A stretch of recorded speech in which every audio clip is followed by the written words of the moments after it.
The Enchantress of Medicine with the Heaven-Defying Child and the Black Belly Father Chapter 24:48 to Chapter 26:16. Han Yi couldn't help but interrupt, Wang Darren, I have already said that Jun Shang already has a fiancée.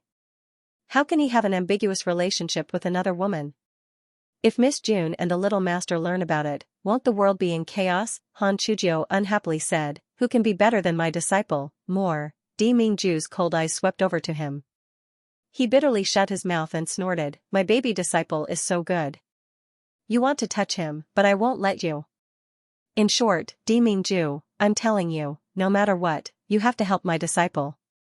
Otherwise, I will not let you go. Di Mingju nodded his head, Jun Shang can't leave the Shoshan continent in the near future. He doesn't mind promising Han Chujiu to support his apprentice. In any case, once this matter is settled, he will rush to Mu Yan's side without a moment's delay. Helping Han Chujiu's apprentice is just a matter of convenience. Han Chujiu nodded with satisfaction, don't worry, now is not the time for you to appear. Didn't my good apprentice say that he is going to participate in the competition? Then let Di Mingju shine on the stage during the match, and blind the dog eyes of that couple. Humph, Di Mingju is not good at other things, but his appearance is really good. That scumbag will certainly be ashamed of his inferiority and want to find a hole to drill into. Thinking of this scene, Han Chujiu's round face turns red with excitement. His pair of eyes are as clear as the stars in the night sky. Seeing such a young man, Elder Chang was a little startled, but he couldn't help but smile. He hasn't seen little Jill like this for many years. It's great that little Jill can accept this apprentice. He just doesn't know who this woman is, but she can be treasured by Han Chujiu, who has always been arrogant. Thinking of this, Elder Chang couldn't help but ask, Little Jiu, if you want Jun Shang to support your apprentice, you have to tell him your apprentice's name, right? Where does she live in the Shoshan continent? Han Chujiu was about to answer, but he was shocked to find that he doesn't know his apprentice's name in the real world. His face looked as if he was greatly shocked. After Elder Chan inquired a few times, he said listlessly, I will leave a trace of my divine sense imprint in your body, and then I will leave one in my obedient disciple's body. When you arrive at the Cultivation continent, you just need to follow the divine sense imprint to find her. After that, he doesn't wait for Di Mingju to respond. A divine sense imprint was directly sent into his body. Di Mingju doesn't resist, allowing the divine awareness imprint to slowly sink into his knowledge sea. Chang Lao originally wanted to say something, but when he saw Han Chujiu flying away, he couldn't help but laugh. When Han Chujiu returned to the inheritance space, she angrily stared at her precious disciple. But unfortunately, Mu Yan was immersed in refining pills, and did not notice that he was sulking. Han Chujiu picked up the teacup but didn't drink it. Instead, she slammed it on the table. This paw sound finally attracts Mu Yan's attention. She turned around in surprise and saw the cute boy with puffed cheeks. Ninth Master, when did you come back? Humph. Han Chujiu's cheeks bulged like a frog. Do you still recognize me as your master? Mu Yan blinked her eyes. Of course, I recognize you. Master, who made you angry? Is it that flower peacock that master mentioned? Han Chujiu stared at her with big round eyes. This master is the king of medicine. Who can make this master angry? Baidu search for the UC Book League website so that you can experience the latest and fastest chapters. All are updated in seconds. Although he said so, Han Chujiu's expression and actions clearly expressed his strong feelings. Master, I am very angry, come and comfort me. Mu Yan smiled and walked forward, sat next to Han Chujiu, and poured a cup of tea for him. Master, drink some tea. The teacup that Han Chujiu just despised, was happily taken and took a sip. Aya, the tea poured by my good disciple is so sweet. Mu Yan, did disciple make master angry? Han Chujiu proudly sipped the tea and did not speak. Mu Yan sighed and said, I just successfully refined a 10th grade elixir, but the purity is only 94%. Jiao Shifu, do you think I am too useless and lose your face? Cough, cough, cough. Han Chujiu coughed violently. He only left for a few hours. Even if converted to the time in the inheritance space, it was only a few days, but his precious disciple has already refined a 10th grade elixir. Even the purity almost reached the perfect line that he required. Wait. Wait a minute, if this continues, will his disciple catch up with him in a few years? Then how can he teach his good disciple? How can he show off outside? Han Chujiu suddenly felt a sense of crisis. He was not even interested to ask Mu Yan's real name and address. Anyway, his little disciple is his little disciple. When his little disciple ascends to the Xiaoxian continent, he can catch her at any time and place and ask her clearly. Han Chujiu imprinted his divine sense in Mu Yan's body and only said one sentence, "Good disciple, wait for me, master will soon send someone to support you." Without waiting for Mu Yan to ask, he hurriedly left. Mu Yan was left in the same place, with a puzzled look on her face. So, why was master angry just now? In Tianguang ruins. Because of the competition between Great God Yi and Great God Jun, there was an uproar. Mu Yan did not pay attention to it at all. She calmly refined elixirs in the inheritance space. Until there were only 3 days left before the start of the competition, she re-entered Tianguang ruins. At this time, in Tianguang ruins, the voice of Jun Mu Yan had gradually overshadowed Yi Liangchen. The first place on the popular list of elixirs began to be replaced by Lin Qingwan's Snow Soul Pill. When Mu Yan arrived at the shop the old man is #1 in the world, it was still crowded outside. However, it was different from the past, where they all came to buy pills and talismans in an orderly manner. At this time, the people outside the door were divided into 2 evenly matched groups. The group of people near the shop had stern expressions on their faces as they prepared for battle. Mu Yan recognized him. It was Liangchen Dajuan. As for the other group of people, they were also ferocious and furious. It was just that he didn't curse like Fan Jipeng and the others before. Moreover, the young man standing in front of these people, as well as the few people following behind him, were all shocked. Coincidentally, Mu Yan knew him. That young man was dressed like a peacock. His entire body was covered in embroidered clothes, and he was even spinning a jade flute in his hand. Who else could it be other than Xiaoyunchuan, the foppish young master he met in the Woodfern secret realm? Many of the people behind Xiaoyunchuan were acquaintances. Chen De and Xu Yong of the Green Tooth sect, as well as the young girl Li Xiuxiu, who had been rescued from the hands of the Bloodhound Jackals, were among them. Xiaoyunchuan was obviously their representative. The corners of his lips were raised, and his smile was coquettish. But that smile did not reach the bottom of his eyes. Instead, it contained a stern coldness. We, the devastating city army, have never been unreasonable people. If you want to chase after your great god Yi, we don't care. But if you hurt our goddess Yanyan, you will be guilty of the most heinous crime. Mu Yan shivered when she heard the words devastatingly beautiful army and goddess Yanyan. She couldn't wait to rush over and smash Xiaoyunchuan's head. How come this guy has become so sickening after leaving the Woodfern secret realm? Unfortunately, the devastatingly beautiful army behind Xiaoyunchuan didn't find it sickening at all. Instead, they all showed expressions of approval. Chen De took a step forward, his expression gentle, but unquestionable. We don't ask for much. Anyone from your Liangchen army who has insulted God Jun must apologize in front of everyone in the reincarnation square. This matter will be written off. Victory and defeat in the upcoming pill competition will depend on your own ability. If you can't even do this. Before Chinda could finish, Elegant Bro had already stopped himself. You want the person who insulted God Jun to apologize? I, your father, want the person who insulted Godyi to apologize. Don't tell me that none of you have ever insulted Godyi? Sister Hua sneered. Pfft. What God Jun? Immortal Fairy Qingwan? That woman is obviously not a good person. She's a whore, repeatedly trying to frame our Godyi. What's wrong with us insulting her? I still want to tear up that ugly face of hers that pretends to be ugly. If you have the ability, then come and kill this old lady. Do you really think our Liangchen army is afraid of you? Xiao Yunchuan and the others' expressions turned cold. Their expressions were filled with anger and killing intent. Many of them had entered the Woodfern secret realm and survived through mountains of corpses and seas of blood. Even if martial arts were prohibited in the Tianguang ruins, the powerful pressure they released was enough to make the surrounding people pale. For the first time, there was no smile on Xiao Yunchuan's face, which had always been frivolous. Instead, there was only the coldness of a superior. Well, since it doesn't work, don't blame me for using force to oppress you.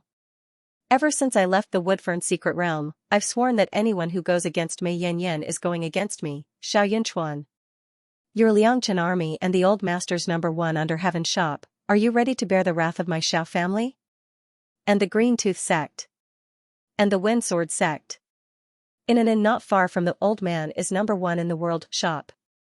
Leng Qingwan and Lu Yu sat facing each other. Looking at the commotion over here, the corner of Leng Qingwan's mouth hooked up into a mocking smile. That slut Jun Mayan really has a lot of supporters.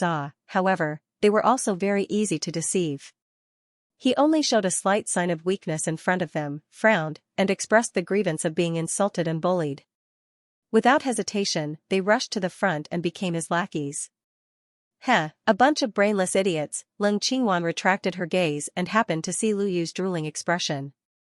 She immediately frowned and revealed a disgusted expression.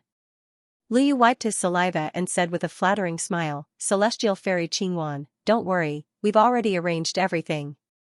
The signature that Dong Yulong obtained is in our hands now. As long as we hand it over, this Yi Liangchen won't even have the chance to participate in the pill competition. What's more, so what if she can participate? How could that ugly half-baked monster's level compare to Immortal Fairy's godly alchemy talent? As the saying goes, flattery doesn't work." Even though Leng Qingwan loathed Lu Yu and looked down on her, she felt as if she was walking on air at this time. She smiled faintly and said, "When those idiots from the city-toppling army make their move, all of you follow them immediately. Use Liangchen's army as bait to snatch the Herb King's inheritance from Yi Liangchen's hands. As long as you handle this matter well, I guarantee that I will win back the champion of the pill competition for Marquis." Lu Yu grinned and reached out his hand to caress Leng Qingwan's hand that was resting on the table. He said in a smooth voice, "This little one understands.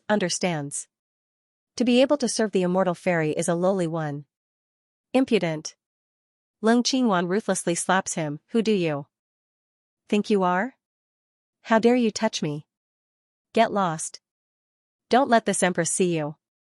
Lu Yu left in fear and trepidation. However, when he turned down the stairs, he turned around and looked towards Leng Qingwan's direction, revealing a greedy and sinister smile. He, the high and mighty Immortal Fairy, I, Lu Yu, love to train and domesticate such prey. After chasing away Lu Yu, Leng Qingwan's gaze once again shifted downwards. Seeing the tense atmosphere in front of the #1 shop in the world, the disgust in his heart was replaced by delight. At this time, Lu Xianxia, the owner of the Floating Life Pavilion, had also rushed over. He stood beside Xianxia with a cold and stern expression, and said in a clear voice, "If Liangchen's army doesn't apologize to the great god Jun, then my Floating Life Pavilion will launch an all-out attack on the old master's #1 under the Heavens store in the Tianguang ruins from today onwards. The businesses related to the Floating Dreams Pavilion would never supply any goods to Liangchen's army.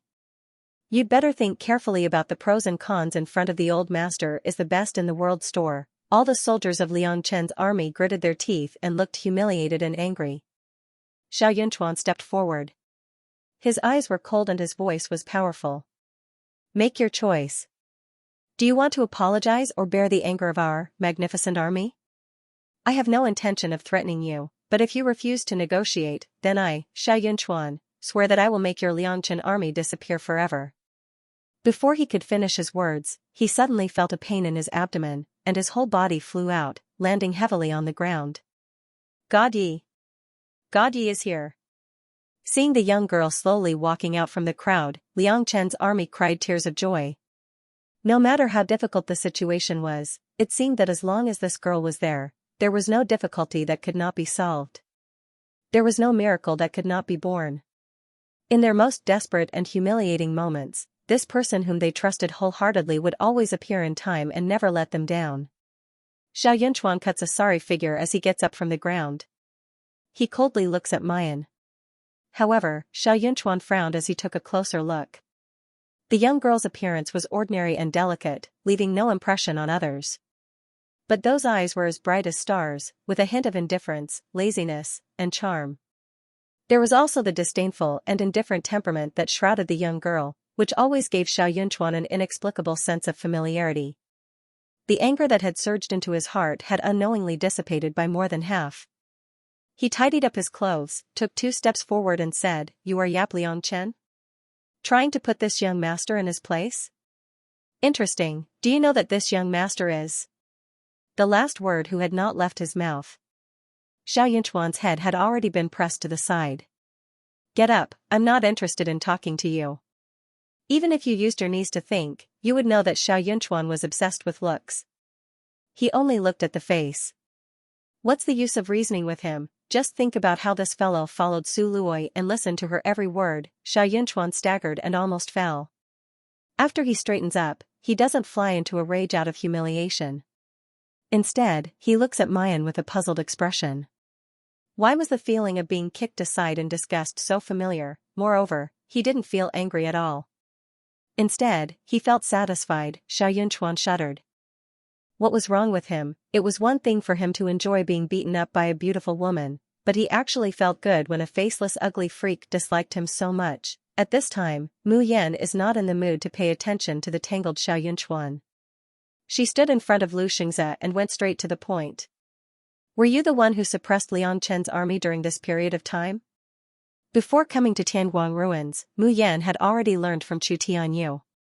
During this period of time, the various sects and clans of Liang Chen's army, as well as their businesses in Tianguang ruins, had all suffered varying degrees of attacks.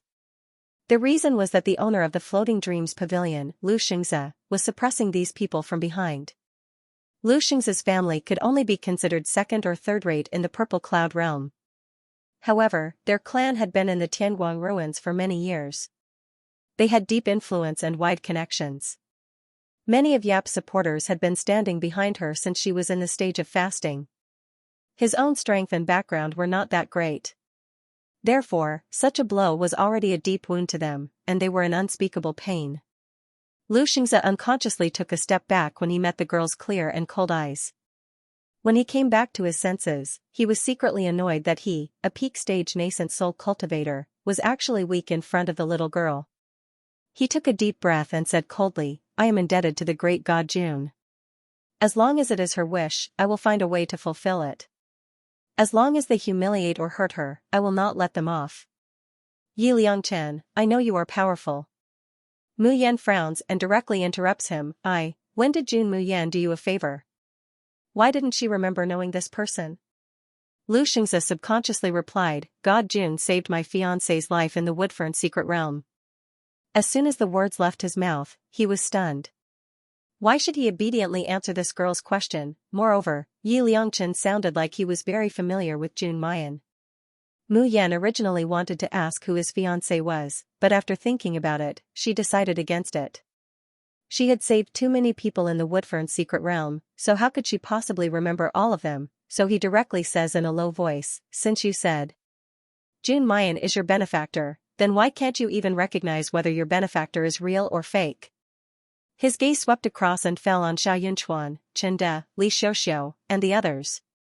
Her brows slightly go up, looking at them like she's looking at idiots. It's fine if he can't recognize whether it's the real Mayan or not, but can you guys also not recognize it? Being played round and round by a scheming woman. If I were June Mayan, I wouldn't want to admit that you idiots are her supporters.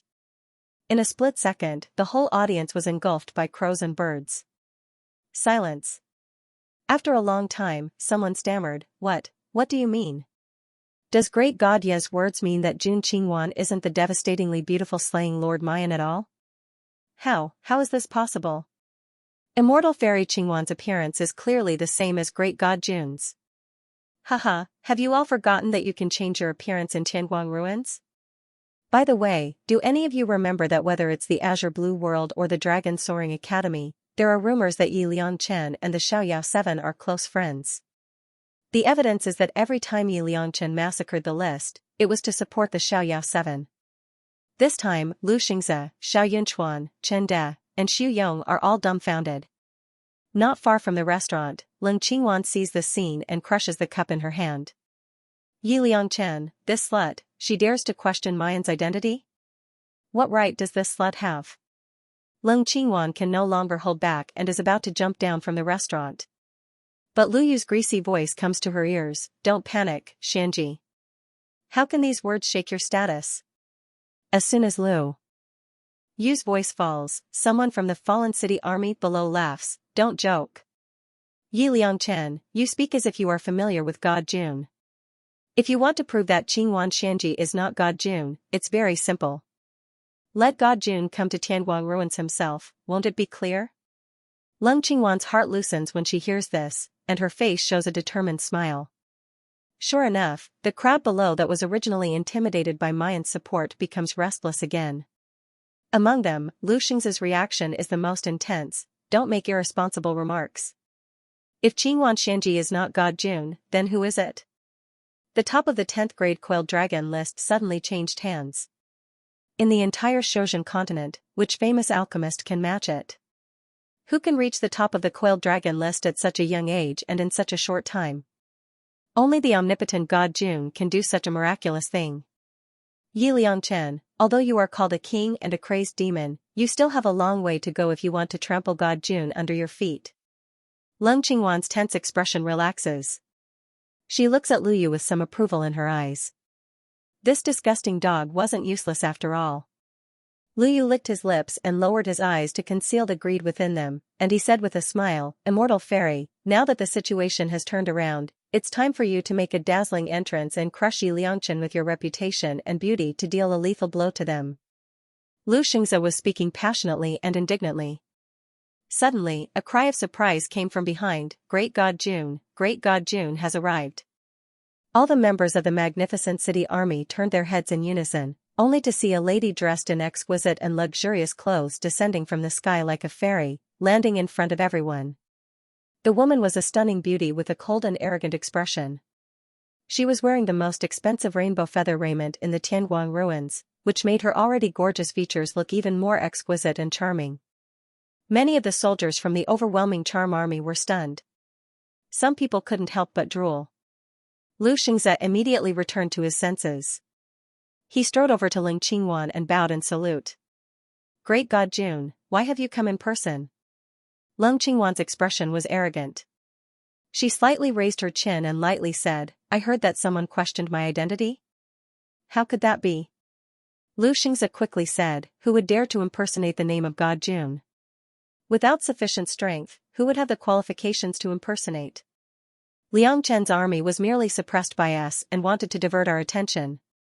Leng Qingwan ignored Lu Xingzi and walked towards Yap Liang Chen. Leng Qingwan sneered, you're saying that I'm pretending to be Jun Mayan? Then, where is the real Jun Mayan? Don't tell me that you, Yi Liang Chen, are Jun Mayan? This sentence caused the crowd to roar with laughter. Does this Yi Liang Chen have any idea what's going on? God Jun's nickname is Alluring Killer. How can his face be called alluring? Pfft. I think he's just jealous of our God Jun's beauty. Even if it's a competition of strength, do you think our God Jun will lose? No matter how powerful Yi Liangchen is, he's only a golden core cultivator. Does our God Jun care about that kind of thing? Haha, Yi Liangchen is so arrogant. If he's that good, then fight with our God Jun in real life. God Jun overturned a nascent soul cultivator and an astral body cultivator in a secret realm. If Yi Liangchen can take 10 moves from him, I'll respect him for that. The crowd burst into laughter. His dismissive attitude and insulting words caused Liang Chen's army to grit their teeth so hard that they made cracking sounds. Leng Qingwan's face showed a sarcastic and carefree smile. The humiliation of being bullied by Yi Liangchen during this period of time had all turned into glory at this moment, and it had returned to her. After that, she would make Yi Liangchen suffer even more. She would make him suffer 10 times or even 100 times the pain that Yi Liangchen inflicted on her. Leng Qingwan didn't realize that while she was being arrogant and the army was being bewitched by her, there were a few people watching her coldly. However, there were a few people who were looking at her coldly from the side, revealing suspicious expressions. Chen De frowned slightly and didn't say anything. Instead, he chose to communicate using the language of Tianguang ruins. I didn't realize it before, but after hearing what Gaji said, I also feel that this Jun Qingwan is a bit strange.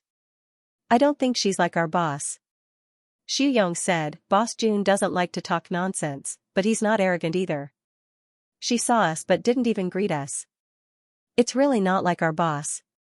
Li Xiuxiu said, I didn't dare to say it before. I thought it was just my imagination. Boss Jun used to make me feel so comfortable.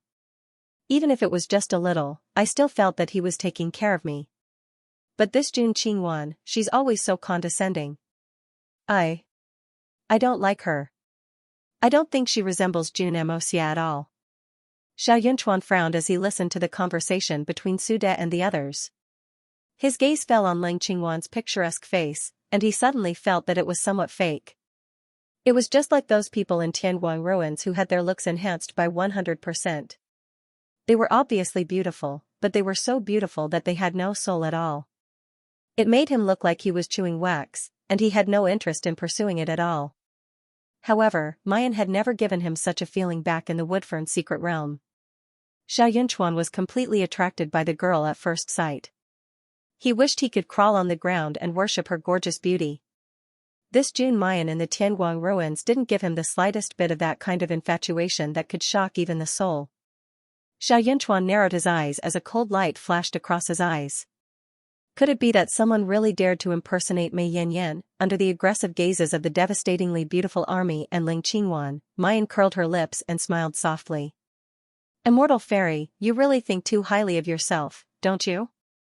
Aren't you afraid that I'll disgust myself if I pretend to be you? I remember that it's only been half a month since the last time you clamored in front of my shop, right? Hee, have you already forgotten about being publicly slapped in the face so quickly? What, you didn't have enough last time, so you want to learn from Dong Yulong and let me slap you a few more times? Ling Qingwan burst out in anger, impudent. The soldiers of the fallen city army were also furious. Yi Liangchen, don't go too far. Do you think that we don't exist? How dare you humiliate the great god Jun in front of us? Yi Liangchen, you bitch. When it comes to fighting and alchemy, how can you compare to the great god Jun? Do you think you're invincible just because you got the title of list slaughtering demon?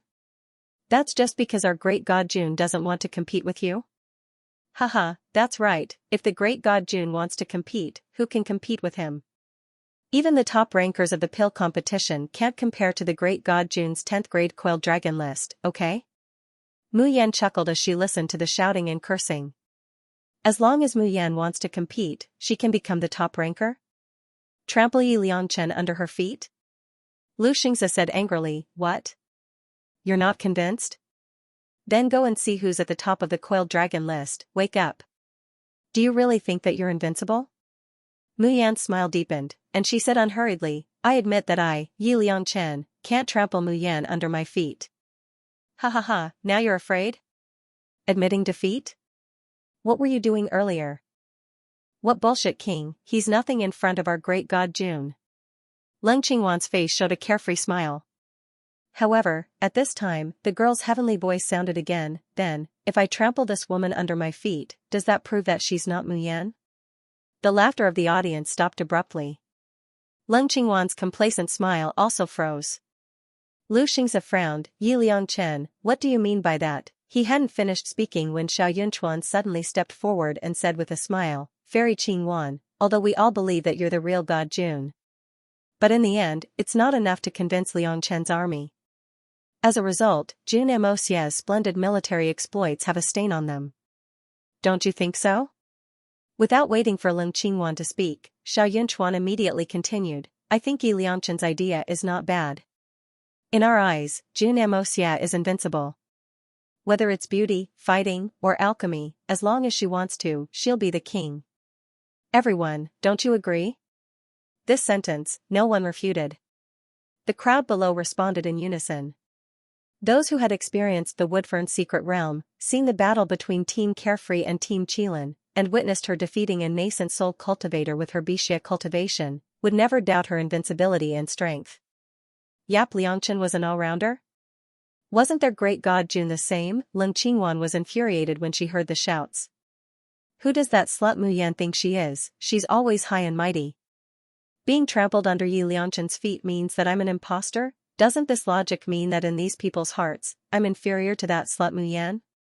However, despite her anger, Ling Qingwan didn't feel that she would be trampled under the feet of a mere mortal like Yi Liangchen. She sneered and looked at Mu Yan, good. I want to see how you're going to trample me under your feet. Mayan said unhurriedly, so, you agree with me? As long as I step on you, you will admit in public that you're not Mayan? Lu Yu, who was following behind Leng Qingwan, frowned and stepped forward to stop her. Unfortunately, Leng Qingwan was too confident in herself and said without hesitation, "All right. But what if you can't do it?" Her rising dragon elixir was infinitely close to a king elixir. Its purity has reached 91%, which is rare even in the Xiaoxian continent. Yi Liangchen is a mere mortal.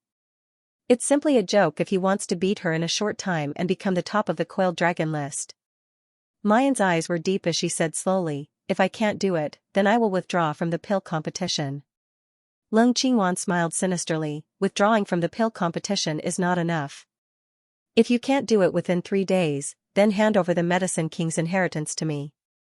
It's a deal." Mayan smiled, turned around and walked towards the direction of the reincarnation square. Several pills appeared in her hand, and she lightly tossed them in the air. Everyone in front of the lousy number 1 under the heavens shop looked at each other in dismay. Soon, someone exclaimed and reacted, "Yi Liangchen is going to climb the coiled dragon list. Yi Liangchen is going to take the top of the 10th grade coiled dragon list." This news swept through the entire Tianguang ruins in a short period of time like a hurricane. In an instant, all the cultivators were swallowed up. They all gathered in the reincarnation square. Didn't Great Gaji just learn to refine 7th grade pills? How can she refine 10th grade pills so quickly? Is she even human? Fight for the top of the 10th grade list? What a joke. Right now, the top of the coiled dragon list is Great God Jun. I don't believe that Yi Liangchen can step on the alluring killer god. Brother, your news is too slow. Just now at the entrance of the lousy number 1 under the heavens shop, Great Gaji already said that Jun Qingwan is not the alluring killer god Mayan. She's an imposter. She climbed the coiled dragon list to step on Jun Qingwan and confirm the fact that she's an imposter. The crowd was in chaos. Everyone was waiting for a result. Tens of thousands of pairs of eyes were glued to the light screen on the reincarnation square that represented the ranking of the coiled dragon. They didn't blink at all, fearing that they would miss something. Suddenly, someone exclaimed, it's changing, look." Everyone looked in the direction he was pointing and soon found a familiar name on the 28th position of the coiled dragon leaderboard. Rank 28, Yap Liang Chen, 107,600 points, appraised a grade 10 antidote pill. The square was silent for a moment before bursting into laughter. 28th? You're not even in the top 10, yet you're saying that you want to trample the great god Jun under your feet. Ha, you're making me laugh to death. Leng Qingwan's eyes shone with a fiery light. The Medicine King's inheritance would soon be hers. However, at this moment, someone cried out in surprise. Wait a moment. Look, the coiling dragon list has changed again." Everyone looked up and realized in shock that Yap Liang Chen, who was ranked 28th just now, had risen to 12th place. 212,000 points, appraised a grade 10 antidote pill and a grade 10 vitality fortifying pill. The people who were just mocking Yap Liangchen were dumbfounded for a moment. F***CK. F***CK. F***CK.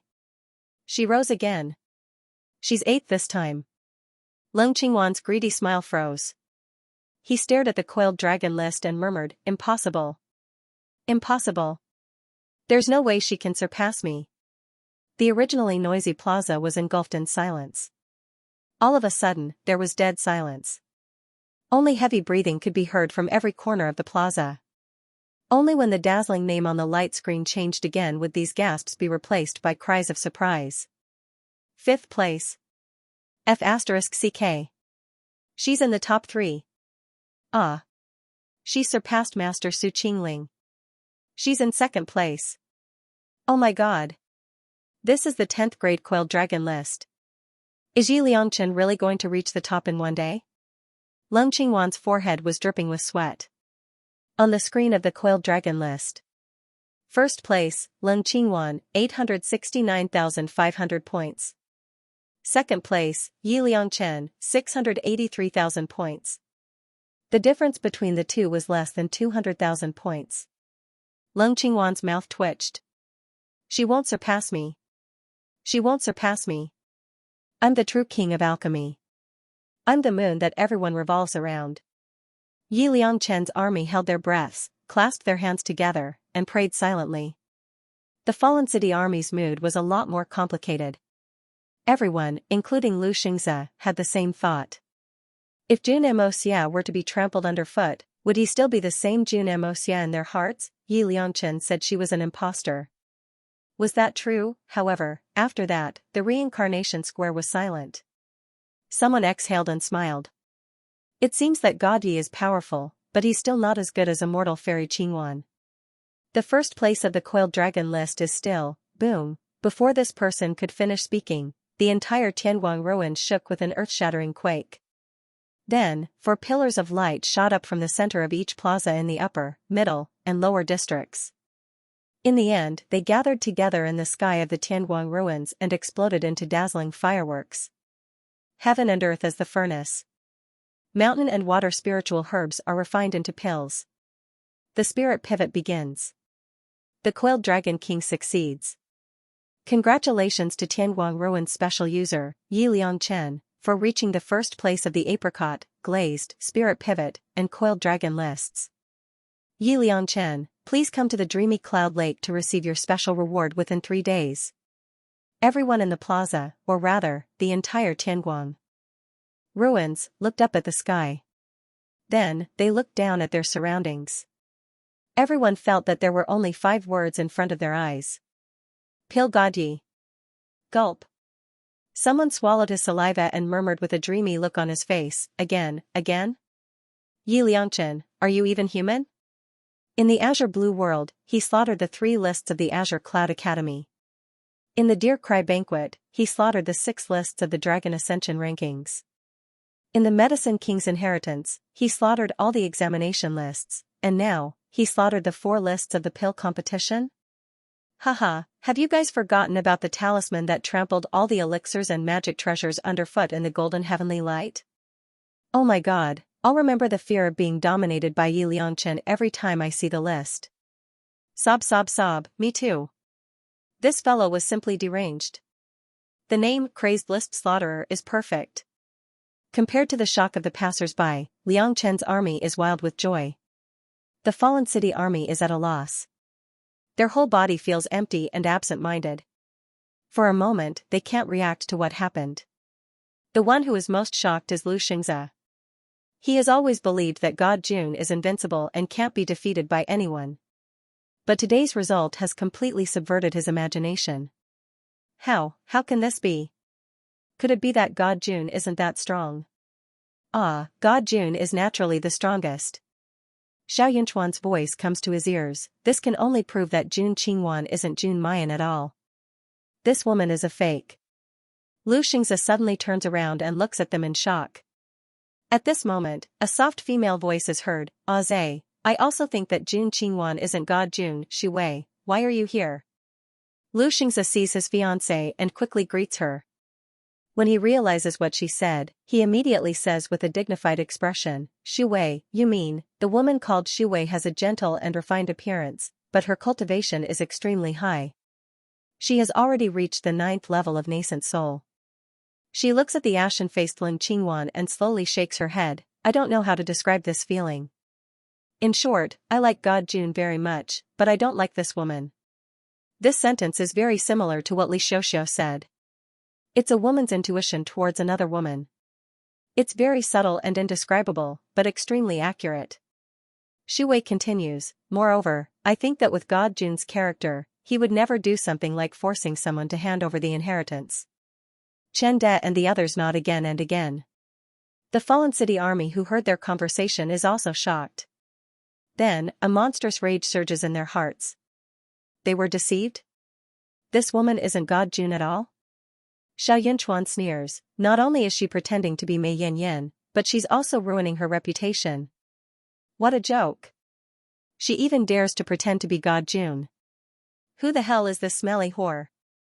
I will tear her apart. Damn, I worked so hard to support her, but it's all for an imposter. The discussions, exclamations, and curses of the crowd in the plaza, mixed with the lingering sound of Tianguang Ruin's broadcast, all poured into Lin Qingwan's ears. Her face was ashen and pale. Her hands were clenched into fists by her side, and her teeth were grinding. Lost? Was she really being stepped on by that bastard? How was this possible? Just as her mind was buzzing, she suddenly heard Lu Yu say loudly, "This isn't right." The elixirs that Yi Liangchen submitted for appraisal seemed to be the most ordinary elixirs. How could the value of these elixirs be compared to the Soaring Dragon elixir? No matter how many of them there were, they shouldn't have gotten such a high score. Could it be that Tianguang Ruins is blatantly protecting Yi Liangchen? As soon as these words came out, the surging emotions of the crowd cooled down for a moment. The people arranged by Lu Yu immediately came back to their senses after receiving the instructions and shouted loudly. The great god Jun is refining the Rising Dragon pill. Everyone knows that it's a legendary pill. No one in the cultivation continent has ever succeeded in refining it. What the hell did Yi Liangchen submit for appraisal? Antidote pill? Essence restoring pill? Spirit restoring pill? I can refine all of these elixirs. That's right. Logically speaking, a single Rising Dragon pill should be worth all of Yi Liangchen's elixirs, right? A portion of the beautiful city army's expressions also changed from shock to doubt. Take a closer look. The pills Yi Liangchen submitted are all the most basic ones. Not to mention Jun Qingling's Ascending Dragon pill and Su Qingling's Clear Void pill, they're all mediocre compared to the other pill refiners on the Coiled Dragon list. That's right. No matter how many of these pills there are, how can they be worth so many points? The rankings of the pill competition were based on the pills submitted by the cultivators. Different types of pills could be accumulated. But generally speaking, the higher the grade of the pill, the fewer the types of pills the pill refiner could refine. Everyone understood the principle of quality over quantity. Therefore, an ordinary pill refiner who refined hundreds of basic pills might not even be able to get enough points to refine a rare top-grade pill. This was also why the pill refiners on the list would usually only submit 3 to 5 types of pills. Tianguang Ruins had just been shaken by the news that he had become an elixir god.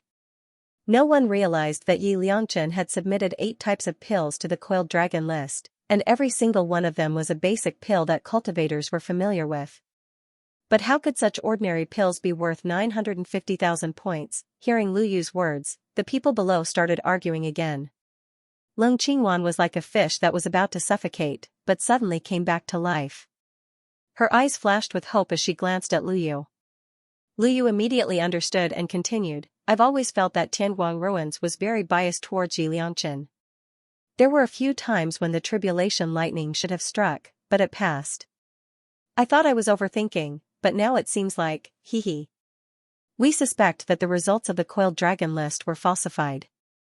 We request for a thorough investigation and justice for God Jun. To devour. Tianguang Ruins is harboring Yi Liangchen. We must seek justice for God Jun." A small portion of the people in the Reincarnation Plaza were riled up and shouted. Yi Liangchen's army was furious. Damn it. Before the competition, he said that God Yi was inferior to that bullshit immortal fairy. After the competition, he refused to admit it. He even said that Tianguang Ruins was harboring him. Tianguang Ruins had existed for so many years. When did they make a mistake? When did they protect anyone outside of the rules? Bah. If you can't afford to lose, then don't gamble. Mu Yan leisurely walks out of the appraiser hall. Listening to the doubts of the people in the Reincarnation Square, the corners of her mouth can't help but curve. Because in her ears, Lil Tian's voice was still stiff, but it was obviously angry. First host, Little Tian didn't break any rules. No one, including Master and I, can violate the rules of Tianguang Ruins. Mu Yan smiled and comforted him. I know, Xiao Tian is the most obedient. Lil Tian snorted. Just you wait, first host. Lil Tian will slap their faces till they're swollen. Xiao Tian, Master, Xiao Tian, Xiao Yan Master. She slightly raised her chin and revealed a disdainful expression. She then sneered, Yi Liangchen, don't think that you can defeat me with such a despicable method. Don't think that you can step on me. Xiao, Tian Du Xiaoyi pills, and Chen Tian Dragon. Xiao Tian Mu Yan chuckled, why wouldn't I dare to say it? Damn, you obviously cheated to win, yet you're still so shameless. Those die-hard supporters of Ling Qingwan suddenly burst into a torrent of abuse. Not to be outdone, Liangchen's army is about to speak up.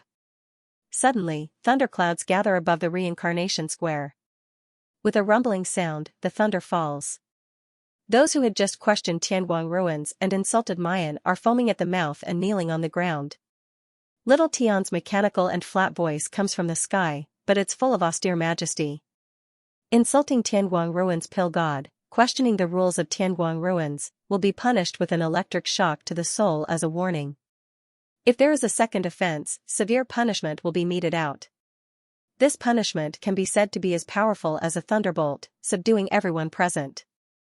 Leng Qingwan fiercely grits her teeth, her complexion ashen. Lu Yu's eyes turn, and he's about to speak. He hears little Tian's flat voice again. To devour. In view that some people have doubts about the points of the coiled dragon list, the results of all the elixirs submitted by the special user Yi Liangchen will be announced. Hereafter, if anyone questions this matter again, it will be regarded as challenging the authority of Tianguang ruins and will be severely punished. As soon as the voice falls, a light screen suddenly pops up above the coiled dragon list. Everyone can't help but stare at it curiously. Someone sucked in a breath of cold air at the sight of it. Lu Xianxia even loses his composure and exclaims, 99% purity? How is this possible? Yes, when everyone's eyes fall on the light screen that displays the elixir's appraisal information. Their attention is completely attracted by only one parameter. That is, purity. There are a total of 8 basic elixirs, and the purity of each one has reached a frightening 99%. In the Xiaoxian continent, elixirs with 80% purity are already high-quality elixirs that are easy to absorb and have no side effects. A few days ago, Lu Xianxia used the glass bottle to appraise Leng Qingwan's elixirs in front of everyone. The purity of 90%, 91%, has already shocked everyone. 91% is already the elixir with the highest purity in the history of the Xiaoxian continent. Then, 99% purity, what kind of concept is this? The reincarnation square is completely boiling. Someone is shouting, "Long live God Yi! God Yi is mighty!"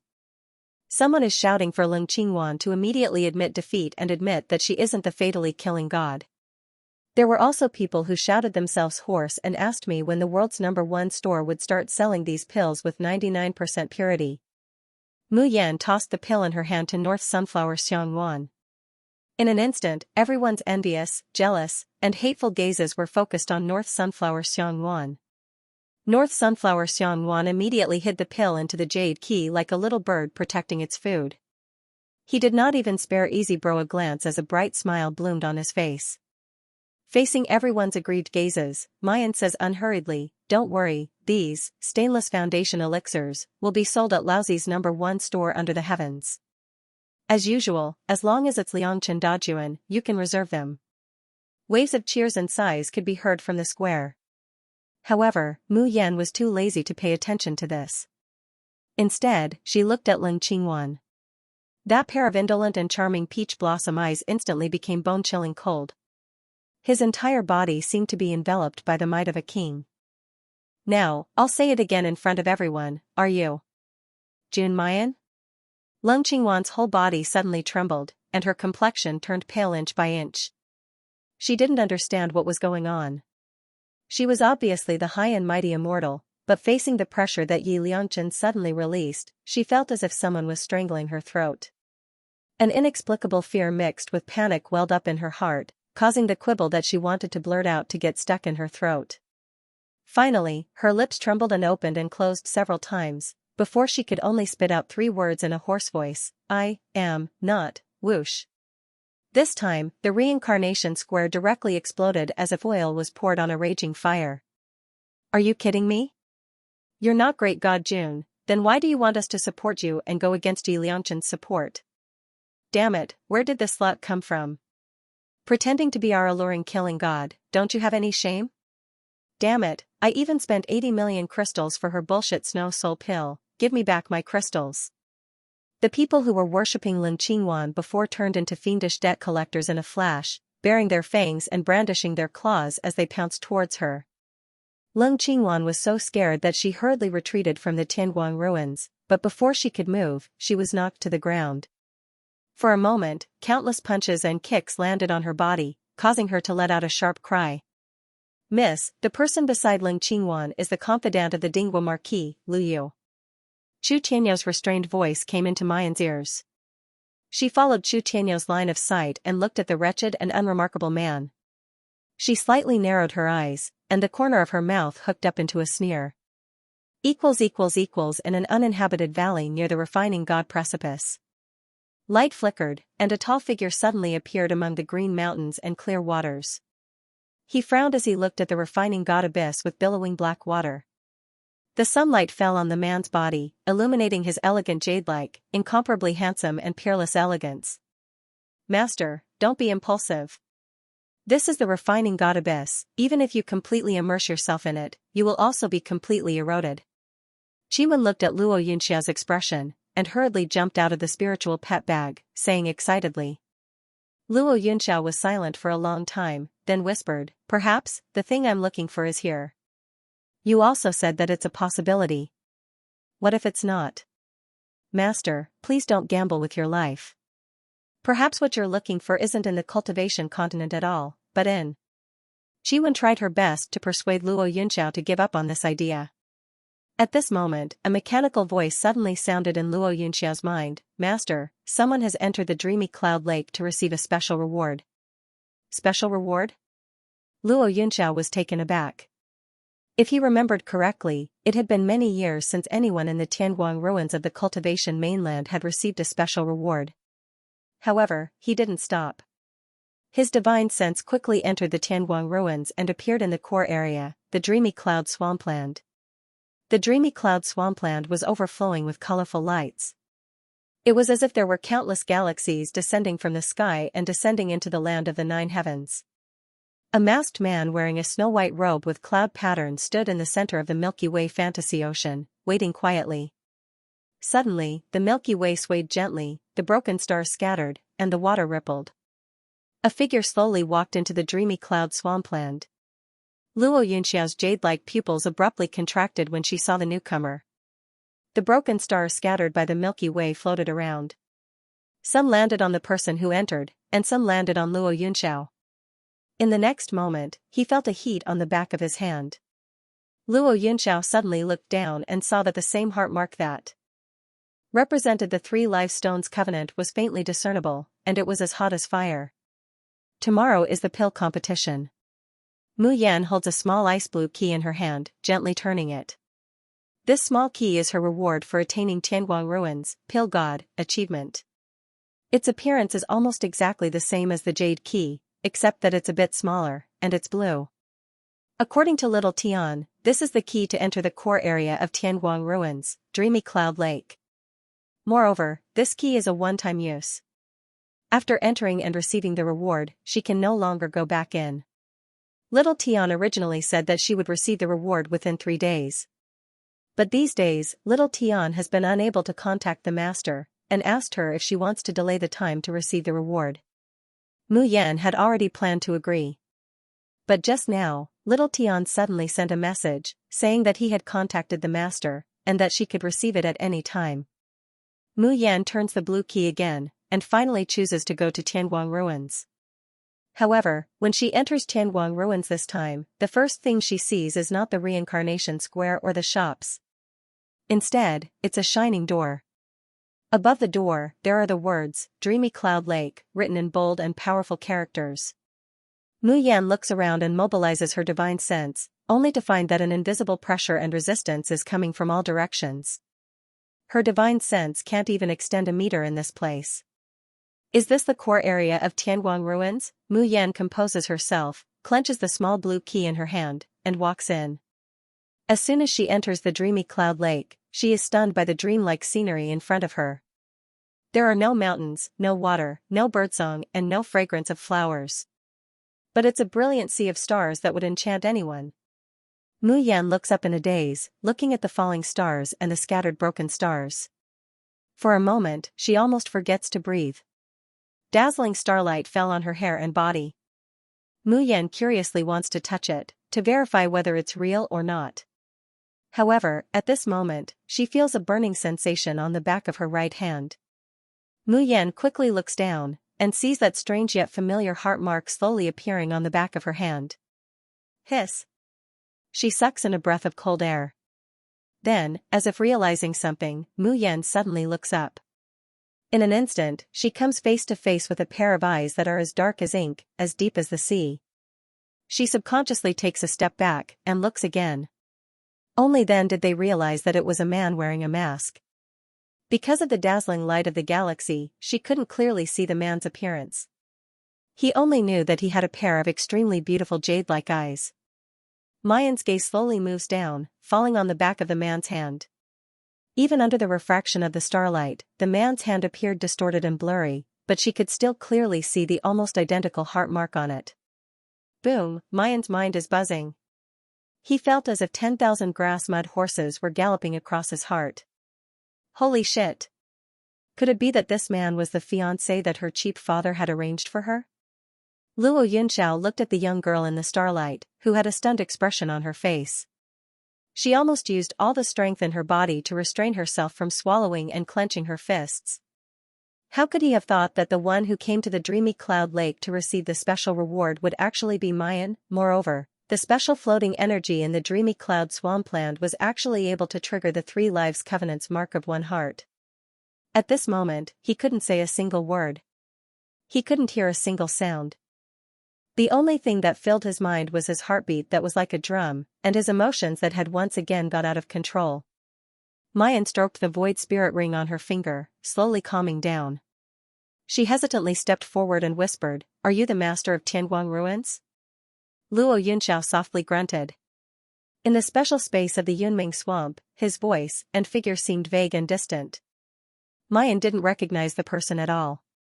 She hesitated for a moment, wondering if she should ask who the other person was and where her cheap father was. Then, the 2 sides could negotiate to dissolve the engagement. However, at this time, the burning sensation on the back of her hand, along with the heart-shaped mark, suddenly disappeared. Mayan quickly looked up and saw that there was nothing on the back of the man's hand.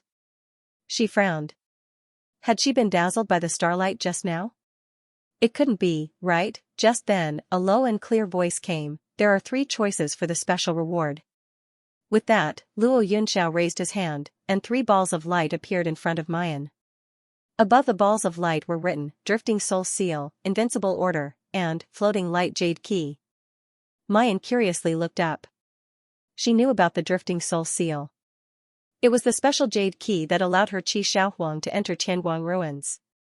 But what did the "Invincible Order" and "Floating Light Jade Key" mean? Just as she was puzzled, she heard the man's somewhat vague voice in her mind. The "Invincible Order" allows you to ignore all the rules of Tianguang ruins.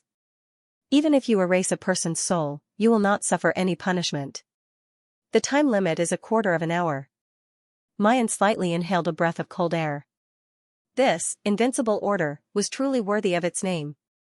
Although it was only a quarter of an hour, it was tantamount to becoming the master of everyone in Tianguang ruins. Luo Yunxiao continued, "The jade key is used to devour." The corresponding levels of Tianguang ruins are divided into Cloudy Sky Jade Key, Floating Light Jade Key, and Spirit Ruins Jade Key. You now have the Cloudy Sky Jade Key, which can open the low-level Tianguang ruins, but not the middle-level Tianguang ruins. Mayan immediately understood. The Floating Light Jade Key was the key to open the middle-level Tianguang ruins. Her mind faintly flashed the words that little Tian often said, "It's a pity that little Light and little Su are still asleep and can't see the first host. Hee, they must be so envious of me." Therefore, little Tian is in charge of the low-level Tianguang ruins. Little Light and little Su were in charge of the middle high-grade Heaven Light ruins. But the problem was, where was the intermediate Tianguang ruins? Even if she got the flickering light jade key, she couldn't get in now. Mu Yan thought for a moment and said, "I choose to be invincible. First host, choose the floating light jade key." "I must choose the floating light jade key." Little Tian's anxious voice came into his ears. However, as if it was afraid of being discovered, it only shouted once and quickly disappeared. But from this sentence alone, one could hear the eagerness in his voice. Mu Yan immediately corrected herself and said, "I choose the floating light jade key." Luo Yunxiao nodded and waved his hand lightly. The last ball of light entered Mu Yan's body. She used her divine sense to inspect her own body and did not feel any changes. She couldn't help but pout. She felt that she had made a huge loss by choosing the floating light jade key instead of the invincible token. No, her top priority was to ask the owner of Tianguang Ruins if he knew about the engagement. It would be great if he could think of a way to remove it. Mu Yan raised her head to look at the man in front of her.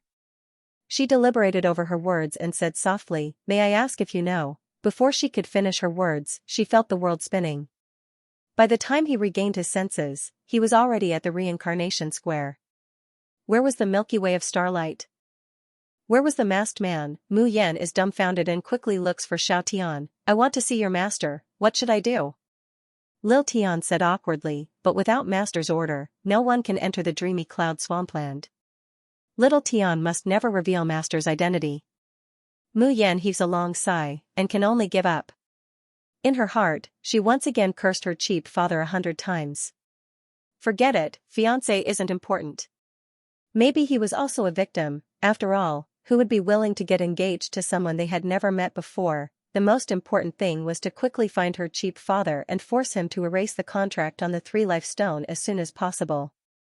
Mu Yan very quickly threw this interlude to the back of her mind, and wholeheartedly threw herself into the pill competition that was about to begin. And in the valley beside the god refinement precipice, Luo Yunxiao's figure gradually appeared. She clenched her fists tightly and then loosened them. A self-mocking smile appeared at the corner of his mouth. Xiaoxian continent, polar domain border. With the river of forgetfulness as the boundary, the armies of the polar domain and the nether realm were ready to go, their killing intent soaring to the heavens. The aura that suffused the air was tense and murderous, and it was like a bowstring that was pulled taut to the limit. At any time, at any place, a light touch would cause it to shatter, transforming into a great battle that shook the heavens and left corpses floating for thousands of miles. Not far from the two sides, there was a group of strangely dressed devil cultivators wandering around. Pairs of oily green eyes stared at the soldiers of the polar domain, and from time to time, they would let out horrifying giggles. "Monarch, these demon soldiers and demon generals are too hateful." Xing Lang said angrily, "As long as we move, they will secretly sabotage us. Otherwise, just based on Yin Wuji's subordinates, they would have long been crushed by us." This time, the troops sent by the Devil region to assist the Nether region were not many. However, they were extremely difficult to deal with. They were all people with incredible speed, tenacious vitality, and all kinds of strange methods. They've never confronted the polar domain's great army head-on. As soon as they see Di Mingju, they're like a cat that's seen a mouse, disappearing without a trace in the blink of an eye. But as long as the polar domain army and the nether realm clashed, these people would immediately scuttle out like ghosts to wreak havoc. It was simply too annoying. Unfortunately, even if Di Mingju keeps watch here, he can't casually make a move to devour. Otherwise, the demonic lord Jun Tian and the domain master of the nether region, Yin Wuji, would have a reason to join hands and kill him. Just like Yin Wuji, he could instigate his subordinates to slaughter the immortals of the polar domain, but he would never dare to do it himself. The moment he made the slightest movement, it would be equivalent to breaking the underlying agreement. Di Mingju will kill him without mercy. Hearing Xing Lang's words, Di Mingju's expression doesn't change in the slightest. However, he knew in his heart that this battle would not last long. This was only the nether realm and the demon realm probing the current strength of the polar domain. Once they figured out the situation, they would retreat. But at the same time, it also revealed that the peaceful situation of the Xiaoxian continent's tripartite balance might be broken. Di Mingju frowned slightly. Right at this moment, Elder Yu, who was at the side, suddenly snorted and said, "If Lord had agreed to form a marriage alliance with the demon race, then the nether realm would have been hammered into the core of the earth by now, and they wouldn't dare to come out and be arrogant anymore." Xing Lang glared at Elder Yu. This old fart still hasn't given up and wants the emperor to go up and marry her. What kind of status does Jun Shang have? How can he marry a demon princess that he hasn't even met before? What's more, Jun Shang already has Miss June and the little master. Di Mingju's cold gaze looked at Elder Yu without a trace of ripples. Elder Yu shivered, immediately lowering his head and shrinking his shoulders, but he couldn't help but say indignantly, this subordinate heard the news from the devil domain. I heard that those demons are more interested in Xianxia marrying their demon princess. After all, Yin Wuji's other son had always been a mystery. Apart from Xianxia, no one knew his appearance and strength. Not to mention, everyone knew that the one to inherit the nether domain in the future would be Yin Yuanyi. How could such a bastard child, who couldn't be seen in the light, be worthy of their princess? On the contrary, Di Mingju's peerless grace, unparalleled strength, and his monarch status in the polar domain, all made the demons, who revered the strong, more satisfied and yearned for him. Unfortunately, the protectors hid it from the demon venerable and secretly sent the marriage document to the polar domain, but were mercilessly rejected. Elder Yu complained, actually, even if it was a marriage, the demons didn't plan to join the war so early. But the words spoken in the Divine Wind Palace that day somehow reached the ears of the Devil Region and Devil Lord Xianxia. The protector of the Devil tribe was so angry that he swore to teach the polar domain a lesson. They also said that they would make Xianxia and the polar domain regret looking down on their demon princess. Devil Lord Xianxia even said. Star Wolf said impatiently, what did they say? Elder Yu inwardly sent the message from the Devil domain back to Devour. The message was turned around. The polar domain rejected the marriage with the demons and sent an immortal monarch. Originally, it was just to return the document to the demon protectors, but who knew they would run into Xianxia. Xianxia, my daughter is not worthy of the polar domain's emperor? The polar domain immortal monarch who went to the devil domain to reject the marriage shook his head in fear. No, it's just that our emperor's heart already belongs to someone? Heh. I hope that Di Mingju doesn't regret it one day. Go back and tell him, even if all the men in the world are dead, my daughter will not look up to him. The polar domain immortal monarch cut a sorry figure as he was blasted out of the devil's domain. After he returned, he didn't dare to report to Di Mingju, and only sent the news to Elder Yu. Not long after that, the poltergeist ghosts invaded. After repelling the poltergeist ghosts, the nether realm joined forces with the devil race to attack the border of the polar domain. This was clearly Xianxia flying into a rage out of humiliation. Xing Lang said angrily, bullshit demon princess, she's not worthy of Lord in the first place. Which coward was the one who sent the letter back? You actually came back with your tail between your legs and let them insult the emperor? Damn it, if he was there, he would definitely reply for their Xianxia. Even if all the women in the world die, our Xianxia still won't marry that bullshit demon princess of yours. Di Mingju turned a deaf ear to the conversation between the two. His gaze faintly looked in the direction where the army of the nether realm was gathering, calculating when they would leave. At that moment, his void spirit ring glowed brightly. Di Mingju's eyebrows twitch, and his divine sense sinks inside to sense it. His originally cold and calm face instantly became bone-chilling, and his eyes emitted a thick killing intent. The connection between the two ethereal rings doesn't allow him to see what's happening on Muyan's side. But he can sense the energy fluctuations and life aura within Muyan's body. Just now, he clearly sensed that the 3 lives 1 heart seal within Muyan's body vibrated. That means that the damned fiancé who made a 3 lives stone engagement with his Yan has appeared. Di Mingju's hands suddenly clench, and he turns around to leave. Lord, where are you going? Elder Yu hurriedly asked. Di Mingju was about to blurt out Cultivation Continent, but he swallowed the words back. This was a time of war, and the polar realm was a matter of life and death. He couldn't leave. His icy blue eyes were filled with frenzied irritation and anger, revealing a faint crimson red. He almost couldn't bear it anymore and personally made a move to slaughter all the people who were delaying him from going back to see Muyan. Ying Mei suddenly exclaimed, Xianxia, quickly come and look, the people from the devil domain seem to have retreated. Xing Lang, Elder Yu, and the rest swiftly arrived at the front of the formation.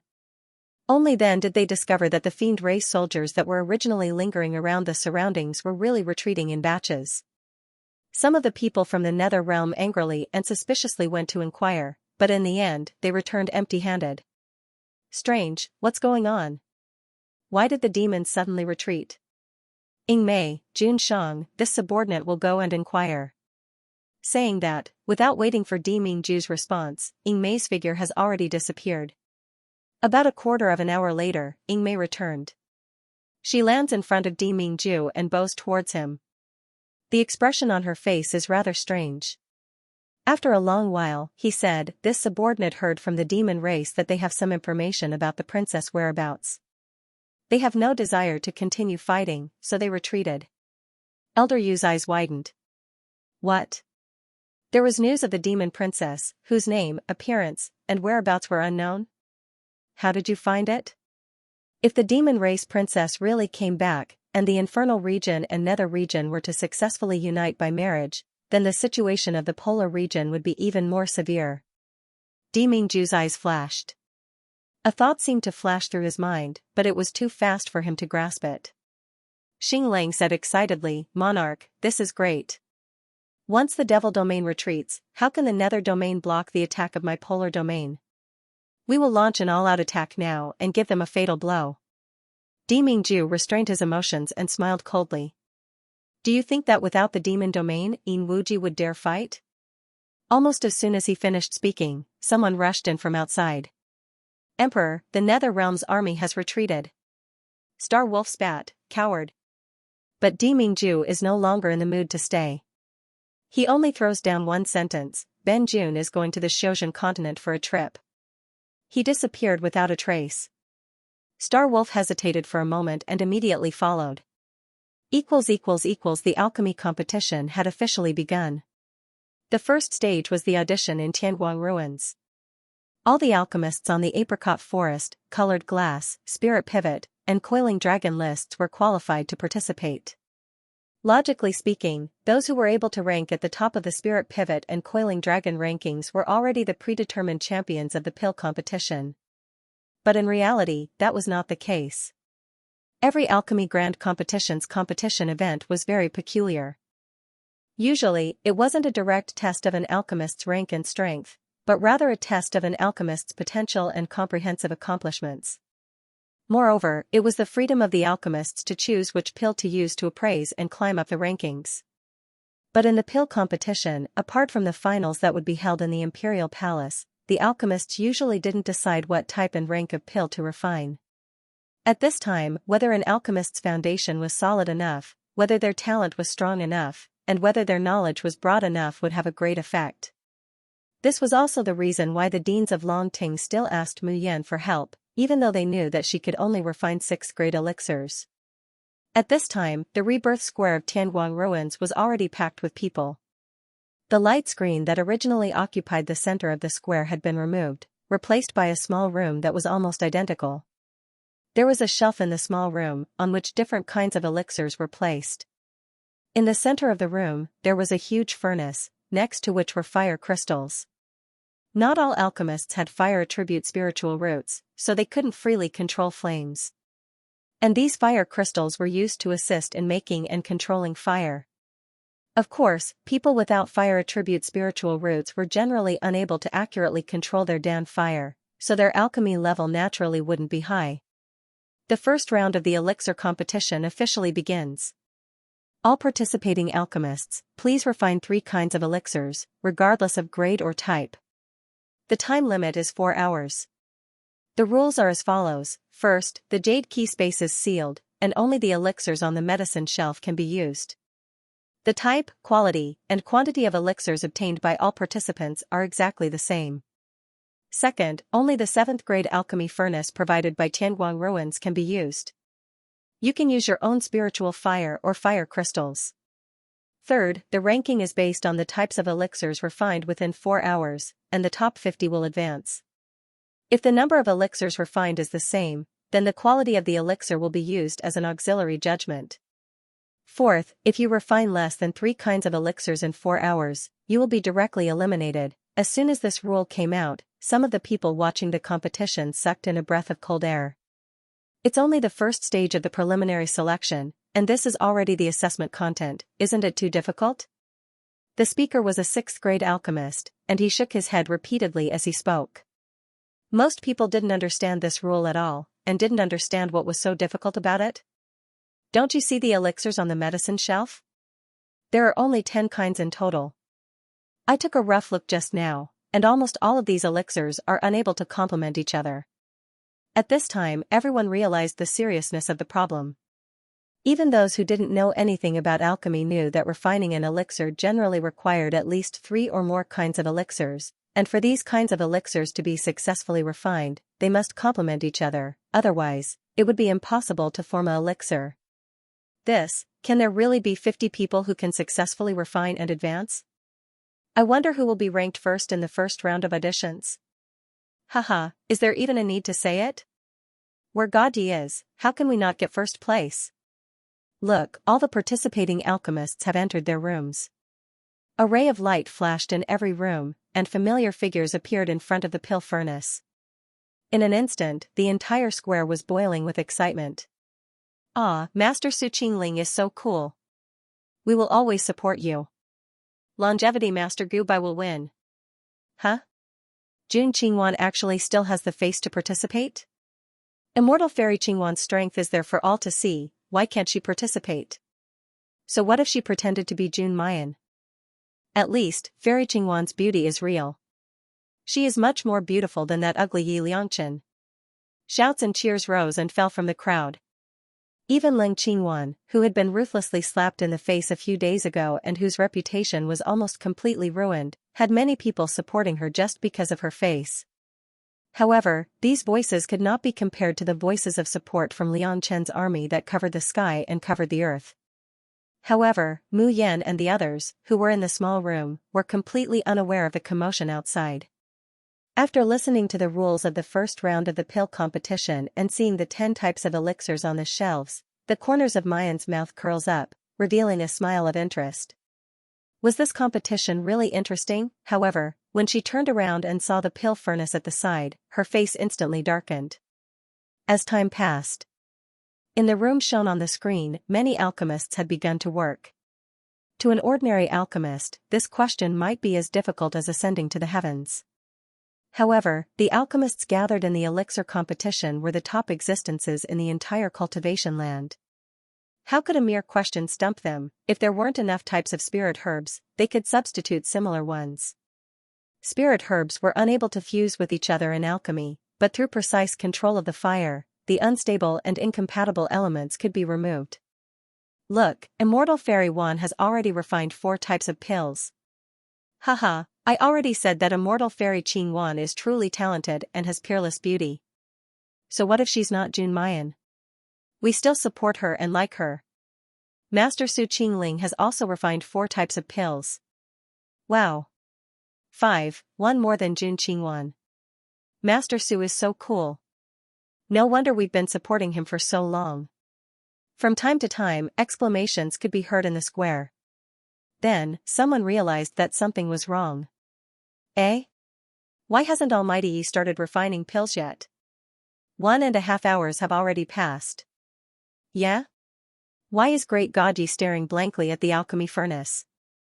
Could it be that Yap Liangchen can't even pass such an easy selection? That's hard to say. After all, Yi Liangchen has only learned alchemy for a short period of time. His foundation might not be strong enough. Someone burst out laughing. Yap Liangchen was so arrogant during the 2-dan competition. Could he have been defeated in the first round?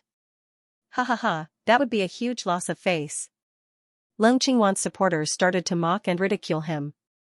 Although Liangchen Dajuan retorted loudly, his heart was beating like a drum. 4 hours had almost passed. Why was Almighty Yi still not concocting pills? Am I really going to lose? Just as everyone is feeling suspicious, Mu Yan finally moves. However, it would have been better if she hadn't moved. The moment she moved, everyone's jaws almost dropped. Why does Gaji want to use fire crystals? Could it be that she didn't have a fire spirit root and couldn't produce spiritual fire? How can you accurately control the flames with fire crystals? Holy shit! What was Yap doing? She actually poured all the elixirs into the pill refining furnace in one go. Ha ha ha, I think she doesn't know how to solve the problem, so she just gave up. Apart from those who supported Ling Qingwan and those who liked to defame Yi Liangchen, who were clamoring and ridiculing, everyone else fell into a deathly silence. Even Liangchen Dajuan didn't have the mood to argue with them anymore. They really could not figure out what Gaji was trying to do. Putting 10 kinds of spiritual herbs into the alchemy furnace together, no matter how one thought about it, it was impossible to refine more than 3 kinds of medicinal pills, right? Time passed slowly. Soon, there was only 15 minutes left before the 6-hour time limit was up. In the assessment hut, most of the alchemists had already stopped what they were doing, but their expressions were different. Some people were dejected and vexed. These were those who admitted that it was already impossible for them to refine more than 3 kinds of medicinal pills. There were also some who were anxious and fearful. These were those who refined more than 3 kinds of medicinal pills, but were not sure if they could enter the top 50. Of course, there are also people who are confident that they can pass the first round of assessment. And the ones who refined the most elixirs are Ling Qingwan and Su Qingling. With just 10 kinds of elixirs, they refined 7 different kinds of elixirs. They are far ahead of the other alchemists by 4 or 5 kinds. On the reincarnation square, Su Qingling and Ling Qingwan's supporters are shouting louder than the other. Each of them thinks that their idol will get first place. There are even people asking the manager of the appraiser hall who will get higher points for the elixirs refined by the two. After the manager saw it, he smiled and said, "In this old man's opinion, although Immortal Fairy Qingwan and Master Su refined the same kinds of elixirs, Immortal Fairy Qingwan's elixirs are mostly 9th grade, which can be said to bring out all the characteristics of elixirs. And the highest grade of elixirs refined by Master Su is only 8th grade, so the final winner should be Immortal Fairy Qingwan." These words immediately made Ling Qingwan's supporters arrogant, their voices raised an octave. "Ha ha ha, I already said that our Immortal Fairy Qingwan is the best. What number 1 alchemist in the world? That was before our Immortal Fairy Qingwan appeared. Didn't you see how our Immortal Fairy trampled on a certain someone on the Coiled Dragon list?" Su Qingling's supporters flushed with anger, but they couldn't say anything. These people turned their spears around and ridiculed Yi Liangchen even more. TSK, it's going to end soon, but Yi Liangchen is still refining? Stewing 10 kinds of elixirs, does she really think that she can stew something good? Ha ha ha. Alas, what a pity for great God Yi. If he refined a high-level elixir, maybe he would win. After all, the time to learn alchemy is too short. I still don't understand. Even if great God Yi can't solve the problem, he shouldn't throw in all the elixirs? Bah, pity my ass. She actually used fire crystals to control the fire. With this kind of aptitude, how did she climb to the top of the Coiled Dragon list? In my opinion, what 99% purity, it's simply Tianguang Su deliberately shielding her. Everyone was discussing when suddenly, a loud bang came from the light screen in Mayan's room. Then, countless smoke filled the entire light screen. What? What? Why can't I see anything? Ha ha ha, what else could it be? Did Yap explode his furnace? This is the first time I've heard that the champion of the pill competition's 4 rankings couldn't even pass the first round of the qualifiers. Amidst the discussion, a dang sound was heard in the sky above the reincarnation square. Then, little Tian's voice rang in everyone's ears. The first round of the alchemy competition has officially ended. The participating alchemists are in position. The results of the competition will be announced. Just as he finished his words, the pagoda slowly descended and turned into a high platform. Hundreds of participating alchemists stood in front of everyone. When Ling Qingwan's escort saw her dressed in gorgeous clothing, she immediately screamed, "Immortal Fairy Qingwan, you're too amazing. You are the undisputed number 1, and the true number 1 on the Coiled Dragon list. Yi Liangchen, you fake trash. Get out of the competition." Ling Qingwan's face revealed a look of astonishment. She still didn't know what had happened. When she heard what one of Jun Qingwan's escorts said to her, her face immediately revealed an ecstatic smile. However, the next moment, little Tian's emotionless voice rang out again. "Remember in 1 second, 800 mail sign /say net wonderful pop-up window free reading. Number 1, Yap Liangchen, he made 8 types of pills. Second place, Su Qingling, refined 7 types of elixirs. Third place, Immortal Fairy Jun Qingwan, refined 7 types of medicinal pills." In an instant, it was as if everyone present had been immobilized. They stiffly froze on the spot, unable to make a single sound. Most of them doubted their ears. Didn't Yap Liangchen fail to concoct a pill, didn't the furnace explode? How did he get first place? Just as everyone was stunned, on the screen, the small room that everyone's eyes were focused on. The smoke and dust slowly dissipated, revealing the interior of the house. He saw that the 7th grade alchemy cauldron had indeed exploded into pieces. The only thing left was the base of the pill furnace, which was still alone and broken. However, when everyone's gazes were focused on the base of the broken pill furnace, he discovered that there were 8 pills lying quietly on top of it. Yes, 8 pills. Not one more, not one less.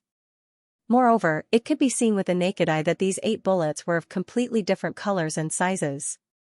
Everyone present was dumbfounded. F***ck. F***ck. Why was he able to refine 8 different elixirs in one go? Am I really not seeing things? Hee, to think that I'm also an alchemist, but now they don't even know what alchemy is. Isn't Tian Guangsu cheating for Yi Liangchen? Bah, don't be so sour. Guru Yi had always been capable of doing what others could not.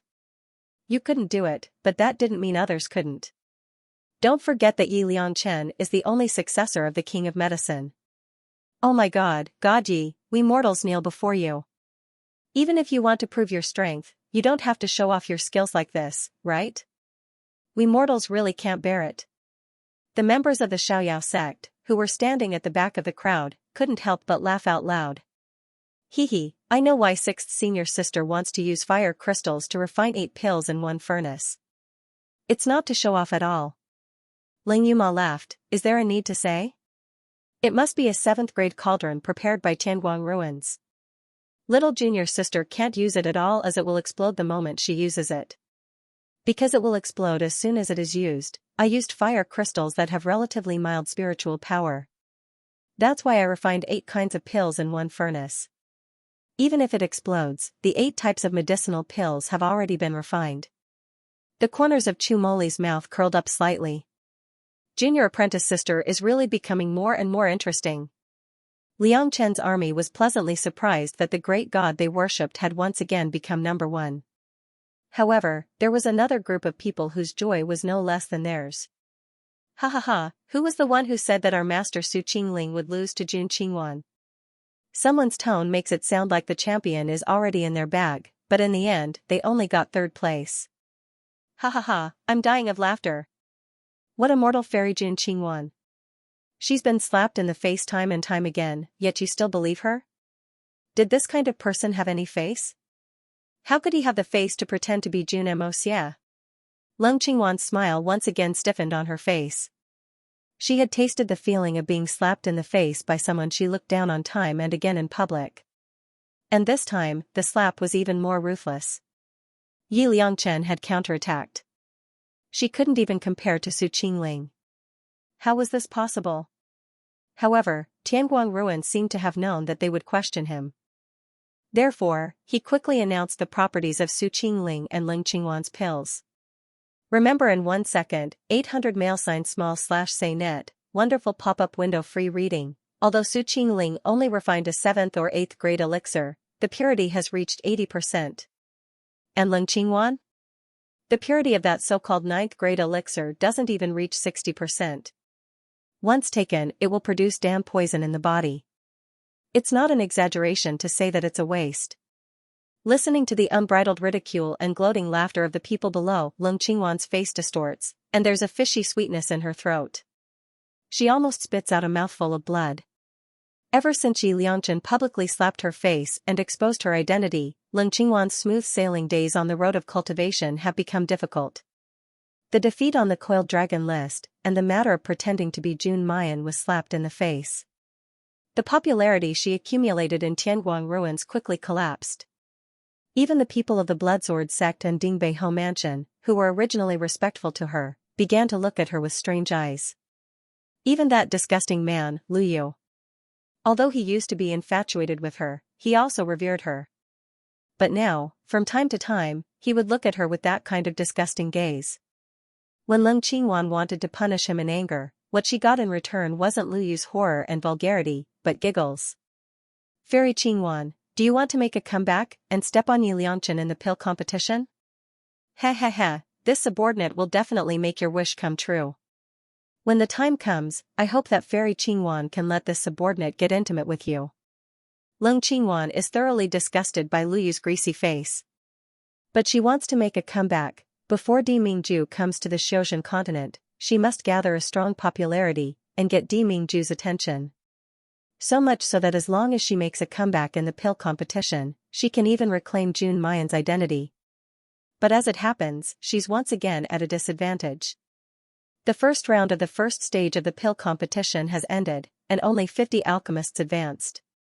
Tomorrow, the second round will continue, and the final 3 candidates will be decided.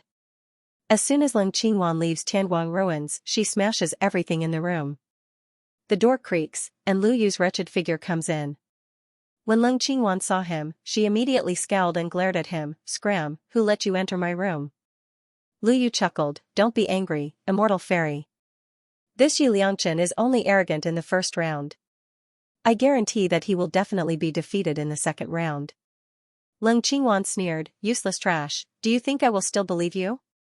Lu Yu leaned close to Lung Qingwan's ear and whispered a few words. Lung Qingwan's eyes suddenly lit up. "Is this true?" "Immortal fairy, you must be joking." Lu Yu reaches out to hold Lung Qingwan's slender, jade-like hands, and gently caresses them. "No matter who this subordinate lies to, I won't lie to you." Lung Qingwan felt as if there was some kind of sticky and disgusting reptile wriggling on her hand. She was so disgusted that she wanted to scream and shake him off. But when he thought of the importance of the second round of the competition, he endured it. "If you do this well, I won't mistreat you."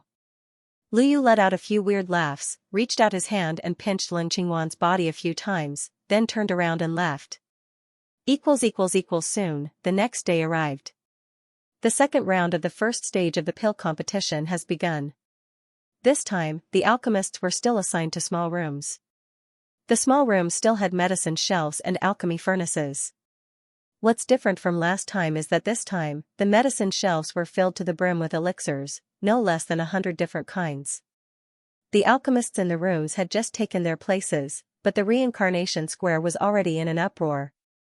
"Remember in 1 second, 800 mail sign. /say net wonderful pop-up window free reading. I wonder what the test will be this time.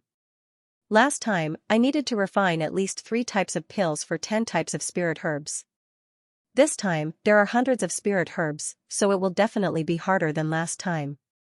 Hehe, no matter how difficult it is, the winner will definitely be Godyi." As he spoke, Lil Tian's voice rang out, instantly drowning out all the noise and entering everyone's ears. The second round of the alchemy competition has officially begun. "All patients and doctors, please get into position." As soon as he finished speaking, the tower in the center of the reincarnation square disappeared again. In its place was a huge platform. However, the platform was divided into 10 independent spaces. In each space, there was a person lying on a bed with a sickly expression. Doctors stood beside the patients. After a moment of silence, shouts immediately rang out in the square.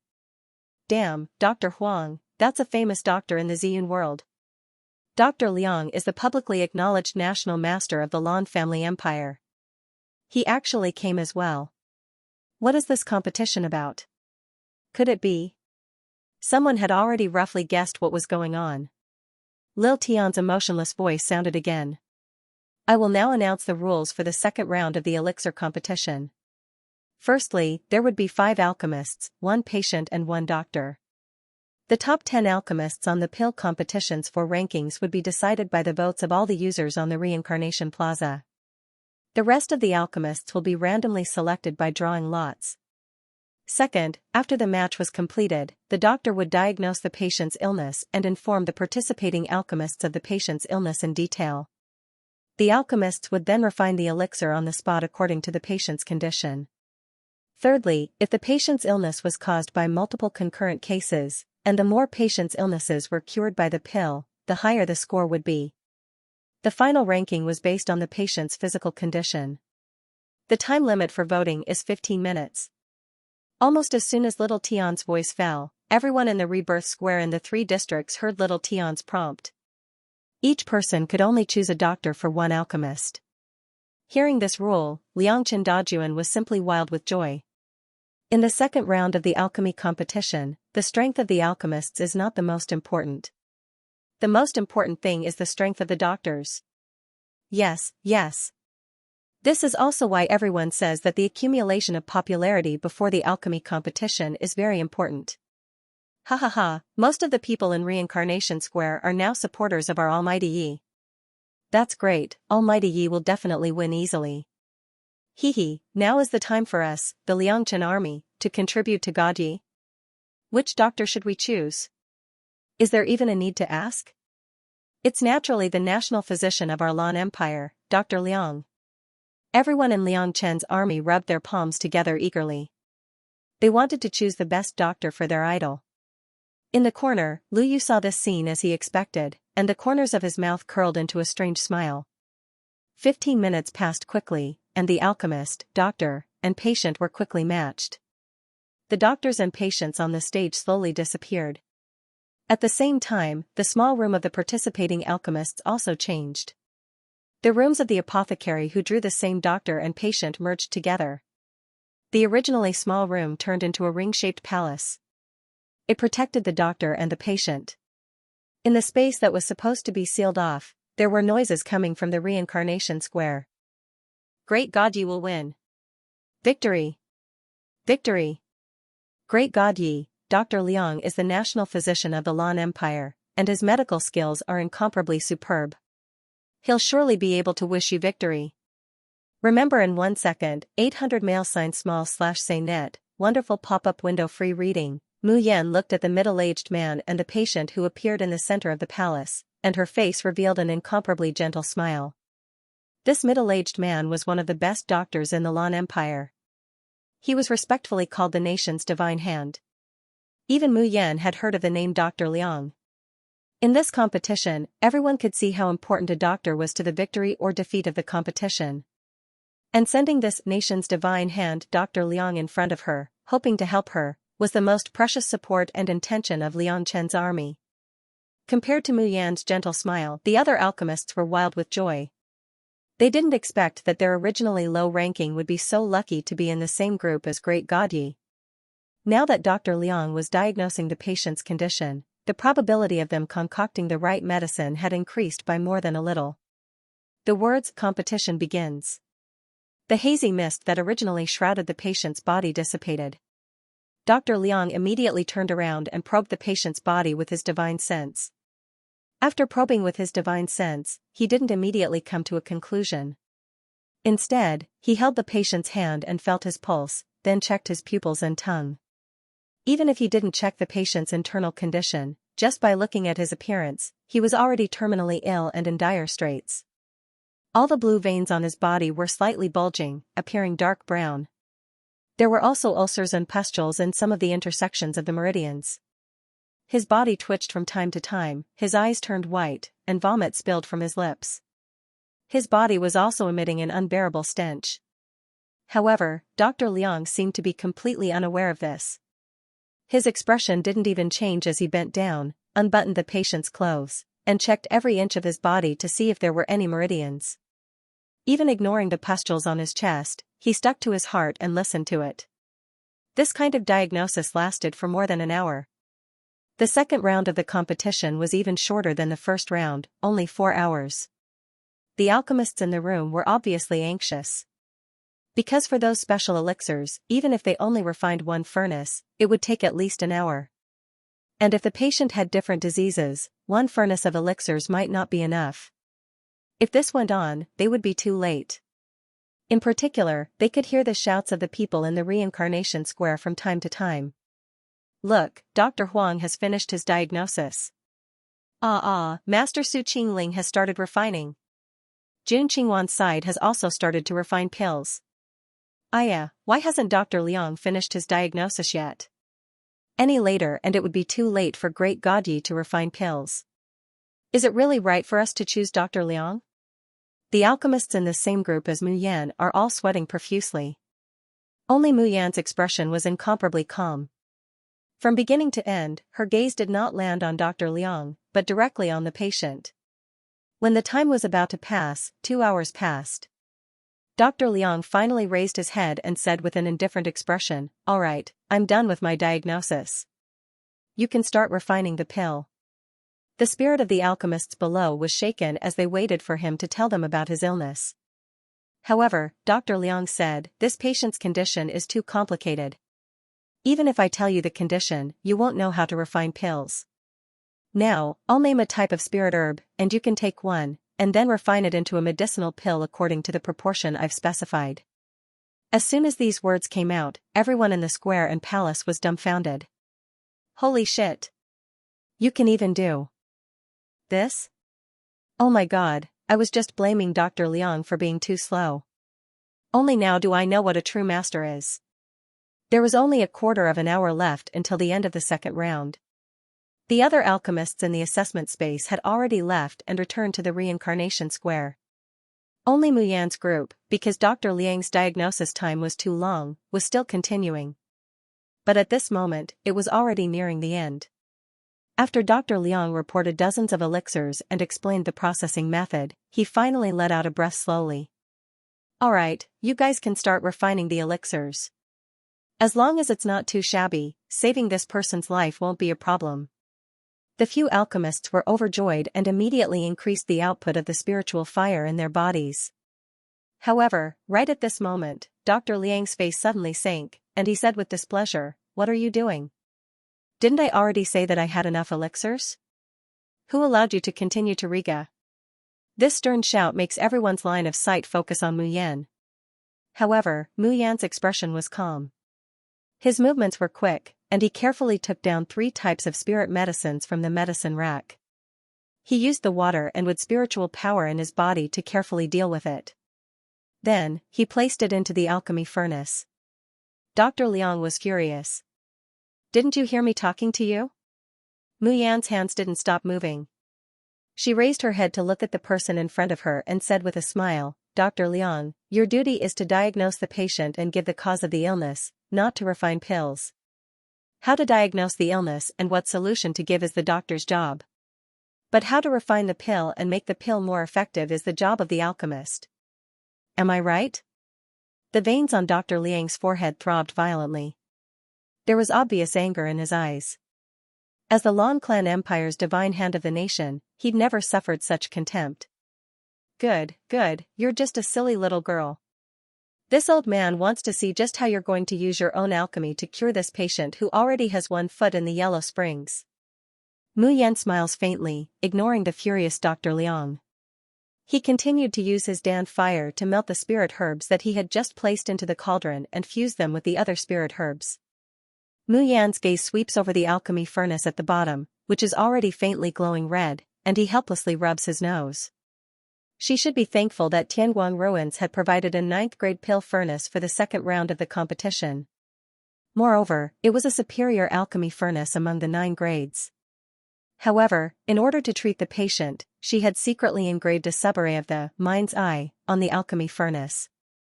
From the looks of it, even this superior 9th-grade alchemy furnace could not hold on any longer. The other 4 alchemists witnessed the scene of Dr. Liang and Mu Yan quarreling. All of them shook their heads and chose to believe in Dr. Liang without any hesitation. He thought that Yap Liangchen was really looking for trouble. If Xianxia had concocted the pill according to Physician Liang's instructions, he would have been able to clinch the first place. She just had to do something superfluous.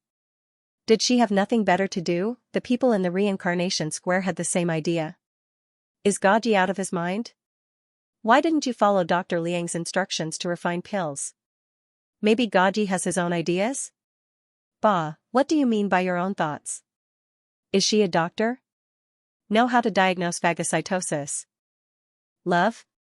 I see that Yap Liangchen thinks he's so great just because people call him Great God? Ha ha ha, what kind of God is that? Does she know that the number of patients Dr. Liang has treated is more than the number of meals she has eaten? Hearing the ridicule of the people around her, Lung Qingwan couldn't help but laugh out loud. They didn't expect that they hadn't used their backup plan yet. Yi Liangchen, the bastard, couldn't wait to die. After offending Dr. Liang, he was ridiculed for overestimating his own capabilities. In the end, he was ruthlessly slapped in the face and lost his reputation. Haha, this result was 100 times better than letting this bitch only lose the competition. 15 minutes passed in the blink of an eye, and the second round of the competition came to an end. The 4 alchemists in the same group as Mu Yan had already finished refining the pills and returned to the reincarnation square. In the entire palace, there's only Mu Yan, who's concentrating on alchemy, and Dr. Liang, who's coldly watching her from the side. Buzz. Ka ka ka, the pill furnace emitted a violent vibration, and at the same time, the bottom of the furnace emitted the sound of metal cracking. But it didn't explode in the end. Mayan let out a long sigh of relief and promptly opened the furnace. She took out the only pill inside and fed it to the delirious patient. Almost at the same time, little Tian's voice sounded in everyone's mind. The second round of the competition has ended. We will now show the results of the patients taking the pills. As soon as her voice falls, Mayan has already returned to the reincarnation square. 50 light screens appeared on the high platform in the reincarnation square. On the screen was the patient who had taken the pill. Lines of text appeared on the right side of the screen, clearly showing the changes in the patient's condition and the final physical state after taking the pill. Little Tian's voice continued. The first to complete the competition is immortal fairy Jun Qingwan. Dr. Huang's diagnosis was that the upper body was poisoned by fire poison and the lower body was poisoned by cold poison. His dantian was slightly damaged. The fire poison caused sores in his mouth and tongue, dryness in his 5 viscera, excessive consumption of spiritual energy, and a sharp reduction in lifespan. The cold poison caused the meridians in his legs to be blocked, making it difficult for him to move. The pill concocted by immortal fairy Jun Qingwan repaired the patient's damaged dantian. At the same time, it removed the cold and fire toxins and even restored the patient's cultivation. Therefore, immortal fairy Jun Qingwan's final score was 95 points. As soon as this result was announced, the reincarnation square erupted again. Lung Qingwan, who was previously ridiculed and looked ugly, suddenly became an existence that everyone revered. What kind of skill is refining basic elixirs? Can you save people like our immortal fairy Qingwan? 95 points means that the dying patient has not only recovered, but has also become better than before. My goodness! This immortal fairy Qingwan is too powerful. Lung Qingwan lowered her eyebrows, hiding the complacency in her eyes. The elixir she refined was called Ice Fire Elixir. It was a kind of elixir that specialized in treating fire and cold poisons. And this patient's illness seemed to be tailor-made for the ice and fire pill. Wasn't it natural for her to get first place? Sure enough, the results were announced next. Whether it was in the same group as Lin Qingwan, Su Qingling or Bai Ziliang, their final scores were not as good as Lin Qingwan's. The patient that Su Qingling healed was evaluated by Tianguang Su to be 93 points. It was only 2 points lower than Lin Qingwan. On the other hand, Lin Qingwan's supporters seemed to have finally found something to use against Su Qingling. They could take revenge for the first round, and they started to ridicule and humiliate Su Qingling. This made Su Qingling's supporters gnash their teeth in hatred. Very quickly, the results of the top 45 alchemists were announced. But when it came to the last 5 alchemists' turn, little Tian's voice stopped. The reason was very simple. It took time for the pill to take effect. The other alchemists had already finished refining the pills an hour ago and fed them to the patients. The patient's condition could be roughly seen at a glance. As for Mayan's group, the patients had just taken the elixir not too long ago, so the effects of the elixir had yet to fully take effect. These 10 patients were all real. But their reactions and changes after taking the elixir were only a simulation made by Tianguang Su. Therefore, on the screen at this time, it was the same patient's body that had different reactions after taking different elixirs. Of course, the effects of these elixirs would not affect the patient's real body. Time went by bit.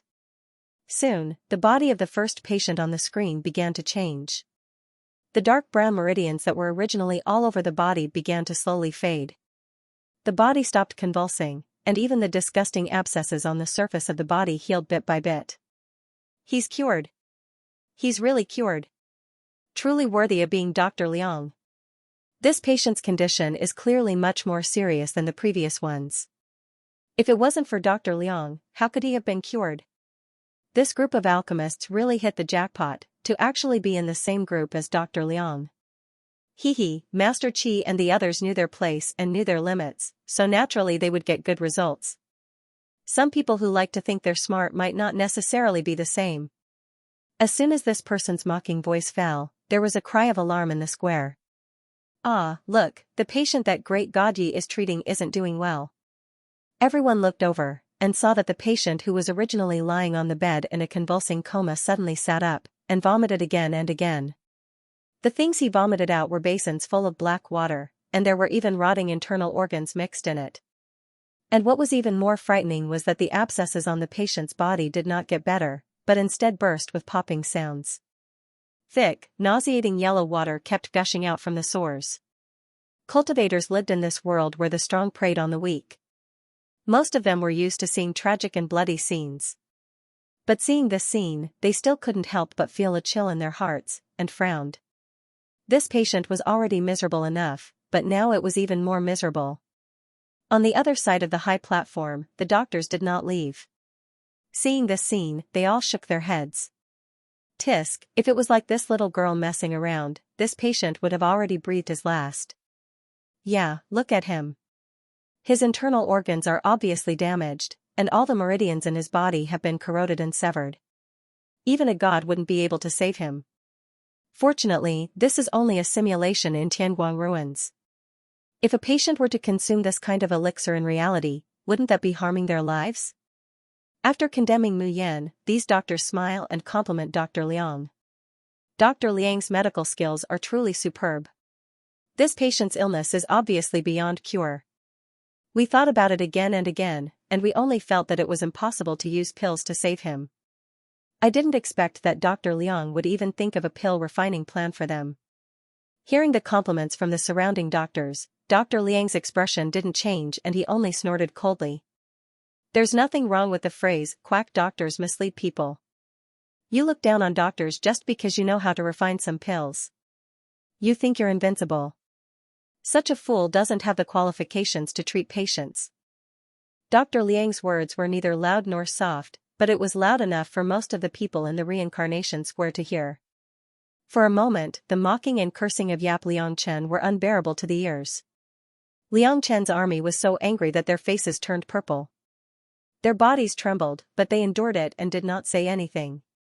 Some people couldn't help but want to curse back, but they were all pulled back. You've forgotten the iron rule of Liangchen's army. We can't make meaningless quarrels with others just because we have more people, so that outsiders won't think that we're bullying others. Our Liangchen's army has quality. Moreover, do they really think that Great God Ye's face is that easy to slap? Leng Qingwan slowly walks to Mayan's side and whispers mockingly in her ear, how does it feel to be condemned by thousands of people?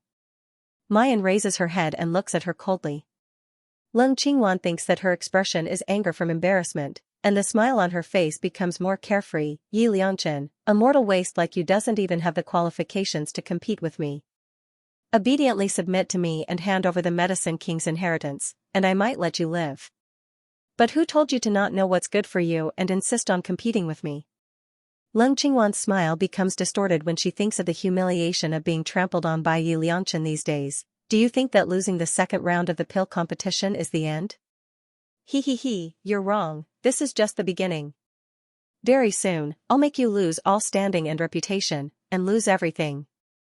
At that time, I'll still be Jun Mayan, and I'll still get the Medicine King's inheritance, while you're just a street rat that everyone wants to beat up, ha ha ha. Mayan waits for her to stop laughing, then slowly says, that patient, did you specially arrange it? Leng Qingwan's laughter stops abruptly, and she stares at the girl in front of her in shock. The corner of Mayan's mouth slowly hooks up, 10 kinds of extremely terrifying symptoms of illness, just to cover up the cause of death. Jun Qingwan, it's not easy to find such a patient and arrange for him to participate in the pill competition, right? Leng Qingwan's face turns green and white. After a while, she forces herself to calm down and says, I don't know what you're talking about. She quickly turns around and leaves. Compared to her high spirits earlier, her mind is in a mess now. What does Yi Liangchen mean, 10 kinds of symptoms, just to cover up the cause of death? She really knows, or is it just a wild guess? No. She must be talking nonsense just to scare herself. Yi Liangchen is an alchemist, how would he know how to diagnose illness? Whether it was in the immortal cultivation continent or the immortal cultivation continent, doctors and alchemists had always been completely different, but they also complemented each other. Since ancient times, it was not that there had never been someone who cultivated both medicine and alchemy, but that was only after many years of immersion. Otherwise, they would only be biting off more than they could chew. This Yi Liangchen in front of her looked to be in his 20s, but his skill in alchemy was something that even Ling Qingwan had to pinch her nose and acknowledge.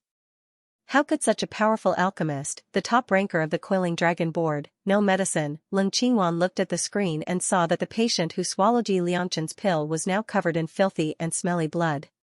After a long time, he didn't move at all, as if he was dead. Only then did she feel relieved. That's right. Yap was just bluffing. In fact, let alone saving the patient, Yap Liangchen couldn't even find 10 signs and solve them like Dr. Liang did. Right at this moment, another wave of commotion surged out from the rebirth square. What's going on? The patient Master Qi was treating seemed to be in great pain. He fell down. Look. The patient Master Ouyang was treating is also dying. Holy *T, what the hell is going on? Xiao Tian, participating alchemist Qi Hongwen, Zhang Rini, Wang Zongliang, and Li Xin died while treating a patient. Their scores are 0 and they are eliminated immediately. On the stage, Dr. Liang abruptly stood up and said in disbelief, "This is impossible." Even the alchemists felt as if they had been struck by lightning, all of them in disbelief. The people in the reincarnation square were also stunned. What's going on? Didn't those patients start to recover? Why did he suddenly die? Didn't they say that Dr. Liang's diagnosis will never be wrong? Seeing that the 4 alchemists in the same group as Mu Yan have 0 points, Ling Qingwan goes back to devouring again. He felt a little more at ease. This was her original plan. Yi Liangchen was eliminated in the second round of the audition because he had treated a patient to death. Previously, Lu Yu had secretly told her that they had bribed the steward of the Tianguang Ruins Appraiser Treasure Pavilion to know the content and rules of the second round of the audition. After that, he followed the clues and found the patient with the most serious condition and did something to him. His actions were so secretive that even Tianguang Ruins couldn't detect any problems. At that time, Yi Liangchen had already become the champion of the pill competitions for rankings.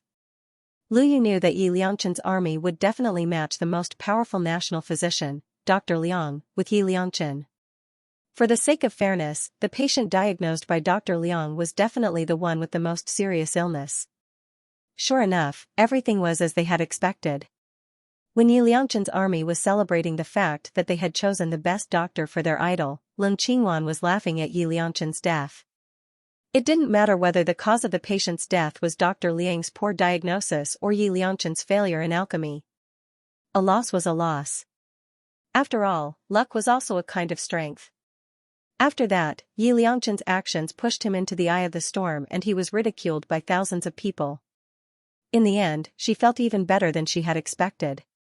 Ling Qingwan took a deep breath, and the corners of her mouth slowly blossomed into a complacent smile. That's right, no one had discovered the cause of death. Because that thing was personally hers. Just as this thought flashed through her mind, suddenly, an earth-shattering scream almost penetrated her eardrums. Look, he's alive. He's alive. The one who screamed was a girl from Liang Chen's army. While everyone else was looking at the dead patients on the screen, only her eyes were staring at the last one without blinking. Yi Liangchen had never been defeated. He had never disappointed them. This time, she believed that it would be the same. A miracle had happened right before her eyes. The patient who was lying in a pool of blood, as if he had been dead for a long time, slowly got up. Everyone was startled by this cry and looked at the last light screen. Everyone was dumbfounded by what they saw. The patient, who was covered in pustules and vomiting blood and internal organs, wiped away the blood on his face in a daze, revealing a wrinkled but clean face. Bright and clean, the people in the reincarnation square suspected that they were hallucinating. How could his face be so clean? Just now, this person's face was densely packed with pustules, and thick yellow liquid was constantly flowing out. Even if the pus was cured, it should be full of scars, right? Why wasn't there a single trace left? Damn, I'm a little dizzy, let me clear my head. So now, the patient diagnosed and treated by Dr. Liang died, and the same patient, Ye Liangchen, used her own method to concoct pills and saved him? Who can tell me? How do alchemists diagnose? Do they know how to treat patients? Did I have some misunderstanding about the profession of alchemist? He, I've been an alchemist for dozens of years, I'm starting to doubt my life. Damn. Could it be that Ye Liangchen's medical skills are better than Dr. Liang's? Someone immediately ridiculed, don't be happy too early, be careful of being slapped in the face later. Dr. Liang couldn't cure a patient, do you really think that your Ye Liangchen is a god? Maybe he'll die later? However, as soon as this person's voice fell, little Tian's voice was very timely. The 50th person to complete the competition is Ye Liangchen. Dr. Liang's diagnosis is none. Ye Liangchen concocted pills and cured the patient's illness. At the same time, the patient's body was cleared of impurities and his cultivation was improved. So Ye Liangchen's final score is 100 points. The whole place was dead silent. Everyone's expression was dazed. Even little Tian's following announcement could not be heard in their minds. Now, the first 2 rounds of the competition have ended. The ones who advanced to the second round are Ye Liangchen, Jun Qingwan, and Su Qingling. We respectfully invite the 3 of you to the Lan Family Empire's Cloud Phoenix Hall tomorrow morning for the final competition. The other 47 participating alchemists will be given different levels of rewards according to their ranking. Mu Yan smiled and gently turned the hidden void spirit ring on her finger. It's finally the finals. She also wanted to see with her own eyes what this woman who claimed to be Di Ming's fiancé and almost killed her several times is. Humph, I don't know if he will be unhappy that I killed an emperor's old lover. Thinking of this, she looked at Ling Qingwan with a faint smile. When she saw Ling Qingwan's twisted face and gritted teeth, the jealousy in her heart was slowly replaced by unbridled arrogance. Who cares if someone will be angry, she must kill this bullshit fairy who dared to pretend to be her. Right at this moment, the square that had been silent for a long time finally burst into an uproar. Ah, Godyi, I'm really kneeling before you. Is there no profession in this world that you don't know, and there's no ranking that you can't slaughter? What? Look at how you're making a fuss out of nothing. You look like you've just joined Liangchen's army? Calm down. These are the basic moves of Guru Yi. Sob, what kind of god am I worshipping? It's great to be able to join Liangchen's army. Great Godyi, I love you for 10,000 years. Listening to the cheers of Liangchen's army below, the corners of Mayan's mouth raised into a genuine smile. She had been working hard, wanting to climb higher. Apart from wanting to become stronger to protect the people around him, he also wanted to disappoint the people who supported him. It would be great to join Liangchen's army. I also want to say that it's great to have the support of your devourers. After informing little Tian about the leaked contents of the pill competition, Mu Yan plans to withdraw from Tianguang ruins. Wait a moment. Mu Yan turns around in astonishment and sees Dr. Liang walking towards her with a frown. He stares at Mu Yan for a long time, and only after a long while does he say, what was wrong with this old man's diagnosis? Just now, Dr. Liang thought about it for a long time, but he couldn't figure it out. He had clearly found the patient's 10 ailments, and he had even prescribed the right medicine for them. He even considered the conflict between the medicines used for the different diseases. Dr. Liang felt that even if he couldn't cure the patient, at least it wouldn't be a problem to save his life. But the result was, Mu Yan smiles lightly and says, Dr. Liang, your diagnosis is correct. There are indeed 10 diseases on this patient, and the most serious one is that his dantian and meridians are corroded. Therefore, in terms of appearance, your diagnosis and the dam prescription are not wrong. It's even more perfect than most of the dam prescriptions created by the alchemists. Dr. Liang stares blankly. He didn't expect that he had just ridiculed and humiliated this little girl in public. Now that he has been ruthlessly slapped in the face, not only is this little girl not angry, she even says that his diagnosis is correct. Dr. Liang only feels that his cheeks are burning. But in the end, he is still devoured. He is even more obsessed with medicine, so he can't wait to ask, then why did the damn prescription I gave not cure the patient, but let the patient die instead? The smile on Mu Yan's face slowly recedes. After a long while, she says in a low voice, because someone wanted me to lose, so they planted a devil goo in the patient's heart. The devil goo is invisible and traceless, colorless and odorless. Neither divine sense nor pulse reading can detect it. But once the Dan enters the body, the exhausted spiritual power is replenished, and the devil goo will grow rapidly, devouring the patient's heart with lightning speed. Dr. Liang inhales a breath of cold air. Devil goo? It's actually a devil goo, it's actually a devil goo. Oh, right, because there's a goo, you added those 3 medicines. Girl, you're really a genius, ah. You didn't take the pulse, didn't look closely, just used your divine sense to know that there's a devil goo in his body. How can a genius like you go to alchemy? You should study medicine, girl, let me tell you. Mu Yan didn't expect that this seemingly serious and inflexible Dr. Liang was actually a chatterbox. Once they had resolved their differences, he would capture her and force her to give up on alchemy and become a doctor. She was so frightened that she hurriedly left Tianguang ruins. Soon, the next day arrived. The finals of the alchemy competition had officially begun. At the same time, Di Ming had arrived in front of the mirror of heaven and earth and was about to enter it to head to the cultivation land. Di Ming, wait. Han Shujiu hurriedly came over and grabbed him. My apprentice's match has started. That shameless woman actually entered the finals with her. What if she bullies my disciple? Right now, immediately, go and support my precious disciple. Di Ming frowned and said coldly, I have something to do. When I'm free, naturally. No. By the time you have time, it will be too late. Han Shujiu stomped her feet in anger. Even the little bit of respect she had for Di Ming was thrown away. You must immediately go and support my apprentice, otherwise, I will not let you go. Let me tell you, in the future, don't expect me to provide you with medicinal pills from the polar domain. As he spoke, Star Wolf also hurried over. Remember in 1 second, 800 mail sign small/say net, wonderful, no pop-up window free reading. Mu Yan turns around in astonishment and sees Dr. Liang walking to her with a frown. He stares at Mu Yan for a long time, and only after a long while does he say, what was wrong with this old man's diagnosis? Just now, Dr. Liang thought for a long time, but he couldn't figure it out. He had clearly found the patient's 10 ailments, and he had even prescribed the right medicine for them. He even considered the conflict between the medicines used for the different diseases. Dr. Liang felt that even if he couldn't cure the patient, at least it wouldn't be a problem to save his life. But the result was, Mu Yan smiles softly, Dr. Liang, your diagnosis is correct. There are indeed 10 diseases on this patient, and the most serious is that his dantian and meridians are corroded.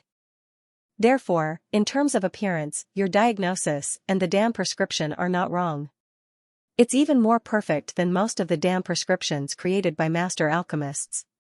Dr. Liang stares blankly.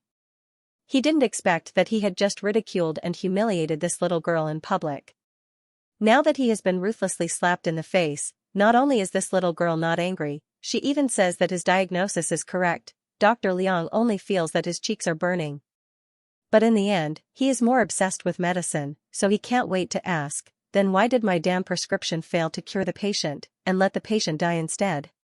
The smile on Mu Yan's face slowly recedes, and after a long while, she says in a low voice, because someone wanted me to lose, so they planted a devil goo in the patient's heart. The devil goo is invisible and traceless, colorless and odorless, and can't be detected by divine sense or pulse reading. But once the Dan enters the body, the exhausted spiritual power is replenished, and the devil goo will grow rapidly, devouring the patient's heart with lightning speed. Dr. Liang inhales a breath of cold air. Devil goo? It's actually a devil goo, so it's a devil goo. Oh, right, because there's a goo, you added those 3 medicines. Girl, you're really a genius. You didn't take the pulse, didn't look closely, just used your divine sense to know that there's a devil goo in his body. How can a genius like you go to alchemy? You should study medicine, girl, let me tell you. Mu Yan didn't expect that this seemingly serious and inflexible Dr. Liang would actually be a chatterbox. Once they had resolved their differences, he would capture her and force her to give up on alchemy and become a doctor. She was so frightened that she hurriedly left Tianguang ruins. Soon, the next day arrived. The finals of the alchemy competition had officially begun.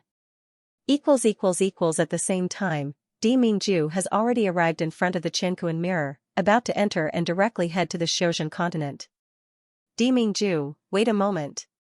Han Shujiu hurriedly came over and grabbed him. My apprentice's match has started. That shameless woman actually entered the finals with her. What if she bullies my disciple? Right now, immediately, go and support my precious disciple. Di Mingju frowns, coldly saying, Ben Jun has matters to attend to. When I'm free, naturally. No. By the time you have time, it will be too late. Han Shujiu stomps her feet in anger. Even the little bit of respect she had for Di Mingju was thrown to Java. You must immediately go and support my apprentice, otherwise, I will not let you go. I'm telling you, in the future, don't expect me to provide you with Dan in the polar domain. As they were talking, Xing Lang also hurriedly arrived. Remember, in 1 second, 800 $say net, there is no pop-up window for free reading. Han Shujiu immediately points at him and says, you ungrateful wolf, do you still remember who saved your and Jun Shang's life? It's my baby disciple, okay. Right now, I'm just letting this kid Di Mingju support my baby disciple, not letting him marry my baby disciple. Is this making things difficult for him? You guys are ungrateful and shameless. Xing Lang's mouth twitches, but he can't speak for a while. Until now, he still remembers the regret and despair he felt when he was infected with pi poison and implicated Jun Shang. For Han Shujiu's disciple, his heart is full of gratitude. But Jun Shang's decision is unquestionable. Xing Lang can't help but turn his eyes to Di Mingju. Di Mingju's icy blue eyes look at Han Shujiu with impatience and coldness. Get out of the way. Han Shujiu firmly blocks the Qianquan mirror. No, unless you promise to immediately support my disciple and slap that scumbag and cheap woman's face, I won't let you off. Di Mingju is finally helpless. Alright, Ben Jun promises you. Isn't it just a moment later to see Mayan and that damn fiancé? Wait. Yes. On the day of the finals of the elixir competition, Zhou Daoi and Chu Zongxing arrive at Tianlang Palace early in the morning. Thinking of what happened in the past few days, both of them feel like they are in a dream. They originally thought that asking Mayan to make a move was nothing more than a last resort. They even made the decision to let Mayan secretly take away the chaotic tower, and then hand over the 6 Stars Tower to Longting Academy. They didn't expect that what they thought was impossible to do, someone actually did it. Moreover, it was far beyond their expectations. In the first stage of the elixir competition, the results are far ahead. The entire Tianguang ruins is now in the fear of being dominated by Yi Liangchen. If you ask the people who are paying attention to the elixir competition at this moment, who do they think will win the championship?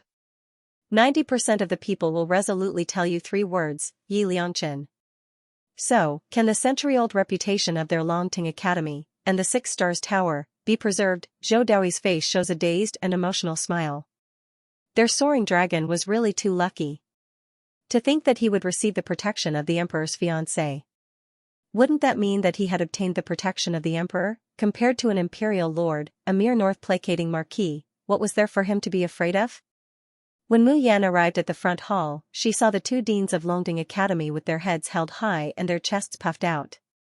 She couldn't help but smile as she stepped forward and said, "Let's go." However, when Zhou Daoi and Chu Zongxing turned around and saw her, they were shocked. You are Miss June?" The woman standing in front of him still had the same face, and her eyes were still the same. However, her originally unparalleled beauty had fallen by several levels.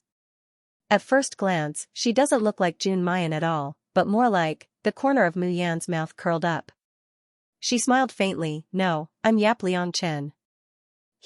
This is the masterpiece that 5th senior brother and I worked on for an entire morning. How is it? Awesome, right?" Luo Yu appeared out of nowhere and said with a smile, "Does my 6th senior sister look like Yap Liangchen now?" Zhou Daoi and Chu Zongxing nodded repeatedly. Similar, indeed very similar. It's just that her makeup skills couldn't compare with Tianguang Ruin's appearance. Therefore, even if she deliberately dressed up in an ordinary and crude way, Mu Yan's appearance was still much more beautiful than Yap Liangchen in Tianguang Ruins. Remember in 1 second, 800 mail sign small/say net, wonderful pop-up window free reading, but even if there are differences, as long as people see Mu Yan now, they will feel that she is Yi Liangchen. Mu Yan originally planned to participate in the pill competition alone this time. But thinking of the Bei's soul pearl in Luoyu's body, she thought again and also brought him in disguise. However, before he left, another person joined in. "Miss, can I follow you to the Lan Empire's imperial palace?" Chu Tianyu bowed. Mu Yan raised her eyebrows. "Reason?" Chu Tianyu took a deep breath, his eyes flashing with a bone-chilling light. "The man beside Jun Qingwan is Chu Xinyan's confidant, Lu Yu. Back then, he coveted my mother." Mu Yan looked at him quietly for a while. Chu Tianyu clenched his fists. "Miss, I promise that I will not cause you trouble because of personal grievances." Mu Yan sneered. "This kind of trash can be called trouble? Alright, if you want to follow, then follow. But before you go in, ask fifth brother to help you change your appearance. You also know that your identity must not be exposed in front of the people of the North Marquis Mansion. I hope you will remember this." Chu Tianyu looked happy and quickly said, "Miss, rest assured, this subordinate knows what to do." The Lan Empire's imperial palace was not so much a palace, but a huge imperial city. And the pill competition was held in the imperial city's largest and most luxurious Cloud Phoenix Hall. The three followed behind Zhou Daoi and Chu Zongxing, entering the imperial city unimpeded. But flying is prohibited in the imperial city. As they walked, Mu Yan asked Luoyu in a low voice, "Shao Qi, after entering the imperial palace, is there anything strange about you? I heard from Lan Huahong that the same kind of soul pearl can sense each other. The base in your body is not agitated at all?" Luoyu shook her head blankly. "I don't feel anything." There was something he didn't say. He always felt that there was a disdainful voice in the depths of his sea of consciousness. It seemed to be saying, "That kind of thing can be called base, an illusion, it must be his illusion." The moment Mu Yan stepped into the Cloud Phoenix Hall, everyone's gazes gathered on her. Some were curious, some were respectful, some were excited, some were resentful and jealous, and they simply wished for nothing more than to burn holes in her body. "Is this the famous Yi Liangchen of Tianguang Ruins? I've finally seen his true face today. God Yi, I'm from the Southern Lands Tong family. I'm your loyal supporter." Ah. Yi Liangchen seemed to be much more beautiful than he was in Tianguang Ruins. Could it be that she didn't improve her appearance after entering Tianguang Ruins, but lowered it instead? Haha, you call this beautiful? Compared to immortal fairy Qingwan, she's simply an ugly freak. Listening to the noise around her, Mu Yan is a little amused. Why does it feel like I've returned to the reincarnation square in Tianguang Ruins? She looked around and saw that the entire Cloud Phoenix Hall was decorated with gold and jade. Instead, it was filled with a graceful and ethereal aura. Around the Cloud Phoenix Hall, there were dozens of tables arranged in a ring shape. Fresh spirit fruits, delicacies, and wine were placed on the tables, and the entire hall was filled with a clear and refreshing fragrance. The people sitting on the tables were all dressed in luxurious clothes and had an extraordinary aura. Zhou Daoi introduced them to Mu Yan softly. "These people are the royal families and sects of the South, East, and East continents. Although they aren't the heads of the families, they are also the elite disciples of their clans who hold real power. Remember in 1 second, 800 mail sign small/say net, wonderful pop-up window free reading. In fact, the Eastern, Western, and Eastern lands attach great importance to every elixir competition. After all, for cultivators, whether they are nobles, generals, or poor rogue cultivators, elixirs are indispensable in the process of cultivation. It's also because of the importance attached to the champion of each elixir competition and pill competition that the finals are arranged in the Imperial Palace. The people present are roughly divided into 3 groups, with the Eastern, Southern, and Western lands as the boundary. Since the Eastern lands are the host, the Eastern lands naturally have the most people. Su family, Morong family, Nalan family, Shrouded Heaven Mansion. Almost all of these famous sects and families are here. There are also many acquaintances. For example, Suzy, who had a cold expression before she came in, but after she appeared, he revealed a silly smile and kept waving at her. Mu Yan turns her head and doesn't look at him. This kid has grown a lot taller now. It might be because his heart disease was cured, and he no longer struggles on the edge of death, so the gloomy aura around him has dissipated a lot. It's fine if he doesn't have the clear and weak pretense he used to have, but why does he have a silly taste now? Seeing that Mu Yan doesn't pay attention to him, Suzy runs over eagerly. June. As the words are on the tip of his tongue, he suddenly realizes something and immediately changes his words. Great God Yi, you're really amazing. Not only can you draw talismans and fight, you can even refine elixirs. You will definitely win this elixir competition. I'm Suzy of the Su family. I've admired you for a long time, can I sit next to you? The youngster's eyes shine brightly. Mu Yan is shaken to the point that she wants to hold her forehead. She always feels that if the youngster had a furry tail behind him, he would be wagging happily right now. Moreover, young man, did you forget that your aunt also participated in the elixir competition and also entered the finals? Is it really good for you to run over and help your aunt's opponent win the championship? Cough. Your Su family seat is over there. Mu Yan tactfully wants to refuse. However, Suzy's expression immediately became so aggrieved that he looked like he was about to cry, and he even had an expression of accusation. His lips opened and closed soundlessly. Little missy, you didn't keep your word. You clearly said that you would take my body if you cured me. However, I waited for you in the purple cloud realm for so long, but you didn't come to find me even once. Mu Yan, cough, cough, cough, cough, UF** king spit it out for me. What do you mean I want your body, Qi Xiaohuang? My illustrious reputation is about to be ruined by you. 7 brilliance, let him sit. Let him sit. It just so happens that I have been bored to death during this period of time. Once the competition is over, I will borrow his body to go out and have fun. Wild your sister, Bai Xia, get your ass back here. What have you taught my pure and innocent artifact spirit? Mayan coughs slightly, sit down. Hearing this, Suzy's expression changed instantly, and he happily sat beside Mu Yan. Su Qingling, who was drinking nearby, shook her head, but she could not help but feel suspicious. Isn't the one that Z always talks about little Jia Jun Mayan? Why did he worship Yap Liangchen now? Just as Suzy's buttocks sat down, a youngster with a sullen face ran over. He quickly occupied the seat next to Mu Yan. Mu Yan turned to look. She saw Lan Huahong, the little prince of the Lan family empire, revealing a bashful smile at her, and softly said, Aunt, I also want to sit next to you, can I? Remember in 1 second, 800 mail sign small/say net, wonderful pop-up window free reading, Mayan. How could she say no? Luo Yu, who had been observing the Cloud Phoenix Hall and hadn't had time to sit down, turned his head and found that his seat was gone. Luo Yu's mouth twitched, and he was about to protest. Suddenly, a fragrant wind lingered at the tip of his nose. Then, his clothes tightened as someone gently pulled him forward. A smiling female voice rang in his ear, Little handsome Luo Yu, it's been so long since we last met, did you miss this sister? Luo Yu looked up, only to see a beautiful and tender face right in front of him. As always, there was a carefree and playful smile on his face. It was the young miss of the Murong family, and the only girl in the Qilin team, Murong Shui. But this time, Luo Yu didn't fly into a rage out of humiliation like before.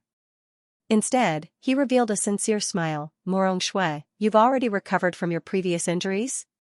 Perhaps it was because the youth's smile was too clear and dazzling.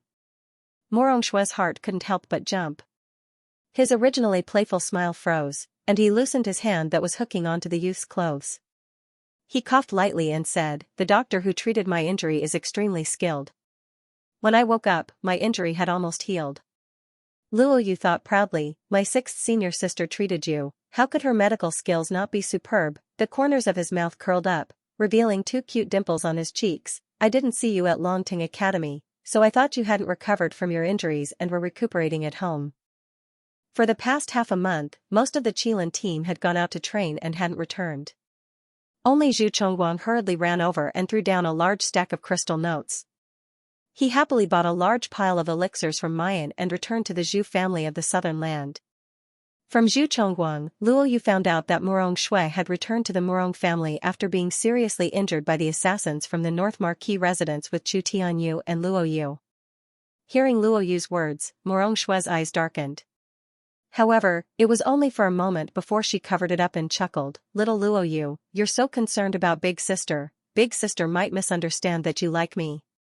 I was just worried that I wouldn't have the chance to repay you with my body. Luo Yu, Murong Shui, do you know who you are now? How dare you flirt with another man? All of a sudden, a cold male voice cut in. Luo Yu turned her head to look and realized that it was someone she knew. Team Kiran's support back then, the former top of the Ganhua rankings, Xue Huailu. However, compared to a few months ago, the spiritual energy in Xue Huailu's body was incredibly thin. It was clear that he had nearly been crippled in the chaotic tower. Moreover, right now, his entire body was emitting a very uncomfortable feeling of malice and ruthlessness. Luo Yu frowned the moment she saw him. Xue Huailu, who are you yelling at?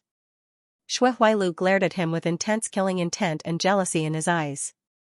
But very quickly, the corners of his mouth curled up, revealing a sinister smile. I'm disciplining my fiancé, what does that have to do with you? Lan Luoyu, you are so close to my fiancé. Are you trying to seduce a married woman? Luo Yu was stunned and instinctively looked at Murong Shui. Fiancé? He had no romantic feelings for Murong Shui, but he treated this handsome and carefree woman as a friend in times of adversity. He could not believe that Murong Shui would agree to marry Xue Huailu. However, this time, Murong Shui did not refute Xue Huailu's toad lusting after swan meat like before.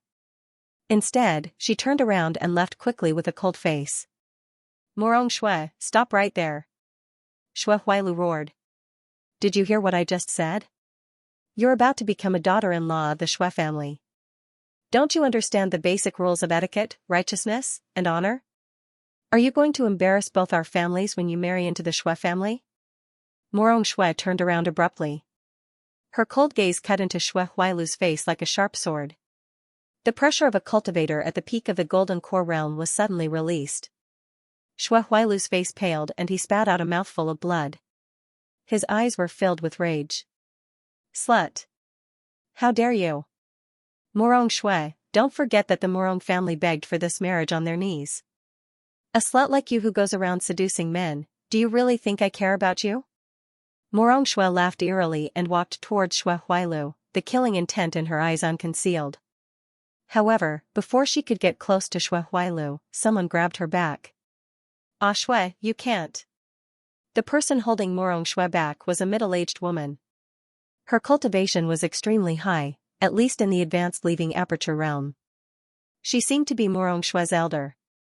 However, she looked extremely haggard. She looked at Murong Shui with a pleading look in her eyes. Ah Shui, you know the current situation. Bear with it. Murong Shui clenched her fists tightly. However, she didn't say anything in the face of the middle-aged woman's pleading look. She turned around and left. The fear on Xue Huailu's face turned into pride and arrogance. He didn't care what kind of situation he was in as he yelled, Murong Shui, I don't want you to behave like this a second time. Otherwise, don't blame me for punishing you after we get married. Luo Yu frowned as she watched Murong Shui leave. It wasn't Murong Shui's personality to swallow her anger like this, not to mention, Xue Huailu's cultivation had dropped by more than half. He was no different from a cripple. What was Murong Shui afraid of? Xue Huailu met Luo Yu's gaze. The smile on his face turned savage. Brat, do you think you can seduce the young miss of a noble family with that pretty face of yours? Ha ha ha, unfortunately, Murong Shui will soon become my woman. When she becomes the wife of the Xue family, I can teach her any lesson I want. When that time comes, I will definitely let her know the consequences of fooling around outside and not being a woman. Luo Yu sneered, you're just a half-crippled toad. You don't even have the right to eat insects and ants, yet you want to eat swan meat? Are you thinking too much? The arrogant smile on Xue Huailu's face twisted. Little bastard, just you wait. One day, I'll make you. Before he could finish speaking, a clear and moving voice that was like the sounds of nature slowly resounded. What do you want my junior brother to do? It was unknown when Mu Yan had already turned around, but she looked at Xue Huailu with a smile that was not a smile, Come, say it a little louder, let me hear it. In that instant, Xue Huailu's twisted expression froze on his face. His pupils contracted violently because of fear. Jun Mayan. He almost forgot that Yap Liangchen is Jun Mayan. Instructor Long Tang and the members of the Qilin team in the Chaotic Tower knew about it. However, because of the restrictions of the Six Stars Order, no one could reveal it. Not only could they not reveal it, but they couldn't even think of revealing it. Otherwise, they would be executed by the Six Stars Order. Mayan slowly stood up and walked towards Xue Huailu, pulling Luoyu behind her. Luoyu happily accepted her sixth senior sister's protection.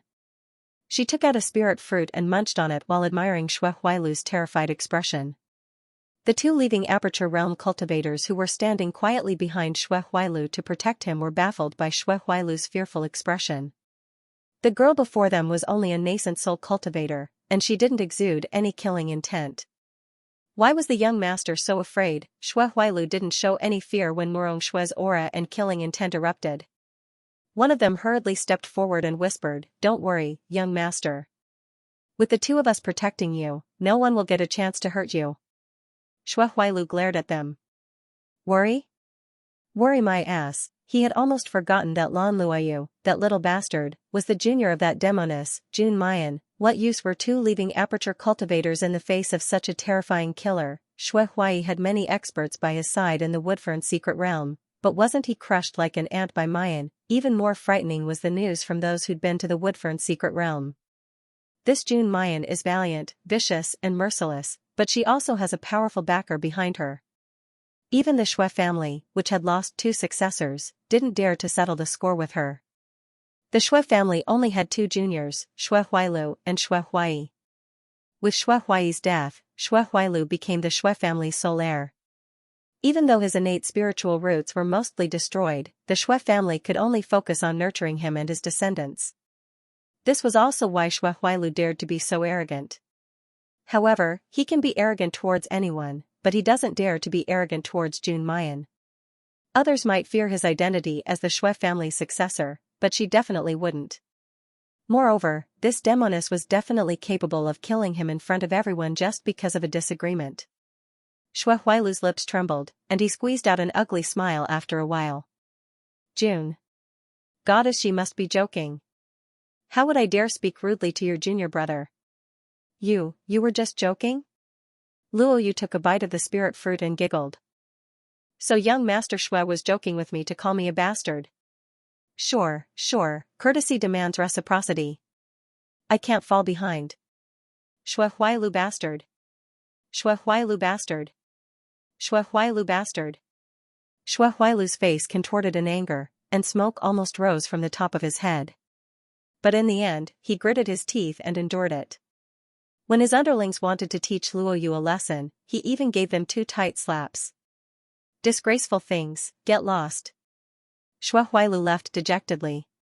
Luoyu happily takes Mayan's arm. Sixth senior sister is mighty. Sure enough, as long as sixth senior sister was around, she could slap the face of a villain anytime and anywhere. This feeling could only be described with one word, awesome. This interlude passed quickly. In this noisy hall, it did not attract too much attention. At this time, when it was close to sea, Leng Qingwan and Lu Yu's group also arrived. Today, Leng Qingwan was wearing a gorgeous cloud gauze dress. She didn't wear a veil on her face, and she even had makeup on. Her whole person appeared flamboyant and gorgeous, but did not lose her charm. This kind of beauty was extremely impactful. Almost the moment she appeared, she attracted everyone's attention. This is immortal fairy Qingwan? Oh my god, so beautiful. Looking at it this way, this face really looks like Jun Mayan. Could it be that Qingwan Xianji is really Jun Mayan? Huh? The person accompanying Jun Qingwan seems to be someone from Ding Beiho's mansion. Her background doesn't seem to be small. Leng Qingwan's face is cold and arrogant, as if she doesn't listen to the noisy discussions around her. Her eyes sweep over and fall on Mu Yan, and her cold and arrogant expression instantly becomes gloomy and cold.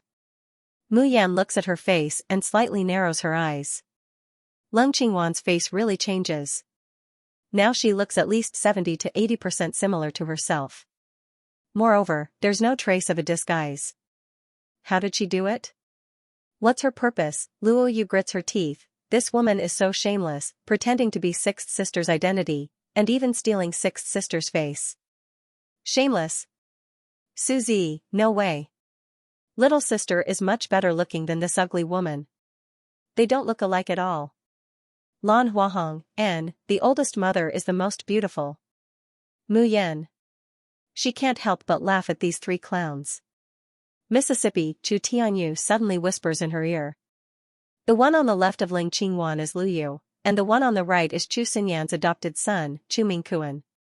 On the surface, Chu Mingkuan is Chu Xinyan's adopted son, but in fact, he specializes in handling some shameful matters for Chu Xinyan. For example, looking for innocent women who can bear Chu Xinyan's children for him to absorb their lifespan. Mu Yan's eyes darken. Just as she's talking, Chu Mingkuan strides over. A pair of hawk-like eyes looks at Mu Yan up and down, as if to engrave her appearance into his mind. Then he smiles lightly. Great God Yi, I've heard a lot about you. It's not easy to see the true face of the great god. Mu Yan leisurely drinks a cup of spirit wine. Is that so? This light sentence is clearly a perfunctory reply. Chu Mingkuan has always been the spokesperson of Ding Beiho. Wherever he goes, people would hold him in high regard.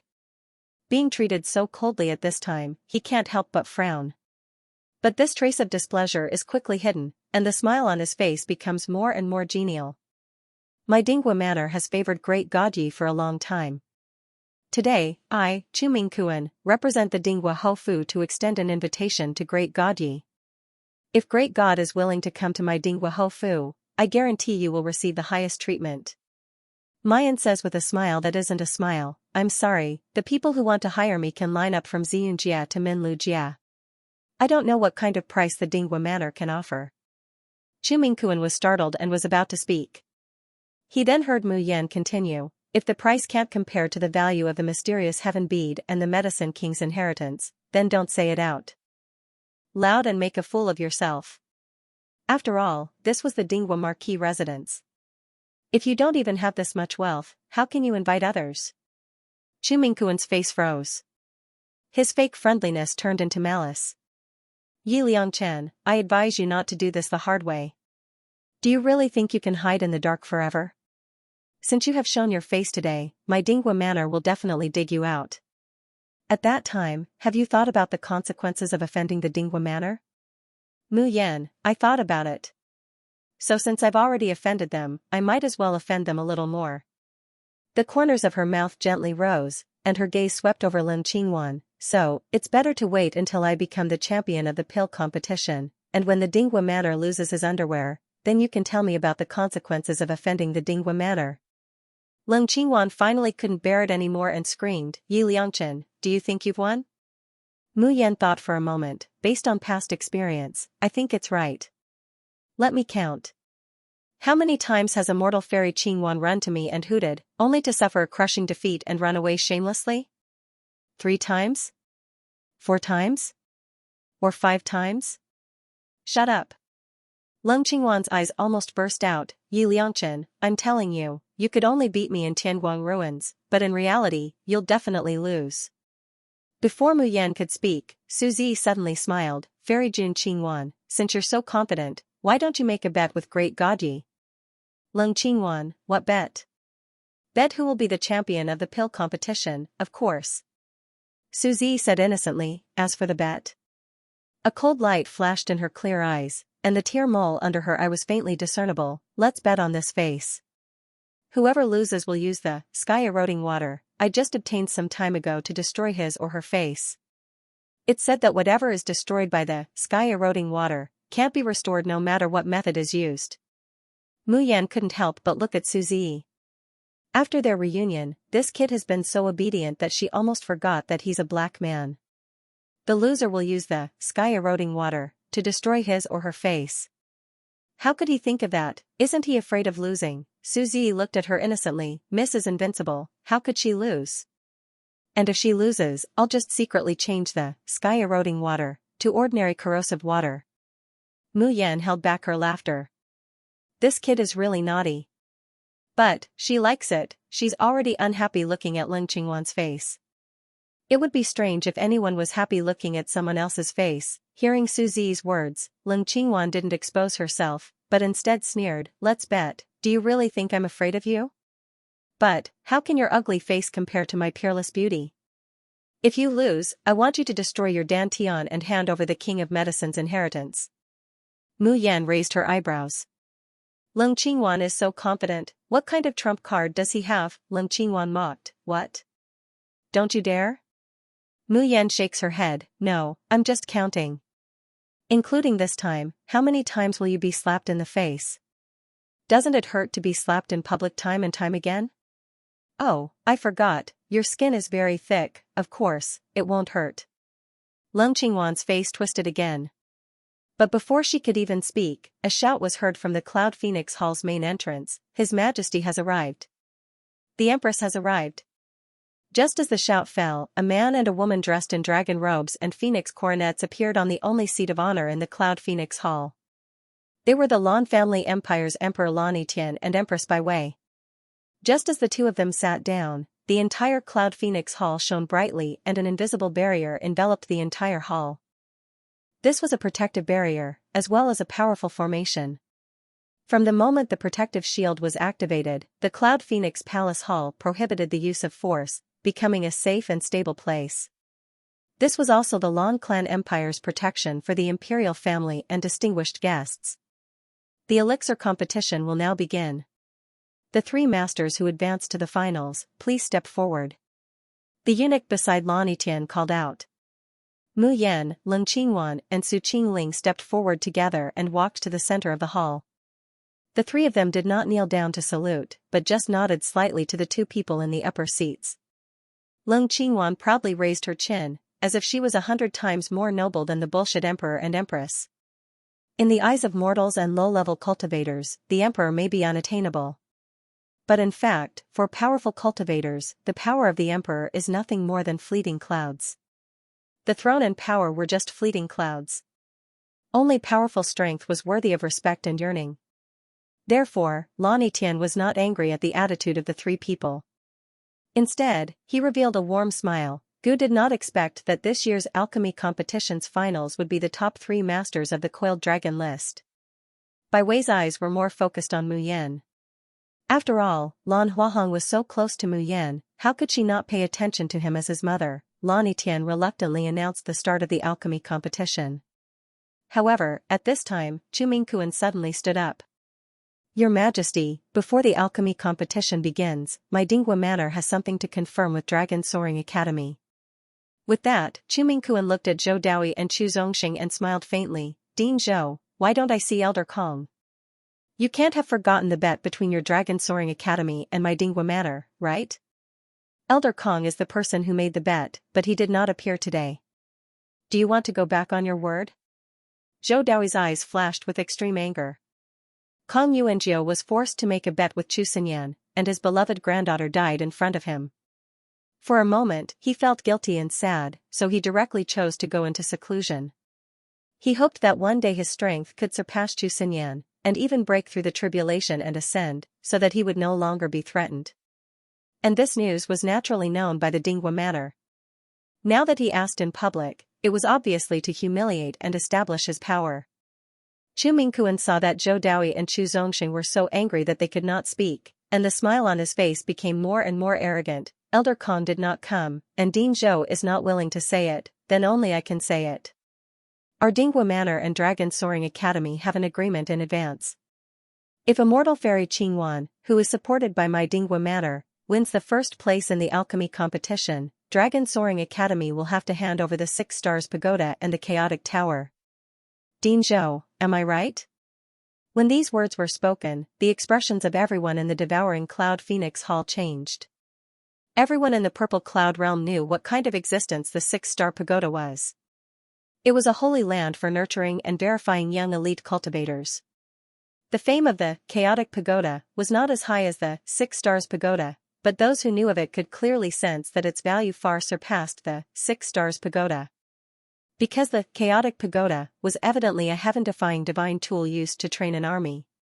Once someone obtained the Chaotic Tower and had sufficient power, their final achievements would be immeasurable. In this year, it was not as if there was no one who had designs on the chaotic tower. It was just that although the chaotic tower was in the divine elephant city, Long Ting was only entrusted to manage it, and did not have control over it. The true master of the chaotic pagoda was the artifact spirit of the 6-star pagoda. It was a mysterious existence that had existed for 1,000 years, and its strength far surpassed that of a cultivator at the tribulation stage. Once the 6 stars token appeared, anyone who dared to covet it would die without a burial ground. This was the reason why Chu Xinyan made a bet with Long Ting to bring the 6 stars pagoda and the chaotic pagoda together. When the people present heard this bet, they instantly realized something. Especially Lani Tian, Bai Wei, and the others, their faces were unspeakably ugly. Long Ting was an academy. Even if they controlled the chaotic tower, they would not use it to accumulate power and plot against the world. But if the ambitious Dinghua Manor obtained it, it would be hard to say. Zhou Daoi and Chu Zongxing trembled with anger. But this bet was made by them, and in front of everyone, they had no choice but to admit it. Now, the only thing they could hope for was for Mu Yan to win this competition.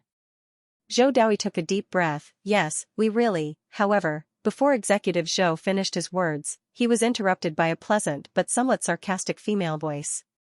There is indeed a bet, but I'm a little curious. If Long Ting loses, they have to hand over the 6 stars pagoda and the chaotic tower. If Dinghua Manor loses, what do they have to hand over?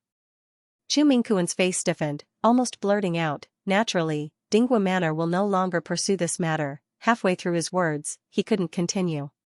Not pursue what? Not pursue Long Ting for hiding Chu Tianyu, but Chu Tianyu was a student of Long Ting. How could it be considered as hiding? And Chu Xinyan's coercion of Long Ting, it couldn't be brought up to the public. Chu Mingkuan's face suddenly turned green and white. Mu Yan chuckled, I've made so many bets in my life, but I've never heard of a bet that only requires one party. Your Majesty, Dinghua Manor doing this, isn't it too unkind, too unscrupulous? Lani Tian said in a low voice, indeed. Chu Mingkuan, this is Elder Kong and Father. Mu Yan didn't wait for him to finish speaking, immediately saying, since you already know that it's unscrupulous, it's not too late to change it. I think Dinghua Manor should add a bet on the spot. What should we add? Chu Tianyu bent down and whispered a few words in Mu Yan's ear. The smile on Mu Yan's face became brighter and brighter, adding a hint of charm to her originally ordinary appearance. If Fairy Qingyuan loses, Dinghua Manor will give the Heavenly Dragon City in their hands to Long Ting Academy. How about it? Since Long Ting is a little far from Heavenly Dragon City, it's inconvenient to manage it, so I'll leave it to the Lan royal family to help manage it. Lani Tian's eyes suddenly widen as he looks at Mayan with pleasant surprise. Chu Mingkuan's expression could no longer be described as ugly. He was burning with rage, and there was even a trace of fear in his eyes. Lu Yu glared at him and scolded, idiot. Celestial Dragon City was an extremely important city. It was adjacent to the southern land and was backed by the Heavenly Phoenix mountain range. It was easy to defend and difficult to attack. Moreover, it had abundant spiritual qi. Whoever obtained this city would be like obtaining a stronghold, like adding wings to a tiger. If they really lost to Sky Dragon City today, given Chu Xinyan's cruel and merciless character, he would definitely make Chu Mingkuan suffer 100 times worse than death. Chu Mingkuan's legs trembled at the thought of this. At this moment, he was filled with regret. Why did he deliberately step forward to humiliate Long Ting? In the end, he went for wool and came home shorn. Instead, he roasted himself on the fire. I can't make this decision, haha, what's there to be afraid of? Just agree to it. Do you really think that this consort will lose to Yi Liangchen?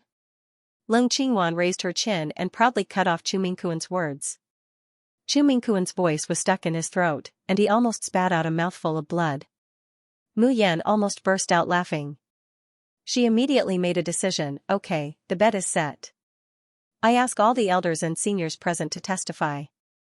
Lani Tian coughed slightly. We can personally testify that the bet between Dragon Soaring Academy and Dinghua Manor is valid. Now, the pill competition officially begins. Leng Qingwan looks at Mu Yan with a cold and mocking gaze, and sneers, Yi Liangchen, do you think you've won? Do you really think I'm an idiot? If I wasn't sure, do you think I would make this bet with you? As soon as her voice falls, she raises her hand, and a silver alchemy furnace appears in front of everyone. This silver alchemy furnace is engraved with complex patterns, and there's a faint red light circulating on its surface. It's not an ordinary item at first glance. Most importantly, this alchemy furnace actually emits a faint pressure. Artifact? A master refiner exclaims and stands up abruptly. This alchemy furnace is an artifact? What? Using an artifact to refine pills, is this Qingwan crazy? Listening to the exclamations of the surrounding people, Lung Qingwan's face shows a mocking smile. A group of stupid mortals, country bumpkins who haven't seen the world. They simply don't know that in the Xianxia continent, every alchemy furnace is at least an artifact level. It's just that the higher the grade of the artifact, the easier it is to be destroyed when passing through the space barrier. So now, she only has this artifact level, Xianyuan Cauldron. Lung Qingwan's gaze sharpens, and the immortal power in her dantian surges. A flame instantly appears in her palm, and she throws it into the Xianyuan Cauldron. There's clearly no elixir in the cauldron. But this flame burns fiercely inside. Moreover, the air was instantly filled with a refreshing smell. This is the legendary real Dan fire? This time everyone is even more shocked than when they saw the artifact-level furnace. Even Su Qingling's complexion changes. There's actually someone in the Xiozhan continent who managed to refine a real Dan fire. Mu Yan slightly narrows her eyes, and a strange light flashes through them. She used to think that Dan fire only refers to the flame of alchemy. Later, after listening to her ninth master, she realized that it wasn't. Dan fire refers to an alchemist finding a powerful spiritual fire of heaven and earth, nourishing it with their own spiritual power and divine sense, and finally refining and absorbing it into the body to use it for alchemy. Only with this kind of alchemy fire would it have enough energy, and only then would the alchemist have enough control. In the Xiaoxian continent, only cultivators who can control Dan fire are qualified to be called true Dan masters. Only those who had devoured and controlled their alchemic fire could refine pills above the 10th grade. It was the king elixir. Lung Qingwan looked around. Seeing everyone's shocked expression, the corner of her mouth slowly hooked up. Finally, her arrogant eyes fall on Mu Yan. Have you heard of Wang Dan? Someone was confused. What's a king pill? Someone gasped. Wang Dan? Wasn't that a pill that only existed in legends? I heard that no one in the cultivation world has ever been able to refine it successfully. Is immortal fairy Qingwan going to refine a monarch elixir? My god, if immortal fairy Qingwan can really refine king elixirs, then she'll definitely win. Lung Qingwan sneered. Yi Liangchen, I already said that I would lose to you in the Tianguang ruins because my strength was suppressed. But in the real world, you will definitely lose. After saying that, she unhesitatingly began to take out elixirs from her storage ring, and even immortal medicines, and threw them into the furnace. The finals of the elixir competition is very simple. There's no time limit, no cumbersome rules, only 1. Whoever refined a pill that was more appreciated by the cultivators present would be the final winner. Looking at Lung Qingwan's skillful movements and the dazzling light emitted by the Xianyuan cauldron, Zhou Daoi's face was pale, and his body was on the verge of collapse. He turned around and exchanged glances with Vice President Chu. They both saw the despair in each other's eyes. Jun Qingwan could actually refine a King Dan, they hadn't received any news before. Now, no matter how powerful the 10th grade Dan that Mu Yan refined, how could it be compared to the King Dan, their soaring dragon, was bound to lose. Su Qingling looked at it for a while and shook her head regretfully. She took a step back and said, I can't refine a king elixir. I'm willing to withdraw from this competition. Her appearance was beautiful and her temperament was carefree and straightforward. Regardless of whether he advanced or retreated, he was confident and unruffled. Before he left, he even took out 2 bottles of wine. He tossed one bottle to Mu Yan and casually took a sip from the other bottle. Then, he smiled and said, Almighty Yi, I'm more optimistic about you as the champion of the alchemy competition. Don't lose to those pretentious, arrogant women. Mu Yan took the bottle and drank a mouthful without hesitation. She chuckled and said, How can I disappoint Master Su with a beauty's trust? Su Qingling stared blankly for a moment before laughing out loud. She liked Yap Liangchen so much. After drinking the wine, Mu Yan casually tosses the bottle aside and takes out the alchemy furnace. Her alchemy furnace was of the 9th grade, and it was the best of the 9th grade. However, compared to Leng Qingwan's profound origin cauldron, it was naturally far inferior. When they see Mu Yan first put down the elixir, and then inject her own spiritual fire, many of the people present are already shaking their heads. Zhou Daoi's eyes were red. He held his head and fell into despair. Leng Qingwan takes a moment to glance at Mayan and sneers, struggling on your deathbed, hee, then this fairy will let you die a little more understanding. As soon as she finished speaking, she suddenly mobilized the immortal energy in her body and injected it into the profound origin cauldron. In the cultivation continent, it was extremely difficult to replenish immortal energy. When immortals came to the cultivation continent, they could only use their dantian as a medium to transfer the spiritual energy in the air. This was completely different from storing and producing spiritual power in one's dantian. Using one's dantian as a transit point, one could easily absorb the barren qi in the air and cause damage to one's soul. The immortal force stored in his dantian could expel this barren qi. However, once his immortal energy was used up, there was no way to replenish it in the cultivation world. His body would be completely corroded by the desolate qi, which was extremely dangerous. Therefore, people from the Xiaoxian continent would rarely use their immortal force when they came to the Xiaoxian continent. But at this moment, Leng Qingwan couldn't care less. She only wanted to ruthlessly trample on Yi Liangchen, then obtain the fame and inheritance that she deserved. As immortal qi was injected into the cauldron, everyone was shocked to see a black cloud appear above the mysterious Yuan cauldron. A faint golden light flickered in the dark clouds, and from time to time, muffled sounds of thunder could be heard. Tribulation cloud? These are tribulation clouds? I've heard that in the cultivation continent, refining a pill above the 10th grade is equivalent to transcending the tribulation, so there will be a lightning tribulation. Oh my god, so immortal fairy Qingwan really refined a king elixir that's more powerful than a 10th grade elixir? Leng Qingwan's eyes shone brightly as she attentively looked at the alchemy cauldron, injecting her spiritual power. It was also at this time that Mayan raised her head to look at the tribulation clouds. The corners of her mouth slowly hooked up into a faintly discernible smile. At this very moment, everyone's eyes are focused on Leng Qingwan. No one noticed that Mayan, who had just been unhurriedly throwing the elixirs into the furnace, is now moving her hands faster and faster. The flames in the cauldron grew stronger and stronger. There was even a hint of an incomparably fragrant smell in the air where the flames were burning. However, after this fragrance was released, it was absorbed by the pill in the cauldron. Not even the slightest bit of it leaked out. Furthermore, no one noticed that the originally pitch-black spirit medicines within the pill furnace were beginning to emit a strange faint golden light. On the other side, Leng Qingwan's alchemy had already entered the final stage of core formation. Fine beads of sweat dripped down her forehead, and her face was deathly pale because she had consumed more than half of her immortal power but was unable to replenish it.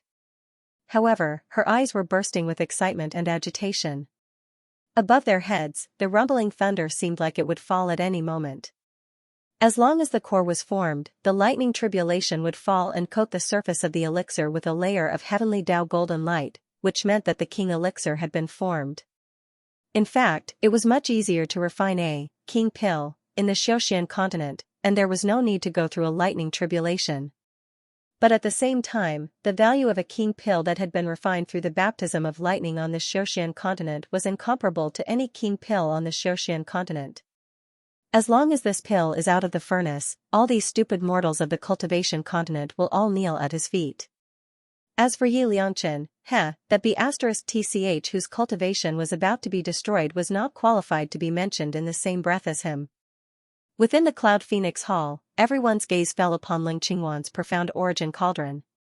Because it was about to form its core, the runes on the profound origin cauldron were bright red and dazzling. It was as if a precious treasure was about to be born, attracting everyone's attention. Chu Mingkuan, who had been trembling with fear and uneasiness, finally relaxed. A leisurely smile appeared on his face again. Finally, the spirit herbs in the mystic origin cauldron gradually condensed into pills. 2. This cauldron actually has 2 king pills. Heavens! I haven't even gone through the lightning tribulation's baptism, but I can already feel the powerful energy emanating from this medicinal pill. Moreover, this energy is not pure spiritual power, but it makes me feel more comfortable than spiritual power. Leng Qingwan raised the corner of her mouth, as if she was swallowing clouds.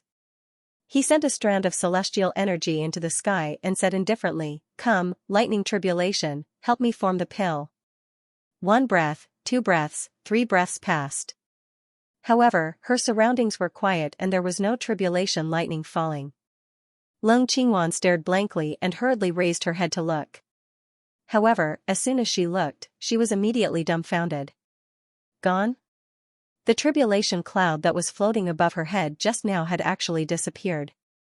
Rumble, a thunderous sound came from not far away from her. Leng Qingwan abruptly turned his head to look, and then saw an unbelievable scene. When did the tribulation cloud appear above Yap Liangchen's head? Moreover, the golden light hidden in the tribulation clouds was even brighter than before. What Leng Qingwan heard was a rumbling sound.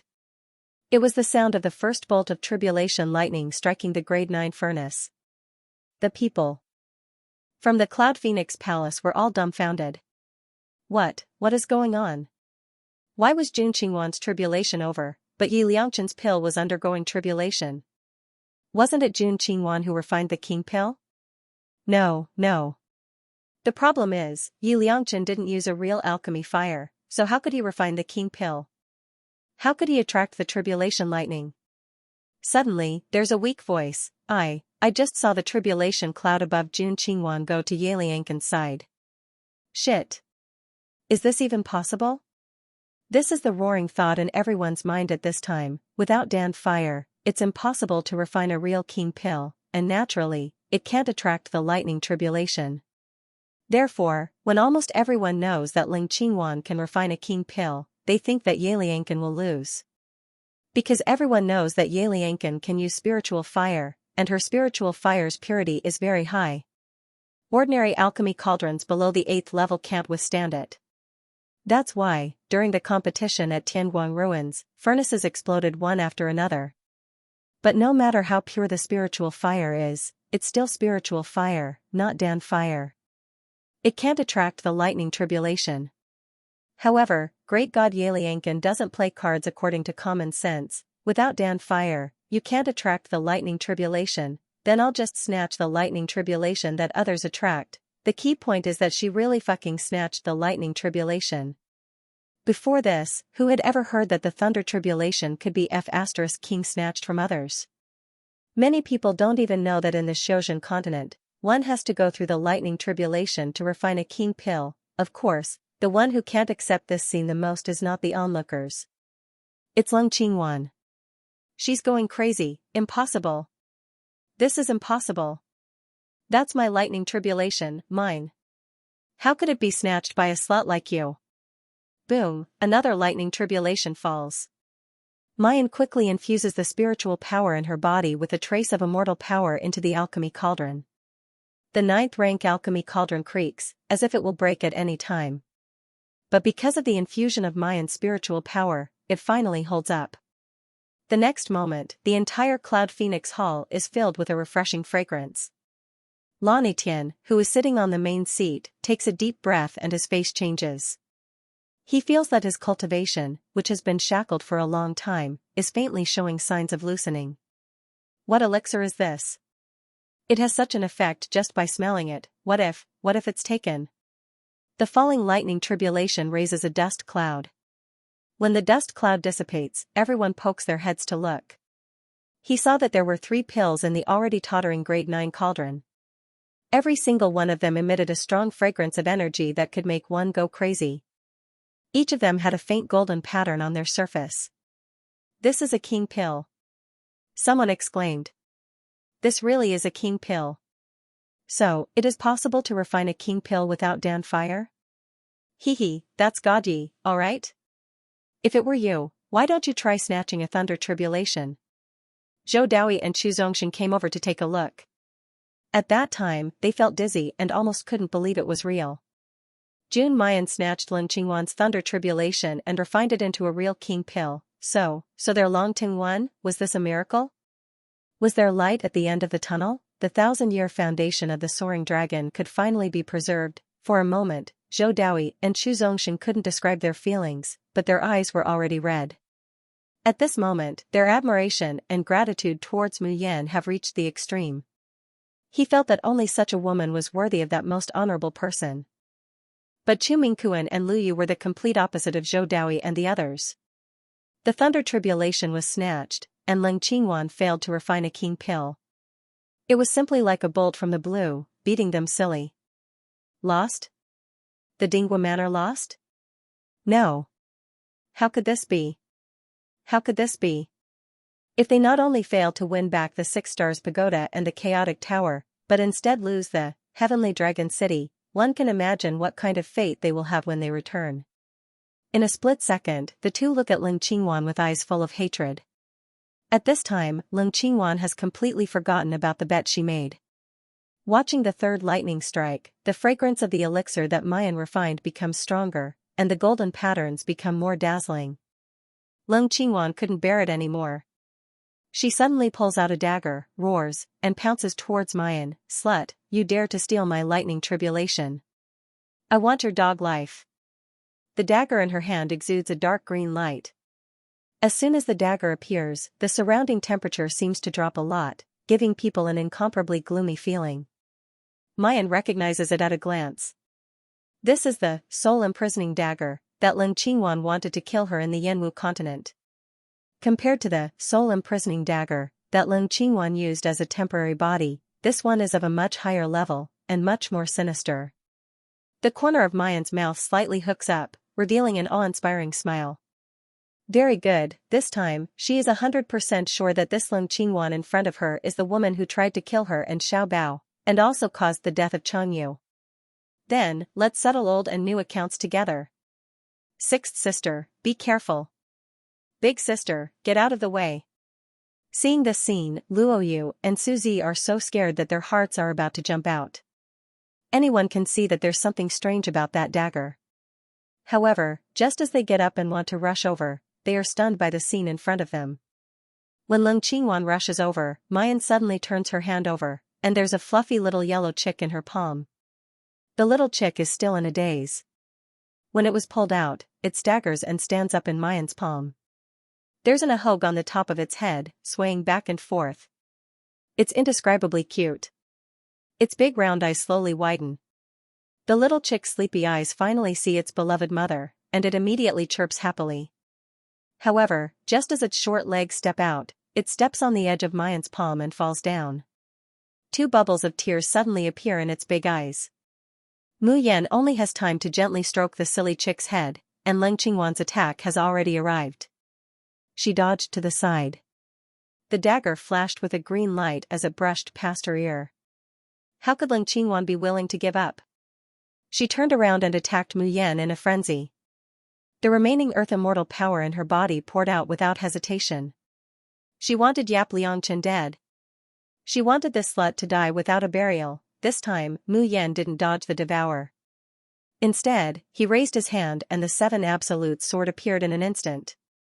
A sound came from the air, and the soul-binding dagger was blocked.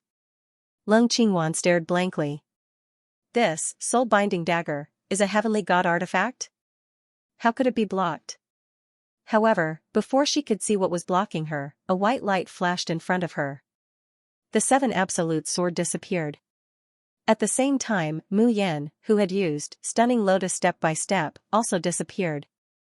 Leng Qingwan immediately lost her balance and staggered forward, crashing straight into the alchemy furnace. At the same time, the last bolt of lightning fell. The 9th grade alchemy furnace, which was already on the verge of collapse, let out an ear-piercing crackling sound. Finally, it shattered with a bang. Ah! How could this be? This alchemy furnace is too weak, it can't withstand the lightning tribulation at all. Could it be that the refining of the king elixir failed just like that? However, just when everyone was shocked and disappointed, Leng Qingwan, who had just hit the furnace, lets out a mournful shriek.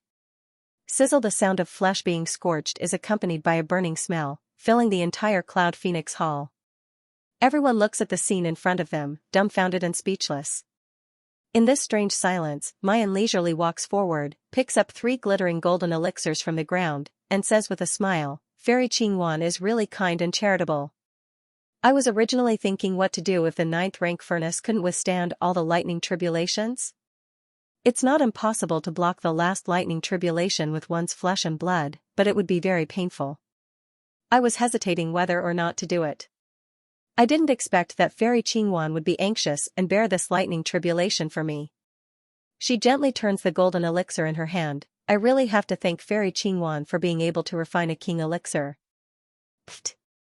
Lung Qingwan, who was lying on the ground after being struck by the lightning, and her back is still charred, finally can't bear it and spits out a mouthful of blood.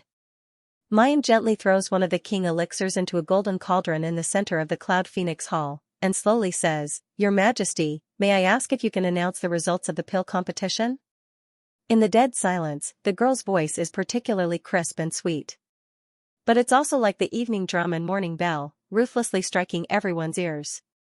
Lan Etienne suddenly comes back to his senses, suppressing the ecstasy in his heart, and loudly says, We hereby announce that the pill competition is over, and the champion this time is Yi Liangchen. I refuse to accept this. Lung Qingwan roars, crawling up from the ground, her blood-red eyes stare at Mayan with bone-piercing hatred. The one who refined the king elixir should be me. The winner should be me. It was you, slut, who cheated and stole my tribulation cloud. I am the real champion. But why? Why can you steal my tribulation cloud? Why? Mayan sneers, gently stroking the little chick's head. Immortal Fairy Qingwan, what you need to consider now is not how I stole your tribulation cloud, but how you and North Dingho Mansion should fulfill the bet. She raised her head and looked at Ling Qingwan's distorted but still beautiful face. She sneered, Immortal Fairy Qingwan, you couldn't have forgotten the contents of the bet, right? Immortal Fairy, don't forget that I can remind you. Suzy chuckled. If Immortal Fairy Qingwan loses, you have to destroy your own appearance. I've already prepared the heaven-eroding water. Immortal Fairy Qingwan, don't go back on your word. Suzy took out the heaven-eroding water and threw it to one of his guards. The guard was an old man at the pinnacle of the astral body realm. Upon receiving the order, he immediately took the heaven-eroding water and walked towards Lung Qingwan. Lung Qingwan's expression changed greatly as she screamed, You dare! Do you know who I am? I am an immortal from the Shoshian continent. What qualifications do you lowly mortals have to judge me? What qualifications do you have to make me fulfill the bet? This empress disdains to play with you bunch of trash anymore. Saying that, she turned around and rushed towards the door without hesitation. The Cloud Phoenix Hall had a barrier, but to an immortal like her, this bit of barrier was really nothing. However, just as she rushed to the door, Lung Qingwan felt her vision go black. Her whole body heavily crashed into a wall of flesh and bounced back. Who is it? You dare to trespass into the Imperial Palace? Lan Etienne immediately sensed that someone had entered the Cloud Phoenix Hall's barrier and couldn't help but shout. Just then, Mayan heard a familiar voice.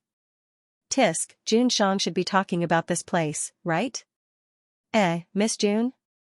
Why are you here? What are you doing here? At the same time, this question also resounds in Mayan's mind.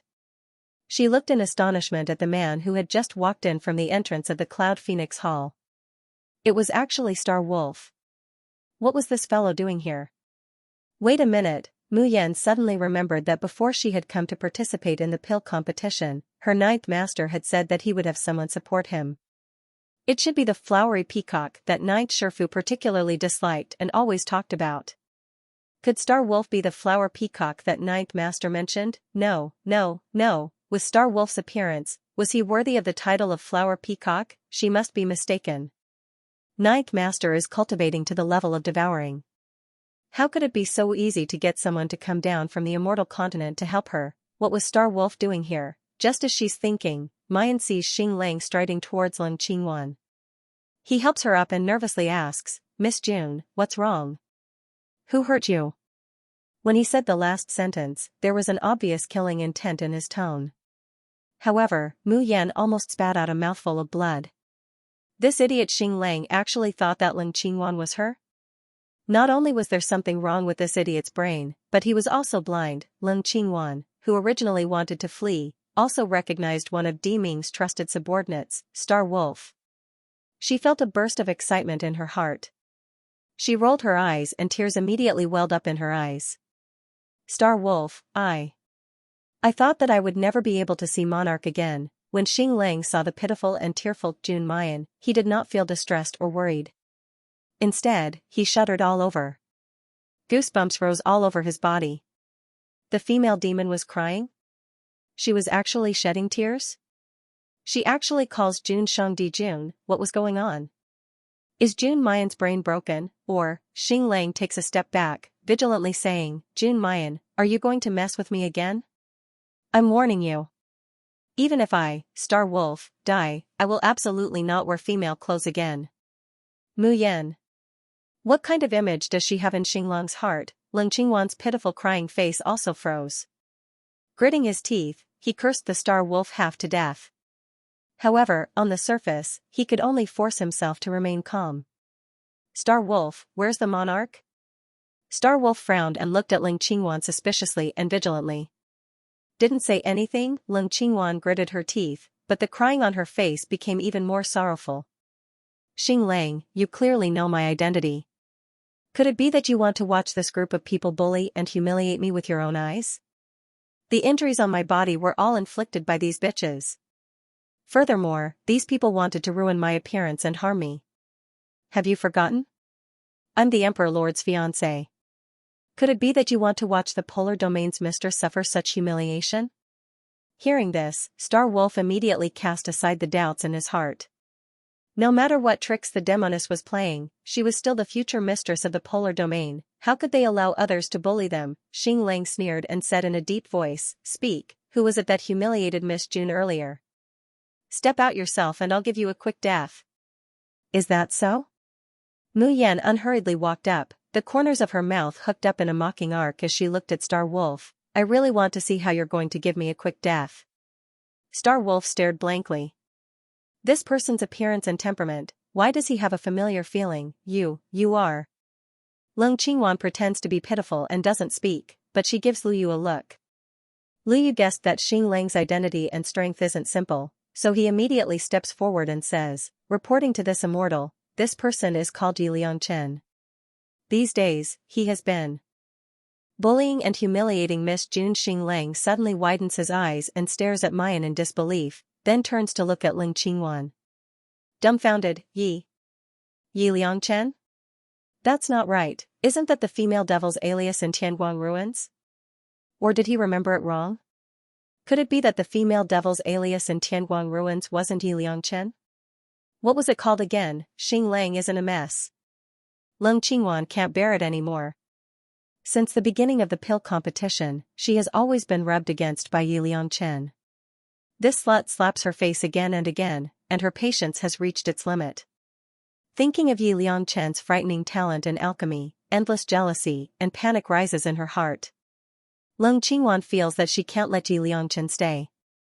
As long as Yi Liangchen is alive, whether it's her reputation, status, or schemes, they will all become bubbles. Leng Qingwan steps forward and sternly says, Xing Lang, what are you hesitating for? I told you to kill this slut, didn't you hear me? Xing Lang tightly frowns and suspiciously looks at the woman in front of him. Are you really Jun Mayan? This face is indeed very beautiful. Even in the Xiaoxian continent, where there is an immortal atmosphere, it's very rare to see such a stunning appearance. But Xing Lang feels that something isn't quite right. Does the female devil look like this? It's all his fault that he either hated Jun Mayan or feared the female devil, so he didn't look at the future mistress of the Polar Domain carefully. For a moment, he can't judge with his naked eyes. Leng Qingwan panics and raises her voice, Xing Lang, what do you mean by that? Are you doubting my identity? Luo Yu sneers, your fake identity has been exposed several times, is there still a need to doubt it? As soon as this is said, the others in the Cloud Phoenix Hall also whispers. I also remember that this Jun Qingwan has been exposed as a fake, right? Then is she Jun Mayan or not? Leng Qingwan knew that Luo Yu had followed Yap Liangchen here and her heart was filled with hatred towards these people. Her cold gaze sweeps over everyone present, and finally falls on Xing Lang. She does her utmost to release her pressure and imposing manner. Xing Lang, you have to think clearly. If I'm not Jun Mayan, then who am I? Is there anyone else in this world who looks like me? Immediately, Leng Qingwan's sharp gaze turns towards Mayan. You're saying that I'm an imposter? Then I would like to ask, where is the real Jun Mayan? If you have the ability, then let your so-called Supreme Mayan come out and confront me. Luo Yu gritted her teeth and spat. This stupid imposter was just relying on the fact that his sixth sister didn't want to expose Yi Liangchen's identity. How shameless! Seeing that Mayan and Luo Yu are silent, the smile on Leng Qingwan's face becomes more and more complacent. What? Can't find it? What right do you have to say that I'm a fake? Her gaze falls on Xing Lang again. At this time, the delicate and pitiful look on her face has already disappeared, replaced by an aloof arrogance and overbearingness. Xing Lang, don't forget what your identity is, and what my identity is. If you dare to disobey my orders, do you believe that I won't let Monarch expel you from the polar domain immediately? Star Wolf was speechless for a moment. What he feared the most was being expelled from the polar domain and not being able to serve by Emperor's side. And he had offended Mayan in too many ways, fearing that Mayan would find him to settle accounts. Leng Qingwan saw the fear that flashed in Star Wolf's eyes and became increasingly arrogant. Pointing at Mayan, she said, "Kill this slut for me right now. I can consider it as atonement for your crimes and allow you to continue staying in the polar domain." Star Wolf's brows tightly wrinkled, momentarily in a dilemma. Everyone in the Cloud Phoenix Hall was confused, not understanding what was going on. Everyone didn't recognize Star Wolf, only knowing that his cultivation was extremely high, so high that even the peak of leaving body stage present couldn't fathom his actual strength. Moreover, the words polar domain and monarch in his conversation with Leng Qingwan caused everyone to scratch their heads in confusion. Only Zhou Daoi and the others could vaguely guess the identity of the person who came. They stepped forward and blocked in front of Mayan, saying anxiously, "This immortal, you must not harm June. Miss Yi, otherwise it will be too late for regrets." Oh my, he was really worried to death. If Miss June still refused to reveal her identity, wouldn't that bullshit immortal fairy's plot succeed? Lu Yu laughed cruelly at the side. "Principal Zhou, in order to win the pill competition, your Longting Academy and this Yi Liangchen really stopped at nothing." Longting's background was deep, using despicable means to deceive and humiliate. "Miss June, we dared not say anything, but now the person supporting Miss June has come. Zhou Daoi, you still dared to stop the immortal from standing up for Miss June." He, really arrogant and despotic, not putting the immortal in his eyes. Chu Mingkuan immediately said, "Immortal, these few bastards really bullied Miss June, you must kill them and take revenge for Miss June." Zhou Daoi was so angry that he fell down, he had never seen such a shameless person. And this wolf, he was obviously the confidant of Emperor, how could he be so stupid? At this point, who was the real master? He still couldn't recognize her. Zhou Daoi was full of bitterness and grievance, he could only look at Mayan. He can only hope that Mu Yan can quickly remove the disguise and ruthlessly slap this imposter's face.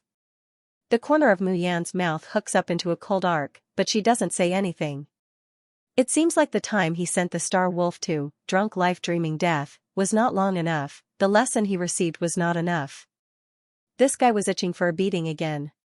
Star Wolf had already walked in front of her and said in a deep voice, "Who exactly are you?" At such a close distance, he can see the disguise on Mu Yan's face. He can't help but lower his voice, "Show me your true face?" Mayan sneers, "You want me to show my true face? Sorry, who do you think you are?" Xing Lang's face stiffened.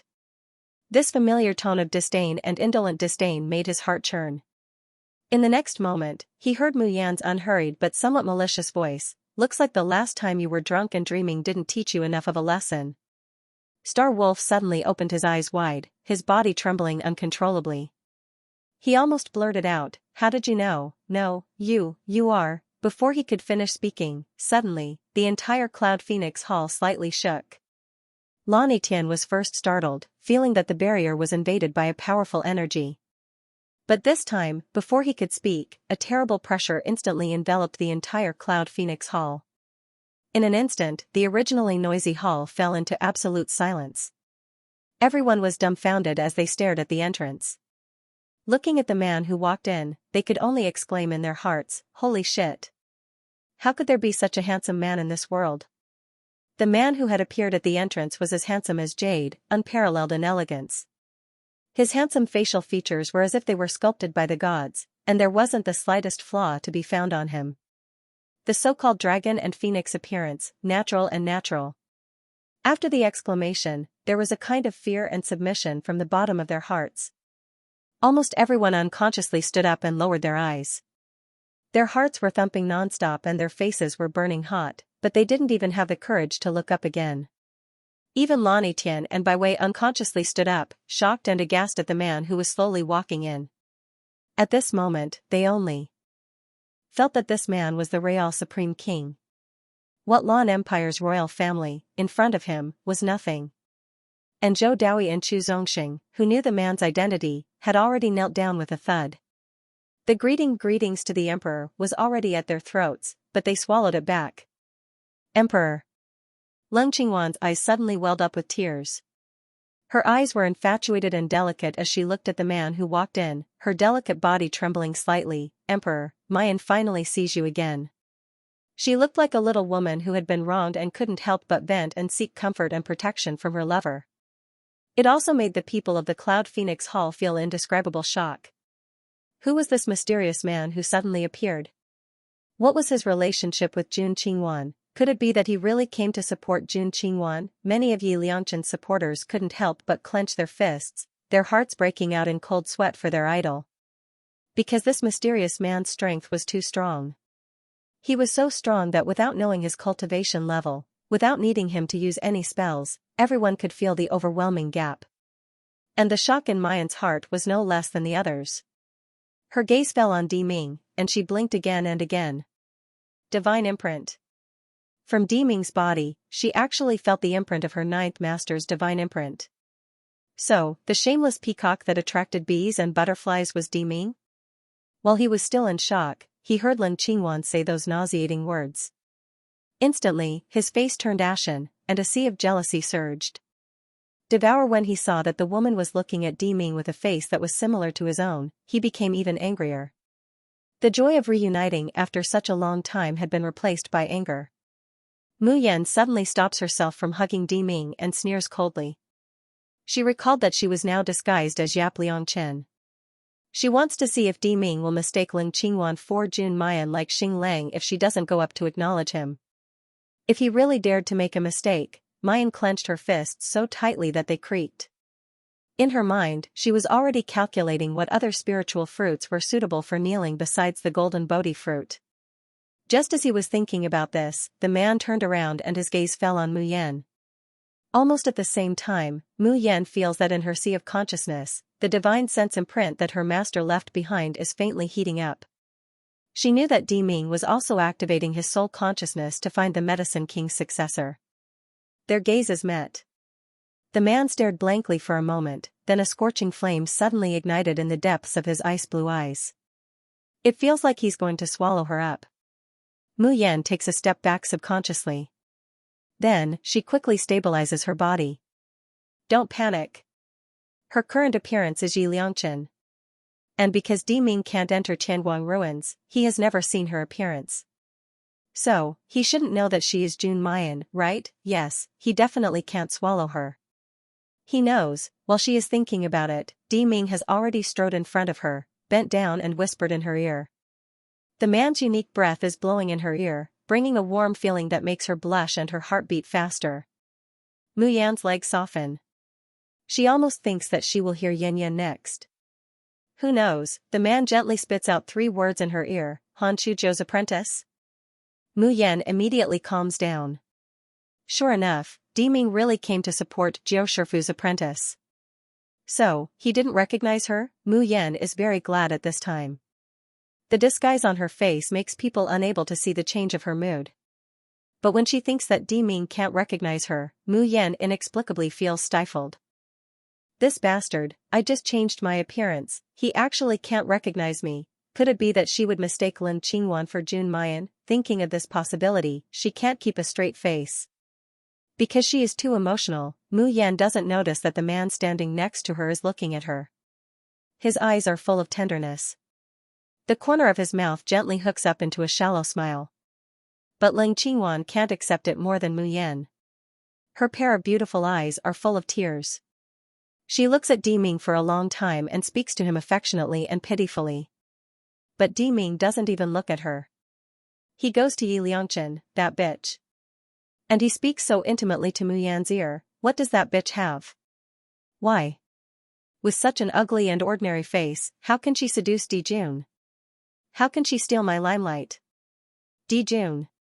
Lung Qingwan shouts, Di Jun, what are you doing? I am Jun Mayan, your fiancé. Why don't you look at me, but at other women? Her words finally attract Diming's attention. His unperturbed gaze falls on Lung Qingwan's face. When he sees that face that is 70% similar to Mayan's, his blue eyes instantly became as cold as ice, bursting forth with a bone-piercing chill. However, this chill was instantly restrained. Unhurriedly, you said you're Jun Mayan. Yes, I'm Jun Mayan. Lung Qingwan finally let Diming look at her. Her face is flushed with excitement. She fiddled with her hair, trying to make her face look flawless. Thinking of how much Diming doted on that slut Jun Mayan, the relationship between the two might not be ordinary. Yes, I really miss you. I really miss you. Lung Qingwan called out the most affectionate form of address. She took a step forward and was about to throw herself into Diming's arms. The affection in her eyes was almost overflowing. However, in the next moment, her entire body was sent flying. She crashed heavily onto the ground and spat out a mouthful of blood. No one noticed when Lung Qingwan was sent flying backwards. A ray of faint blue light, with lightning speed, entered Lung Qingwan's body and disappeared without a trace. Lung Qingwan struggled to get up, she couldn't believe what had just happened. Lu Yu and Chu Mingkuan were even more dumbfounded. They had just guessed that this person who was called Di Jun must have come from the Shoshan continent. Moreover, even in the Shoshan continent, his identity must be extraordinary. If Jun Qingwan is really this Di Jun's fiancé, then the benefits that North Dingho Manor can obtain would be immeasurable. And they also believe that no man in the world would be able to refuse a peerless beauty like Jun Qingwan throwing herself into his arms. However, to their surprise, not to mention accepting the embrace, Di Mingju directly kicks the person out without any tender feelings for the fairer sex. After kicking her, he turns to look at Mayan, and uses his deep magnetic voice to slowly say, "Is it enough to support you?" Mayan, so he really came to support Ninth Master's disciple? If it's still not enough. Di Mingju steps towards Mayan. Mayan subconsciously steps back, but before she can take 2 steps back, she's already against the pillar of the Cloud Phoenix Hall. There's nowhere to retreat. The man's figure and the familiar aura, with a strong aggressiveness, completely surround her. His slender fingers pressed against the pillar, blocking her from moving sideways to avoid it. If it's still not enough, Ben Jun can still do a little more, a little better. From the side, it looks like a tall and handsome man is gently caressing a young girl's soft cheeks. That posture was indescribably ambiguous. The Cloud Phoenix Hall is completely silent. Everyone's eyes widen, their mouths open as they watch this scene. Their hearts are in turmoil. Fuck. It turns out that this godlike handsome man isn't Jun Qingwan's fiancé, but has an affair with great god Yi, Lung Qingwan, who has just recovered from the pain of her broken ribs and sees the scene in front of her, simply goes crazy. Di Jun, what are you doing? I'm Jun Mayan, I'm your fiancé. She screams and pounces over, wanting to hug Di Mingju. Di Jun, look at me, look at my stunning appearance. How can this ugly slut compare to me? This time, Lung Qingwan finally rushes in front of Di Mingju. The pear blossom's tear-stained face is raised high, looking at Di Mingju with infatuation and longing. In fact, Lung Qingwan isn't clear about the extent of the relationship between Di Mingju and Jun Mayan. Therefore, she doesn't dare to keep saying I am Jun Mayan to provoke Di Mingju. She's afraid that when Di Mingju learns that Jun Mayan was killed by Ling Yuexia, he would fly into a terrible rage and vent his anger on her.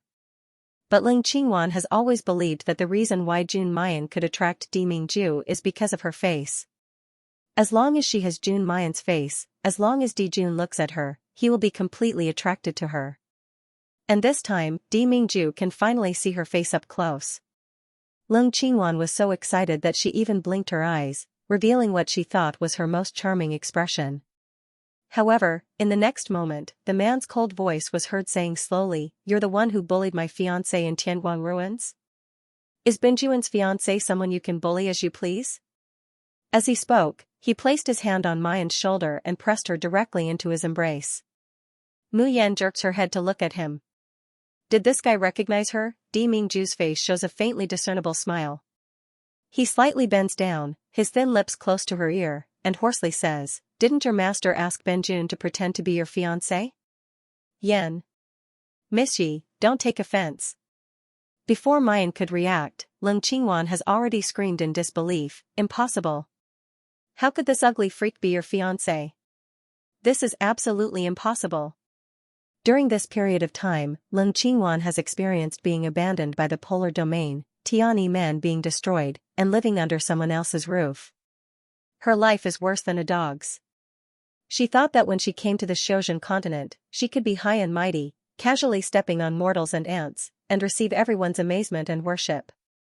She didn't expect to be stepped on by this woman called Yi Liangchen again and again, humiliated and slapped in the face. Falling from the high clouds to the dust. She has experienced this kind of terrible torture and blow again and again. What high and mighty fairy's demeanor, what Tianyi Men's young master's majesty, they have long been used up.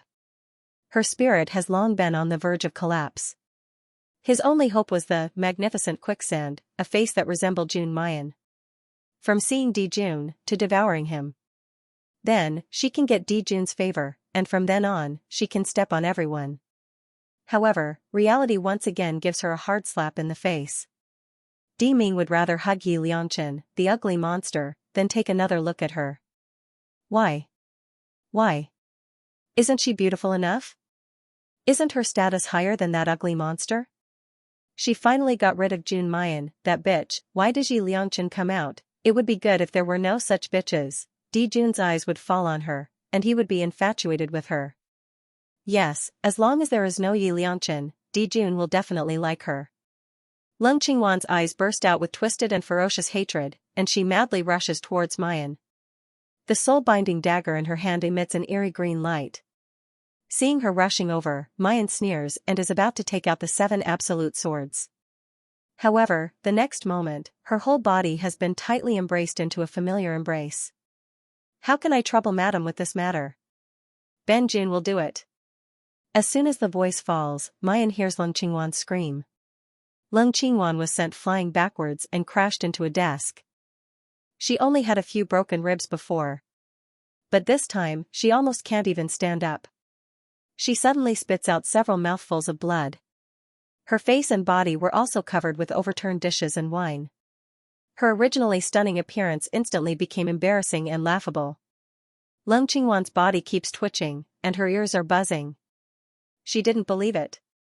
She didn't believe that with such a beautiful face, the emperor would still treat her like this. Body, yes.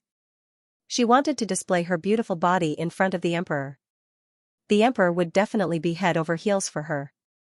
Just as she was about to get up, she suddenly heard a clear and melodious voice of a youth above her. I've finally found an opportunity. Immortal fairy Qingwan, you wouldn't have forgotten the bet you made with great God Yi before the medicinal pill competition, right? The loser will have to use the sky-eroding water to disfigure himself. Leng Qingwan raised her head in horror and saw a youth holding a brown bottle looking down at her from above. A cute and obedient smile appeared on his handsome face. The mole under her left eye flickered slightly, exuding a sense of charm. Leng Qingwan opened her mouth wide, wanting to scream, wanting to escape. However, not a single sound came out of her mouth. Her entire body was sore and powerless, unable to move at all. She could only watch as the brown bottle tipped over slightly. The colorless, odorless liquid flowed out and splashed onto her face. Ah ah ah ah ah. The smell of burnt flesh, accompanied by severe pain, made Leng Qingwan let out a heart-wrenching scream. Everyone in the Cloud Phoenix Hall had witnessed it with their own eyes, an incomparably beautiful face. How did his face become so full of potholes that even ghosts would feel disgusted at the sight of it? He looked at Su Zi with fear in his eyes. Many people knew that the Su family's young master had a heart disease. Those who had met him all said that his aptitude was excellent, but it was a pity that he couldn't cultivate. His heart was pure and kind, but he was too weak and easy to bully. Later, there was another rumor that the young master's heart disease had been cured, and the entire Su family was wild with joy. Old Master Su even declared that he would hand over the Su family to his grandson. Everyone thought that Old Master Su had gone mad. The entire Su family had gone mad. How could they allow a weak young master who had been raised in an ivory tower to inherit the Su family? Wasn't this just waiting for the Su family to be defeated and destroyed in 100 years? However, at this moment, when they saw Su Zi's smile and unhesitant action of ruining Lin Qingwan's face, everyone shuddered. Damn it, who said that the Su family's young master was easy to bully? Wasn't he lying through his teeth? After ruining Lin Qingwan's face, Su Zi finally felt completely at ease. From the moment he saw this bitch come out with the face of a young lady, he couldn't stand it anymore. He wanted to rush over and tear off this face. Su Zi retracted the heaven-eroding water and rushed to Mu Yan happily, wanting to hug her arm to claim credit. Little goddessie, I've finally destroyed this woman's mask. Are you happy? However, before he could get close, he met God's cold gaze of death. Does this monarch's fiancé need your protection? Of course, Su Zi knew Di Ming, and he also knew that this mentor Mo was the fiancé of little Missy. Hearing this, he couldn't help but shrink his neck and was about to retreat. Unexpectedly, Mu Yan pushes Di Ming away and slowly walks up to him. She touches his head and says, "Well done. It's to my liking." Su Zi. His listless handsome face immediately blossomed like a flower, and he smiled foolishly. If he had a tail, it would probably be wagging at this moment. Mu Yan doesn't look at Jun Shangdaren's face that is as black as the bottom of a pot. Slowly walking to the front of Ling Qingwan who was covering her face, he looked down at her and said coldly, "Why don't you tell me? In the end, how did you manage to make your appearance resemble Mayan's?" "No. It wasn't similar. I am Jun Mayan. I am the Emperor's fiancée, the future mistress of the polar domain. I am Jun Mayan, ha ha ha ha." Ling Qingwan let out a maniacal laugh. "Do you think that the sky-eroding water can ruin my peerless beauty? No way, no way. I won't allow it." As she shouted, she took out a bunch of pills from her storage ring and stuffed them into her mouth. At the same time, the last bit of immortal qi in his dantian was released. She had nothing left. Only this face, she must protect. The sky-eroding water was indeed powerful, but at the end of the day, it was only an item from the cultivation continent. Under the situation where Ling Qingwan didn't hesitate to use all of the immortal qi in her body to activate the medicine's effects, her uneven and ugly face actually began to regain its smoothness. Ha, ha ha ha. I knew it, I knew that no one could ruin my peerless beauty. I am Jun Mayan, I am Jun Mayan's most beloved woman, the future mistress of the polar domain. Ha ha ha ha.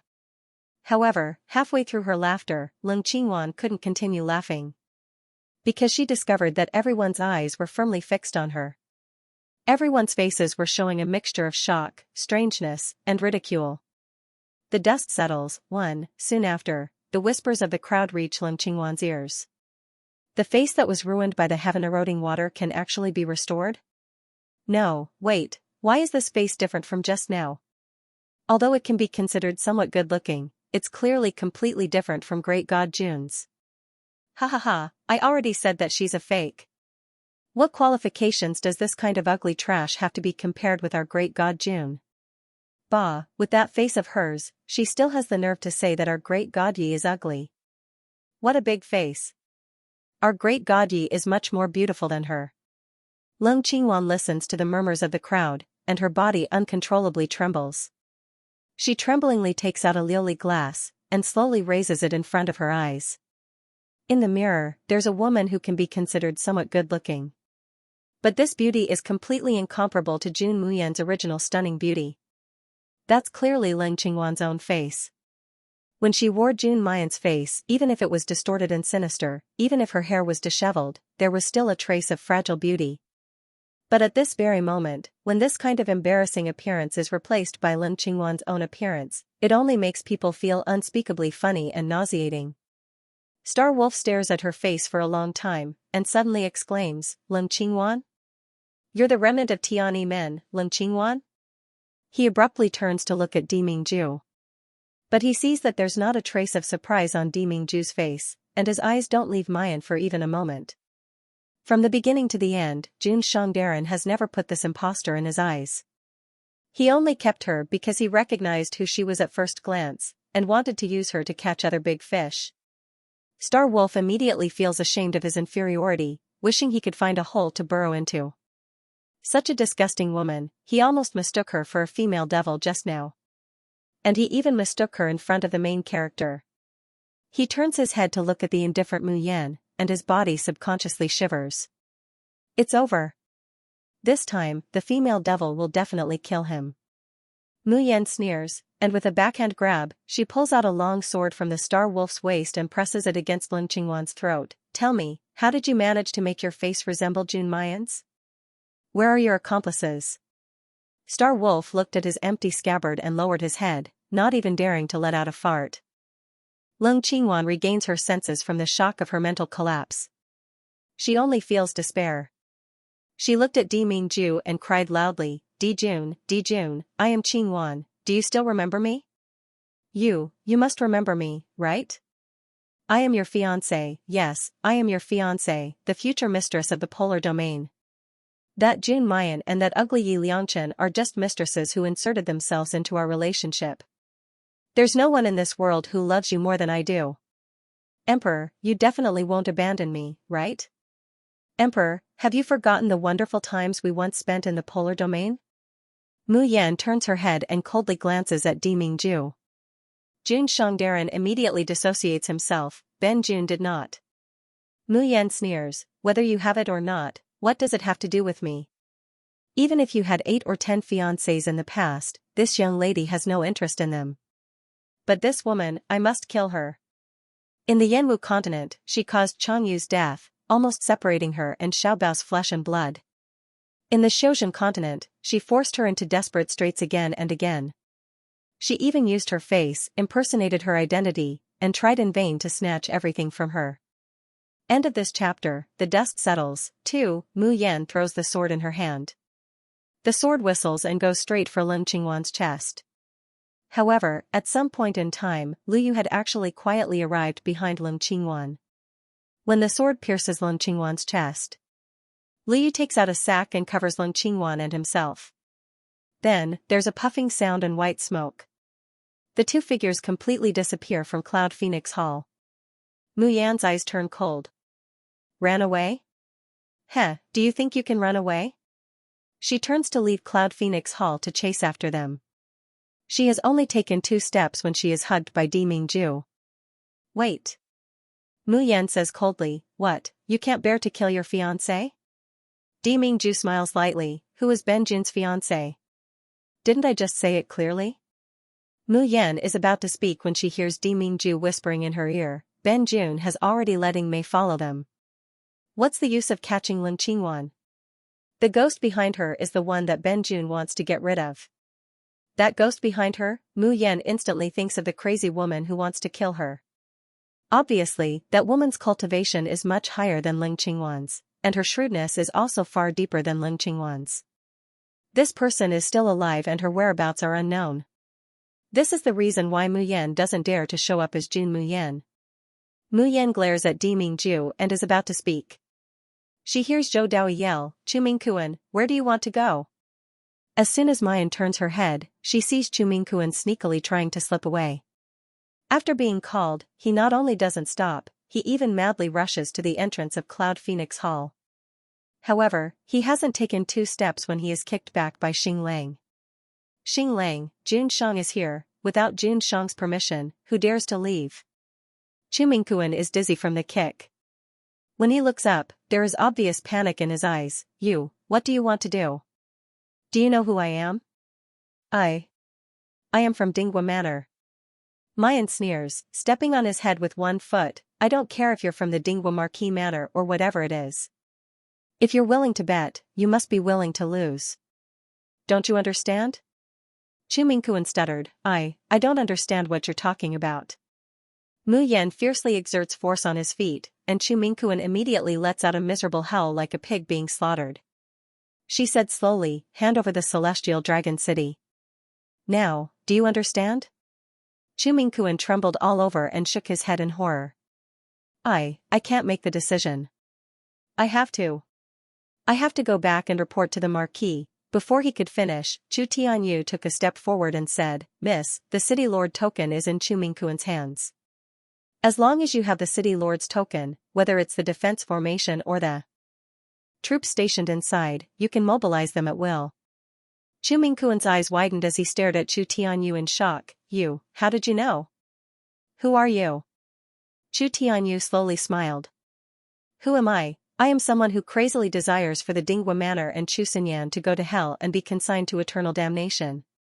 This guy is about to die, yet he still dares to hide something."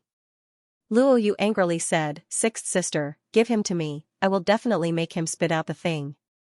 Mu Yan smiled and raised her hand, directly knocking Chu Mingkuan out. "So disobedient, it's better to bring him back to third brother for training." Luo Yu. "Sixth sister, this move of yours is really ruthless." End of this chapter. The dust settles. 3. Those who had been trained by the perverted third senior brother were 100 times more miserable than death. At this point, the alchemy competition came to an end.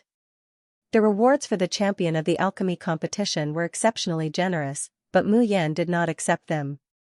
She threw them all to the Dragon Soaring Academy.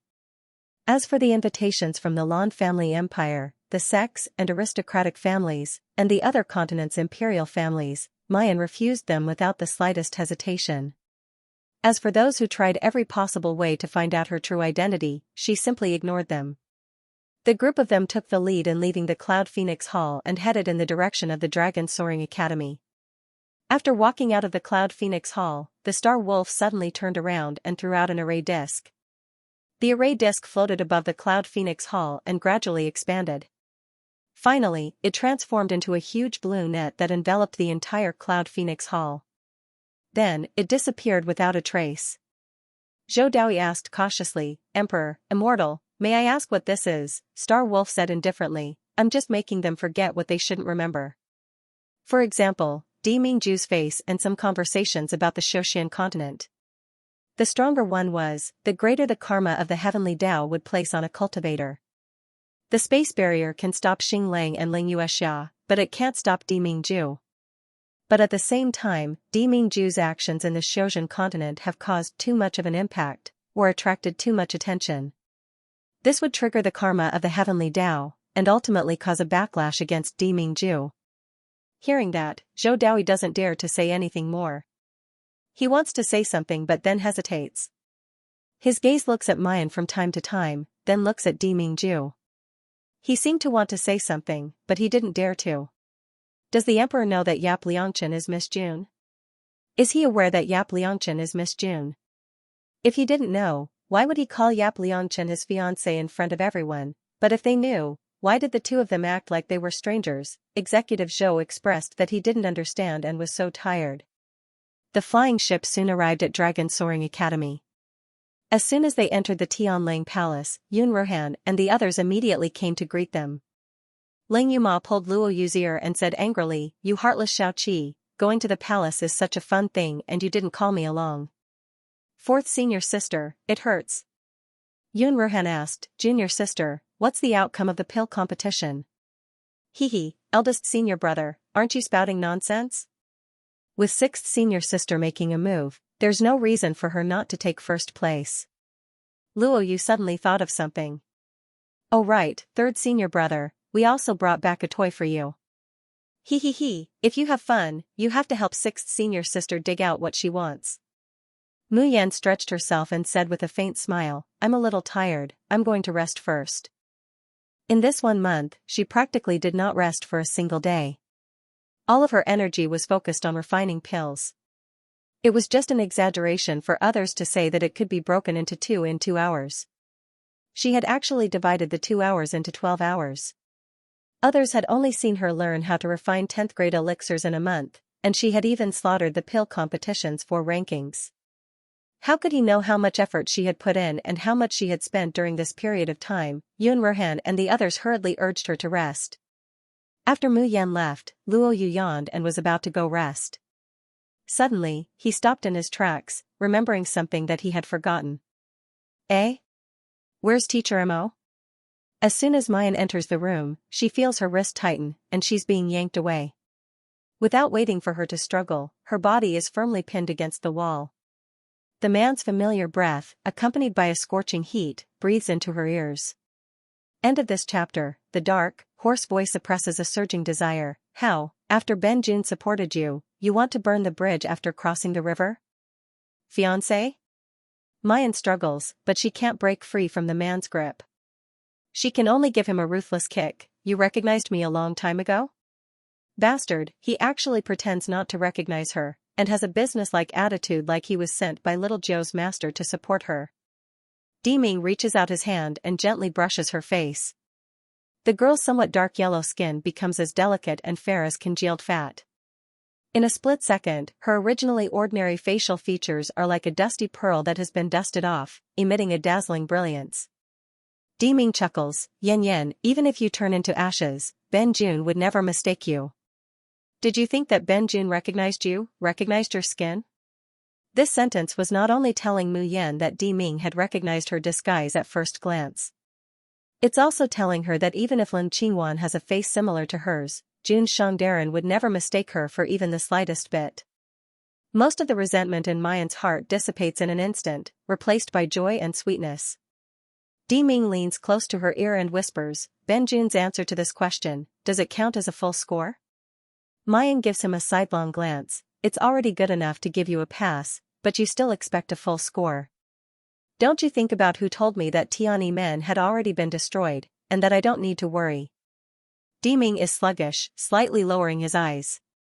He says in a hoarse voice, it's Ben-Jun's fault. Thinking of that day when Mayan was hunted down and almost lost her life, it's hair-raising. Thinking of Lin Qingwan's face that resembles Mayan's and the numerous conspiracies hidden behind it. Deming's heart palpitates. This time, it's his fault.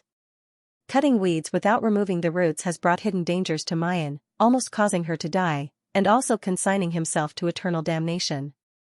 Yen, I'm sorry, it won't happen again. Listening to the man's hoarse voice filled with pain and remorse, Mayan's heart softens. This isn't what you wanted, you don't have to. The word self-blame hasn't left her mouth. Deming has already grabbed Mayan's hand and pressed it against his chest, slowly saying, the mistake is too serious, there's no way to make it up, Ben-Jun can only devote my life to you as compensation. Mayan, Deming. As the F** King Polar Domain's sovereign lord, can you be any more shameless? The shocked expression on the young girl's face was especially cute. Deming felt a fire burning in his chest. Remembering that Mu Yan is Han Chujia's apprentice, he couldn't help but feel his blood boiling. He grabs the back of Mayan's neck and brings her in front of him. Unable to restrain himself, he kisses her heavily. Yen, so it turns out that the Medicine King's disciple is the one who developed the antidote and saved me and the Polar Domain. Scorching kisses fell on the girl's forehead, nose tip, and lips. It was filled with endless love and passion. I never knew that my Yen was actually so powerful, so powerful. So powerful that his life was extended by her hands. Mayan lightly snorts, this is the first day you know how powerful this lady is. Devour. His breathing is slightly ragged, his voice hoarse, I don't know either. The peacock that little Joe's master mentioned, who likes to attract bees and butterflies, is Juan Shangdaran. By the way, what kind of poison did you get back then? Why did little Joe's master say that you were deeply poisoned, and you were so heavily injured, but he didn't tell me? Oh. All the voices disappear in Deming's kiss. When they separate, Mayan only feels that her whole body is about to faint. 1 second. Remember, LoveNet, to provide you with exciting reading. Suddenly, Mayan comes back to her senses and grits her teeth. Are you trying to change the subject? Tell me honestly, how badly were your injuries? Demingju smiles as he grabs her struggling hands, softly saying, Yen, Ben-Jun is fine right now, how could something happen to him? If Yen doesn't believe me, I might as well let you examine it right now. Mu Yan kicks the man, don't pretend to be stupid, today's matter is over. Jun Shangdaran, your real fiancé, the one you grew up with, Qingwan Shanji, is still waiting for you to save her and cherish her. After saying that, she took advantage of the man's distraction to turn around and hide. However, before he could take 2 steps, he was pulled back and pressed against the wall again. Ben Jun has always only had one fiancé. That's you, Jun Mayan. Di Mingju looks at the girl in front of him. As for what childhood sweetheart, Ben Jun does not recognize it. He paused for a moment, then slowly said, before I became an adult, I didn't have anyone by my side. It was only after I returned from the Cultivation World's calamity that defeating armies started following me. There had never been a childhood sweetheart, no matter if it was a man or a woman. From start to finish, the position at Ben Jun's side has only been left for Jun Mayan alone. Mayan's cheeks redden, and the corners of her mouth can't help but curve up, but she forcibly suppresses it. Her heart was filled with sweetness and softness. He also thought to himself, Jun Shangdaran is really getting better and better at saying sweet words and honeyed words. According to Bai Xia's words, it was the 10th level of love talk, and it seemed like he was self-taught. As for this Leng Qingwan, Di Mingju's gaze turns cold. In the past, Tianyi Men's Ling Yuexia had some kindness towards my father. Therefore, my father told the polar domain to take care of the Tianyi men. Humph, Ben Jun didn't know that a single sentence of taking care of them would cause these people to have ambitions that they shouldn't have. At that time I annihilated the Tianyi men, but I let Ling Yuexia and Leng Qingwan escape. I originally thought that under the pursuit of the whole region, they wouldn't be able to escape even if they grew wings. I didn't expect them to actually come to the cultivation continent. Di Mingju slightly narrows his eyes. If one wanted to travel from the Xiaoxian continent to the Xiaoxian continent, they would need to pass through the barrier of time and space. Moreover, the space-time barrier was not something that could be easily passed through. One way was to use a space-time treasure like the universe mirror, which was also the safest way. However, such space-time treasures were extremely rare. The other method is to pass through the gap in the space-time barrier and enter the cultivation world. This method had a certain degree of danger, and the higher the cultivation of the cultivator, the greater the chance of being devoured by the spatial barrier. However, even if it was the second method, not everyone could do it. Because in the entire Xiaoxian continent, there were only a few dozen such space-time rifts. Each place was controlled by a sect or family. Leng Qingwan and Ling Yuexia were chased by the polar domain like stray dogs. It was reasonable to say that it was simply impossible for them to find the space-time gap and come to the cultivation continent. The only possibility was that someone had taken them in and allowed them to pass through the space-time rift. In the end, it almost caused irreversible damage to Mu Yan. Thinking of this, Di Mingju's heart surges with a violent murderous intent. This time, he must track down Ling Qingwan, follow the vines to the melon, and exterminate all the demons and monsters behind the scenes. He would never allow anyone in this world to threaten Mayan's safety. In a secluded courtyard. Leng Qingwan suddenly opens her eyes and screams in horror, "Don't kill me! Don't kill me! I am Jun Mayan, I am Di Jun's fiancé, no one can kill me." Mobile users, please browse and read. For a better reading experience, please visit the website 1second Remember, LoveNet, providing you with exciting reading. Before the scream ended, a whip ruthlessly lashed Leng Qingwan's body, directly turning her into a bloody mess. Leng Qingwan screamed and looked up at the person holding the whip. "Lu Yu, you dare? Who do you think you are? You actually dare to hit?" Without waiting for her to finish speaking, the whip in Lu Yu's hand had already fallen like raindrops. Leng Qingwan kept screaming and rolling on the ground. She wanted to use her immortal energy, but in the Cloud Phoenix Hall, in order to refine the Imperial Pill and restore her appearance, the immortal energy in her body had been completely exhausted. When she wanted to borrow the spiritual energy of the Xiaoxian continent, she suddenly discovered that her dantian seemed to be enveloped by a layer of strange energy, losing the ability to communicate with heaven and earth. Leng Qingwan was simply shocked and angry. "You, what did you do to me?" Lu Yu looked at her battered and exhausted appearance and sneered. He put away the whip and laughed cruelly. "Immortal fairy Qingwan, why are you in such a hurry? Didn't I just seal the ability of your dantian to transform spiritual energy?" Seeing Leng Qingwan's disbelieving look, he saw that he could do it. Lu Yu used a pair of sinister eyes to look her up and down. Gnashing his teeth, he said, "Useless trash. I originally thought that it would be easy for you to become the champion of the alchemy competition. That's why I allowed you to act like a tyrant over my head. But I didn't expect that even if you lost to Yi Liangchen, you can't even deal with a man. Do you think my Dingwa Manor is a charity hall? We provided you with the best resources and helped you build momentum in Tianguang ruins, but in the end, you can't even do such a small thing. Do you think you can still escape unscathed? For this pill competition, Dinghua Manor put in a lot of effort. Moreover, before Chu Xinyan went into seclusion, he gave full authority over this matter to Lu Yu. Lu Yu knew too well that if Dinghua Manor put in so much effort and ended up with nothing, what kind of miserable fate would await him? Leng Qingwan met Lu Yu's venomous and cold gaze and her body couldn't help but tremble. This man, in front of her, always had a humble, cowardly, fawning and infatuated look. But now, it finally revealed its sharp fangs that made Leng Qingwan tremble in fear. However, the fear only lasted for a moment. Leng Qingwan quickly regained her composure and resumed her aloof attitude. Disgraceful thing, who do you think you are? How dare you treat me like this? Do you know who I am? In my eyes, all of you are just ants that I can casually stomp to death. Lu Yu, let me tell you, I'm the fiancé of the emperor, the future holy empress of the Xianxia continent. If you obey me and please me, I might be able to help you in the future and give you a chance to ascend. Ha ha ha ha. Lu Yu seemed to have heard a joke, and he laughed so hard that his oily face trembled. The emperor's fiancé?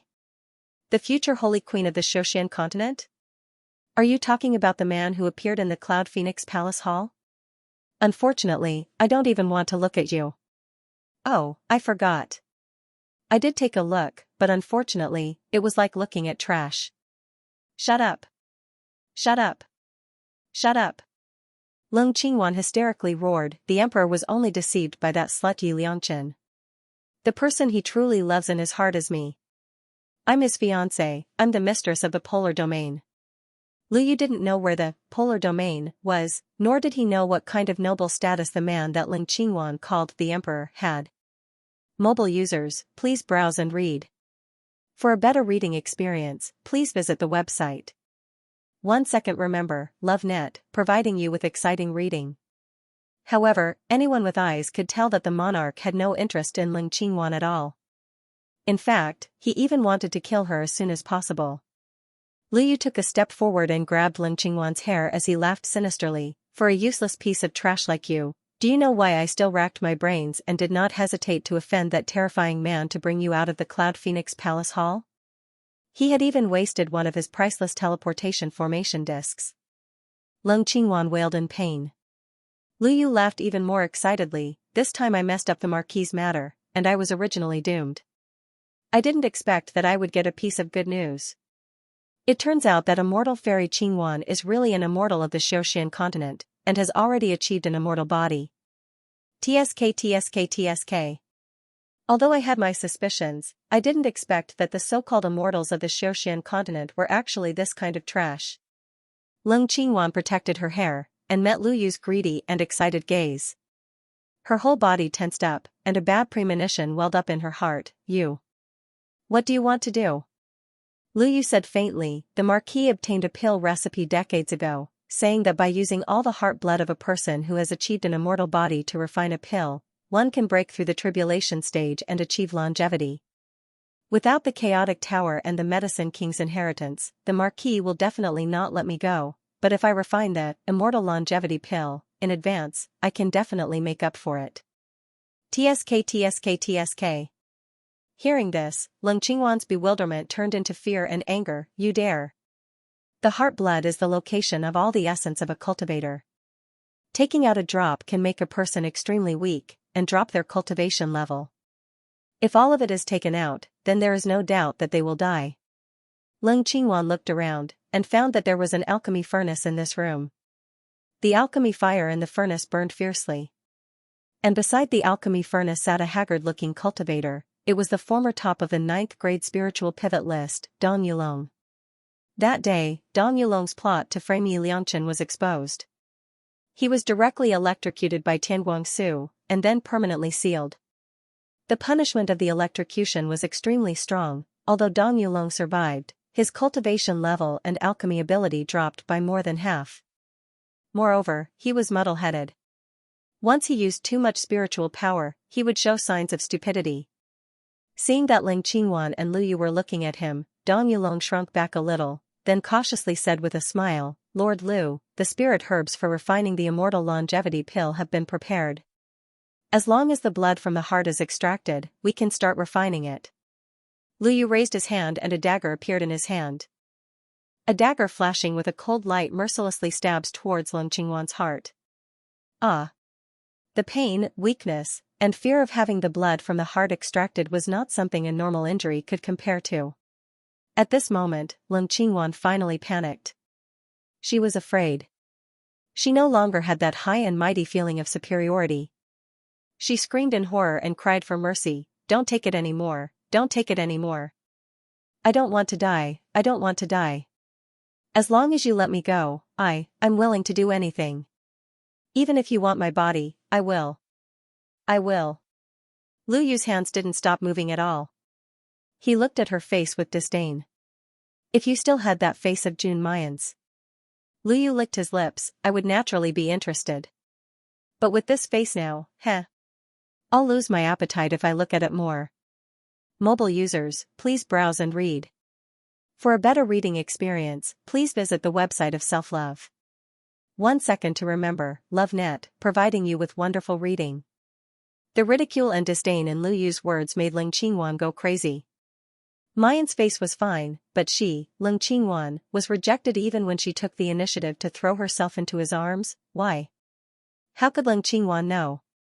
Because of the conflict between the effects of heaven-eroding water and magnificent quicksand, it led to a gradual backlash. Now, her face not only returned to Leng Qingwan, but also became waxy yellow, and there were even obvious wrinkles on her eyebrows, eyes, and jaw. She didn't look like a young and beautiful woman in her 20s. On the contrary, she looked like a 40 or 50 years old vulgar peasant woman. Leng Qingwan was extremely jealous, but seeing that Lu Yu wanted to take her heart blood, there was only fear left. I'm just a hollow immortal, even if you take my heart blood, the effect is not good. My master is a mystic immortal, yes, yes.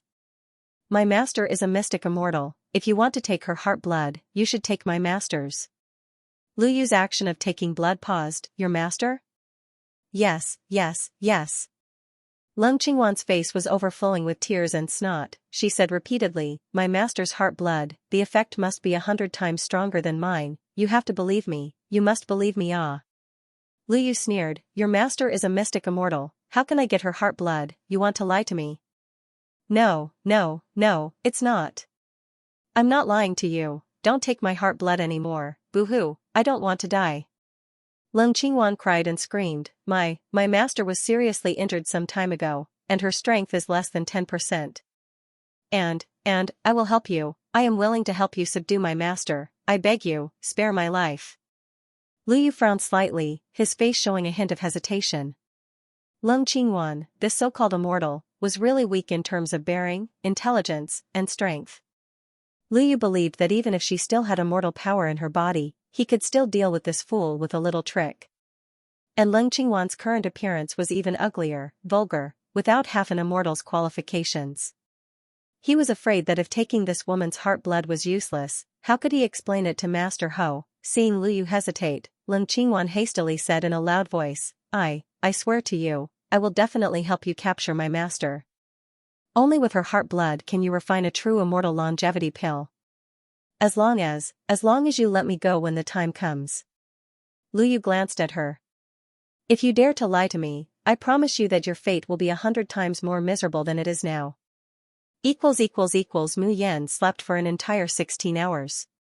When she wakes up from her sweet sleep, she finds that Di Mingju has been quietly sitting by her side, holding her in his arms.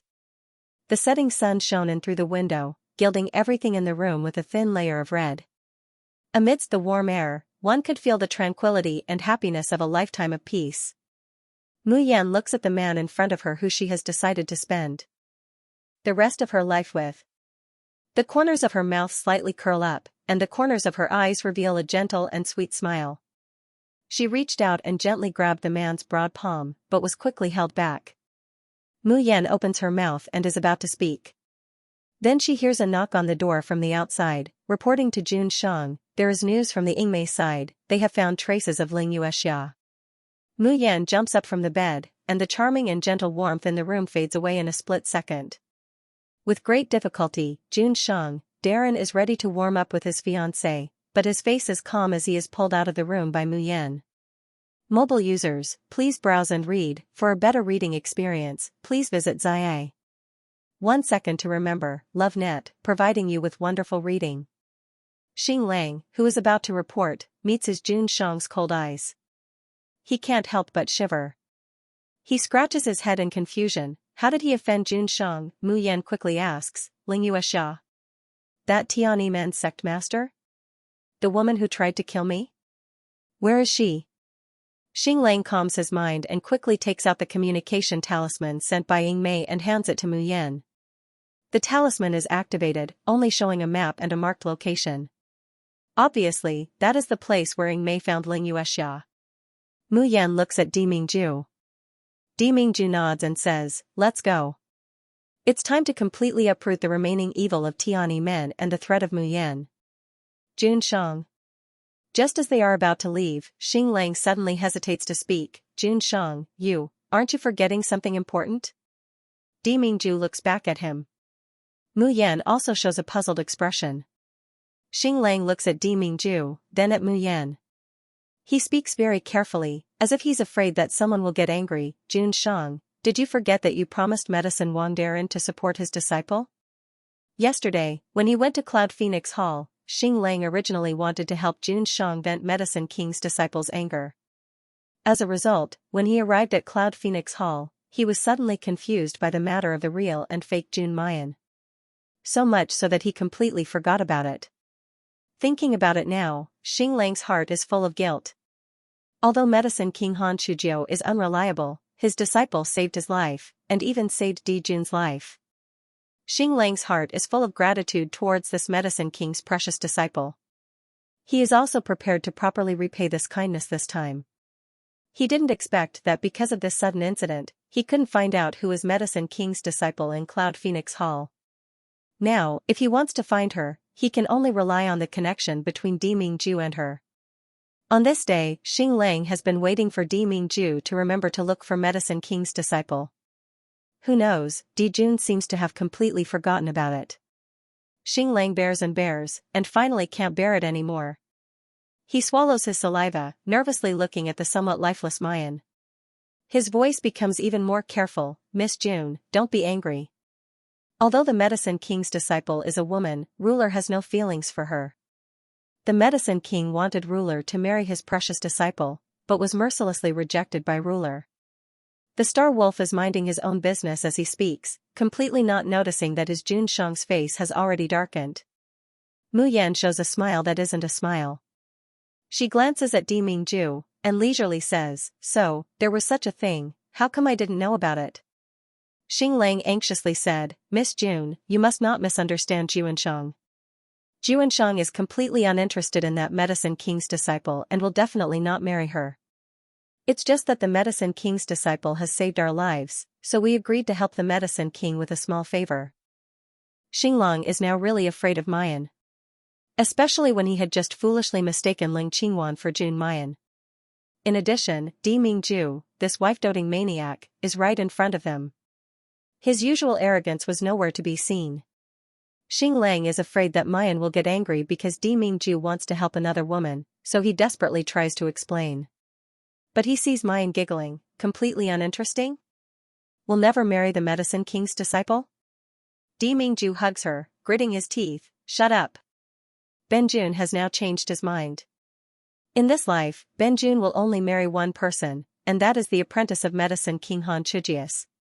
Mobile users, please browse to read. For a better reading experience. 1 second to remember, LoveNet, to provide you with wonderful reading.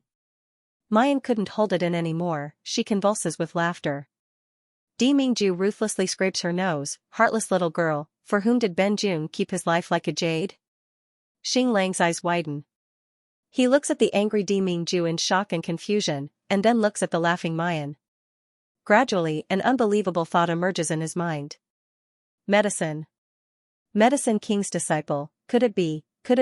Mayan turns to look at Xing, the corners of her mouth hooking up into a playful arc. Xing, haven't you even inquired about the identity of your savior? Even if you don't inquire, you should know by casually asking around in Tianguang ruins. Everyone in the Xiozhen continent knows that the sacred ancestor medicine king only has one disciple, named Yi Liangchen. In front of a cave at the summit of the Fengtian mountain range. Ling Yuexia is lying on the ground in a sorry state, her body mottled with scars, and the corner of her mouth is stained with blood that hasn't dried yet. She looks up at Ling Qingwan, her face filled with disbelief, anger, and shock. You evil disciple, you dare to betray me. Ling Qingwan grew up under Ling Yuexia's coercion. Now, when she meets her devouring gaze, her body instinctively shrunk and dodged. However, when she thinks of how Ling Yuexia disfigured her, and how she ordered her around like a dog, the fear on Ling Qingwan's face is mixed with a trace of nervous excitement. Master, don't blame me. At that time, didn't you teach me? Every man for himself, heaven and earth destroy him. Hee, I want to live, I don't want to die, so I'll have to trouble you to die for me. In order to make Ling Yuexia lose the ability to resist, it can be said that Ling Qingwan exerts all her strength. She knows that Tianyi Men has a top-level healing cultivation method, which only needs to be practiced for 49 days to heal most of the injuries. Moreover, this kind of cultivation only needs to circulate the immortal energy inside the body, and doesn't even need to absorb it from the outside. But this top-level healing cultivation method also has a fatal weakness. That was, on the day of the full moon, the immortal qi had to be retracted back into the dantian to be gathered and sorted out. Otherwise, the meridians would be in a mess, and one would go berserk. On this day every month, Ling Yuexia would become extremely weak, just like a mortal. Ling Qingwan had once accidentally seen this secret in the Tianyi Men's ancient records. Liu walked up to Ling Yuexia in a few steps and grabbed her hair. The dagger in his hand mercilessly pierced Ling Yuexia's heart. Liu Yu's dagger was specially made. As soon as the blade pierced his heart, a gurgling, bright red heat flowed into the porcelain bowl that Liu Yu was holding. Ling Yuexia let out a miserable howl and almost fainted from the pain. His gaze towards Ling Qingwan and Liu Yu was filled with bone-piercing hatred. Liu Yu didn't immediately extract all of Ling Yuexia's heart blood. Instead, he lowered his head and looked at the porcelain bowl in his hand. Seeing the bright-colored blood in the porcelain bowl, smelling the fragrance that was 100 times stronger than Ling Qingwan's, Liu Yu was so excited that his entire body began to tremble. Is this immortal power? Just by smelling it, he could feel the formidable power contained within it. Moreover, in his heart, there was also a faint impulse and desire. He wanted to drink this bowl of heart blood, and he wanted to become even more powerful. However, Liu Yu quickly calmed down. That prescription also mentioned that the blood of an immortal's heart couldn't be directly consumed, otherwise, the body would explode and die. Mobile users, please browse and read. For a better reading experience, come to Xia. 1 second remember LoveNet, providing you with wonderful reading. Dong Yulong, come here. Liu Yu's voice trembled, and he looked at Dong Yulong greedily. Listen, I will give you all the blood from this woman's heart in a moment. If you can refine 2 immortal longevity pills for me, I promise you that for the rest of your life, you will eat and drink well, and you will be more carefree than Master Dong. But if you can't do it, Liu Yu revealed a sinister smile, you know the consequences. Dong Yulong trembled all over, and he opened his mouth to say that the immortal longevity pill was extremely difficult to refine. Let alone 2, he couldn't even guarantee 1. But he was afraid of Liu Yu, so he couldn't say half a word, and only nodded in fear.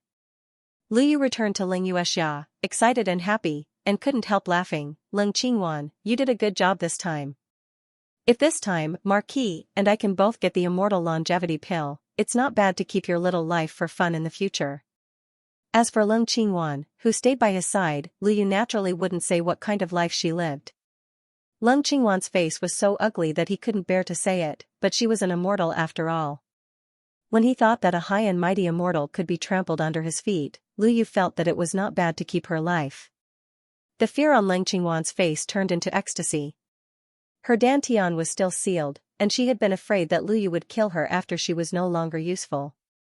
Now that she heard Liu Yu personally admit that he would spare her life, the stone in her heart finally fell to the ground. As for her master Ling Yuexia's life and death, she couldn't care less. At most, after her dantian was unsealed, she would kill Lu Yu and avenge Ling Yuexia. Leng Qingwan smiled. Qingwan is willing to serve milord. I still have many secrets of Tiani men, please milord Lu must believe in my value. Hearing this, Ling Yuexia stared at Leng Qingwan with murderous eyes, as if she couldn't wait to rush over and tear her to pieces. Lu Yu, on the other hand, laughed loudly. After laughing, he grabbed Ling Yuexia's hair again, and the dagger in his hand was about to stab her heart again. This time, he would extract all of Ling Yuexia's blood from her forehead. He was going to use the life of this Xian immortal, who was once high and mighty, to achieve his own Tao of eternal life. However, just as the dagger was about to pierce into Ling Yuexia's chest, Ling Yuexia, who was in a sorry state, suddenly revealed a sinister and crazy smile. A bad premonition surged in Lu Yu's heart. He wanted to retreat in a flash. Suddenly, Ling Yuexia, who had been unable to move, reached out and grabbed his wrist that was holding the knife. Lu Yu's eyes widened as he desperately circulated the spiritual energy in his body. But soon, from Ling Yuexia's palm, an energy that was countless times stronger than spiritual power flowed into Lu Yu's body. It went straight to his limbs and bones. Ah! Lu Yu let out a blood-curdling scream. The meridians in his body ruptured inch by inch, and his entire body became a bloody mess. His body swayed and he fell to the ground in disbelief. His red eyes stared at Ling Yuexia. Impossible, impossible. Isn't your dantian sealed? Ling Yuexia ruthlessly stomped her foot and sneered, a mere mortal's technique also wants to trap a Xian immortal. A mere ant also dares to make a move against Ben Gong, who gave you the bear's heart and leopard's gall. Ling Yuexia played with the dagger. Her eyes were filled with ridicule and hatred. You dare to take the blood from this empress's heart? Fine, then this empress will make you bleed out every single drop of blood in your body and die. For mobile users, please browse and read. For a better reading experience, please visit the Self-Love website. 1 second remember, LoveNet, providing you with wonderful reading. Lu Yu's eyes revealed obvious fear. He wanted to struggle and beg for mercy. Unfortunately, it was still too late. Ling Yuexia threw the dagger straight into his heart. In a split second, the blood in Lu Yu's body was sucked clean by this dagger, turning into a dry corpse. Ah! Dong Yulong was scared out of his wits when he saw the scene. He threw away the bowl in his hand and turned around to escape. Ling Yuexia raised his hand, and the dagger on Lu Yu's body flew out. It stabbed straight into Dong Yulong's back. Is this consort's heart blood something you can casually throw away? After dealing with the two of them, Ling Yuexia's gaze turned to Leng Qingwan. Leng Qingwan was scared silly at this time. Her legs went soft, and she directly sat on the ground. Tears and snot covered her face. Master, disciple was wrong, please forgive disciple. Disciple was also forced to do this. Ling Yuexia laughed sinisterly. He suddenly raised his hand, and a small red worm appeared in his palm. The transformed spiritual power stimulated the worm. Leng Qingwan's face immediately twisted, and she wailed miserably as she rolled on the ground. Wang Lianggu, this was a Wang Lianggu that could swallow a person's soul. The pain of the soul being bitten inch by inch was absolutely not something an ordinary person could bear. After a quarter of an hour, Leng Qingwan collapsed on the ground, her body twitching non-stop. At this moment, she even somewhat envied Lu Yu and Dong Yulong who died so easily. Because the pain of being tortured by the Wang Lianggu was even more unbearable than death. Ling Yuexia looked at her miserable and embarrassed appearance, then walked in front of her and sneered, Leng Qingwan, I raised you up, made you the young master of the Heaven Medicine sect, and planned for you to become the mistress of the polar domain. You evil disciple, this is how you repay me. Leng Qingwan trembled as tears streamed down her face. She cried and begged for mercy non-stop, Master, disciple was wrong. Spare my life, I beg you to spare me, disciple, I really had no other choice. I lost to that slut Yi Liangchen in the alchemy competition. Later on, the emperor appeared, but he was completely indifferent to my beauty, and even said that Yi Liangchen was his fiancée. Disciple was heavily injured by the emperor, and was also schemed against by that vile Lu Yu. I had no choice but to. Master, you have to believe in your disciple. Your disciple is loyal and devoted to you. There's absolutely no disloyalty. Ling Yuexia sneered at Ling Qingwan's words of loyalty. She didn't believe a single word of it. However, her face was filled with astonishment. Yap Liangchen? Who was this person? Also, the Celestial Emperor is here? Tell me everything that happened in the past few days. If you dare to hide anything. Seeing the Wang Liang mother insect in Ling Yuexia's hands, Ling Qingwan was scared out of her wits. She didn't dare to hide anything. She recounted everything that happened in the Tianguang ruins these past few days when she was suppressed by Yap Liangchen, as well as what happened in the pill competition. When Ling Yuexia heard the last part, her complexion greatly changed. She screamed in disbelief, "You idiot, you actually let Di Mingju recognize your identity?" Her ears were ringing, and there was only one thought in her mind: escape. She must escape immediately. The Celestial Emperor will catch up very soon. With the Celestial Emperor's ability, knowing that Ling Qingwan is a remnant of the Tiani men, how could he possibly allow her to escape? How could Ling Qingwan and Lu Yu, these two wastes, really escape? There's only one possibility: want to escape. At this moment, a cold voice rang out from the void. "Ling Yuexia, do you think you can escape?" The following words are free. Quite a few readers have reported that the recent updates have appeared confusing chapters, repetitive chapters, and erroneous updates. The updates are basically between midnight and 1 o'clock, the daily updates are at 4, and the absence of leave will be notified in the book review area. This problem, as well as the screenshots provided by the readers, have already been reported to the editor. The reply is that it's a system problem, and they're currently looking for a solution. Before it's completely resolved, if everyone encounters this kind of problem, please refresh and test it. After refreshing, it will return to normal. Mobile users, please browse and read. For a better reading experience, please come to the Self-Love website. 1 second. Remember, LoveNet, to provide you with exciting reading. A handsome young man in black slowly descended from the sky and stood in front of Ling Yuexia. Her cold eyes revealed a mocking smile. "You escaped from my Xian division once that day. Do you think you can escape a second time?" Ling Yuexia's body swayed. She gritted her teeth and spat out 2 words: "Shadow Demon." Yes, the black-clothed youth that had appeared at this moment was precisely one of the 4 great imperial guards of the polar domain, the leader of the Xian division, Ying Mei. An indescribable fear welled up in Ling Yuexia's heart. "Sure enough, you guys deliberately let that idiot Ling Qingwan go just to find my position." Ying Mei said coldly, "Of course. Otherwise, who do you think can escape if the emperor wants to capture them?" Ling Yuexia gritted her teeth. "Shameless. You actually have the nerve to say that others are shameless?" As soon as she finished speaking, a clear and melodious female voice came from afar and fell into her ears. "Ling Yuexia, when you, a profound immortal, chased after me, a golden core cultivator, why didn't you feel ashamed and shameless?" Ling Yuexia was startled and quickly looked up. This female voice, why did it sound so familiar? Just as this thought flashed through his mind, he saw 3 figures landing on the mountain peak as fast as lightning. Their leader was a man as handsome as a god. In the Xiaoxian continent, it can be said that there is no one who doesn't know of this person. He is the polar domain's sovereign, Di Mingju.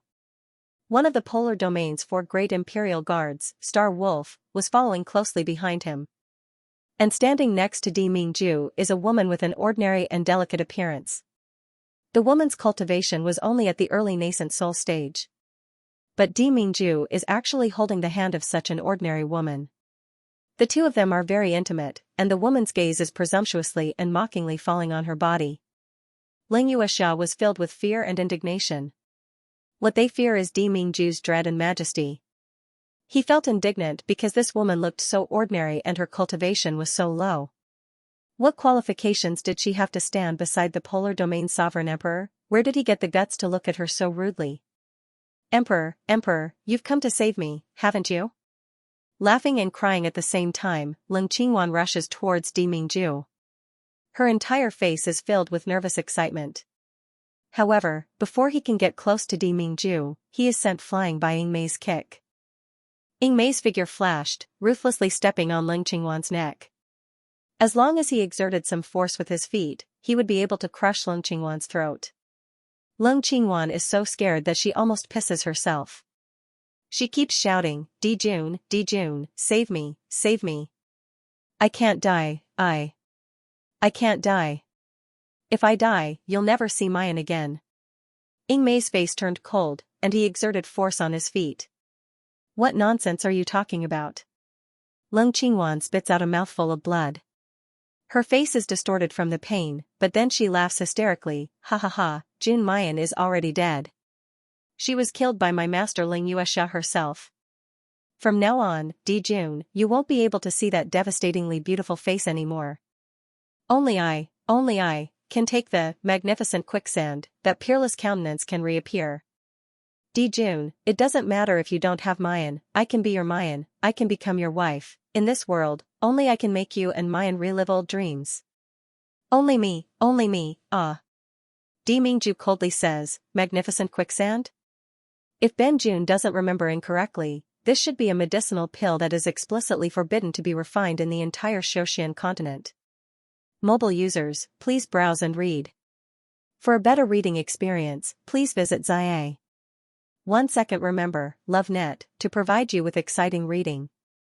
Furthermore, the true formula of the magnificent quicksand was lost 1,000 years ago. The most important thing about the magnificent quicksand was not the pill formula, but the medicinal catalyst. In the past 1,000 years, it wasn't that no one in the Xianxia continent had tried to refine the magnificent quicksand, but in the end, because they didn't know how to obtain and refine the medicinal catalyst, they could only give up. No, the magnificent quicksand is done, it's really done. Otherwise, how could I have the same appearance as Jun Mayan? Leng Qingwan roars in excitement, Dijun, you have to believe me. If you don't believe me, you can ask Xianxia. The magnificent quicksand it's her who refined it, and she's also the one who killed Mayan with her own hands. The magnificent quicksand was mixed with Jun Mayan's blood that I obtained from the Yinwu continent. Also, there was the real medicine, that woman called Lu something. Mayan's heart moves, blurting out, Lu Ruoxuan? Yes, Lu Ruoxuan. Leng Qingwan said repeatedly, that woman who's neither human nor ghost, she. Although she's a favored child of the heavens, the luck on her body has already been almost exhausted. This caused my magnificent quicksand to be imperfect. I couldn't completely transform into Jun Mayan's appearance. Mu Yan frowns, favored child of the heavens? What is the favored child of the heavenly Tao? Leng Qingwan doesn't want to answer Mayan's question. However, the next moment, Dijun raised his hand. A ray of light directly cut off one of Leng Qingwan's ears, causing her to let out a mournful scream. Di Mingju says coldly, if you can't hear Ben Jun's fiancé's question, then don't keep your ears for decoration. Leng Qingwan was scared out of her wits. Her heart was filled with jealousy and hatred, but she had no choice but to obediently answer, Heaven's chosen child, is a general term for the descendants of those special medicinal people in ancient times. The luck on their bodies is somewhat related to the heaven's way, and they can seize other people's luck for their own use. If I want to refine the magnificent quicksand, the most important thing is this medicinal catalyst. Mu Yan suddenly understood. She thought of Lu Ruoxuan's inexplicable good luck. There was also Qi Huang's evaluation of her. Sure enough, Lu Ruoxuan was the person known as the favored child of the heavens. And this kind of medicinal goo person who stole other people's luck for a living was used as the catalyst. He could even refine the magnificent quicksand. Replicating someone else's appearance, even stealing the original owner's luck, and everything else. This kind of pill was both sinister and terrifying. During this time, Xianxia wanted to stop Leng Qingwan from revealing the method to make the Fenghua quicksand. It's a pity that he was stopped by Star Wolf, and the Wang Lianggu in his hands was also delivered to Di Mingju's hands. Xianxia could only stare at Leng Qingwan viciously. When Leng Qingwan sees that the monster's worm insect that controls her life and death is in Di Mingju's hands, she only feels that the hope of survival has increased. She excitedly shouts, Dijun, as long as you can find me the real medicine, I can definitely become exactly like Jun Mayan. Dijun, don't tell me you don't want to see Mayan again? She points at Mayan, after seeing Jun Mayan's stunning beauty, can you still tolerate such an ordinary and ugly woman? At this moment, Mu Yan finally couldn't bear it anymore. She slowly steps forward, looking down at Ling Qingwan from above, and unhurriedly says, "You said, Jun Mayan is already dead? You're saying that only you can let Di Mingju see Jun Mayan again?" Mobile users, please browse and read. For a better reading experience, please visit the website 1 second remember, LoveNet, to provide you with exciting reading. Ling Qingwan's body trembles, but her face reveals a sinister smile. "That's right, that slut Jun Mayan is dead, dead through and through, not even her bones remain. From now on, only I, Ling Qingwan, can possess such a peerless beauty. Who do you think you are, you ugly freak? Di Jun is letting you stay by his side right now, just for the sake of novelty. How can that ugly face of yours be mentioned in the same breath with Jun Mayan's peerless appearance?" Mu Yan listens to the woman's nervous and hysterical voice, and the expression on her face slowly turns from cold and stern to a chuckle. That smile wasn't even one of mockery or adding insult to injury. Instead, it was one of boredom, as if he was looking at an idiot, one that didn't even have the interest to argue. "Are you saying that I'm ordinary and ugly? You're saying that Jun Mayan no longer exists in this world?" Mu Yan's hand slowly covers her face, and she gently wipes it. At the same time, she casts the soul-cleansing spell. "Then, Ling Qingwan, open your dog eyes wide and look clearly." "Who am I?" As soon as she finished speaking, the disguise on her face was completely removed by the soul-cleansing spell. Under the sunlight, a beautiful face appeared in front of everyone. Her skin was as white as snow, her facial features were exquisite and enchanting, and her peach blossom eyes were like ripples of water. She was a peerless beauty that could make even the mountains and rivers lose their color. Ling Qingwan opened her mouth wide, her eyes widened, and her pupils contracted violently. His throat gurgled, but he couldn't utter a single word. Even Xianxia, who has been keeping her cool all this time, lets out an incredulous shriek after seeing Mayan's true appearance. Impossible. What happened to you? How are you still alive? Shouldn't you? Shouldn't they have been beaten into the god-refining abyss by you and devoured by the god-refining water?" Mu Yan's line of sight falls on Xianxia, and there's an undisguised sneer and ridicule on her face. "What a pity, my luck is too good to die, I've let you down." After Xianxia recovers from her shock, her line of sight turns towards Di Mingju, who has already walked to Mu Yan's side. From the beginning to the end, Di Mingju's gaze never left Mayan for more than 3 breaths. The Polar Domain's emperor had always been known for being cold and aloof, but when he was beside this beautiful young girl, his eyes were filled with tenderness that he didn't even bother to conceal. If they didn't see this Di Mingju with their own eyes, who in the Xiaoxian continent would believe it? Who would dare to believe it? As Xianxia looked at the man and woman who stood side by side, scenes from a long time ago surfaced in her mind. The fiancé she thought would definitely marry her. The man who was cold and distant in front of everyone.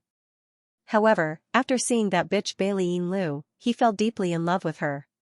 From then on, he only had eyes for Bailey Lu and no one else. The marriage agreement that had been set verbally by the parents of the two families was mercilessly abandoned by him. Xianxia lost everything and became the laughingstock of the entire Xiaoxian continent. At that time, her heart was filled with hatred. She swore that she would exterminate the entire Shin musician sect, and that bitch Bailey Lu would be consigned to eternal damnation. Therefore, when someone came to look for Tian Men to cooperate, she agreed without the slightest hesitation. Although Tian Men's power was negligible, and Xianxia's cultivation and talent could only be said to be ordinary. But she had an advantage that no one else in the world had. Tian Men, or rather, Xianxia, was indebted to the Polar Domain's monarch. That's right, under a freak combination of circumstances, Xianxia saved the Holy Empress of the Polar Domain, that is, the life of Di Mingju's mother. Mobile users, please browse and read. For a better reading experience, please visit Xia. 1 second remember, LoveNet, to provide you with exciting reading. Although, that time of danger left behind a great hidden danger on Di Mingju's mother, and she ultimately still breathed her last. But the entire Polar Domain was indebted to her. In addition, the existence of the Shin musicians at that time was indeed a threat to too many forces. That was why the Polar Domain had acted in the God-killing battle, that was like an apocalyptic calamity. After that, Xianxia even offered an extremely precious gu to the polar domain's emperor, Di Mingju's father, Di Beixian, and helped Di Beixian greatly. Henceforth, Tiananmen and Xianxia skyrocketed, with a meteoric rise. Moreover, because Xianxia had once unintentionally revealed a mournful expression, she was worried that Tiananmen would have no one to protect them in the future, and would henceforth disappear from the world. Di Beixian had once joked, "If you're really worried that there's no one to protect the Tiananmen, you can just let your imperial son marry a disciple of the Tiananmen as a concubine." It was precisely because of this joke that Ling Qingwan had always considered herself as the future mistress of the polar domain. As for Xianxia, she put all her effort into nurturing Ling Qingwan. She vainly wanted to borrow her disciple's hand to control the new monarch, and then control the entire polar domain. They selectively forgot that even Di Beixian only said that Ling Qingwan would be Di Mingju's side concubine. Xianxia would never have thought of that. Di Mingju was a completely different person from Di Beixian. After returning from the Cultivation continent's tribulation, he single-handedly controlled the polar domain and gained the loyalty of millions. From then on, the polar domain prospered with each passing day, while the nether domain weakened with each passing day. In the end, the polar domain became the undisputed #1 king among the three legs of the Xianxia continent. This kind of Di Mingju, this kind of polar domain, makes the blood in Xianxia and Ling Qingwan's bodies almost boil. They were eager to put Ling Qingwan on the throne of the polar domain's mistress. Who would have thought that Di Mingju wouldn't put Tiananmen in his eyes at all? Not to mention marrying Ling Qingwan as a concubine. In fact, he wouldn't even summon them once in 100 years. As a result, Tiananmen declined day by day. The only way to maintain their glory is to continuously proclaim that Ling Qingwan is Di Mingju's favored fiancée, and that she will be the mistress of the polar domain in the future. Moreover, the polar domain's refusal to deny it also raised hope in Ling Qingwan and the others' hearts. However, after Mu Yan appeared, this kind of hope completely turned into despair. Xianxia's gaze is fixed on Mayan. Back then, it was Bailey Yin Lu, this Shen musician, who snatched away her man. And now, it's Jun Mayan, the successor of the Shen musician, who has crushed all her dreams and ambitions. Shen musician.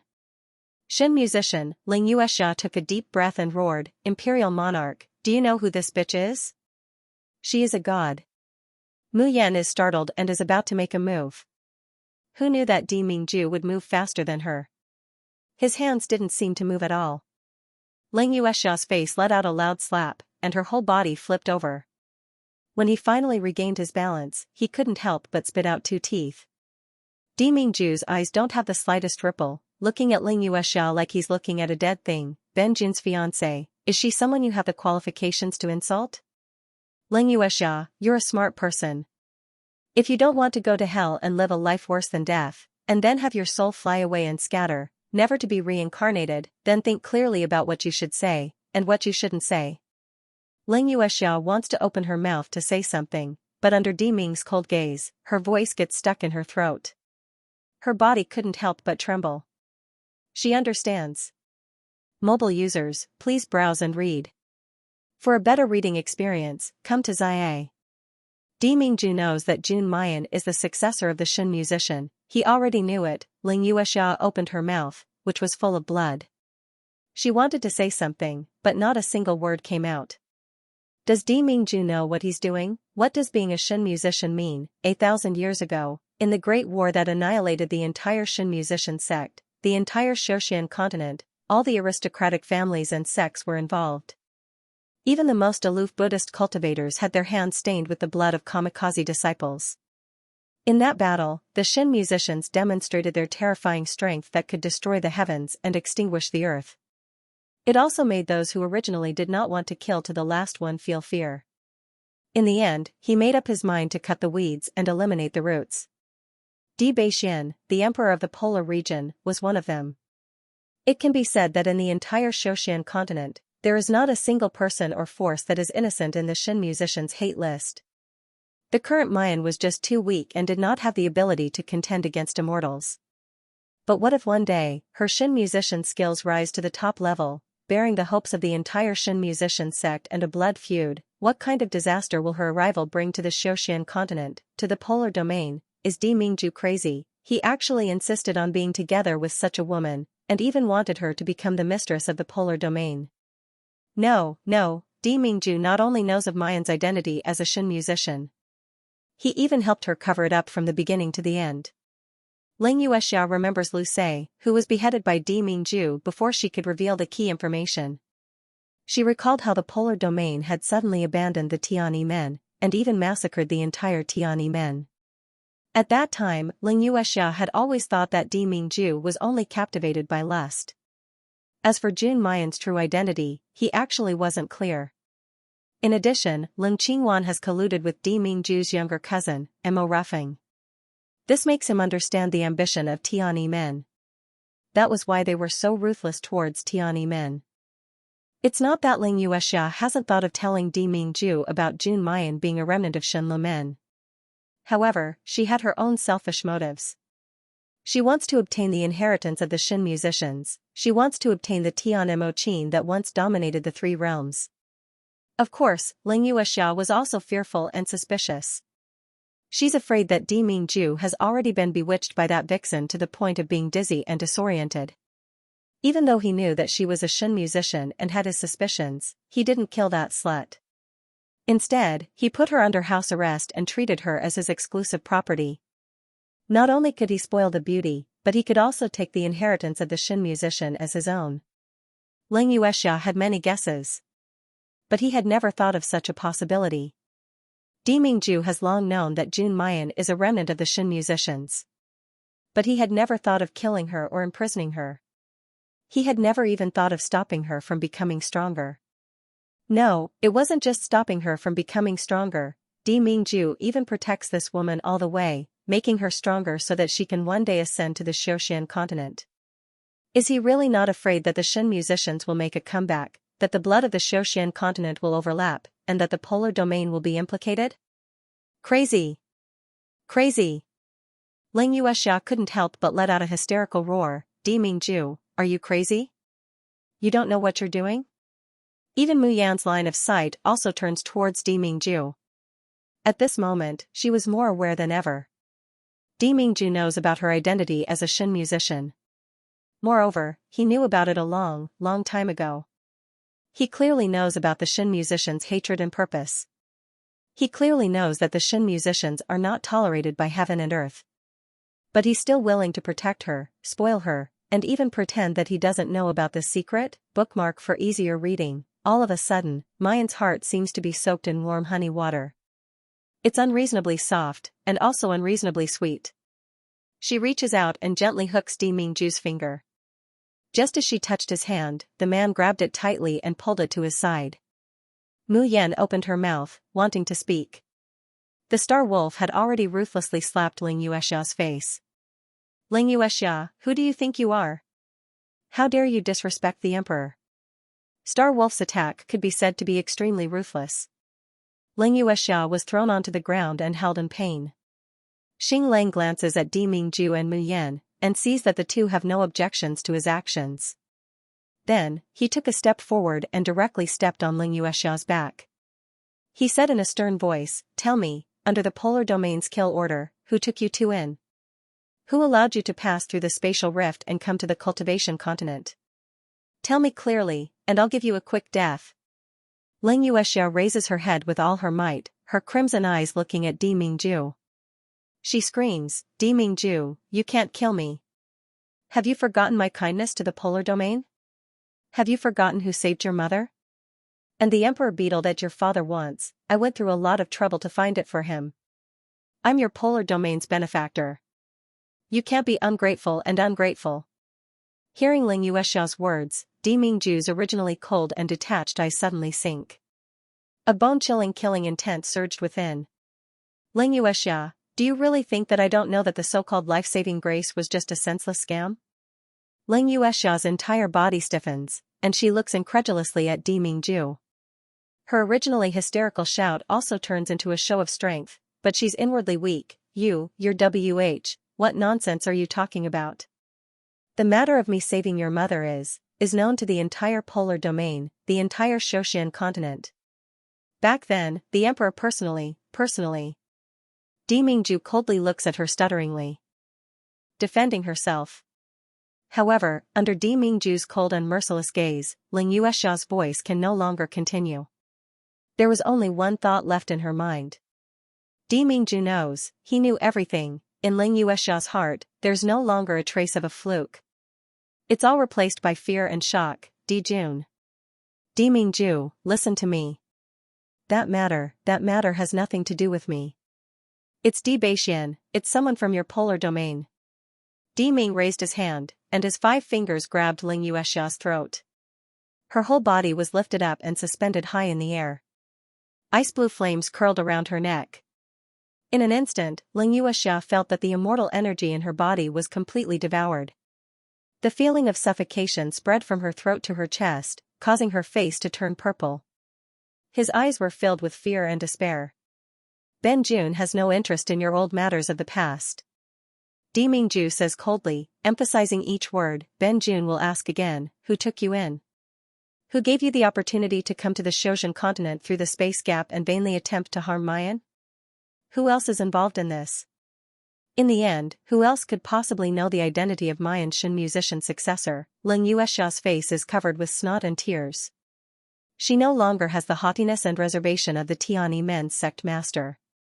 Her legs keep kicking in the air, and her hands scratch at her neck, as if she wants to break free from the suffocating pain. Bookmark for easier reading, but in the end, other than leaving bloody marks on his face and neck, he did not achieve anything else. Spare me. Emperor, spare me. Ling Yuexia cried and begged, I'll speak, I'm willing to speak, please spare my life, Emperor. The person who took me in is. At this point, Ling Yuexia's eyes suddenly widened and her nostrils flared. Di Mingju's complexion changes, and his divine power is about to move. Bang, bang, 2 loud noises were heard, and 2 clouds of blood mist suddenly burst open. Ling Yuexia and Ling Qingwan were dead. Not even his bones were left. No, not only were there no bones left, not even a trace of his soul was left. Ying Mei, who was pressing down on Ling Qingwan, was caught off guard. Ling Qingwan's blood sprayed all over her body. She doesn't even bother to wipe it, turning her head to look at Di Mingju, Jun Shang. Di Mingju's face darkens, and it's a long time before he sneers, soul-chasing curse? I haven't seen you for a long time. Curse, Mayan's heart sinks, and she can't help but raise her head to look at Di Mingju. She had only heard the word curse twice. The first time was because of the strange injury on third brother Chumoli's body. And when little Jiu's master had accepted her as his disciple, he had vaguely mentioned something. What exactly was a curse? Mu Yan thought to herself and asked the same question. She did not expose little Jiu's master and Chumoli. However, he vaguely mentioned the curse that he had come into contact with before. Di Mingju's complexion changes, the hands hanging at his sides unconsciously clench. But very quickly, he reached out and gently stroked her hair, softly saying, this monarch will take care of these matters. Yan, you don't need to worry. In the future, don't casually mention it in front of others, understand? Curse is not something that the current Mayan can casually touch. Not to mention touching it, he couldn't even mention it repeatedly. Sensing Di Mingju's nervousness and worry, Mayan is full of doubts, but she still obediently nods.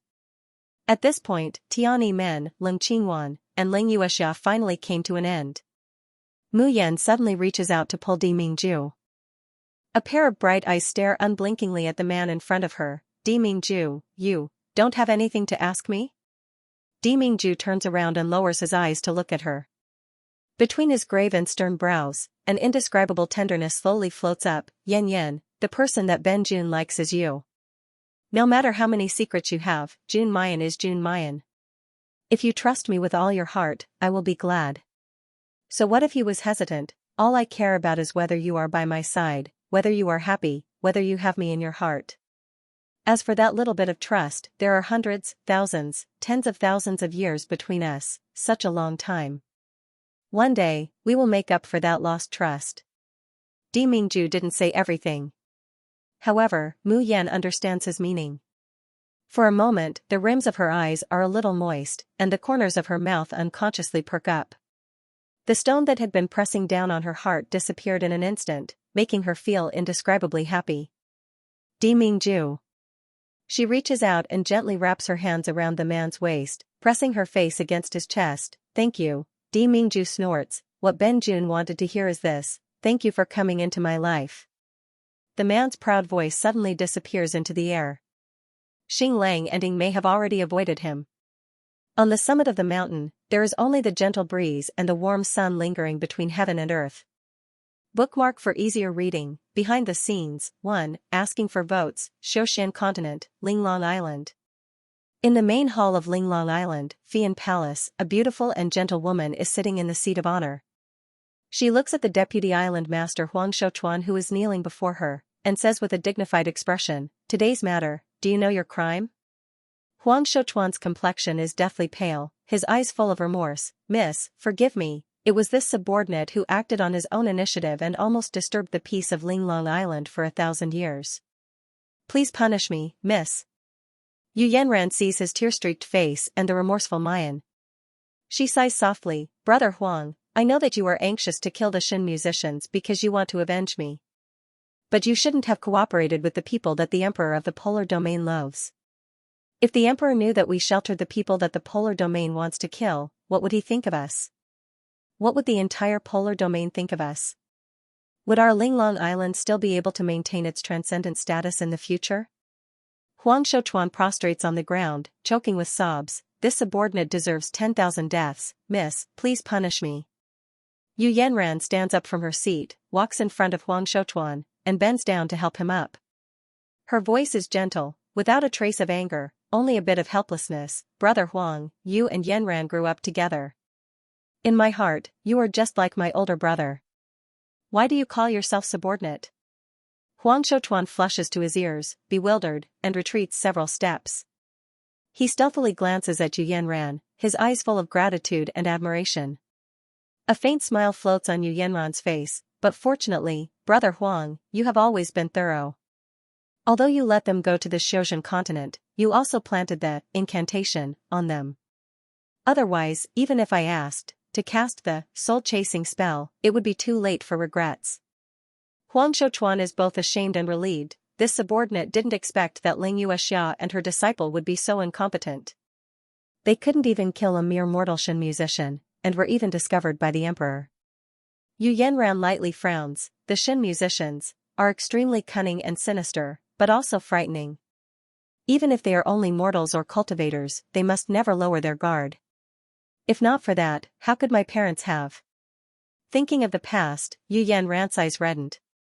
Crystal clear tears hung in her eyes, but she forced herself not to let them fall. Huang Shouchuan's heart ached when he saw her weak and forbearing appearance. Just as he was about to speak, someone came in and reported. "Island Master, Huaqing Palace said that the soul shadow of the soul-chasing curse has been taken out. Let this subordinate show it to the island chief." Yu Yanran nodded and received the jade box from her subordinate. The soul shadow of the soul-chasing curse was the last few scenes that the person who was cursed saw before he died. Yu Yanran blamed Huang Shouchuan for acting on his own. But the strange thing was that he had taken in the people of the Tiani men and offended the Polar Domain for no reason.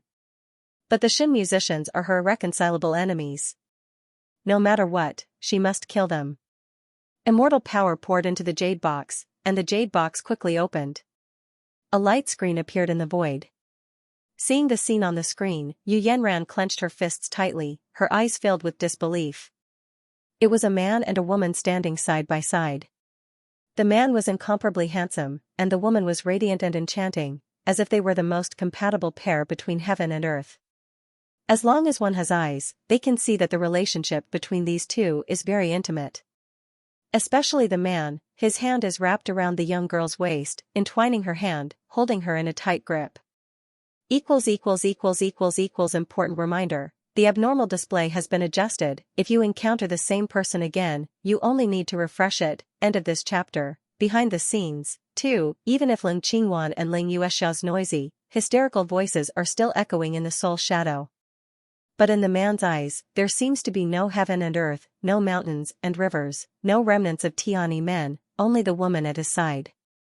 Yu Yanran's body sways, her small face deathly pale. "Miss." Huang Shouchuan promptly rushes over and supports her. "Miss, are you okay?" Yu Yanran shakes her head, forcing herself to calm down. But the tears that she was just holding back finally fall from her eyes. "Brother Huang, I'm fine." She gently pushes Huang Shouchuan away. In just a moment, she has already returned to normal. "Miss, what's wrong?" Huang Shouchuan's face is full of anxiety. The miss has always been gentle and calm, her mood rarely fluctuating because of external things. Huang Shouchuan was originally Yu Yanran's senior brother, and he grew up with her. Apart from the island master's death during the expedition against the Shin musicians, he has never seen her mood fluctuate so much. Yu Yanran gently shakes her head, hoarsely saying, "It's nothing, I just remembered my father who was killed by Bailey Yin Lu." "Is this woman the remnant of the Shin musicians?" "She's called Jun Mayan?" She could tell from Ling Qingwan's scream before she died. Yu Yanran bitterly says with a bit of hatred, "The successor of the Shin musicians is really as peerless as ever, and amazingly talented. Bah, isn't it just a group of vixens?" Huang Shouchuan grits his teeth. "I didn't expect that even a person like the Polar Domain's emperor would be seduced by vixens. Has the Polar Domain's emperor forgotten how the god musicians went berserk and massacred the Xianxia continent? How could a dignified emperor be tempted by beauty, so muddle-headed?" "Brother Huang!" Yu Yanran shouts, interrupting Huang Shouchuan's words. She has always been gentle and kind, but at this time, her face is sullen, not angry but imposing. "How can you casually slander the emperor? Do you know that these years, the invasion of the poltergeist ghosts has become more and more severe? If there was no polar domain, no emperor, how could the Xianxia continent have its current stability? How could my Linglong Island be content in a corner and care for itself?"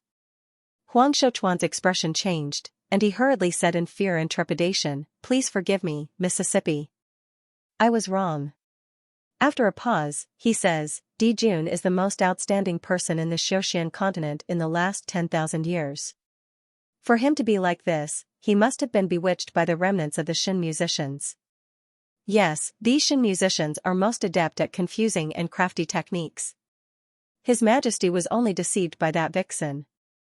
Yu Yanran bit her lower lip, lowered her eyes, and did not speak. Huang Shouchuan said, "Miss, what should we do next?"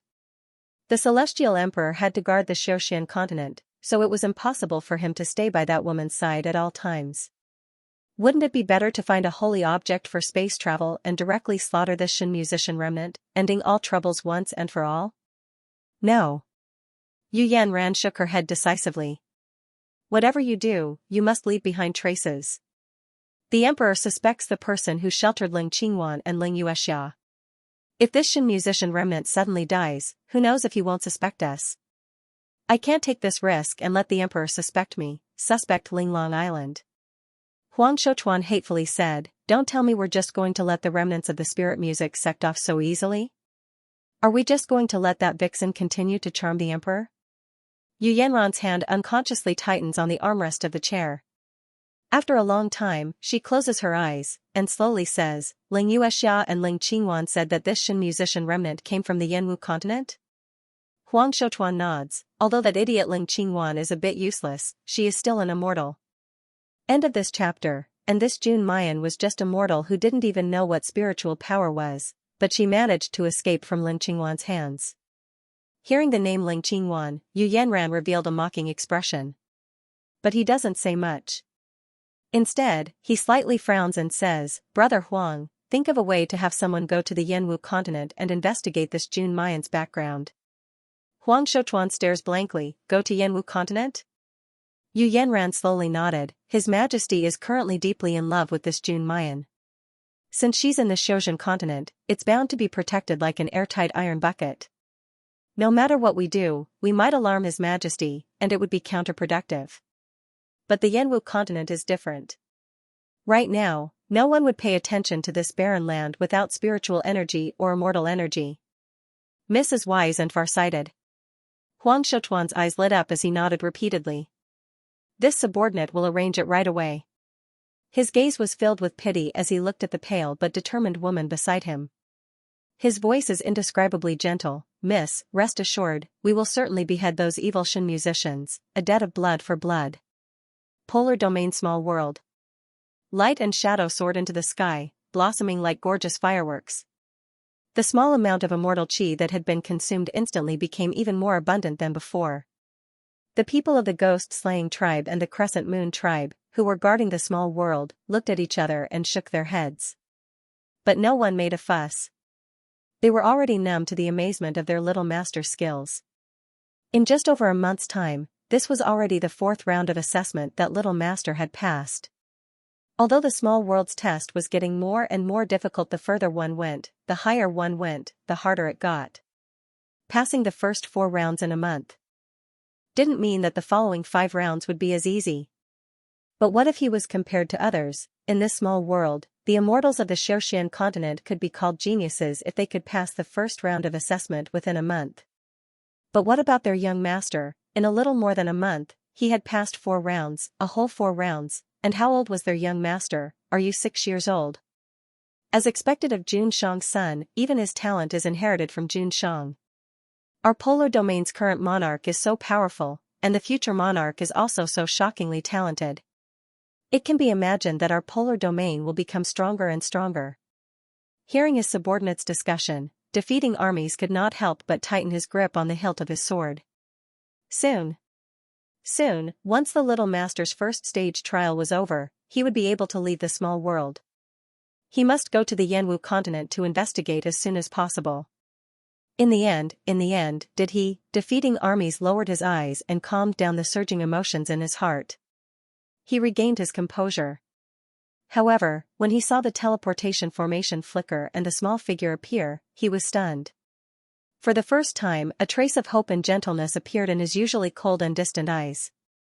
Aside from when he was facing Di Mingju, he had never seen such an emotion in Defeating Armies' eyes. Xiaobao walks out of the transmission array and looks around. He doesn't see Di Mingju, and there's a clear sense of loss on his delicate little face. Out of the blue, Defeating Armies asked, "Is the little Gongzi looking for Jun Shang?" Xiaobao pursed his lips and said with a straight face, "Xiaobao doesn't miss Daddy. Xiaobao knows Daddy is very busy." The little girl said such sensible and steady words, causing an indescribable softness and heartache to rise in people's hearts.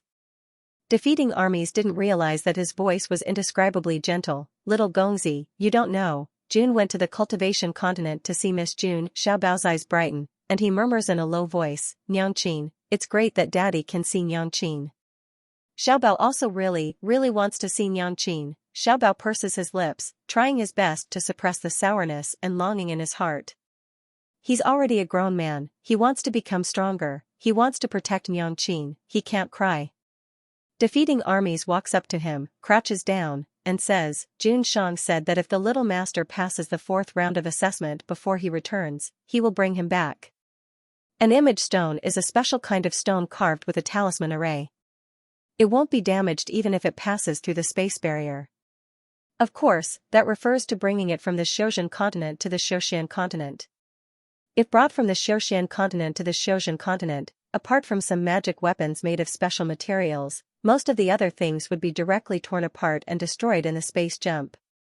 The effect of this image stone is very similar to a photographic talisman, that is, it can record images. Xiaobao soon knew what his father would bring back. It's a recording of Nyangqin's image.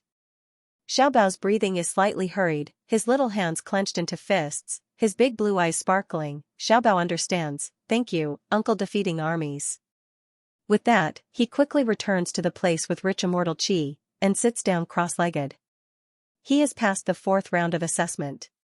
When Daddy comes back, he will be able to see Nyangqin's face. How long has it been since Xiaobao last saw Nyangqin? He counts on his fingers for many days and nights, but he still can't count. But it doesn't matter. Xiaobao will soon return to Nyangqin's side, very soon. Then, he can protect Nyangqin. His little hand quickly wipes a tear from the corner of his eye. Xiaobao closes his eyes, and begins to cultivate and stabilize. Xiaobao. Mu Yan jumps up from the bed. She puts her hands in front of her, but there's only empty space in front of her. whereas Xiaobao's soft and small body, but the cold feeling of her hands falling only lasts for a moment, before they are grasped by a warm and broad palm. Slender fingers gently stroke Mu Yan's cheek, and she finally realizes that she's crying. Mu Yan looks up at the man's ice-blue eyes. There are no waves there, as if they are ice-cold, but they are full of reflections of her own. She can't help but smile softly. Di Mingju, you used to say that my loving mother is a loser, and I always argued with you.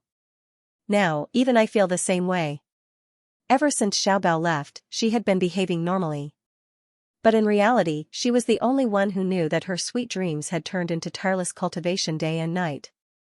She was afraid that the moment she closed her eyes, she would see Lil Bao's figure. She heard him shout, "Mother, I miss you so much." She was also afraid that if she didn't work hard enough, she wouldn't be able to go to Shoshan continent as soon as possible. Xiaobao would be so lonely and sad if he was left alone there. Only when Di Mingju appeared did this state finally ease up. It was as if she had realized that she didn't have to shoulder all the responsibilities alone. Xiaobao had his mother's longing and his father's love. They were truly a family that stood side by side through thick and thin.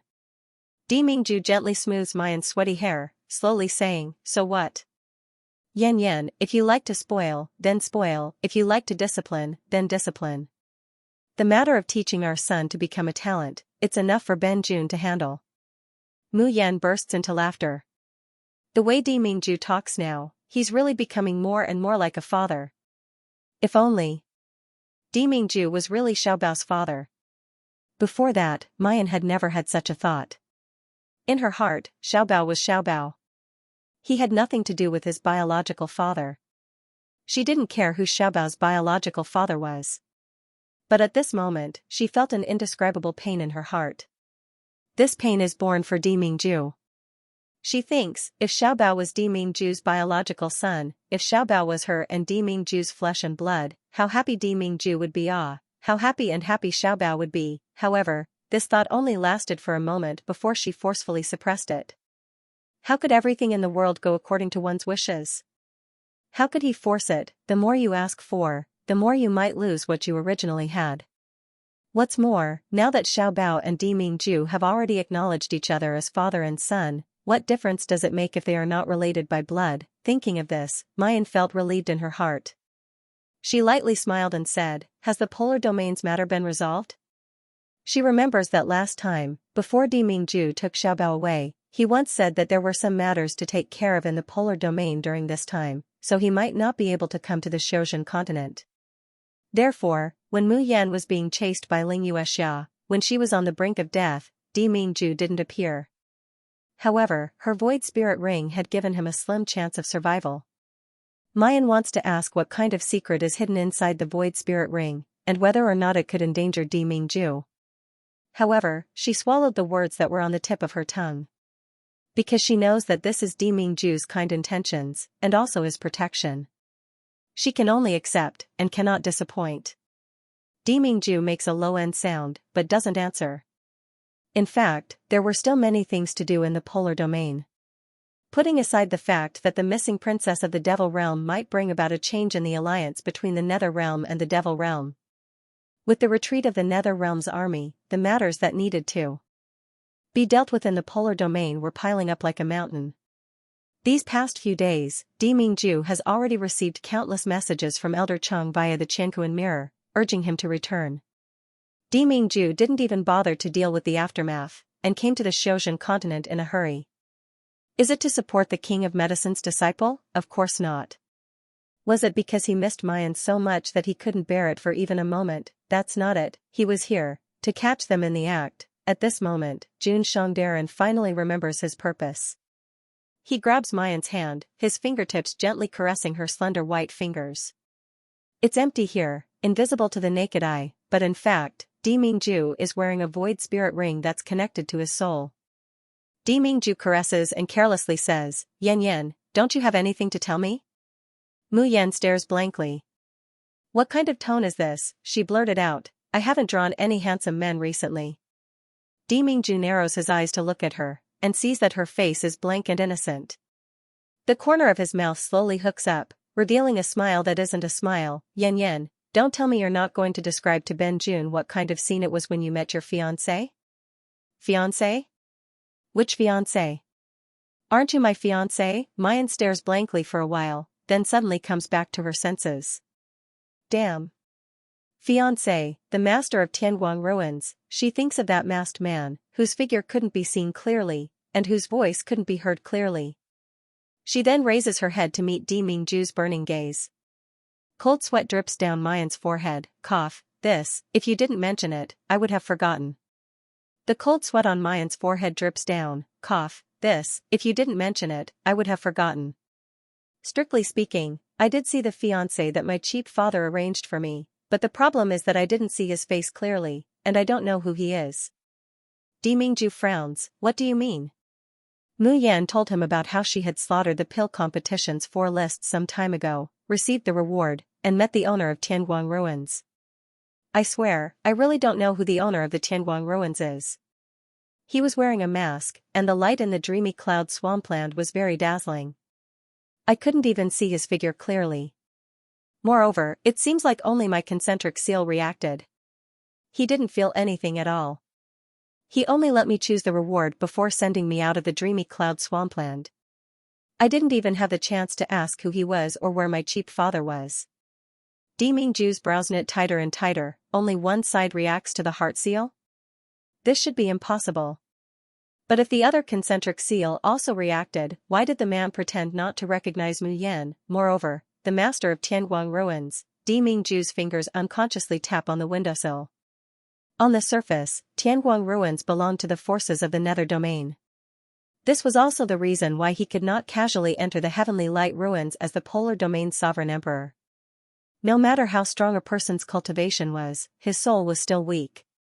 When Di Mingju's soul enters Tianguang ruins, it's the same as exposing his weakest and most important part to the enemy.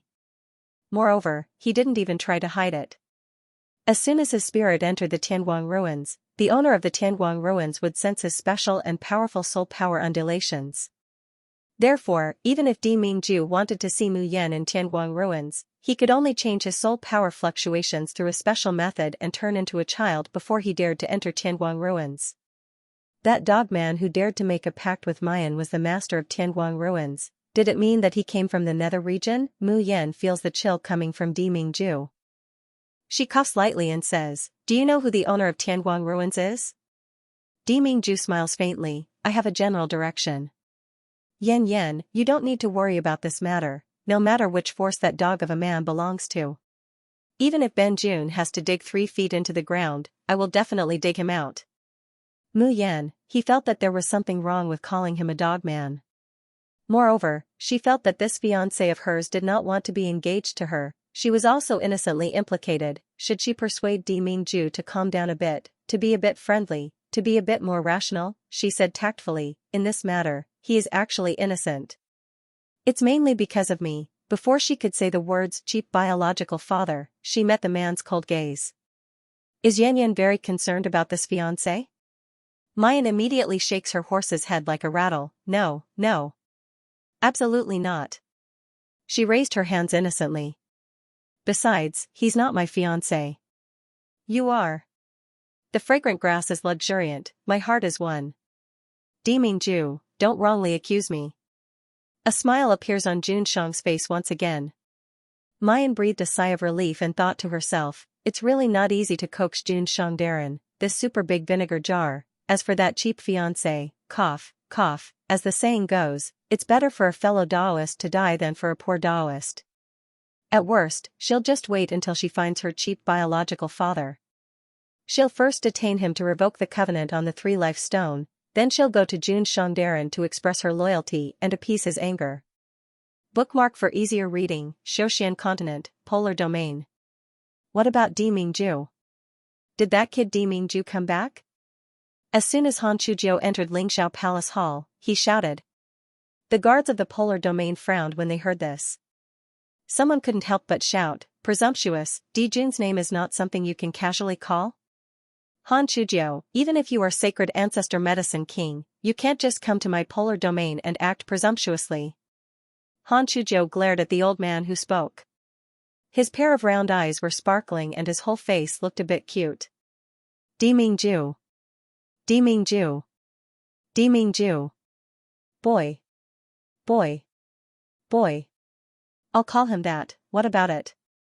If you have the ability, come and bite me, ah? So what if he is Dijun? Do you think Laozi didn't see him as a little bean? Laozi will tell you, when I, Han Shujiu, was in the mainland, Dimingju was still peeing in his pants. Bang, before he could finish his words, he was already slapped on the head by someone. Han Shujiu grimaced in pain and was about to curse, who dares to hit Laozi's head? But when he looked up and saw Elder Chang's sullen face, he couldn't help but shut his mouth. Elder Chang gritted his teeth and said, Little Jiu, what did you promise me a few days ago? Alright, alright. I'll call him Dijun, okay?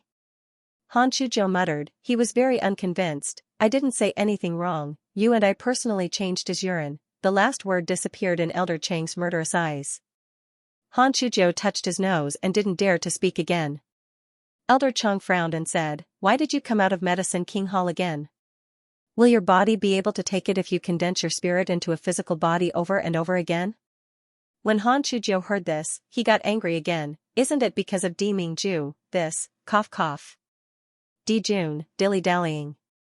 He went to the Shozhen continent for so long, but he still hasn't come back. I don't know what happened to my baby disciple these days, he didn't go to the inheritance space. I don't know what happened to this kid to support my baby disciple, but I don't know if he did it or not. Did he bully my disciple? When Elder Chang saw him talking endlessly, he couldn't help but find it funny. Han Shujiu really treasures his disciple. It was as if he was holding it in his hands, afraid that it would fall, and holding it in his mouth, afraid that it would melt. However, Elder Chang could understand Little Nine's feelings. That fatal bet had nearly caused Little Nine to despair. The Medicine King's assessment in the Cultivation Continent's Tianguang ruins was also an almost impossible task. But, the heavens had given Little Nine a path of survival. Someone had actually created a miracle in that test that no one could pass, bringing a shred of light to Little Nine's life that did not see the light of day. Putting aside the fact that Little Nine treasured his disciple, if it was possible, Elder Chang also wanted to meet this person personally.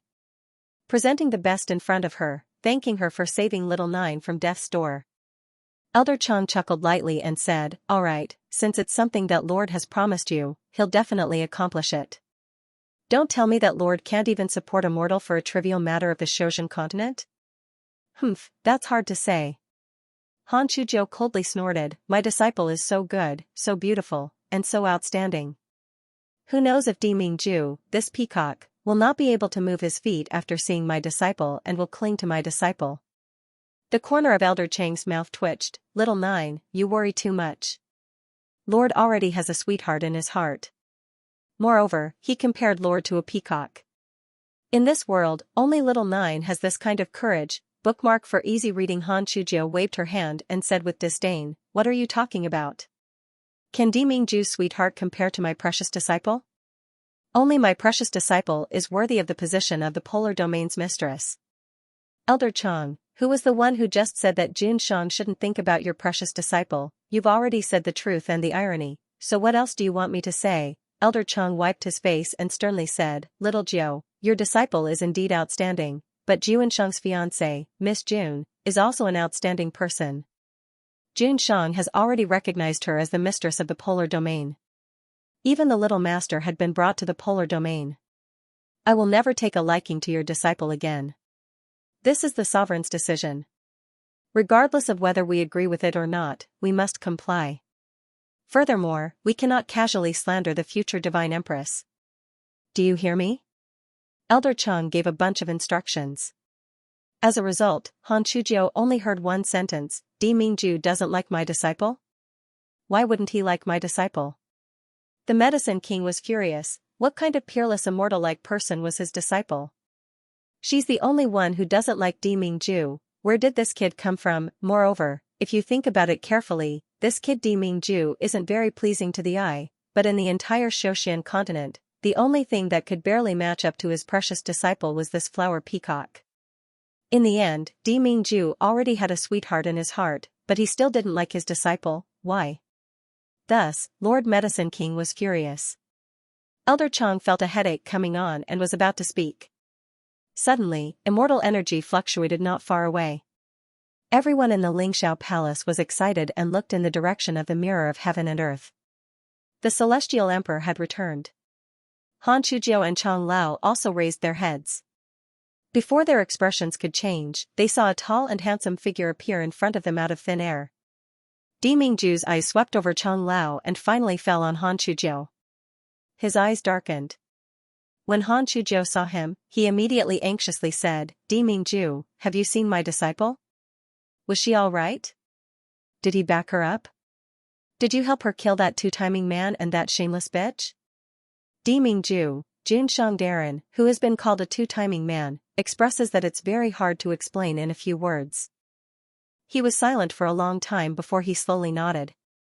Han Shujiao knows that Di Mingju is a man of few words, but if he says he will do it, then he will certainly do it. For a moment, the Medicine King, who felt that he had avenged his precious disciple, was greatly comforted. Her round and tender face also revealed a cute cat-like expression. However, the Medicine King immediately retracted his expression as he recalled the argument he had with Elder Chang. He squints at Di Mingju, and says with a light snort, "You saw this old man's disciple?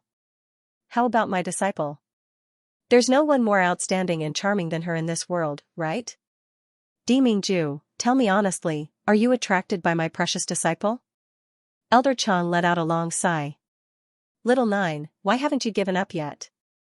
Jun Shang won't take a fancy to." However, before he could finish speaking, he heard his family's Jun Shang leisurely speak in his low and deep voice. "This monarch is indeed attracted by the Medicine King's disciple. Why don't we ask the Medicine King to make the decision and betroth your disciple to me?" Elder Chang, Han Shujiao, Han Yi, who just felt the fluctuation, rushed over. The air fell into a strange silence. Bookmark for easy reading. Smug little Jiao, D. Brat has taken a fancy to my apprentice. 3. Asking for votes, only Xing Lang and Ying Mei, who just crossed the space barrier from the Qiankuan mirror, hang their heads, holding back the smile that floats on their lips. Elder Chang and the other two widen their eyes and stare at Di Mingju. Shock was clearly written in his eyes, as well as the suspicion of whether or not his Jun Shang had been possessed by someone. The first one to react is Han Shujiao. His playful and expectant expression is still frozen on his face. After a long while, he turns into a little absent-minded, "Ha. I said that my baby apprentice's charm is invincible, no one can escape." As he speaks, his absent-mindedness turns into smugness. He looks at Elder Chang. "What did you just say? Di Mingju doesn't like my apprentice? Ha ha ha ha, did you hear what he just said? He wants to marry my apprentice." Elder Chang looks at Di Mingju, then looks at Han Shujiao. Finally, his eyes fall on Xing Lang and Ying Mei. Then, he sees the trace of a smile in Ying Mei's eyes. A possibility flashes through his mind. Then, his eyes suddenly widen, revealing a look of disbelief. It can't be, right? How can there be such a coincidence in this world? But he watched Di Mingju grow up. He knows Jun Shang's temperament better than anyone else. Perhaps, there really is such a coincidence in this world. Elder Chang comes back to his senses. He clenches his fist and puts it on his lips. He coughs lightly. "Since that's the case, little Jiao, you said before that the only one in this world who can barely match your baby apprentice is Jun Shang. Why don't we settle the marriage between Jun Shang and your apprentice today?" Star Wolf also walked forward and said in a deadpan manner, "That's right, Your Highness Medicine King, your disciple is the savior of our entire polar domain. For her to become the polar domain's mistress is the wish of everyone." Even Ying Mei, who has always been silent, nods and says in a deep voice, "It is what everyone wants." This time even Han Yi feels that something is wrong. Ying Mei's loyalty and worship towards Miss June. Even Han Yi is jealous. Now that Ying Mei is encouraging Jun Shang to settle the marriage with Medicine Wang's apprentice, there is only one possibility. Han Yi restrains the shock on his face, smiling as he steps forward and says, "Your Highness, I also think that this idea is good. Your disciple is so outstanding, so honorable. You thought of the position of Polar Domain's mistress. Apart from our Jun Shang, who else is worthy of him?" Han Shujiao, who was still showing off a moment ago, he just wants Di Mingju to admit that his precious disciple is the best. He just wanted to show off his precious disciple's invincible charm. Why is it that now, his disciple must marry Di Mingju, this peacock? No, Han Chujiu haven't seen his precious apprentice yet. He haven't shown all the treasures he collected over the years to his apprentice. How can it be snatched away by Di Mingju and these bastards from the polar domain? Han Chujiu stepped back a few steps and said with a vigilant face, Di Mingju, I warn you. My disciple is still young. She's only in her early 20s. What right do you, an old cow, have to eat young grass? You better stay away from my precious disciple. The face of Jun Shang, who was called Old Ox, darkened. Elder Chang wanted nothing more than to slap this troublesome fellow to death. Little Jiu, don't talk nonsense. How am I talking nonsense? Han Chujiu confidently said, doesn't this guy Di Mingju already have a fiancé? He actually covets my disciple, he's not a peacock, he's a womanizer. Elder Chang, calm down, you'll understand later, your Jun Shang never makes a losing deal, ha ha ha ha. End of this chapter. Elder Chang was so angry that he fell backward. Shut up. Little Nine, do you know that your disciple? However, before he could finish his words, Han Chujiu has already run away. Why would he listen to these bandits? He must be trying to deceive his precious disciple with flowery words. Humph, did he think that he, the grand sacred ancestor Medicine King, would fall for it? Lord Medicine King, the polar domain is full of tricks. I want to go back to the countryside. Mayan has been accompanying Di Mingju these past few days. She didn't even have the time to go to the inheritance space to report the good news to Master Xiaojiu. When Di Mingju returns to the Xiaoxian continent, she returns to the inheritance space. As a result, when Han Chujiu first saw her, she said, good disciple, let this master tell you, don't look at that peacock, it is not a good thing at all. He already has a fiancé, but he still covets my good disciple's beauty. How can this kind of person be a good match? Disciple, you must not be deceived by him. The corner of Mayan's mouth twitches. Ninth master, in fact, Di Mingju is. Bai Ji haven't finished her words, when she heard Han Chujiu anxiously said, no, Di Mingju, this kid can cover the sky in Xiaoxian continent. If he really covets my good disciple, how can you escape from his palm? I must refine a kind of medicinal pill that can prevent him from finding you. Otherwise, when this obedient disciple ascends to the Xiaoxian continent, how could she escape from Di Mingju's palm? Then, before Mayan could explain the matter clearly, she could only watch helplessly as her master Xiaojiu disappeared from the inheritance space. She stood there in a daze for a long time before bursting into laughter. Flower peacock. Di Mingju, cough, The sky was just beginning to brighten when Luo Yu walked out of the house and stretched. The Baifeng's soul bead inlaid on his back started to heat up. Soon, a fiery red bird the size of a baby hovered in the air. From time to time, it would fly down and rub its face affectionately. The corners of Luo Yu's mouth curled up, revealing cute dimples on her cheeks. Eldest senior brother strictly forbade him to use the Bai's soul pearl. However, if he only relied on his puppets, his combat power would be too weak. It was very likely that at the critical moment, he would only be a burden to his senior brother and senior sister. Hence, Luo Yu could only think of ways to increase her control over the Baifeng soul pearl. Previously, when he fully released the strength of the Baifeng, it could only last 2 or 3 rounds at most. But as it trained day and night, the Baifeng was able to display stronger and stronger abilities. Luo Yu used her fingers to gently fiddle with the Baifeng, feeling the warm, surging energy lingering on her fingertips. The spiritual power in his body moved faster and faster, and was about to enter the Baifeng's body. Suddenly, his heart stirred, and he turned his head to look. A familiar scene appeared before his eyes. A young woman in red sat on top of the wall, looking at him with a smile. The morning light shone on her bright and beautiful face, making her skin appear whiter than snow, and she looked like the rosy moon. This scene made Luo Yu feel as though she had returned to a few months ago. He couldn't help but laugh. With a wave of his hand, he recalled the Baifeng divine beast and said to the beautiful woman on top of the wall, Morong Shui, you still like to peep at other people's cultivation.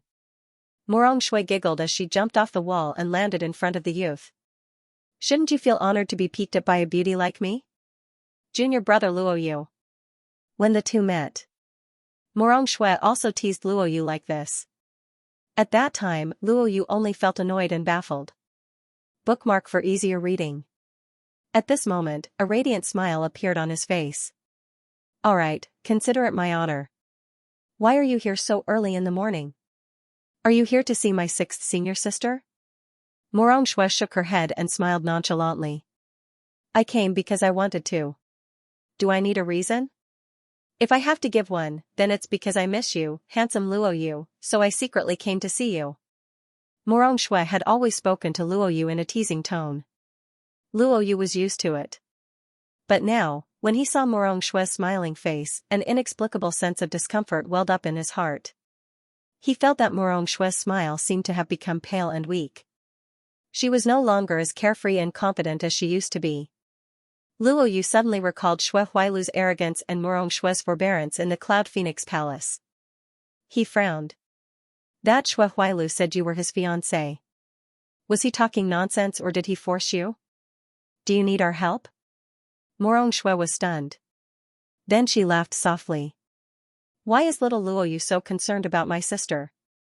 Don't tell me he's secretly in love with you? Luo Yu gaped in astonishment. Morong Shui's smile deepened. What if Xue Huailu really forces me to marry him?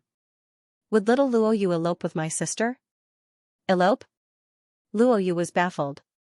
Why would you elope?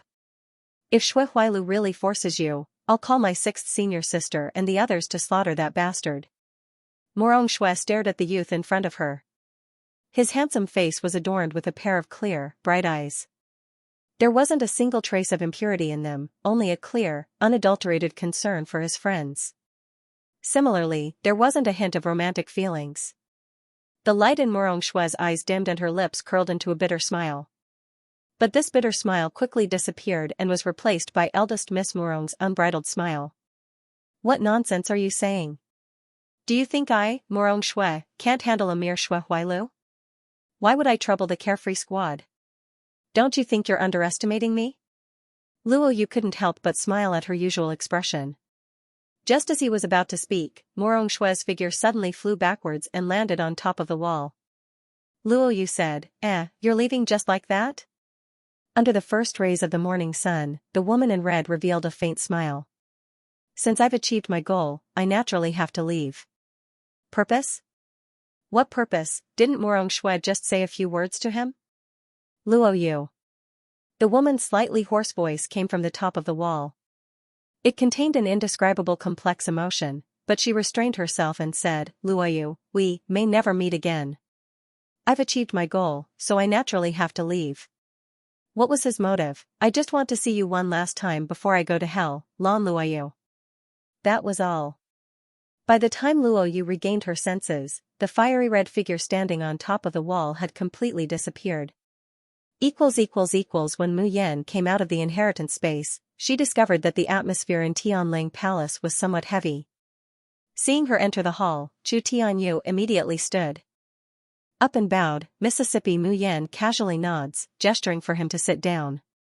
Only then did she look at the gloomy Luo Yu, as well as Zhu Chongliang, Duan Wenbin, Chu Yuanlei, and the others, whose expressions were even more unsightly.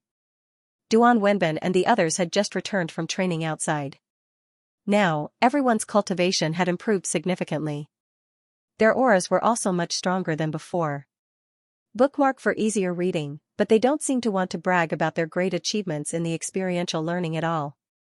Each and every one of them is gnashing their teeth, their faces so dark that it could drip water. Xue Huailu, that son of a bitch, is really not a good thing. I used to regard him as a brother in vain.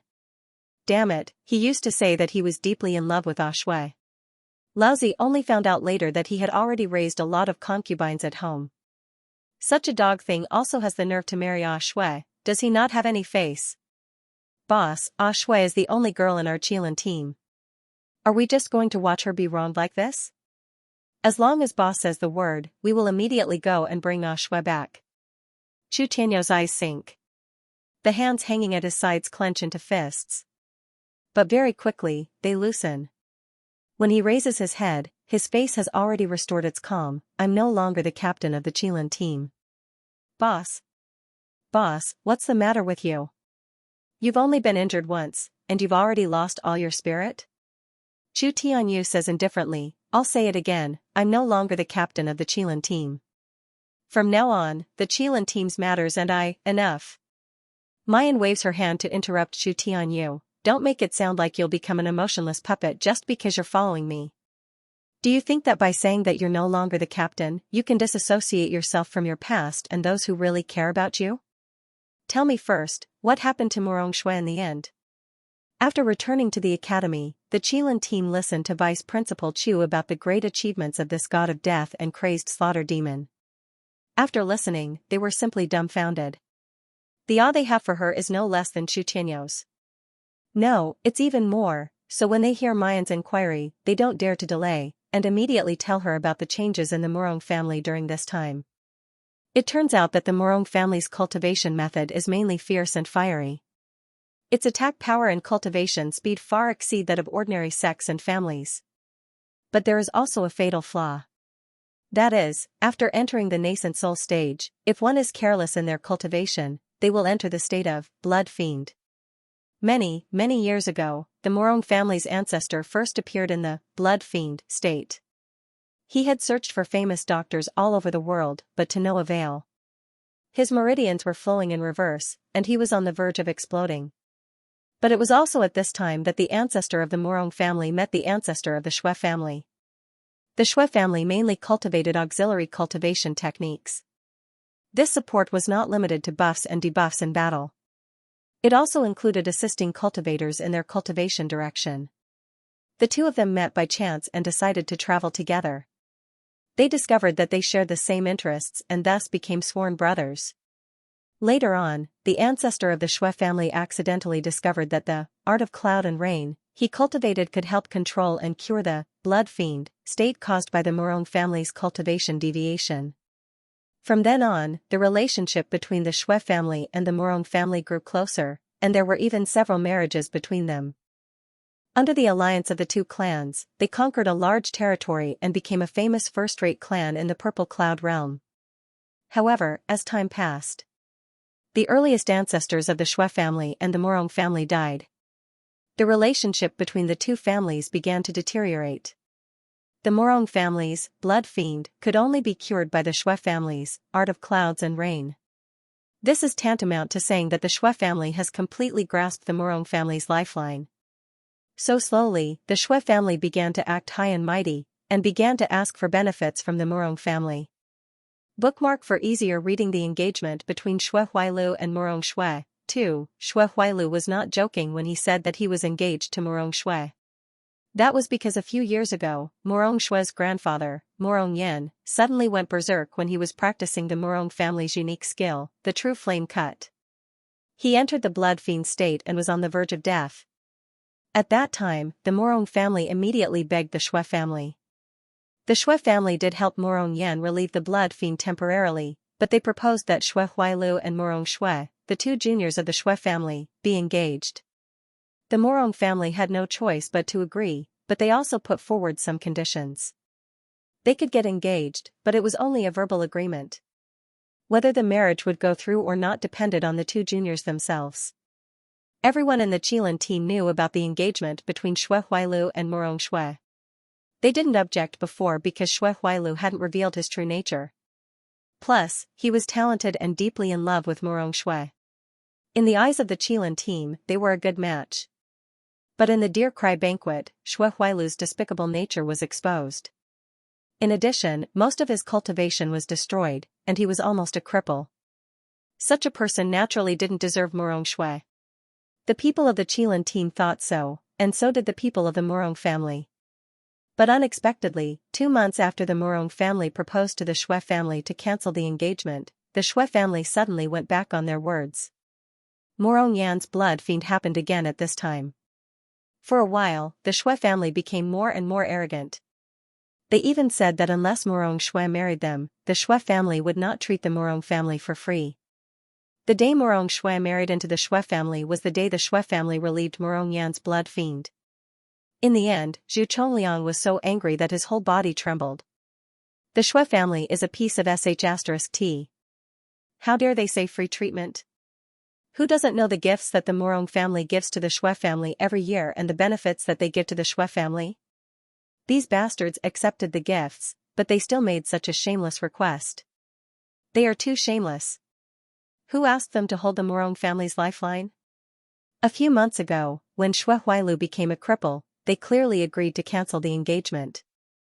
I didn't expect them to go back on their words. Mu Yan's heart is moved. She has probably guessed the reason why the Shui family went back on their words. Because Shui Huaiyu was dead. She had killed him in the Woodfern secret realm. One of the successors of the Shui family was crippled, and the other was dead. This was equivalent to a complete wipeout. The Shui family was about to decline in Shui Huailu's generation. The only way to remedy this situation was for Shui Huailu to marry a woman with outstanding talent and an extraordinary family background. On one hand, they formed an alliance through marriage, and on the other hand, they gave birth to children. What a good plan. Duan Wenbin and the others spoke with righteous indignation. Jin Zhonghaotsai, who was the calmest among them, sighed softly and said, "How can we not know the Shui family's shamelessness? But even if we really rush to the Shui family or the Morong family, what can we do? Can we kidnap Ah Shui and make her ignore Grandpa's life? Or force the Shui family to treat Grandpa Shui?" His words caused everyone's expression to darken. Yes, what could they do even if they went, not to mention the Shui family and the Morong family, both of which were among the top clans in the Ziyun realm. With their strength alone, there was no way they could shake them. And their clans wouldn't be willing to become enemies with the Shui family over such a small matter. Moreover, even if they really did rescue Morong Shui from the hands of the Shui family, belated gratitude. Thank you dear Yuri and Miaomei for the 10,000 coins. Thank you dear Kiwi Peach, Jingmi, Hanku, Fragrance, Guanhua, Z, Sand Sculpture 17, I am not lemon why my heart aches, Du, Yipeng, Jiuquan, Shuwen, Peaceful Life, Li Shang, Fan, Your Alluring Soul, Unswerving GL, Love Not Forgotten, ULA, Job's Job, Witch, Xiao La, Wise Janitor, Blood Moon, Zixin, Rua Han, Beauty Past Her Prime, Steamed Bun, Xiaojiao, Iken and Nana. Thank you all for the gifts, my dears. Thank you all for subscribing, voting, and supporting Azi. Moi, end of chapter. Was Morong Shui really willing to go with them? With Morong Shui's strength, how could Shui Huailu marry her if she wasn't willing? If Morong Shui agreed to this marriage, it meant that she had already decided to sacrifice herself for the Morong family. When they thought of this possibility, everyone in the hall felt that they had nowhere to vent their anger and grievance. Chu Tianyou's expression was calm, but his fists were clenched tightly. Morong Shui was the only girl in the Qilin team. Chu Tianyu had always treated her like a younger sister. Not to mention that Zhao Xiong had chased after him. If Morong Shui and Luo Yu hadn't risked their lives to save him, he wouldn't have been able to wait for Mu Yan. However, it was just as Jin Zhonghao said. What could the powerless and weak people like them do? They couldn't do anything. The atmosphere in the hall fell into a deathly silence. At this moment, a clear youth's voice rang out, eldest senior brother, second senior brother, third senior brother, fourth senior sister, fifth senior brother, sixth senior sister, Morong Shui is my benefactor. I don't want to see her marry that trash, Shui Huailu. Luo Yu's words attracted everyone's attention in the hall. Duan Wenbin opened his mouth, wanting to say that they also didn't want to see Shui marry that scum, but what could they do, however, just as this thought flashed through his mind. Mu Yan said unhurriedly, since Xiaoqi said that she doesn't want Morong Shui to marry Shui Huailu, then the wedding between the Morong and Shui families must not go ahead. Qinjiao nodded heavily, I'll listen to Xiaoqi and junior sister. Ling Yuxing, let's make this clear first. If you leave me behind and go on a killing spree, we'll break off our friendship. Ling Yuma was eager, wishing she could take out her Red Lotus soul-stealing blade right now. Are we going to cause a scene at the wedding? That's great, how are we going to go? Are we going to kidnap the bride or kill the groom? The Qilin team was dumbfounded. Wait, what's going on? Why are you going to destroy the wedding just because of a disagreement? Do you know whose family's wedding this is? Just as everyone was in a state of confusion, Chumoli said, didn't you hear the Qilin team's analysis? Just destroying the wedding won't do anything. Duan Wenbin and the others heaved a sigh of relief. Fortunately, Team Carefree finally had a normal person. However, Chumoli revealed a gentle and bashful smile and said slowly, since the goal is to have the Xue family treat Murong Xue's grandfather, I think we should just kidnap Xue Huailu. If the Murong family refuses to treat him, then we'll directly cut off Xue Huailu's descendants. Eh? Castrate that scum Xue Huailu? That was a good idea. As expected of third senior brother, the method he came up with is sinister enough. Is it enough to just kidnap Xue Huailu? Why don't we kidnap his parents? He listened to the Xiaoyao sect excitedly discuss how to ruin the wedding, and how to kidnap and threaten the Xue family. Duan Wenbin and the others were going crazy. Do these people from the Xiaoyao sect even know who they're plotting against? That was the Xue family. The Xue family had an ancestor at the crossing calamity stage, however, when Jing Zhonghao shouted this sentence, the crowd was stunned. The Xiaoyao sect looked at him as if he was an idiot, who said we're going to kidnap people and ruin the wedding. Don't you know how to be sneaky? You said he's an ancestor at the crossing calamity stage. Are you sure he'll attend this kind of wedding? Bookmark for easier reading. Since he won't participate, why should we be afraid of him? After we kidnap Xue Huailu, can't we just run? And if I remember correctly, the ancestors of your clans are very secretive. You can't even see them once every few years. Are you sure he'll show up at the wedding of a good-for-nothing grandson? Duan Wenbin, but if you do that, you'll completely offend the Xue family. What if the Xue family's ancestor comes looking for you? However, Duan Wenbin's words, only to find that the Xiaoyao sect members are looking at him with even more complicated expressions. Luo Yu, don't you know what my sixth senior sister did in the Woodfern secret territory? What did she do? Luo Yu slowly shakes her head with a helpless expression, young man, you're too stupid and naive. The previous successor of the Xue family, Xue Huai, was killed by my sixth senior sister in the Woodfern secret territory. Do you think the Xue family would dare to fart? Team Qilin, holy shit. They actually forgot about that. Everyone recalled what had happened in the chaotic tower. Although the Qilin team was stunned when Di Mingju appeared. But from Zhou Daoi's attitude, they could vaguely feel that the power behind Mayan wasn't simple. But they didn't expect it to be so complicated that even the Xue family didn't dare to provoke them. After the commotion, everyone in the Xiaoyao sect focuses their eyes on Yun Ruhan, all of them looking at her with pleading eyes. Especially Luo Yu, she almost puts her hands together. Yun Ruhan sighs and helplessly shakes her head, fine, if you want to go, then go. Anyway, it's impossible for you to keep a low profile. Pay attention to your own safety, don't cause too much trouble. Yeah. Long live the eldest senior brother. Chu Tianyu stared blankly at the noisy crowd and unconsciously loosened his clenched fists, a faint smile appearing on his lips. This is the Xiaoyao sect, this is Mayan. No wonder they're famous and invincible. No wonder he and the Qilin team are convinced of their defeat. Ziyun East Continent. Two groups of people are sitting in the Murong family's reception hall. One group belonged to the Murong family. All of their faces were gloomy and obscure, and it was difficult to tell whether they were happy or angry. On the other side, the people from the Xue family were all smiling happily, as if they had everything under control. As soon as Murong Xue approached the guest room, she heard Xue Huailu's sickening voice. Uncle, don't worry. After we get married, I will definitely treat Xue well. Murong Xue quickly recognized him as Xue Huailu's father, Xue Minglang. Brother Murong, don't worry. As long as Xiao Xue marries, she will be the mistress of our Xue family. Our Xue family will never mistreat Xiao Xue. Murong Xue turned to look at her father, Murong Songhai. The man who had reached the peak of the nascent soul realm had a haggard look on his face. His eyes were bloodshot, and there was silver frost on his temples. His hands were clenched into fists. Murong Songhai could endure it, but the young man beside him couldn't endure it no matter what. Your so-called good is to let your son keep a house full of concubines too. Serve my sister? The one speaking was Murong Qi, Murong Xue's older brother. Xue Huailu said indifferently, brother-in-law, you said it yourself, they're just concubines, just send them away. Bookmark for easier reading. What's more, all the men in our sects have multiple wives and concubines. If Xue doesn't even have this bit of tolerance, how can she be called a noble lady? F*ck your noble lady.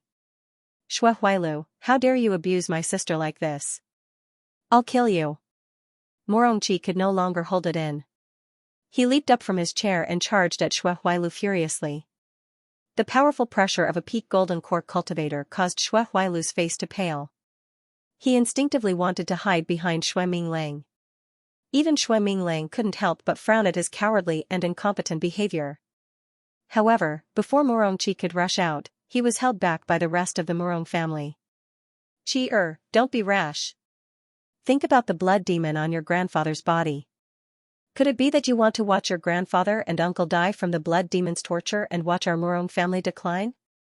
That's right, Qi Sacrificing Xue's happiness in exchange for the peace of the Morong family is worth it. How is marrying into the Xue family a sacrifice? That's something that many people can't get. Songhai, what are you waiting for? Hurry up and persuade Qi The Morong family's ancestor was at the tribulation stage but had disappeared for many years. No one knew if he was in seclusion or traveling the world. Morong Xue's grandfather, Morong Yen, was the Morong family's only peak-leaving body expert. He was only half a step away from the tribulation stage. If Morong Yen died from the blood fiend's torture, it would be a huge blow to the Morong family. Unless the ancestor returned, the Morong family would fall from its position as a first-rate family. Not to mention, the uncles of Morong Xue's father's generation had basically all reached the nascent soul stage and were constantly under the threat of the blood fiend. Once the Morong family and the Xue family broke off, the consequences would be unthinkable. Therefore, the best outcome was to sacrifice Morong Xue, the most outstanding genius of the Morong family, in exchange for the Morong family's peace. It wasn't that they didn't love Morong Xue or feel guilty. However, none of this could compare to the family's glory and their own safety. Morongqi was so angry that his whole body trembled. Dream on. I will never let my sister marry a bastard. Get out. Get out of here. Xue Minglang's face darkened. Brother Morong, you should know that we're not here today to discuss whether this engagement is valid or not. Instead, I'm informing you that the wedding date is set for 3 days later. At that time, the Xue family will send a celebratory boat to pick Xue up. Morong Songhai couldn't bear it any longer and slapped the table. What do you take my daughter for? A concubine that a spaceship can pick up at will? I don't agree to this marriage, absolutely not. Xue Minglang laughed coldly. The day Morong Xue married into the family, I personally came to treat the old man's blood fiend. After that day, from now on, the Xue family and the Morong family will no longer have any connection.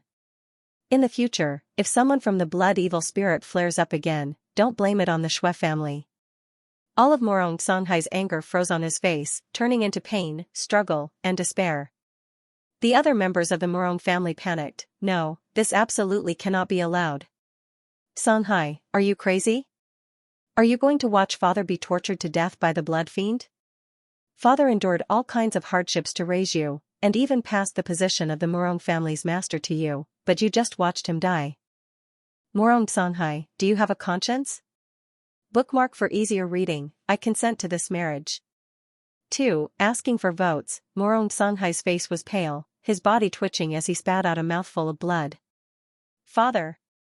Third brother. The Morong family rushed over to support Morong Songhai to check his pulse. After checking, they were shocked. Blood fiend. You, Songhai, your blood fiend is acting up too. How? How can this be? Morong Songhai pushed away everyone's hands, stood up and looked at Xue Minglang, saying hoarsely, I do not agree to this marriage.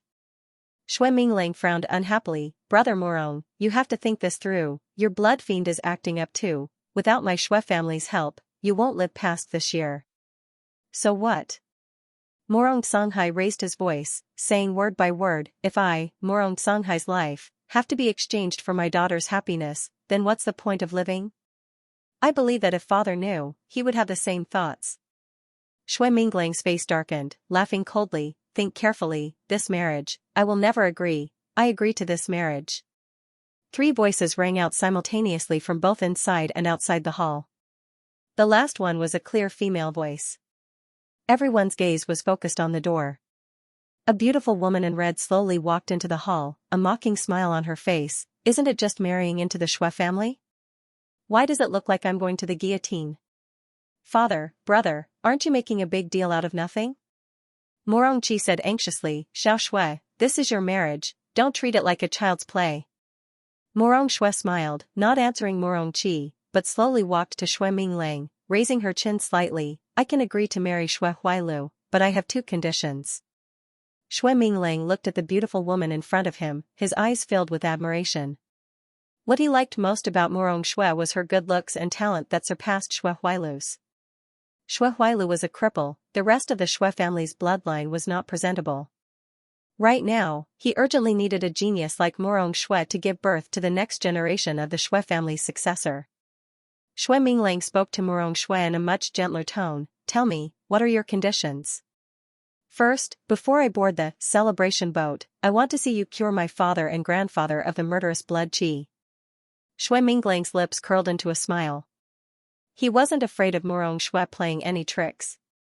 As long as Morong Shui boarded the celebratory boat and became a member of the Shui family would be able to do whatever they wanted to her. What's more, as long as the Morong family's evil spirit remains, they will have to rely on the Shui family. Morong Shui was smart enough to know this.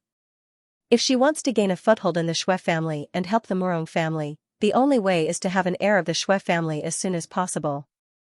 Thus, Shui Minglang nodded without hesitation. Okay, I agree to your request. Little Shui. Morongchi was about to go crazy.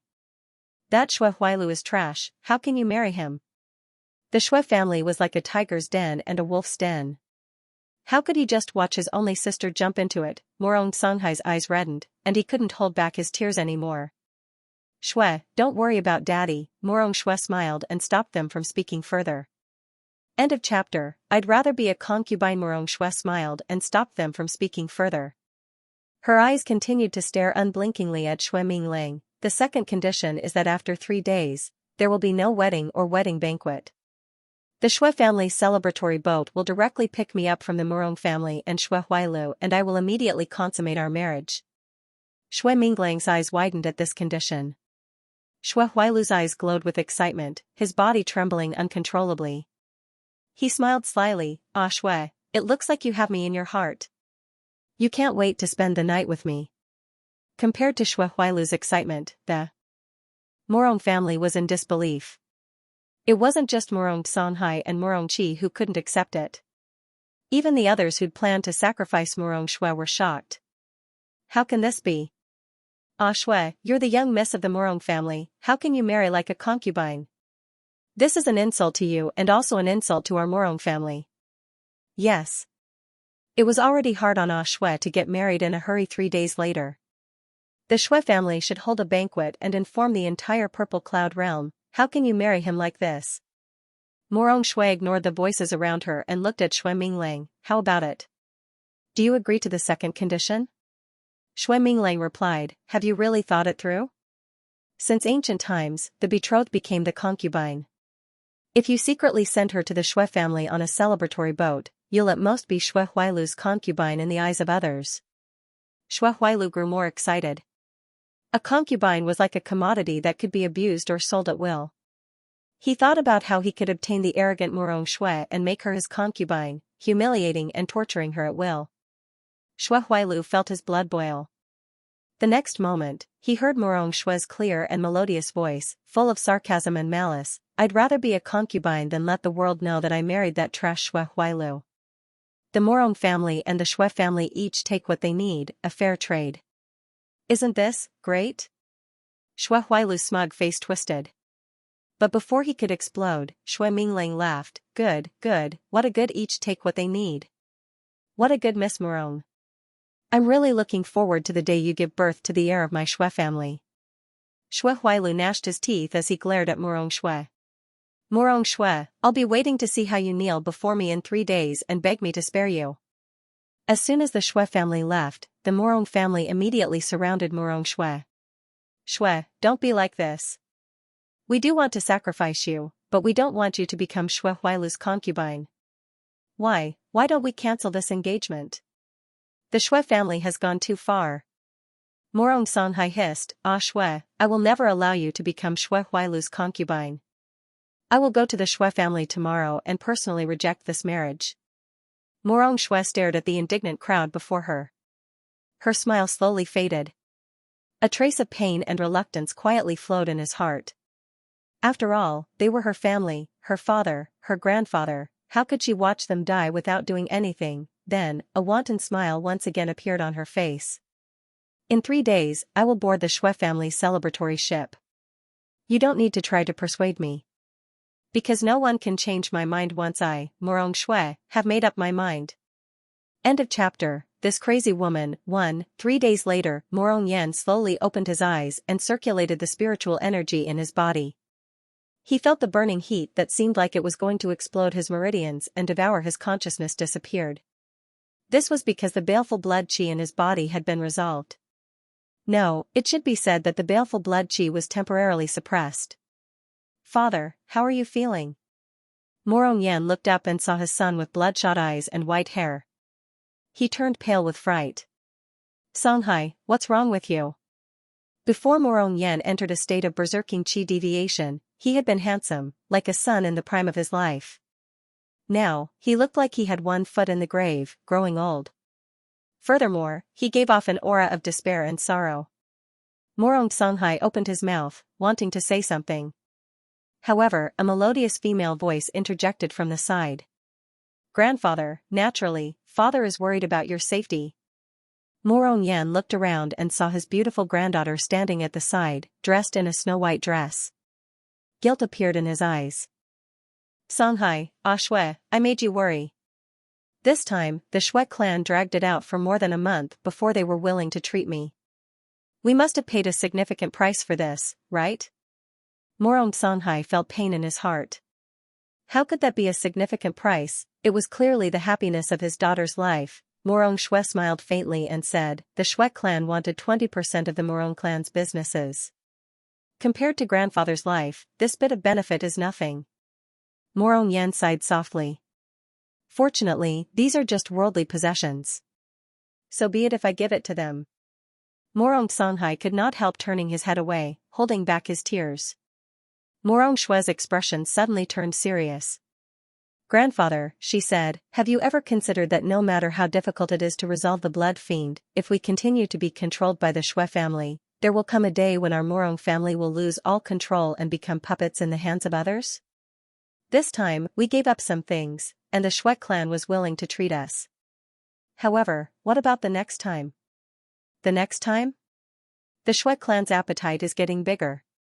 Could it be that our Morong clan can only wait to be slaughtered, eventually feeding the entire clan to the evil wolf that is the Shui clan? Morong Yan was stunned, revealing a contemplative expression. Morong Shui said nothing more, then turned around and left. After leaving Morong Yan's closed-door cultivation room, the first thing Xiaochen saw was the huge celebratory ship hovering in midair. The body of the ship was wrapped in colorful silk, appearing to be in a festive mood. Shui Huailu was dressed in a bright red wedding robe with a golden crown on his head. He was in high spirits. All of this was in stark contrast to Morong Shui's white robes, and the desolate silence of the Morong clan. Shui. Morong Songhai grabbed the girl's snow-white sleeves, his tears falling like rain as he sobbed, Shui, I'm sorry, I'm not a good father. Earlier, when he was in Morong Yan's closed-door cultivation room, he already understood what his daughter meant. She wanted to use half of her life's happiness to exchange for his and Morong Yan's lives, as well as time for the Morong clan to search for a cure for the blood demon. As a father, he could only watch helplessly as his daughter jumped into the fire pit to save him and the family. The pain, regret, and despair in his heart surged towards him like an avalanche, and it almost crushed him. Morong Shui stretched out her arms and hugged Morong Songhai gently. Her voice was soft and hoarse. Father, I'm the young mistress of the Morong clan. I'm your daughter, and also my grandfather's granddaughter. You've given me decades of carefree and unrestrained life. Now, it's time for me to repay you. End of this chapter. This crazy woman, too. Morong Shui gritted her teeth, forcing back the bitterness in her throat and the tears in her eyes.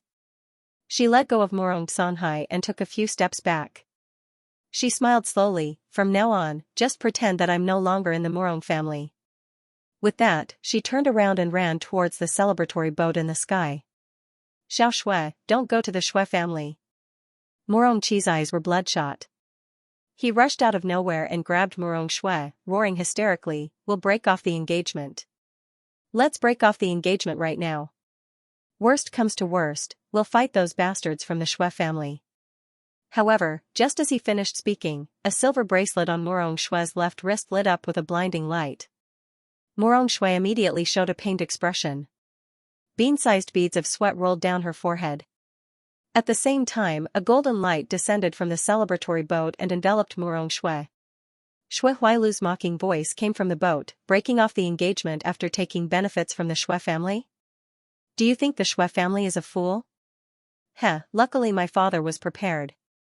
Bitch, you're already my, Shui Huailu's, concubine. Do you think you can escape from me? Murong Shui had been forced to wear the bracelet on her wrist when the Shui family's boat had just arrived. Shui Minglang wasn't an idiot. Since he promised Murong Shui to heal Murong Yan and Murong Songhai first, he had to leave a backup plan to prevent the Murong family from going back on their word. The golden light grew brighter and brighter, like a net that wrapped around Murong Shui. Like a giant whirlpool, it swallowed her whole. Murong Shui's figure was instantly sucked into the celebratory boat and disappeared before Murong Songhai and Murong Qi's eyes. Shui. Sister. Shui Huailu, you bastard, give my sister back. Because of Murong Shui's second promise, the Shui family didn't hold a wedding banquet. However, the entire Shui family's main hall was still decorated with lanterns and banners. Master is the best. The Murong family's eldest daughter is actually Shui Huailu's concubine. If this news gets out, the Shui family's status will also rise. Haha, yes. Ever since what happened in the Woodfern secret realm, our Shui family's status in the Violet Cloud world has plummeted. Now, we can finally hold our heads high. Now, all we have to do is wait for Murong Shui to give birth to an outstanding heir for our Shui family. Huailu's cultivation level has dropped greatly. That's a bad thing, but it's also good. The chances of a low-level cultivator getting pregnant are much lower. In the end, Murong Shui's cultivation base is too high. It won't be easy for her to get pregnant. If it still doesn't work after a while, I might as well just cripple her cultivation. Anyway, what we want is her talent. Her weakness is actually a good thing. A scholar in the hall ate, drank, and talked loudly, deciding the miserable fate of an innocent girl for the rest of her life. In the bedroom in the east wing of the main palace, a drunken Shui Huailu walked into the room that had been specially decorated. When he saw Murong Shui sitting upright in the room, his eyes blazed with greed. This high and mighty woman who looked down on him like dirt had finally fallen into his hands. No matter what he did to her, no matter how he humiliated or scolded her. However, when he saw Murong Shui's white robes, Shui Huailu frowned. A barbed steel whip suddenly appeared in his hand, and he swung it viciously at Murong Shui. Bitch, are you deliberately looking for trouble? This is the day I bring you into the family. Who are you wearing white for? End of chapter. This crazy woman, 3, asking for votes. A slender, snow-white hand gripped the whip firmly in midair. The barbs on the steel whip pierced through the crystalline palm, and blood dripped down. Shui Huailu raised an eyebrow. Murong Shui, how dare you resist? Do you know who you are now? You're just my concubine. Your life is in my hands. Heh, if you don't want to suffer, you'd better be a good girl. Kneel and call me master. As he spoke, he had already taken out a jade token. The jade tablet glowed faintly, and so did the silver bracelet on Murong Shui's wrist. Murong Shui's face immediately twisted into a pained expression. Shui Huailu laughed heartily. My father used a quasi-divine weapon to trade for this treasure. It's specially made to deal with unruly sluts like you. Murong Shui, do you remember how you humiliated me and looked down on me back in the Qilin squad? I treated you like a treasure and wanted to make you my legal wife, but you didn't know what was good for you. Now that you've fallen to this state, you have only yourself to blame. Shui Huailu walked towards Murong Shui, looking down at the hunched woman who was slowly kneeling. Ha ha ha, yes, just like that. Kneel in front of me, lick my feet, and beg me to forgive you. Otherwise. Just as he was speaking proudly, a streak of bloody light suddenly flashed before his eyes. Shui Huailu froze. He felt a fishy, sweet liquid spray on his face, and his voice came to an abrupt halt. Morong Shui slowly crawled to her feet. Her snow-white dress was stained red with fresh blood.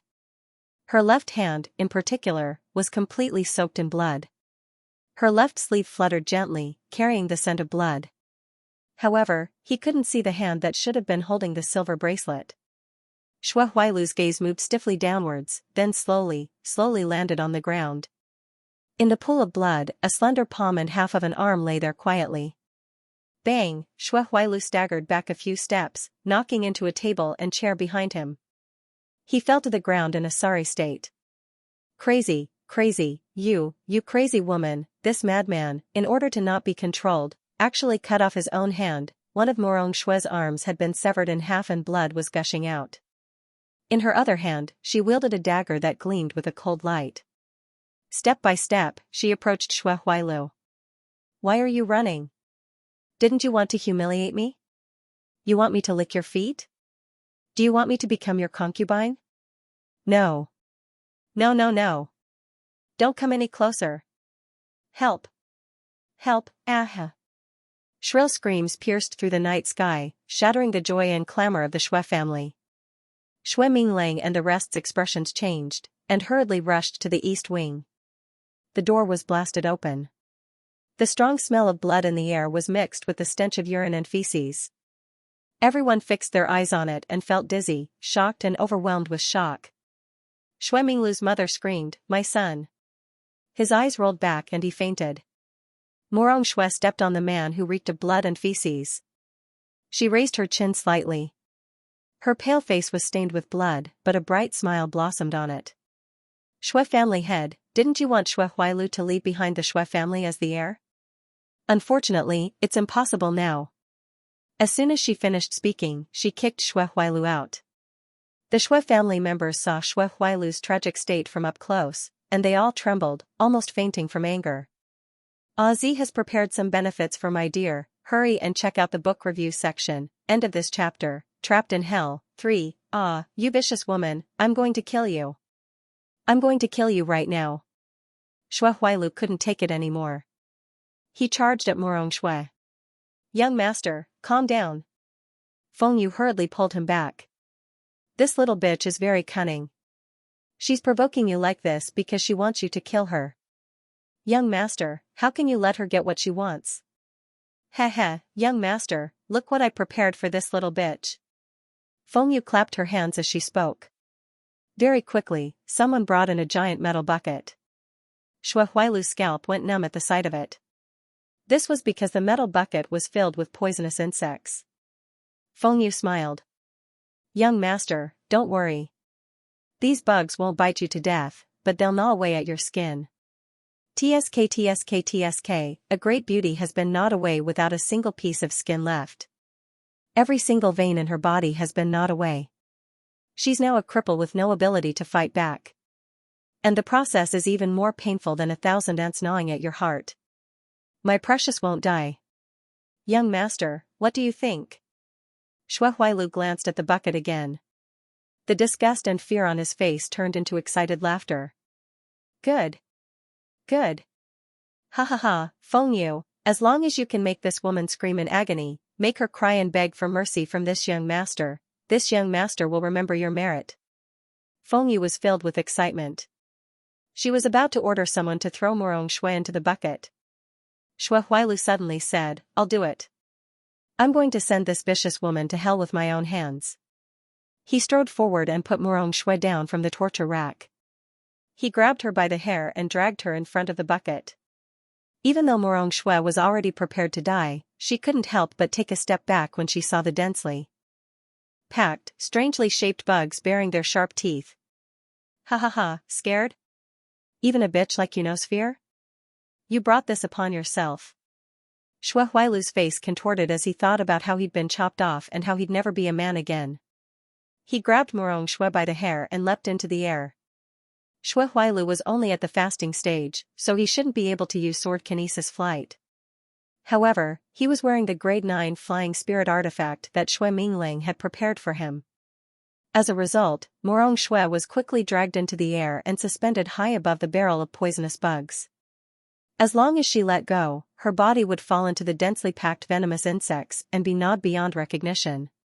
Xue Huailu lowered his head and saw that Murong Xue was trembling instinctively. Her face was deathly pale. He let out a hearty laugh and then suddenly let go. Bitch, go. The rest of your life down there will be eternal hell. He could feel his body falling and the sound of the poisonous insects crawling on the ground. Murong Xue closed her eyes in resignation and despair. She waited for the pain of being hacked to pieces. However, at this moment, a loud and clear bird cry, accompanied by the scorching heat of the flames, cut through the sky. Immediately afterwards, Murong Xue felt her battered body land on a pile of warm feathers. What happened? Had she fallen into a bucket of poisonous bugs, but why didn't she feel any pain? All she felt was warmth, softness, and protection. Just as this thought flashed through her mind, Murong Xue heard a familiar voice. Bai Feng, come back. The voice was clear and bright, carrying with it the clarity of a young man. End of chapter. A dream comes true. Asking for tickets, Murong Xue's head buzzed. Her chaotic thoughts, along with her soul, seemed to be pulled out of her body. Was she hallucinating? It had to be, right? How could she hear his voice? His body was constantly moving up and down, and his head was spinning. All of this seemed more and more like a dream. It was like a beautiful dream she had in the hell of despair. Yes, if this was a dream, then let her be immersed in it forever and never wake up again. Xue, how did you get hurt so badly? That scumbag Xue Huailu is inhuman. Xue, sorry, we're late. Get out of the way, get out of the way. What's the point of standing around Murong Xue? Sixth senior sister, come and see her. In a daze, Murong Xue felt a warm hand wrap around her cold, sticky wrist. Then, a pill was put into her mouth. The young girl's voice was like the sounds of nature. It was near yet far. Murong Xue, wake up. Can you hear me? Murong Xue finally felt that something was wrong. She struggled to open her eyes. What she saw was neither Feng Yu's sinister smile nor Xue Huailu's twisted face. Instead, it was the face of a handsome young man. Lan. Luoyu. Murong Xue murmured. Am I dreaming? It was because she was in too much despair, too much pain, and too much reluctance. Was that why she could hear the young man's voice and see his face in hell? Xue, you're not dreaming. It's us, we're too late. You've suffered so much. Bastard, I thought Xue Huailu was just forcing you to marry him. I didn't think he'd be so despicable as to torture you like this. Don't be afraid, Xue. We'll take you away. Only now did Murong Xue realize that something was wrong. Chu Tianyu, Duan Wenbin, Chu Yuanlei, Zhu Chongliang, Jin Zhonghao, apart from Su Yi and Xue Huailu, everyone else from Team Kirin was here.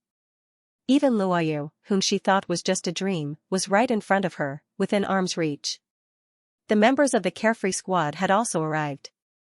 Murong Xue's eyes widened, and her body began to tremble. This is not a dream. The Qilin team and the Carefree team came to save her. They broke into the Xue family. When she was being tortured, when she was in despair, it wasn't that she didn't think that someone would come and save her.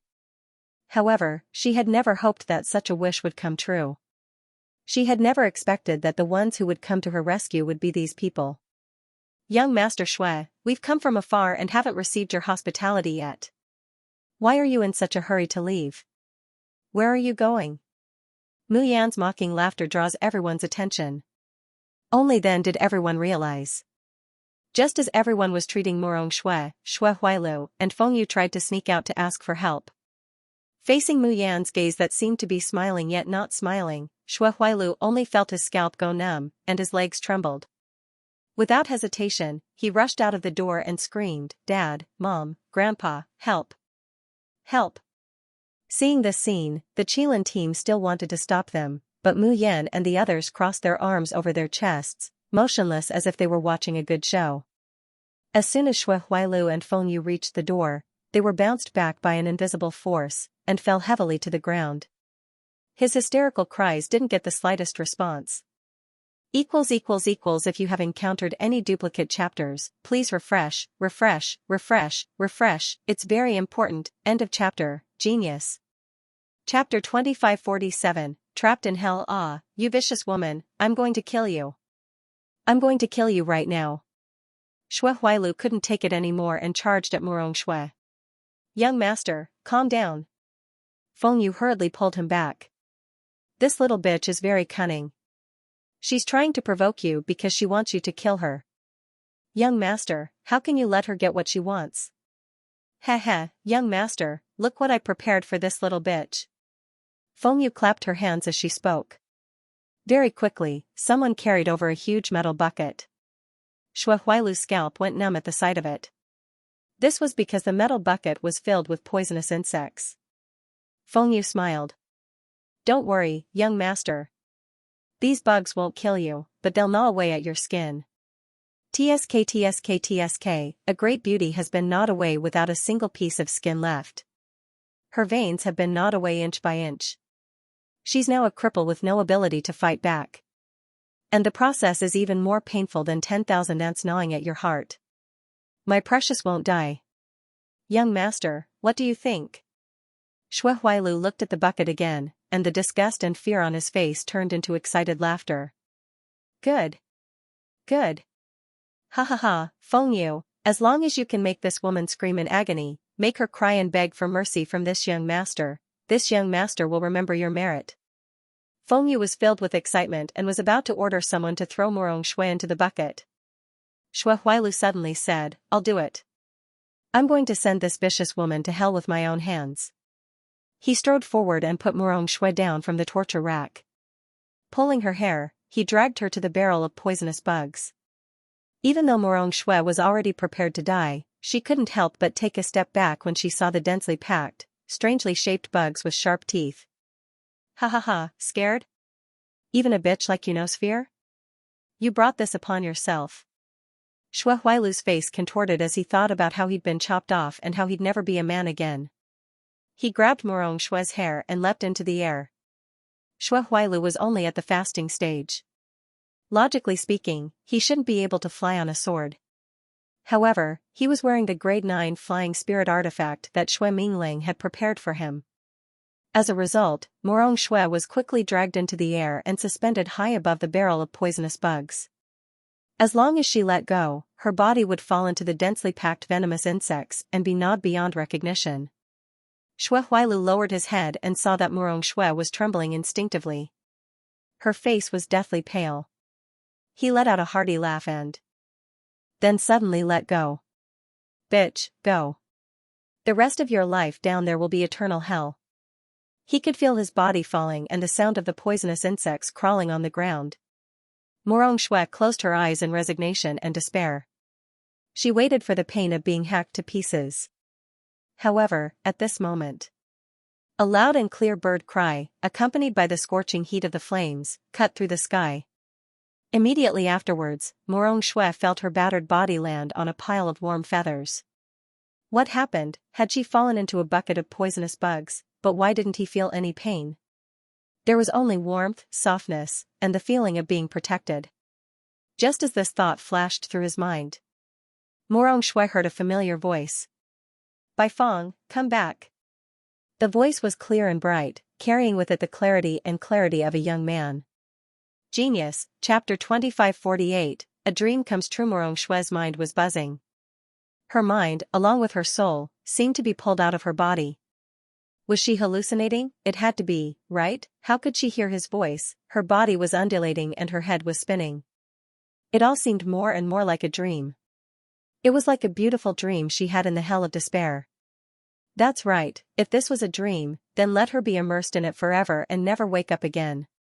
Ah Xue, how did you get hurt so badly? Xue Huailu, that scum is inhuman. Ah Xue, sorry, we're late. Get out of the way, get out of the way. What's the point of standing around Murong Xue? Sixth senior sister, come and see her. In a daze, Murong Xue felt a warm hand wrap around her cold, sticky wrist. Then, a pill was put into her mouth. Murong Xue, wake up. Can you hear me?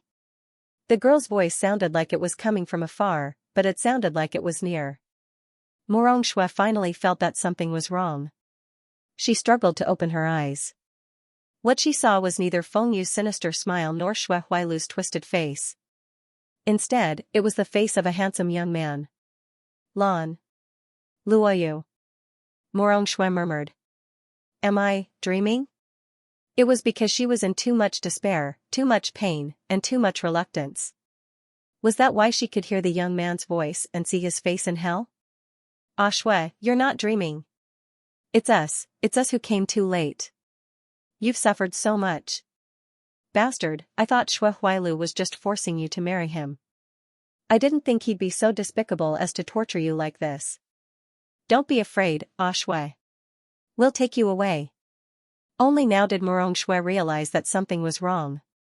Chu Tianyu, Duan Wenbin, Chu Yuanlei, Zhu Chongliang, Jin Zhonghao, apart from Sui and Xue Huailu, everyone else from Team Kirin was here. Even Luoyu, whom she thought was just a dream, was right in front of her. She could touch him if she stretched out her hand. The members of the Carefree Squad had also arrived. Morong Xue's eyes widened, and her body began to tremble. This is not a dream, the Qilin team and the Carefree team came to save her. They broke into the Xue family, when she was being tortured, when she was in despair. It wasn't that she didn't think that someone would come and save her. However, she had never hoped that such a wish would come true. She had never expected that the ones who would come to her rescue would be these people. Young Master Xue, we've come from afar and haven't received your hospitality yet. Why are you in such a hurry to leave? Where are you going? Mu Yan's mocking laughter draws everyone's attention. Only then did everyone realize. Just as everyone was treating Morong Xue, Xue Huailu, and Feng Yu tried to sneak out to ask for help. Facing Mu Yan's gaze that seemed to be smiling yet not smiling, Xue Huailu only felt his scalp go numb, and his legs trembled. Without hesitation, he rushed out of the door, screaming, Dad, Mom, Grandpa, help! Help! Seeing this scene, the Qilin team still wanted to stop them, but Mu Yan and the others crossed their arms over their chests, motionless as if they were watching a good show. Just as Xue Huailu and Feng Yu rushed to the door, they were bounced back by an invisible force, and fell heavily to the ground. His hysterical cries didn't get the slightest response. If you encounter any confusing or repetitive chapters, please refresh, it's very important. You are no longer a member of the Kirin team. 1. Drawing Ground Prison, S derivative skill, Dark Night Cage. It could lock the opponent in a cage that was completely dark and isolated from the world. After the Shin Musician level rose to the 7th level, the Dark Night Cage has also been upgraded. The current Dark Night Cage is under Mu Yan's control. Whether it was the transmission of sound, the amount of spiritual power, or even the thinness and density of the air. Within the Cage of Darkness, she was the god, the only ruler.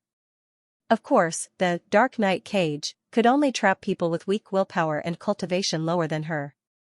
If he wanted to trap an enemy with a higher cultivation base than him, he would most likely suffer a severe backlash.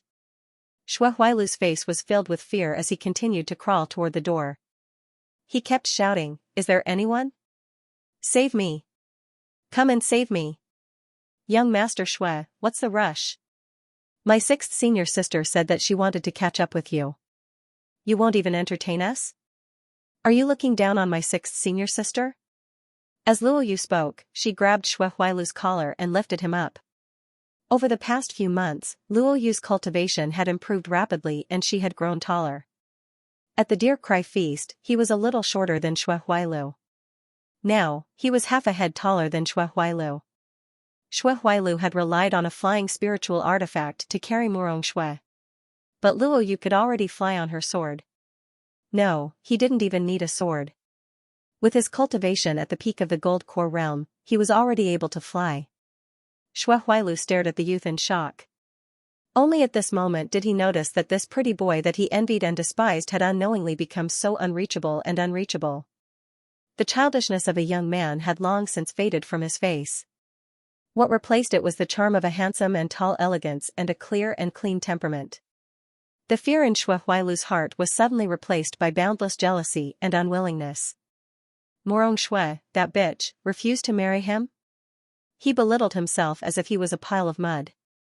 It was all for this pretty boy. In fact, it was all because of Lan Luoyu that he could not even be a man. Jealousy and resentment gnawed at Xue Huailu's soul like a poisonous snake, causing his face to contort. However, at that moment, he heard the young man's clear and bright voice, which was filled with an eerie chill. Were you trying to throw Morong Xue in here just now? Looks like young Master Xue really likes this place. Why don't you go down and experience it yourself? Xue Huailu's body trembled. His gaze slowly and stiffly moved downwards, landing on the metal bucket that had just filled him with excitement. Inside the metal bucket, countless venomous insects crawled and tore at the metal bucket, letting out hissing sounds that made people's teeth ache.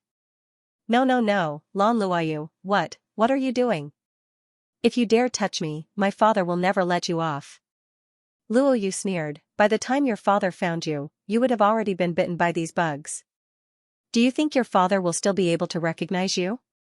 This time, Xue Huailu was really panicking. His body kept struggling and his legs kicked. Water dripped down from his trousers, landing among the venomous insects. The entire room was filled with the smell of urine. No. Don't throw me down, I was wrong. Please spare my life. Boss, Wenbin, Yuan Lei, I used to be a member of the Qilin team. Can you bear to let me die like this? End of this chapter. You're no longer a member of Team Kirin, too. Zhu Chongliang shot to his feet and gritted his teeth. You're a member of Team Kirin, but Shui isn't? We've been together for so many years, and Shui has always been our most beloved sister. How did you treat her, you animal?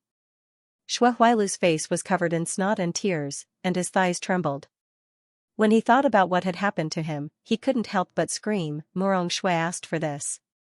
Who told her to cut off my... Xue Huailu's words were muffled, but everyone present understood.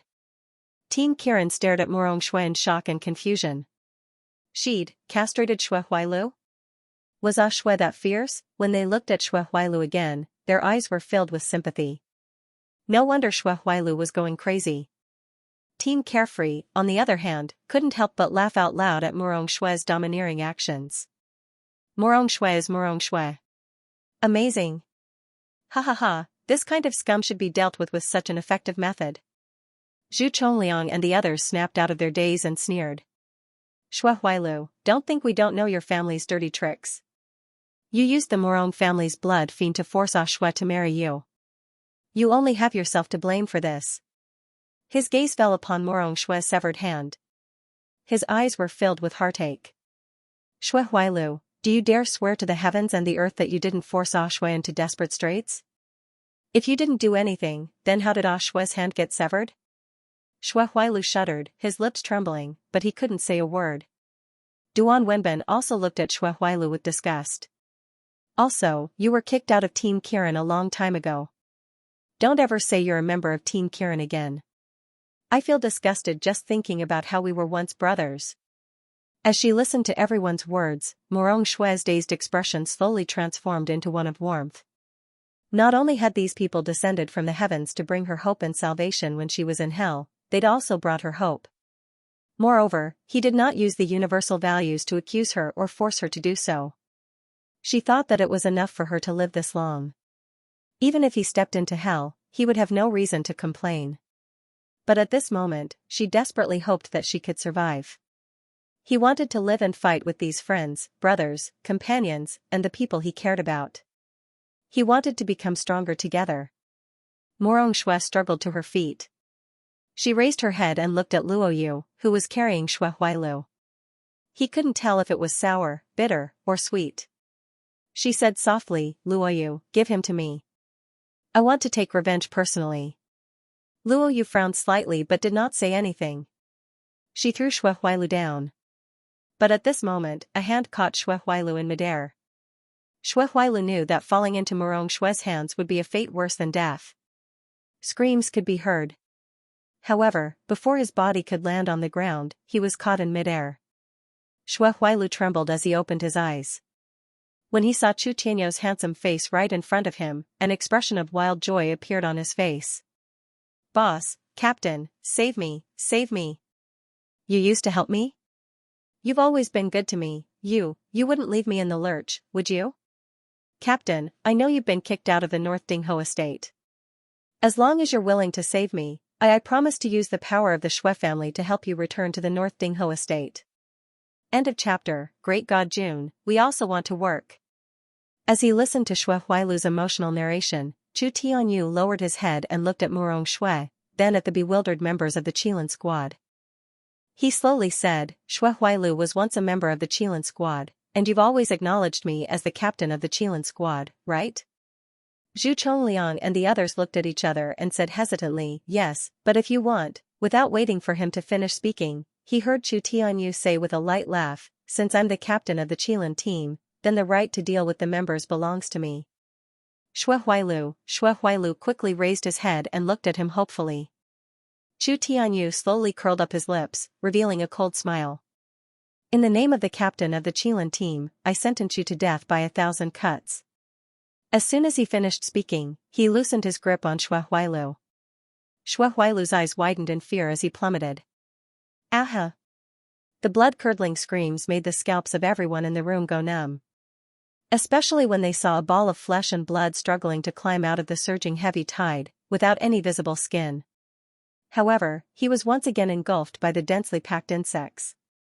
In the end, even the screams became weaker and weaker, leaving only a weak struggle of pain and despair. The servants of the Shui family, who were originally in the torture room, fell to the ground one by one, trembling. Mercy! Mercy! Swish, with a flash of cold light, Chu Tianyu's sword sliced through their throats. After killing all the servants of the Shui family, he turned around and looked at the dumbfounded crowd. From today onwards, I'm no longer the captain of the Qilin team. Remember, the one who killed Shui Huailu today was me, Chu Tianyu. The one who killed the Shui family's servants was also me, Chu Tianyu. This has nothing to do with the Kirin squad. Murong Shui shuddered and her eyes reddened. Captain! Duan Wenbin and the others also shouted, Captain, what nonsense are you talking about? As long as you're our captain, you'll be our captain forever. At this moment, they finally realized that Chu Tianyu didn't intend to let Shui Huailu off. Instead, he wanted to take all the responsibility for offending the Shui family. Chu Tianyu ignored them and walked to Mu Yan's side. He bent his knees and was about to kneel down. However, the sound of the zither rang in his ears, and there seemed to be an invisible force in the air, preventing him from bending his body. When Chu Tianyu faced the Kirin team just now, he still had a calm expression. At this moment, he revealed a guilty expression and said hoarsely, Miss, I'm sorry. I acted on my own initiative and implicated you. Chu Tianyu is now Mu Yan's subordinate. Although it was not made public, it would be known one day. At that time, the people that Chu Tianyu offended would implicate Mayan. From now on, I will disappear from your side. Your kindness, I can only. Chu Tianyu's voice was filled with difficulty and pain, but unfortunately, before he could finish speaking, he was interrupted by Mu Yan's sneer. You want to implicate me over such a small matter? Chu Tianyu, don't you think too highly of yourself? Chu Tianyu was taken aback. Senior brother Chu, do you have any misunderstandings about junior sister's ability to cause trouble? Didn't you just kill a piece of trash from the Shui family? Junior sister killed the true heir of the Shui family. Hee, our Xiaoyao school never does business that loses money. Senior brother Chu, you also said that you owe sixth senior sister a lot. Don't you think it's too unkind of you to run away without working? End of chapter. Great God Jun, we also want to work, too. Ticket. Chu Tianyu looks at Mayan in a daze. His emotions are surging like stormy waves, but he can't spit out a word. Just then, Mayan smiles softly and tosses 2 porcelain bottles to Chu Tianyu. Chu Tianyu catches them in the corner and looks at Mayan blankly. Consider it a reward for getting rid of these mortal flies so quickly and efficiently. Mayan says slowly, these 2 bottles contain 10th grade yang rejuvenation pills and 10th grade barrier breaking pills. It's enough for you to recover to your previous peak cultivation and break through to the nascent soul stage. Chu Tianyu's eyes widen and the hand holding the porcelain bottle can't help but tremble. Damn. 10th grade yang rejuvenation pill. 10th grade barrier breaking pill. It's F*** king sold for a sky-high price in Tianguang ruins, but I, the #1 store in the world, won't sell it at all. How did Captain get 2 bottles so easily? Great God June. We also want to work. Isn't it just managing Liang Chen's army? We can do it too. And we definitely won't do worse than captain. Yes, yes. We don't need 10th grade barrier breaking pills, 9th grade, no, 8th grade is enough. Mayan smiles and doesn't pay attention to this group of people.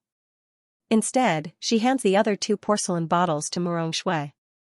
Looking at Murong Shui's severed hand, she sighs softly, these 2 bottles of elixir can cure your injuries, but your severed hand, Murong Shui used to be such an amazing and brilliant combat cultivator. Now that she's missing a hand, she's destined to be unable to be as glorious as before. Mayan thinks to herself, Qi Huang once said that the medical skills of a Shen musician, when cultivated to the extreme, can truly bring the dead back to life, and even bring the dead back to life. Perhaps one day, she can also make Murong Shui truly recover. Murong Shui smiles freely, her expression and posture restored to her usual calm, with one hand missing. I can still cultivate, still become stronger, and still reach the peak of swordsmanship. Well, the only inconvenience is that, in the future, it probably won't be so easy to tease beautiful men. Mayan can't help but laugh, looking at Murong Shui with eyes full of admiration. She really liked this woman who would rather die in glory than live in dishonor, but was also a carefree and straightforward woman. But when she looked at Luo Yu with a repressed gaze and quickly retracted it. In the end, he could not help but sigh. The goddess has her heart, but King Xiang has no dreams. Luo Yu had always treated Murong Shui as a friend. She didn't have any romantic feelings for her. In the end, Murong Shui could only bury her love in the bottom of her heart. The atmosphere in the torture room had become cheerful and harmonious. However, at this moment, the red lotus soul-stealing blade in Ling Yuma's hand suddenly soared into the sky and slashed towards a corner. The flame surged and burned, accompanied by a woman's blood-curdling screams. Ling Yuma sneered, "You want to use a concealment array to sneak in a corner? Huh, do you really think we've forgotten about you, the executioner?" Feng Yu fell to the ground with burns all over her body. She kept twitching and begging for mercy. "I was just following the orders of the Shui family. It has nothing to do with me. Please spare me, spare me." As she begs for mercy, she raises her head and looks at the person walking towards her. Her eyes are filled with despair after her hope has been dashed. However, when her gaze falls on Ling Yuma, she stares blankly. Then, she suddenly widens her eyes, revealing an incredulous expression. "Lian. Lian Yuma, why are you here? Aren't you already dead?" "Don't panic, the book review area is under maintenance. It's said that it will return to normal on the 6th. Also, I remind you again, if you encounter any repetitive chapters, please refresh. Thank you." End of this chapter. The eldest daughter of the Lian clan, Lian Yuma? 1. Lian Yuma. Hearing this name, Ling Yuma was dazed for a long time. After a long time, he lowered his eyes and looked at Feng Yu. With a scrutinizing look in his eyes, he asked coldly, "Are you from the Lian family?" Feng Yu had yet to recover from the shock. She looked at Ling Yuma's face blankly and aghast. Her body couldn't help but tremble. Luo Yu stepped forward and kicked her. "Hey, my 4th senior sister is asking you a question. Did you hear her? If you don't want to answer, I'll throw you into a pile of worms to accompany Shui Huailu." Hearing that she would be thrown into a pile of worms, Feng Yu's body trembled. No, she didn't want to be fed to those poisonous worms. She didn't want to become like Shui Huailu even if she died. Feng Yu calmed herself down and resisted the fear and trembling. She raised her head and looked at Ling Yuma with tears in her eyes. "Eldest miss, don't you remember me? I used to be a servant of the Lian clan. When you were young, I took care of you." Ling Yuma looked at her quietly. Feng Yu continued to cry. "Ever since you disappeared, the Lian clan mobilized a large number of people to search for you, but they couldn't find any trace of you. Everyone thought you were dead, but I didn't believe it. That's why I came to the East Continent. First, young miss, this old servant is loyal and devoted to you. You must not take this old servant's life." From the moment Feng Yu called out Lian Yuma, the Qilin team was stunned. Because they were in the purple cloud boundary, they reacted immediately. The Lian clan was a rising clan in the west continent of the purple cloud boundary. Their strength was comparable to the top clans. Could it be that Ling Yuma was from the Lian clan? However, the Qilin team quickly realized that this was a secret that belonged to Ling Yuma. It wasn't something they could hear, so they obediently retreated to a corner where they couldn't hear the conversation. Only before Chu Tianyu left, he suddenly stopped and slowly said, "Miss Lung, there's something I think it's best to tell you. Feng Yu and Ling Yuma are relatives. Ling Yuma is from the Yunlinglin clan, but she's not the master of the clan. She's the daughter of a servant." Yunlinglin family? There were countless cultivators with the surname Ling in the Purple Cloud realm, and there were also a few clans with the surname Ling. However, the Ling family of the Yunling was unique and unparalleled. Hearing Chu Tianyu's words, Feng Yu's body couldn't help but tremble. Ling Yuma laughed softly. However, her smile did not reach the depths of her cold eyes. "So, you're that woman's lackey. No wonder I've never seen you before." Feng Yu screamed, "No, no, no, no. Miss, listen to me, I'm not. Before she could finish screaming, she was already picked up by Ling Yuma. He was about to throw it into the metal bucket. Feng Yu was scared out of her wits. She couldn't care less anymore and shouted hysterically, "Madam, I know where Madam is, I know where your biological mother is, I beg you, don't throw me in, don't Ling Yuma's movements paused, and her eyes turned crimson. "What did you say?" Feng Yu's body was still suspended in the air. She could hear the sound of insects gnawing and Xue Huailu's crying. Her body kept trembling, and she shouted, I really know where your mother is, please spare my life." End of this chapter. The eldest daughter of the Lian family, Lian Yuma? 2. Ling Yuma clenched her teeth tightly in order to suppress her emotions. "Where is my mother?" Feng Yu's face was covered in tears and mucus. She looked at the poisonous insects below, her eyes filled with pleading and the desire to live. Ling Yuma revealed a sinister smile. "I'll count to 3. If you don't want to say it, then don't ever say it. 1. 2. Feng Yu's intention to act pretentiously and negotiate was immediately dispersed by fear. I'll talk. Your mother is in Fusang City. Many years ago, she left with the master of Fusang City. Eldest miss, you don't know that Madam had an affair with the master of Fusang City. You're lying." Ling Yuma roared. The red lotus soul-stealing saber whizzed out and slashed towards Feng Yu. "Who said my mother had an affair?" The saber slashed across Feng Yu's face and directly cut off half of her skin. Feng Yu screamed in pain, wailing like a ghost and howling like a wolf. "Don't kill me. I'm telling the truth. Back then, Madame Lian had an affair and ran away with another man. Everyone in the Lian family, from the master to the servants, knew about it. I really didn't frame Madame."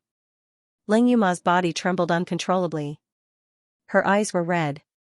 Luo Yu looked at her worriedly. She wanted to step forward but was gently pressed down by Yun Ruhan. Ling Yuma closed her eyes. After a while, she said hoarsely, "You're not from the Lian family." "How did you know?" Feng Yu said carefully, The new Madame's trusted aide, Leng Shuanghuan, is my sister-in-law. Ling Yuyao is her daughter. This old servant overheard it from my sister-in-law when she was drunk." Ling Yuma asked, "What else do you know?" Feng Yu revealed a flattering smile. "Eldest miss, you don't know. Fusang City is extremely sealed. Outsiders can't enter easily. This old servant has a token of Fusang City. I found it from Ling Yuyao and hid it somewhere by this old servant. If First Miss is willing to spare this old servant's life, this old servant promises that I will personally bring you to Fusang City to look for Madame." Ling Yuma sneered, "Do you think I will let you live?" Feng Yu's body involuntarily trembled, and she reached out to touch her burning cheek. However, his face revealed a sinister expression. "Eldest miss, this old servant's life is insignificant, but without this old servant's token, you will definitely not be able to enter Fusang City. Don't you want to see your mother as soon as possible?" Ling Yuma's eyes were filled with killing intent. However, before she could make a move, a slender snow-white hand lightly pressed on her shoulder and protected her behind.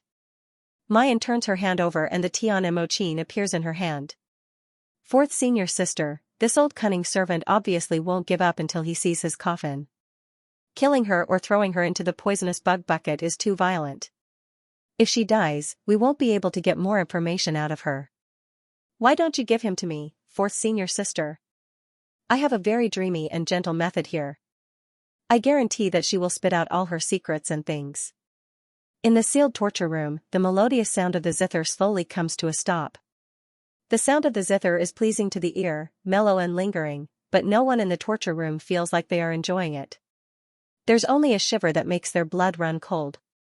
And when everyone's eyes fall on Fengyu, the expression on their faces can almost be described as horror. End of this chapter. Fusang City, depart. 1. Is this the gentle, dreamy method that little sister, deity June, mentioned? Are you King kidding me? The middle-aged woman with oily hair and powdered face has now become an old woman. The skin on her whole body is wrinkled like old tree bark, as if all the water has been drained. Most of her white hair has fallen off, leaving only a few on her greasy and wrinkled scalp. Fengyu's mouth is open, but not a single tooth can be seen. Every breath he took was so difficult that he made wheezing sounds. Her turbid eyes are filled with pain, despair, and pleading for release. Although cultivators can also die, it's usually because their cultivation is unable to break through, and their lifespan reaches its limit. Eventually, their spiritual power is exhausted, and they pass away. But even the seemingly old cultivators have never experienced true life, old age, sickness, and death like mortals. And Mu Yan has just let Fengyu enjoy life after life floating like a dream. There's not one life where she died of old age, and there's not one life where she didn't suffer all kinds of torture before dying of old age in endless despair. Her blood essence and her lifespan had been drained bit by bit during this endless torture. Fengyu only thinks that being eaten by poisonous insects is the most terrible thing. But she doesn't know that even the soul is trapped in hell, never to be reincarnated. This is the real despair that makes life worse than death. So, in the process of this song, Fengyu said all the bad things that she should and shouldn't say, all the bad things she has done in her life. Mu Yan's gaze turns to Ling Yuma, and there's a trace of worry in her eyes. Even so, Fengyu knows too little. Over and over, she only knows that Ling Yuma's mother is involved with the Lord of Fusang City, and that the new madam of the Lian family is the thread of 1,000 needles. But how exactly is the thread of 1,000 needles, and whether Ling Yuma's mother has an affair, it's all unknown. Fusang City, what kind of place is that? Mu Yan only needs to think about it, and she frowns in disgust. At the Deer Cry banquet, among all the participating teams, some were arrogant, some were insidious, and some were inflexible. But even the Fly team that had a lot of disagreements with Mu Yan's group at the beginning was not as disgusting as the Fusang team. Those people looked down on women and treated women as objects to be trampled on and humiliated at will. They didn't even try to hide it. In that battle, Mu Yan ruthlessly taught the people of the Fusang team a lesson, and even made them the laughingstock of everyone after that. But that doesn't change Fusang City's status as one of the largest cities in Ziyun boundary. Ling Yuma has such clear love and hate, how could her mother cheat, not to mention willingly going to Fusang City, a place where men were superior to women, looking at Ling Yuma, Yen, and Yen. Xiao 4. Although Ling Yuma was a woman, she had always been the most carefree in the Xiaoyao sect. He didn't bother about trifles and was carefree. He didn't feel sad at all. Most of the time, people would even forget that she was also a young girl. For many, Luo 2. 21477 yen. XT Lung, Lung. Lung. Sister, Lung Lung Lung, Ling 6 Ling Yuma chuckles. She suddenly steps forward. The red lotus soul stealing blade in her hand flashes, and Fengyu's head is cut off. She walks in front of Yun Ruhan, lowers her head, and says hoarsely, "Big brother, I want to leave for a while." End of this chapter. Fusang City. 2. Asking for votes, Yun Ruhan sighed and patted her head. Do you want to go to Fusang City to find your mother? Ling Yuma was silent for a long time before replying hoarsely, yes. Yun Ruhan said gently, Yuma, have you forgotten? The Xiaoyao sect is one, and we have to advance and retreat together. If you want to leave your fellow disciples behind and go to Fusang City, will you ask them if they agree? Of course not. Fourth senior sister, we've always gone through thick and thin together. Don't think of leaving us behind. You didn't bring me along when you went to the Woodfern secret realm. This time, no matter what, I'm going with you. Go, with fourth junior sister.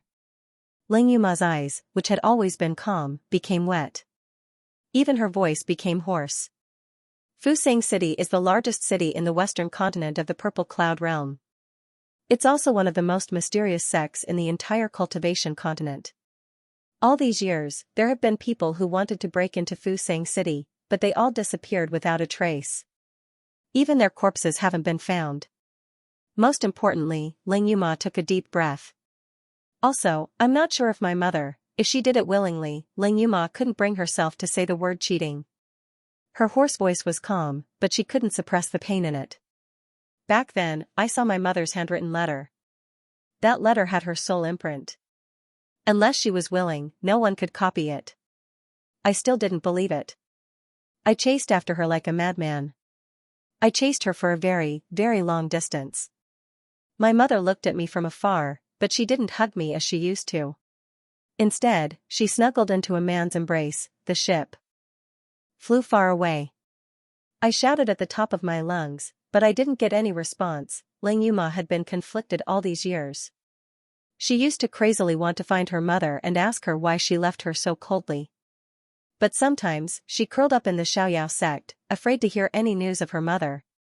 Because she didn't know what answer she wanted to get even if she found her mother. But now, all of a sudden, news of her mother had appeared in front of her. Ling Yuma was speaking intermittently. Suddenly, her body was embraced by someone. Mu Yan hugs her tightly, her warm and soft breath wrapping around her. Fourth senior sister, it's okay. No matter what the truth was back then, we will face it together with you. Do you still remember the killers sent by the Tiani men? Do you still remember the demon Jiao Sha from 5th senior brother's hometown? Do you remember the games we won one after another? Our Xiaoyao sect has never had a smooth journey. The killers of the Tiani men are immortals. Against them, we would have died without a doubt. Fourth senior sister, why didn't you retreat at that time? Ling Yuxing also said, Jiao Sha wanted to kill me and brother Qing, and threatened my parents. Fourth senior sister, you risked your life to help me back then, but now you want us to abandon you? What kind of logic is this? Ling Yuma blinked her eyes with all her might to hold back the tears that had welled up in her eyes. She whispered, the motto of the Xiaoyao school is to keep a low profile. Pfft. Luo, you couldn't help but laugh. You actually believe that? Eldest senior brother doesn't believe it now. With junior sister here, why don't you keep a low profile for us to see? Babies, do you still remember Fusang City? End of this chapter. You want the Tian Mo Qin? Fine, I'll give it to you. 1. Hee, the so-called low-key, to put it bluntly, is just Big Brother deceiving himself. Yun Ruhan smacks Luo Yu and Ling Yuxing's heads, and lightly says, the pill competition is over, and I don't know what to do next. Now, I don't have to choose a place. 3 days later, the carefree team will go to Fusang City. With this order, Luo Yu and the others immediately cheer, long live Big Brother. Ling Yuma looks at the people around her. They don't ask about her past. They don't sympathize with her, comfort her, or accommodate her. Only when she needs them the most, they accompany her with an ordinary smile. Ling Yuma's face can't help but reveal a shallow smile. It's really good to have you guys around. After everything is done, Mayan removes the dark night cage. Chu Yuanlei carries Murong Shui on his back, and they quietly leave the torture room. After all, the Shui family is a colossus, and the number of leaving body stage cultivators raised by the family is unknown. It's not something that the young and immature carefree team and Qilin team can deal with. However, as soon as they walk out of the torture room, Mayan's face suddenly changes. The Tian Mo Qin appears in her hand, and her fingertips suddenly play. A halo of light shrouds everyone present. Divine hands weave the heavens, activate, boom, there's a loud noise, and Mayan suddenly spits out a mouthful of blood. The entire shield also shakes violently. A group of rats, what do you think my Shui family is? You killed my son, and you still want to come and go as you please in my Shui family? In the next moment, hundreds and thousands of people dressed in the Shui family's guard uniforms appeared and surrounded them. Shui Minglang is wearing a black robe embroidered with golden patterns. He hovers in the air, looking down at them. His eyes are burning with anger. But when his gaze falls on Mayan, there's a hint of fear and greed in that anger. He greedily looks at the Tian Emochin in Mayan's hands. From a long time ago, the Shui family knew that the carefree team had an auxiliary artifact in Mayan's hands. They had tried every means possible to get this treasure. However, the final result was that they didn't get the artifact, and the Shui family lost an heir. Shui Minglang hated this woman to the extreme. However, those who returned from the Woodfern secret realm all said that the power behind Mayan was extremely powerful, and that they couldn't afford to offend her. Even Longting's attitude towards Mayan shows that she's not ordinary. Shui Minglang's heart was vicious and cruel, but he was extremely cautious. Even if he hated them to the extreme and was greedy to the extreme, he did not dare to act rashly. But things were different now. Now, June Mayan has delivered herself to the door. Sneaking around in the middle of the night, they probably didn't want to make a scene. That meant that even if they died here, no one would know. Once he thought of this, the anger and sadness in Shui Minglang's heart from his son's death slowly faded, replaced by greed and excitement. Morong Shui's face was as white as snow, filled with regret and guilt. She struggled down from Chu Yuanlei's back and said in a clear voice, "I killed Shui Huailu and Feng Yu. It has nothing to do with these people." Shui Minglang, "Let them go, I'll stay." Duan Wenbin and the others were anxious and wanted to say something.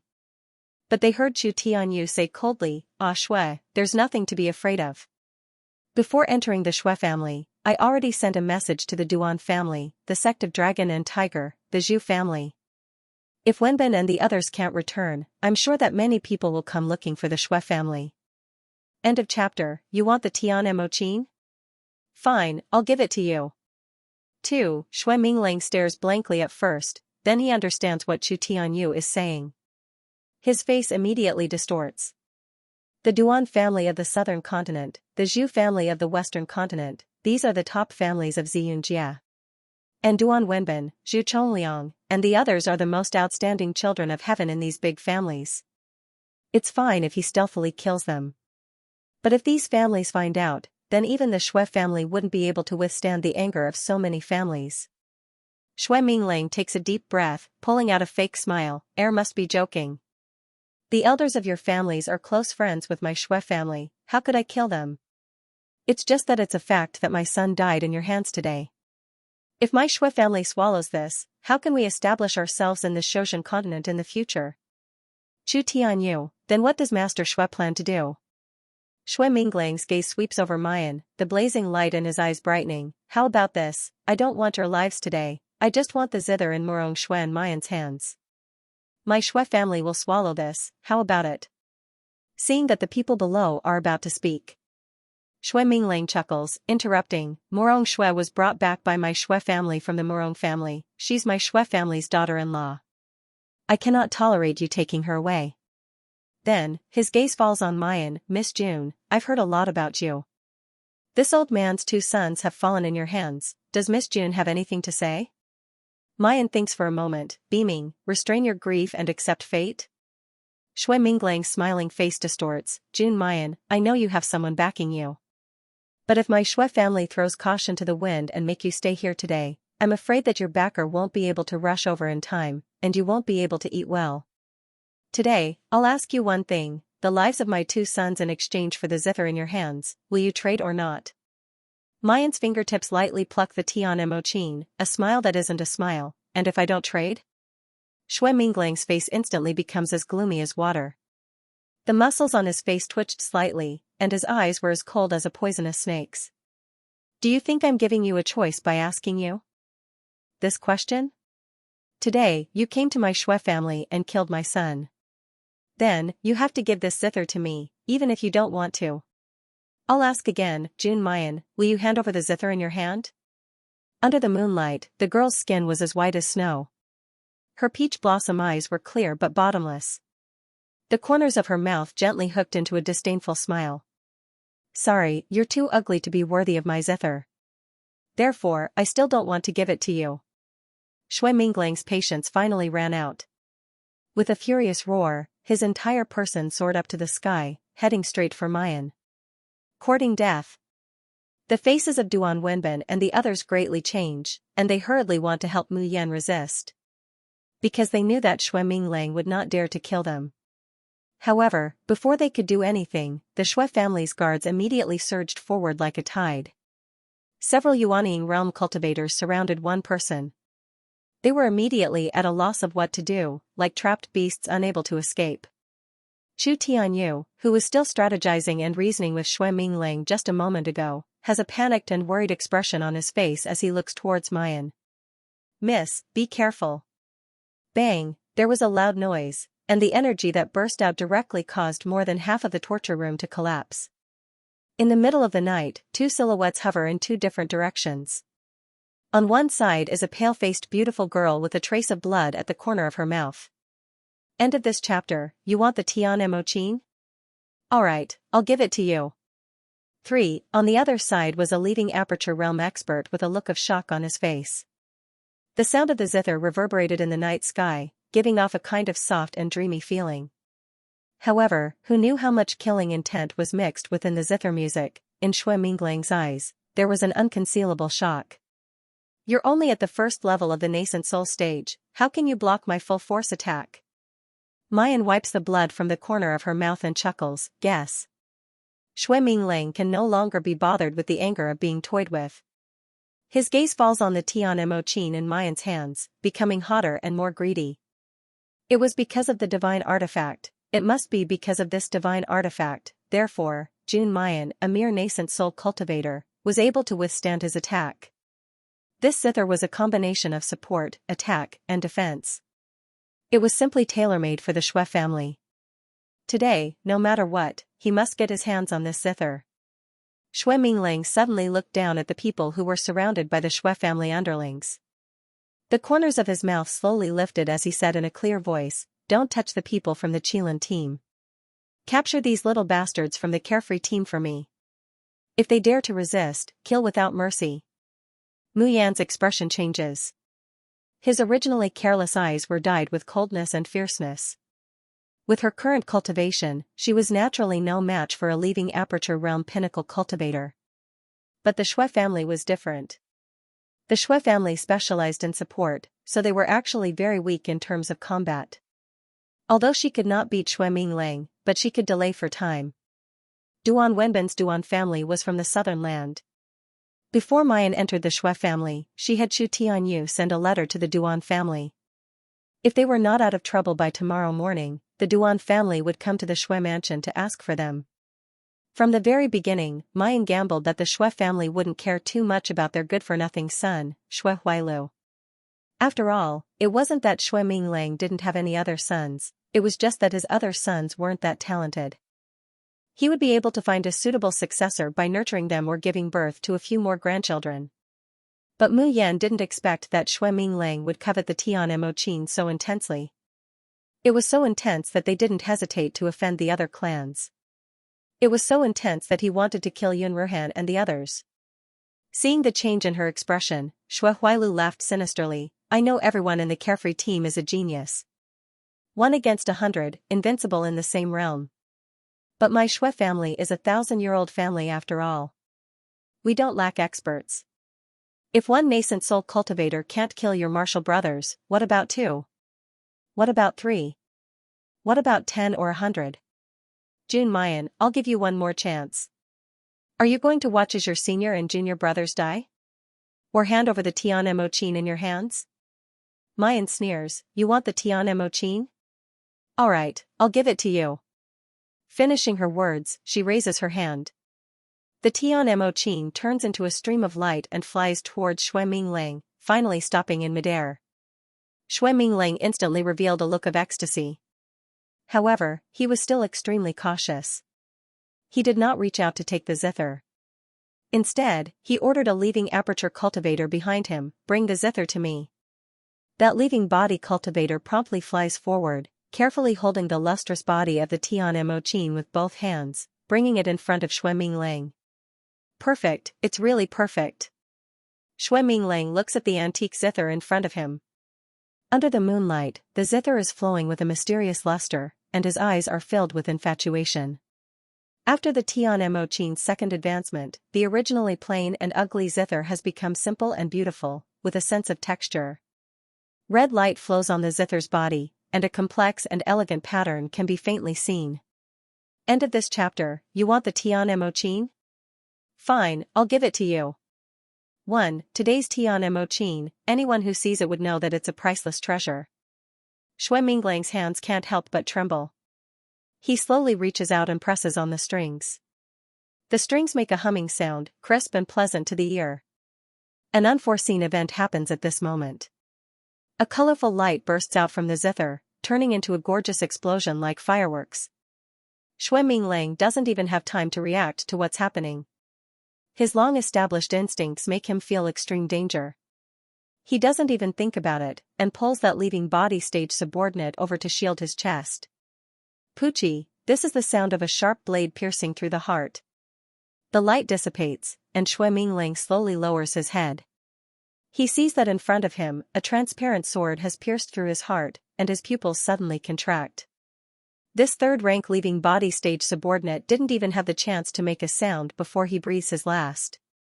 The fear of surviving a calamity surges in his heart.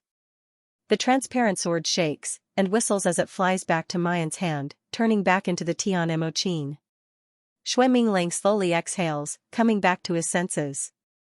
The blue veins on his face bulge, and boundless anger makes him roar, "Jun Mayan, you dare to play with me again and again. Do you really think that my Shui family is easy to bully? Kill." He waves his hand, and roars at the Shui servants below, "Kill a carefree team for me. If the Qilin team dares to resist, cripple them all. Don't let that slut Murong Shui go either." As soon as Shui Minglang's voice falls suddenly, from the distant horizon, a bitingly cold and angry voice is heard.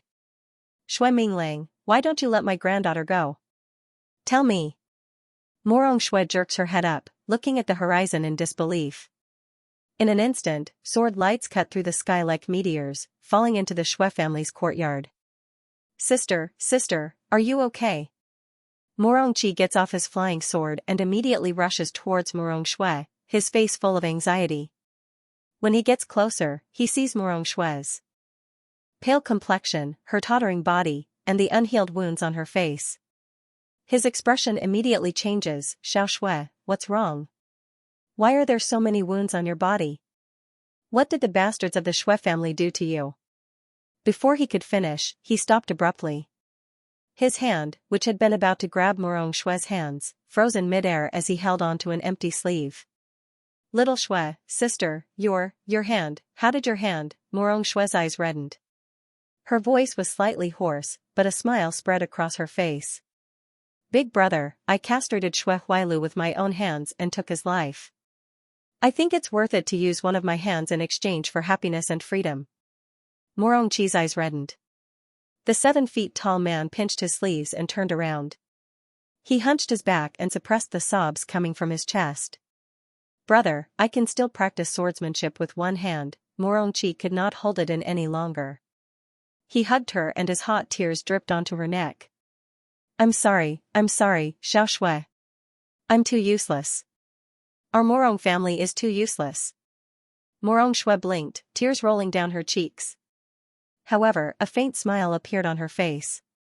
On the other side, Shui Minglang looked at the Murong family with a violent and unfriendly expression. "Murong Yan, what's the meaning of this? I just cured Shui Sha for you. Is this how you repay the Shui family?"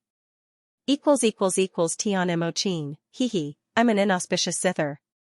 Whoever tries to steal it will know the consequences. The commenting function is temporarily unavailable, but the voting function should be working. How about we try it out, hee. End of this chapter. The Murong family and the Shui family broke off all relations. Repay? Murong Yan's complexion turned ashen.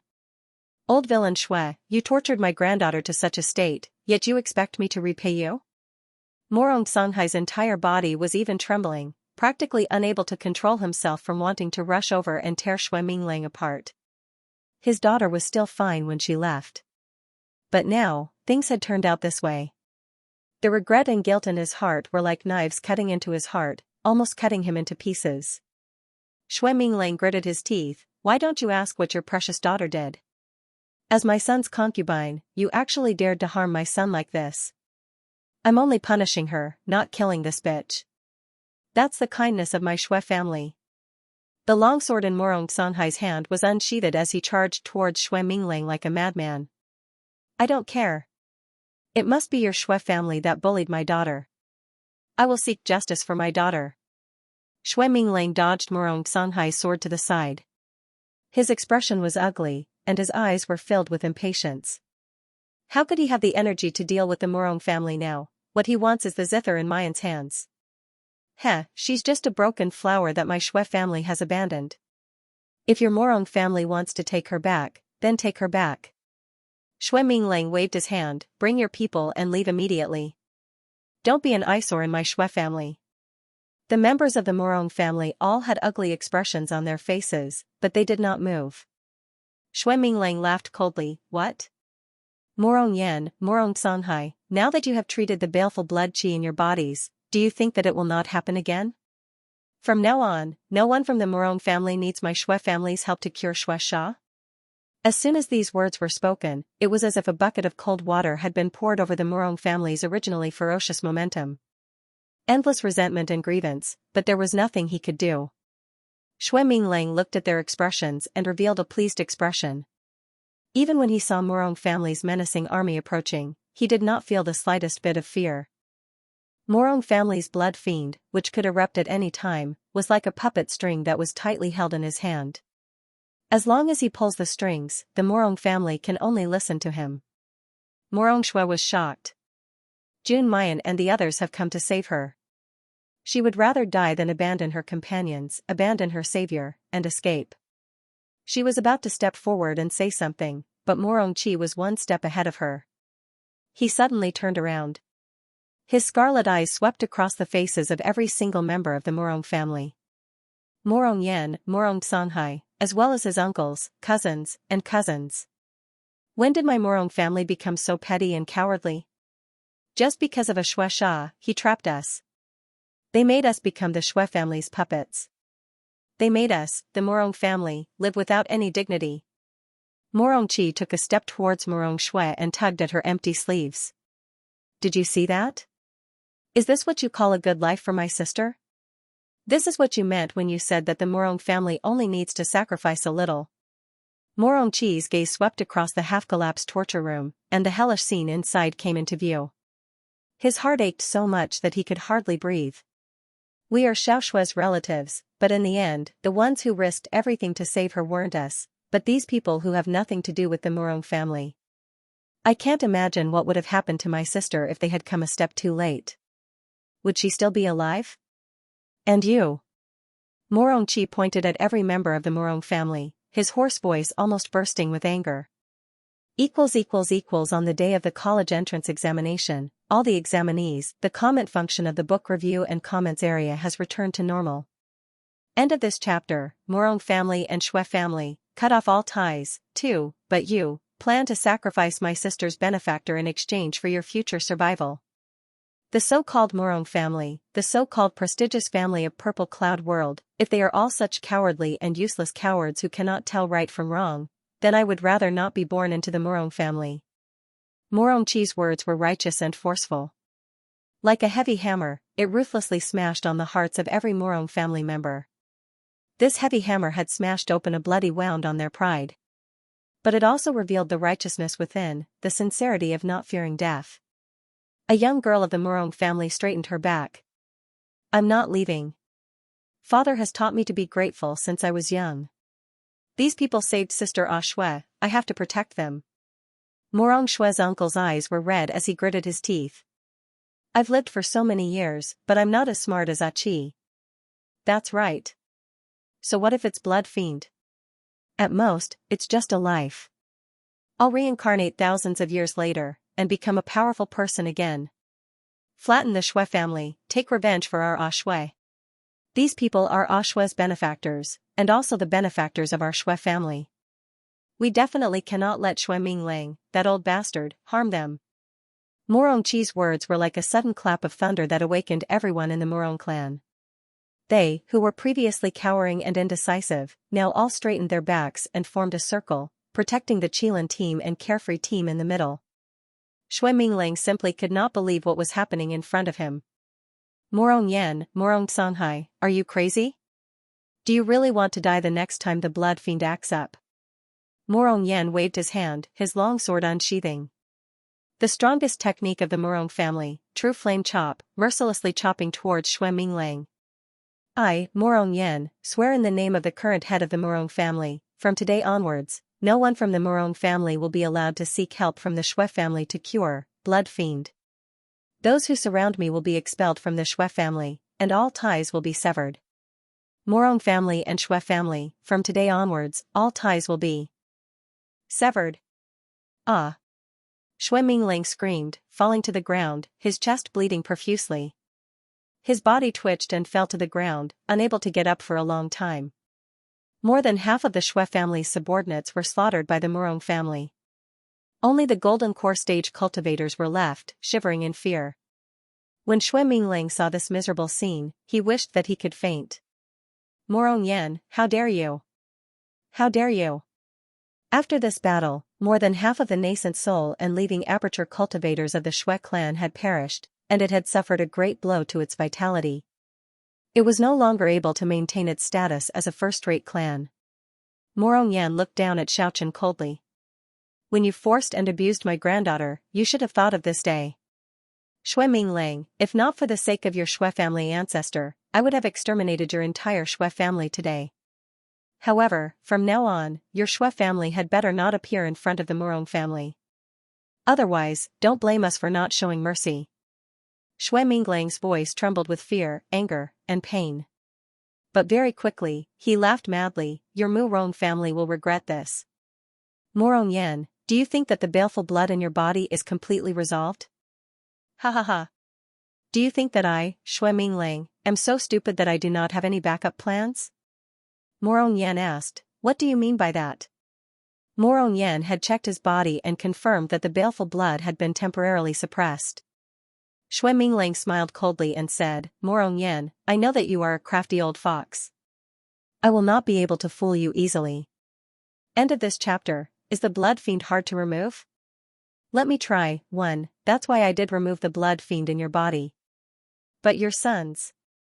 Morong Yan's expression changed. You're tricking us? You don't believe me? Xue Minglang's smile became more sinister and cruel. If you don't believe me, you can let your son circulate his spirit energy 12 times at full power. At that time, you'll know if I'm just trying to scare you or not.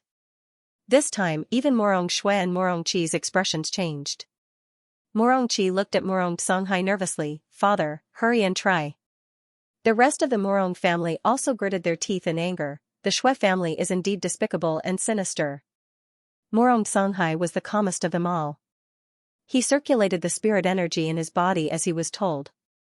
When all the spirit energy in his body was completely mobilized and circulated 12 times, he spat out a mouthful of blood. His originally black eyes were dyed crimson. This was clearly the blood fiend's condition. Morong Xue's face was pale, and her body swayed. She bit her lower lip until it bled. She suddenly pulled out the sword from Morong Qi's waist and pointed it at Xue Minglang. What did you do to my father? Xue Minglang grimaced in pain from the wounds on his body, but his expression was indescribably arrogant. Nothing much, I just did something to him when I removed the blood fiend. That blood fiend looks like it's removed, but in reality, it's hidden in his body. Even if he doesn't circulate his spirit energy 12 times, it will act up again in a month. Xue Minglang had researched this method of hiding blood fiend for a long time before succeeding. It was to slowly nibble away at the Morong family.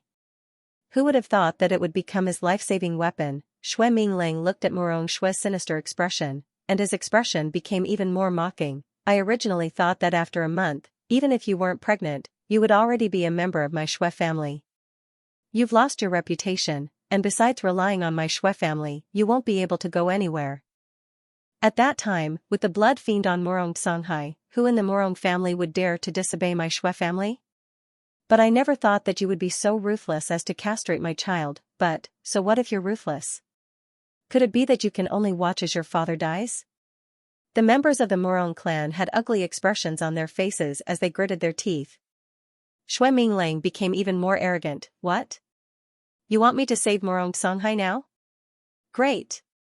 If you, Morong Yan, take the lead to kneel down and beg me, I might consider it. Ha ha ha ha. Morong Songhai's expression was painful, but his gaze was resolute and calm. Father, shui, you don't have to hesitate. I had already missed it once, because I was afraid of death and sacrificed my own daughter. Now, I will never allow anyone from the Morong family to sacrifice themselves for me. After that, he raised the sword in his hand without hesitation and slashed at his own neck. No. Songhai. Ding dong. The melodious sound of a zither rang out. A sound blade flew over and directly cut off the sword in Morong Songhai's hand. It also stopped his movements. Morong Songhai revealed a startled expression. His sword was a high 8th grade spirit artifact, but the blade of his sword just now had easily cut her sword into two. Everyone looked over in astonishment and saw a beautiful girl dressed in snow-white clothes. Holding the Tian Emochin in her hand, she leisurely walked in front of Morong Yen and revealed a faint smile. End of this chapter. Is it very difficult to cure? Let me try, too. Asking for tickets. A few days ago, when Zhu Chongliang and the others mentioned blood fiend, I was wondering what kind of illness it was. Mayan lowers her head and looks at Xue Minglang lying in a pool of blood. She smiles lightly, but no matter how I think about it, I can't understand what kind of illness doctors can't cure, but can use support skills to nurse it back to health. After all, anyone who practices support skills knows that the most important thing for a so-called support cultivator is to regulate a person's dantian and meridians, strengthening the circulation of spiritual energy, allowing a cultivator to burst out with powerful combat strength in a short period of time, or recover spiritual energy and heal external injuries in a short period of time. But support cultivators are powerless against true injuries. Otherwise, what's the point of having doctors and alchemists? Xue Minglang's expression changes slightly, a bad premonition welling up in his heart. Because he suddenly remembers that Mayan is also a support cultivator. Furthermore, she's an extremely talented support cultivator who possesses a support-type divine artifact, a genius support cultivator who suppressed the Ganhua Proclamation's top ranker, Xue Huailu, to the point where he couldn't even raise his head. But very quickly, he shakes his head and laughs, revealing a disapproving expression. What is he thinking? If the Morong family's blood fiend was that easy to cure, they would have found a way to cure it in the past thousands of years. So what if Mayan is extremely talented? Without the minor art of cloud and rain, she probably wouldn't even know what blood fiend is. Mayan glances at Morong Songhai, her gaze leisurely. Unfortunately, I am also considered a support cultivator. It just so happens that Uncle Morong's illness has flared up. If you don't mind, why don't you let me try? I'm really curious, in this world, could it be that only the Xue family's art of cloud and rain can cure blood fiend? Morong Yen is startled, revealing a hesitant expression. It is as Xue Minglang thinks, the Morong family naturally can't just sit and wait for death, letting the Xue family exploit them. All these years, it's not that they haven't thought of other methods. Especially finding cultivators who are good at support and trying to cure blood fiend. But without exception, they all failed. The Xue family's art of cloud and rain is the only support cultivation method in this world that can restrain blood fiend. Xue Minglang can't help but laugh loudly. Mayan, you want to use your support skill to cure Morong family's blood fiend? Ha ha ha, stop daydreaming. Do you think that all support skills are the Xue family's art of clouds and rain? Mu Yan ignored him, looking at Morong Yen instead. Morong Yen frowned without saying anything. Morong Xue quickly said, Grandpa, let Jun Emosia try.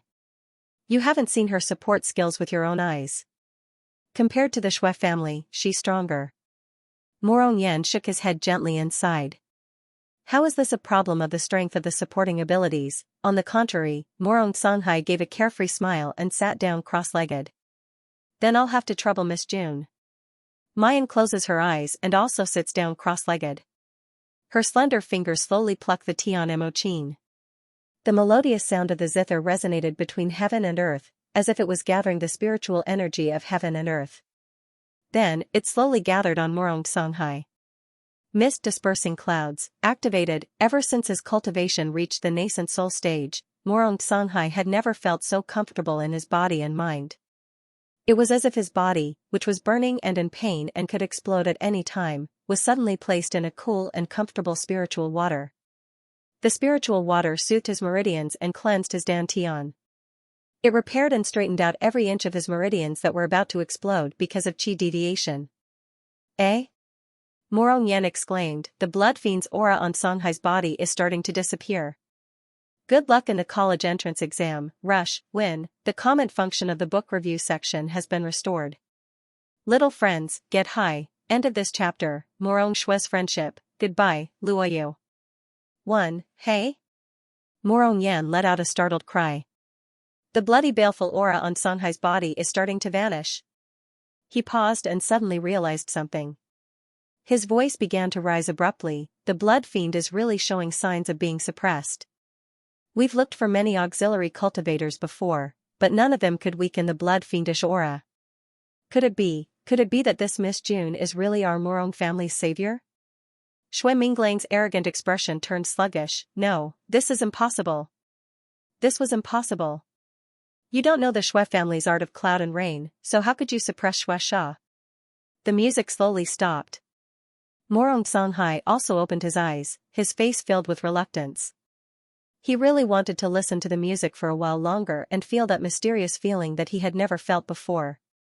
Mu Yan, don't worry, it will take at least 6 hours to truly remove the hidden danger of the blood fiend in your body. Now is not the time. Morong Songhai nodded repeatedly. Wait a moment. Suddenly, he realized what he had heard. You said to truly remove the hidden danger of the blood fiend in my body, what do you mean? Mu Yan, however, doesn't answer the question. I roughly know what caused the blood fiend on your bodies. Her gaze landed on the frozen Shui Minglang and she said with a smile that was not a smile, you are right. My support technique is obviously different from the Shui family's art of cloud and rain, because the art of cloud and rain can only suppress the blood fiend, but I can completely cure the Morong family's blood fiend. Impossible. This is absolutely impossible. Shui Minglang's eyes lost their focus, as though he had gone mad. He continuously roared, Morong family's blood fiend can't be cured, it's been like this for thousands of years.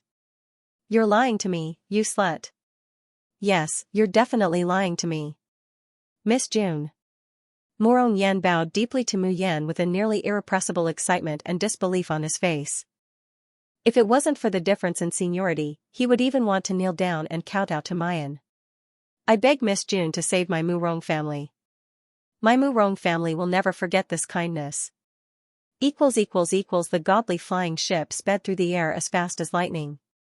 In the flying boat, the 7 people of the Xiaoyao school each occupied a room to cultivate. They waited quietly for the arrival of the Fusang city in the westland of the Purple Cloud world. The Purple Cloud realm occupied the most land in the entire Shozhen continent. It was almost the sum of the Min LV, Qingyun, and Kanglin realms. Flying from Dragon Ascension Academy in the East Continent to Fusang City in the West Continent, the distance was even longer than Mu Yan and the others returning to the Xiaoyao sect. In the Tian Emochin space, Mu Yan is staring at her family's devilish children and spiritual pets. Gigi, goo goo. Mama. Huang liked beautiful gems, and Huang wanted to roll in beautiful gems. Ever since it was born, the little chick had grown fatter. It happily rolled around on the multicolored crystals. These crystals were all gifted by the Murong family. Nominally, it was a top-grade crystal stone, but in fact, the spiritual power and purity it contained were far higher than ordinary top-grade crystals. It was only slightly inferior to the obsidian crystal. On the cultivation continent, it could be said to be priceless. As for the Murong family, they had given her dozens of Qiankuan bags. Each bag could be stacked as high as a mountain when she poured them out. Yes, Mu Yan had truly cured the blood fiend for the Murong family. The so-called blood fiend was a kind of hereditary disease of meridians disorder. This disease was hidden in the Dantian. Once one's cultivation broke through the nascent soul stage, and the spiritual power accumulated to a certain extent, it would be triggered. End of this chapter, Morong Shui's friendship, goodbye, Luoyu. 2. Once the blood fiend is triggered, the practitioner will gradually fall into an uncontrollable state of madness. The profound qi in the body will be absorbed by the blood fiend bit by bit until death. When Mu Yan first heard about the blood fiend and the Shui family's auxiliary cultivation method, the art of clouds and rain, she immediately thought of the Shen musician's only skill for cultivating inner demons, mist dispersing. Sure enough, when she tested it on Morong Sanhai, she found that, mist dispersing, could not only suppress the blood fiend, but it could also repair the meridians. It could completely cure the blood fiend. In the next few days, Mu Yan stayed in the Morong family. For those who were above the nascent soul realm and showed signs of blood evil, she used the skill, mist dispersing clouds, to completely cure them. As for those whose cultivation bases were lower and had not yet triggered the blood fiend, a type of pill was concocted for them. The principle of this elixir was similar to mist dispersing, but it wasn't as effective. But as long as they took enough elixirs, the cause of the blood fiend could be removed bit by bit. When Mu Yan said that from now on, the Morong family would no longer be controlled by the blood fiend, Morong Yan and the others knelt on the ground, tears streaming down their faces. Morong Yan and the others immediately knelt on the ground, tears streaming down their faces. They thanked Mu Yan and thanked the heavens for giving their Morong clan a chance at life. Then, to thank Mu Yan, Morong Yan brought the people of the Xiaoyao school to the Morong family storehouse. They could choose whatever they wanted inside. At this moment, the 7 people of the Xiaoyao school, including the black-bellied, calmest, and most secretive Chumoli, couldn't help but feel excited. When Mu Yan and the others came out of the Woodfern's secret realm, they thought they had become rich overnight. However, looking at the Morong family storehouse, they finally understood what it meant to be truly rich and powerful, and what it meant to be a truly profound and prestigious family. In short, in the end, the things in the storehouse were moved to the flying boat by the Morong family. In the Xiaoyao school, only Mu Yan and Chumoli had high-grade storage tools that could store a lot of things. The Morong family even gave everyone in the Xiaoyao school a high-grade storage ring that was dozens of square meters in size. When they left the Morong family, Morong Shui, who had already recovered, came to see them off. She hid her feelings very well and only said goodbye to Luoyu as if they were good friends. Morong Shui was wearing her favorite red dress. She looked bright and beautiful, like the most dazzling sun in the sky. She was so beautiful that no one could take their eyes off her. She carefully looked at the youth's handsome face and into his gentle eyes. However, that place was as clear as water, tranquil and gentle, without a single ripple. That was the gaze of a good friend. It contained blessings, reluctance, and intimacy, but there was no trace of unforgettable love. Morong Shui pressed her hand to her chest. Her heart was throbbing with pain, and her eyes were wet with tears. Her first love, her true love, in the end, could only be buried in the bottom of her heart, never to blossom and bear fruit. Luoyu saw the change in her expression and was about to question her. However, she was suddenly thrown into her arms and hugged. A few years ago, he was only about the same height as Morong Shui. Now, he was much taller than her. With a broad and warm chest and strong arms, it was like a harbor for a lonely boat to stop at. However, in the end, this harbor didn't belong to her. Morong Shui, what's wrong? Luoyu was at a loss. She didn't know where to put her hands. End of this chapter. The 3 merry kids, so many treasures. 1. Morong Shui takes a deep breath in the youth's arms, completely suppressing the pain in her heart and the sourness in her eyes. Then she giggles, straightens up, and hooks his chin. After this farewell, I don't know when we'll meet again. Of course I want to take advantage of little Luoyu's tender tofu. After teasing him, she retreats without hesitation, looking at him with a bright smile on her face. The young girl in red is still carefree and unrestrained, no unwillingness, no resentment, no self-pity. There's only happiness and reluctance mixed with a touch of sadness. The people of the Xiaoyao sect watching the scene can't help but shake their heads. Morong Shui is really a good girl, it's a pity that our silly Xiaoqi doesn't understand.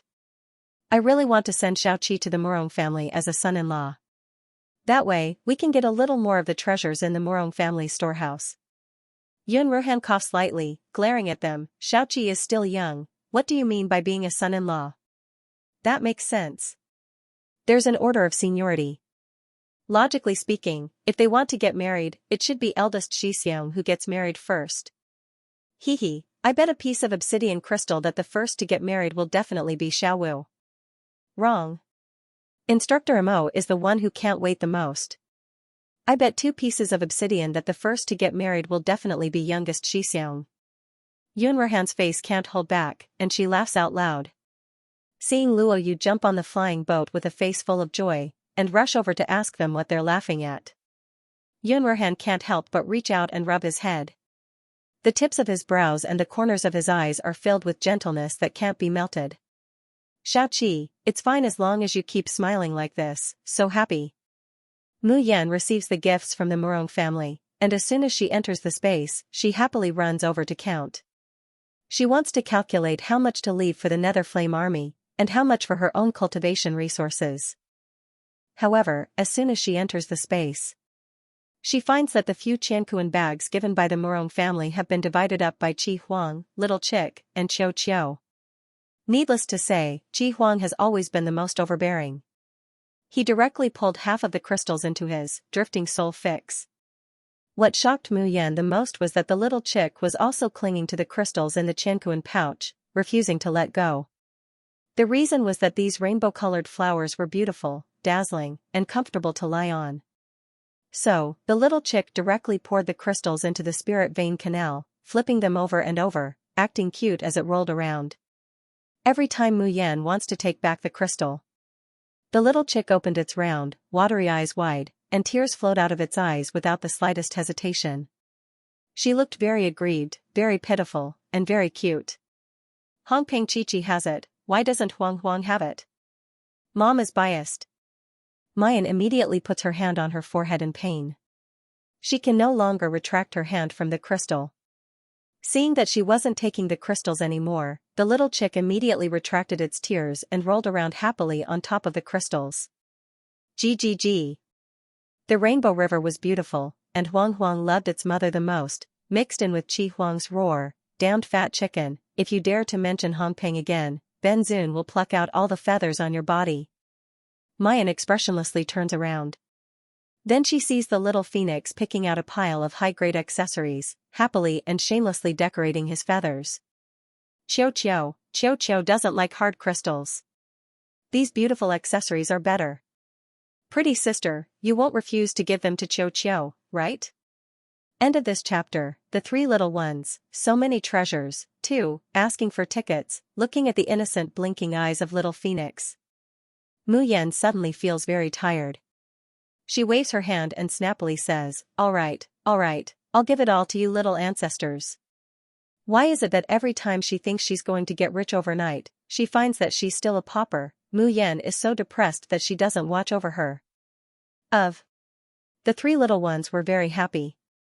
Sitting cross-legged, she operates her internal force, spiritual force, and immortal force to condense divine power. During this time, she condenses a divine power every day, and the Tian Mo Qin is almost full. She doesn't know how many Shin musician skills will be upgraded this time. Next to her, little Phoenix is picking and gesturing with beautiful jewelry on the feathers. Suddenly, she sees a gray and somewhat ugly silver pendant. She immediately curls her lips in disgust, sweeping the feathers and wanting to throw it out of the space. The Demon King of Seven Brilliance said that only beautiful and valuable things can be kept in the space. Keeping trash will only lower the level of the space.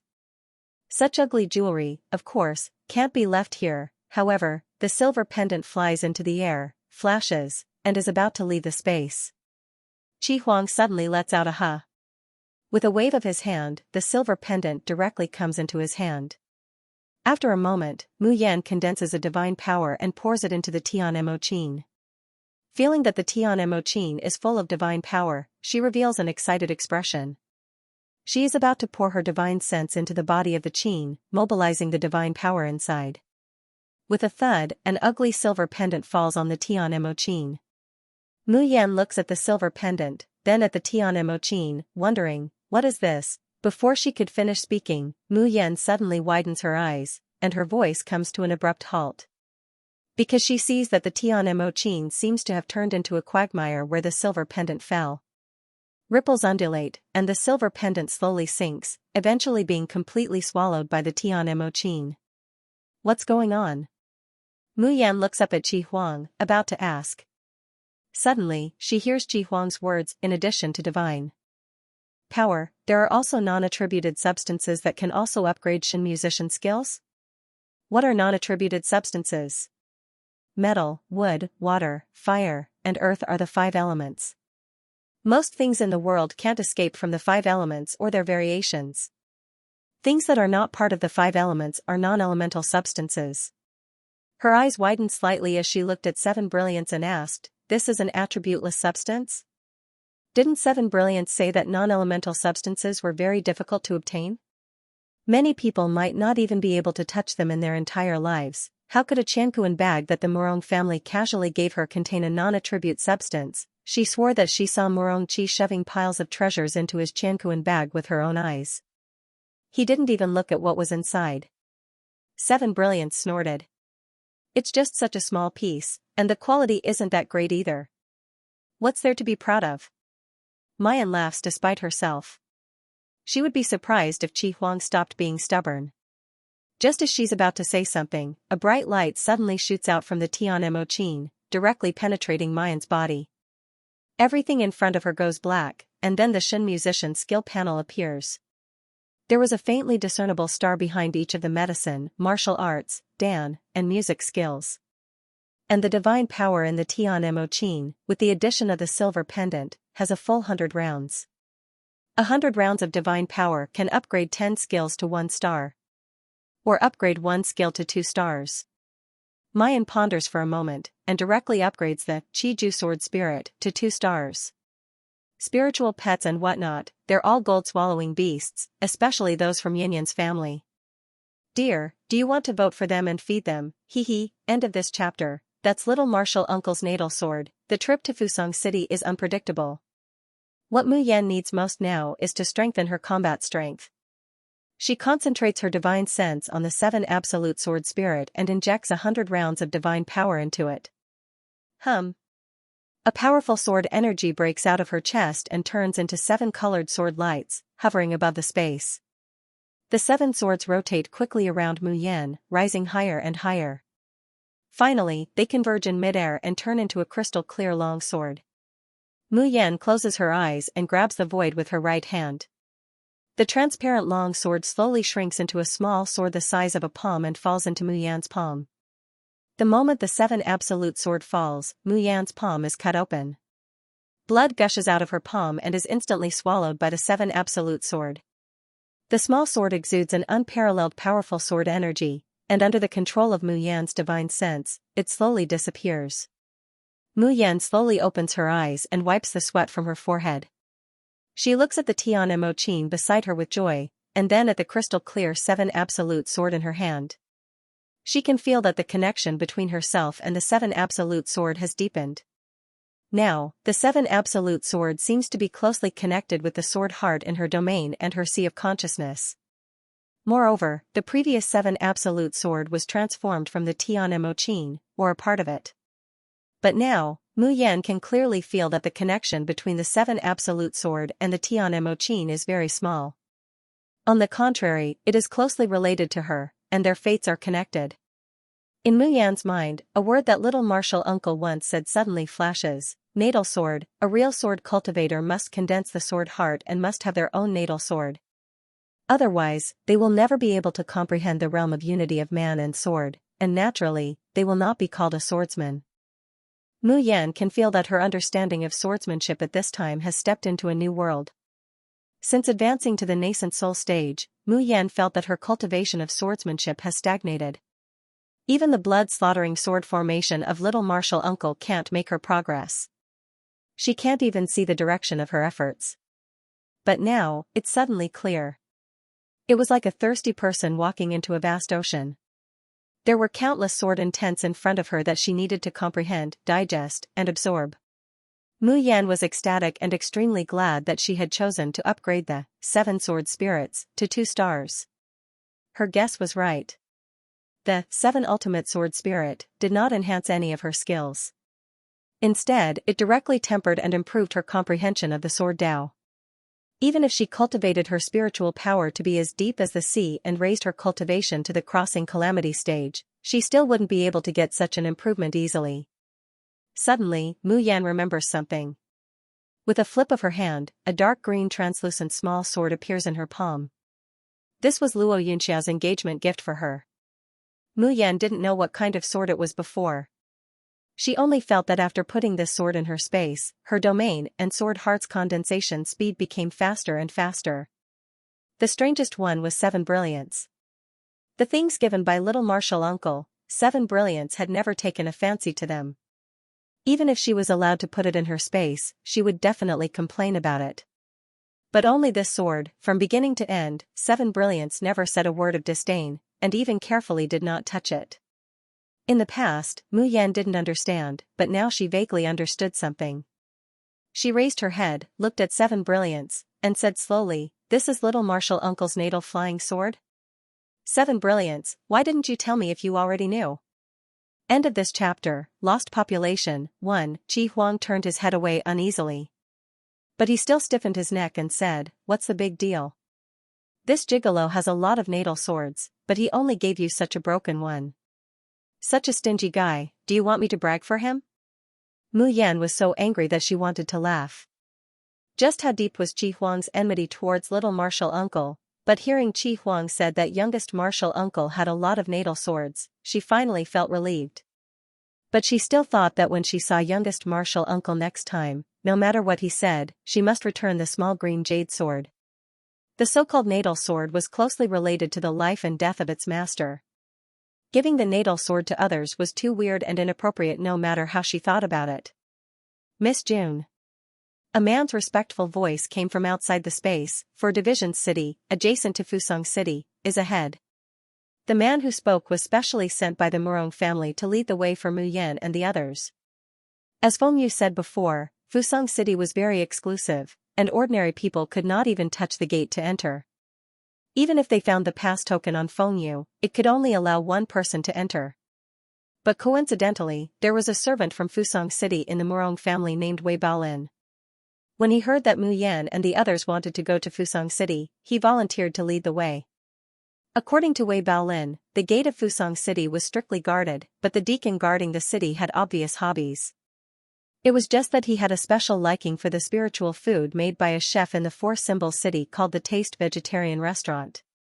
As long as they brought the hot and freshest snacks from Perceptive Vegetarian Restaurant, with a few good words from Wei Baolin and some generous gifts, they would probably turn a blind eye and let them in. Mu Yan came out of the space, opened the door, and said with a faint smile, "Thank you, Steward Wei. We will rest in 4 Division City tonight." In this way, the spiritual food bought tomorrow would be the freshest. For Division City in the Western Land was a magical place in the entire Purple Cloud realm. Because in this place, there was no trading of magic treasures or medicinal pills, and battles between cultivators were absolutely not allowed. The most prosperous, and popular things here were spirit chefs, musicians, artists, and planters. In short, all the enjoyments and joys that have nothing to do with war and life can be found here. Yun Ruhan stored the airship in her storage dimension a few kilometers above 4 Division City. The group of 8 slowly landed on the ground and walked toward the peace-loving 4 Division City. Awoo dash. Help. Help. Suddenly, several hair-raising wolf howls accompanied by a woman's blood-curdling screams entered their ears. Wei Baolin's expression changed, and he exclaimed, "Not good, another blood wolf is eating people." After saying that, he soared into the sky and flew in the direction of the sound. Mu Yan and the others quickly follow. Not long after, the 7 of them saw a scene that made their scalps tingle. A dozen jackals were howling and gnawing on a woman. The woman's body was drenched in blood. Several pieces of flesh had been torn off her leg by the sharp teeth, revealing the eerie white bones. There was even a hole in her abdomen, and her intestines were gushing out along with blood. When Mu Yan and the others arrived, the woman was already on the verge of death and could not even make a sound. Wei Baolin roared angrily, and his long sword flew out. "Bastard, how dare you hurt people? Get out of here." End of this chapter. Missing persons. 2. In the end, Wei Baolin is a nascent soul stage cultivator. Although his talent is average, it's more than enough to deal with these low-level blood wolves. In a short moment, he has beheaded more than a dozen blood wolves. The woman has already fainted in a pool of blood, losing consciousness. Mayan takes 2 steps forward, about to check on the woman's injuries. Wei Baolin promptly steps forward to stop her. "Miss June, you mustn't. This woman's body is a mess." How can your precious body be stained with this dirt? He smiles somewhat cautiously. This little one has some healing medicine on me. This little one will just feed it to her.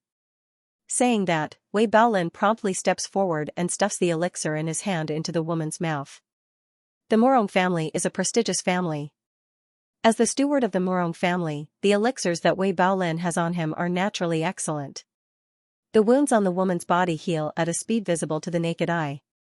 Mayan doesn't insist.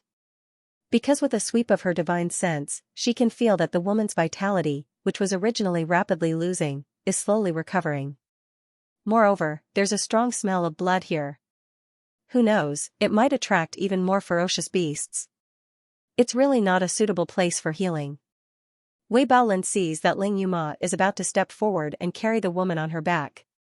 He promptly says, "How can Miss Ling do this kind of rough work?" Ling Yuma raises her brows. Although the woman is covered in cuts and bruises and bloodstains, one can tell that she's a beauty just by looking at her face. Wei Baolin shyly smiles and takes out a silver silk from his Chankuan bag. The silk unfolds and steadily props the woman up on it. Wei Baolin's hand is held under the silk, not touching the woman's body in the slightest. Ling Yuma sees that he's such a gentleman and acts bravely for a just cause, and there's some appreciation in her eyes. The group soon arrives at 4 Division City. A checkpoint is set up at the gate. Anyone who wants to enter 4 Division City needs to pay an entrance fee of 10 high-grade crystals. Wei Baolin is very tactful. He takes out 100 high-grade crystals and hands them over to the gate guard. He also smiles and tells him to keep the change.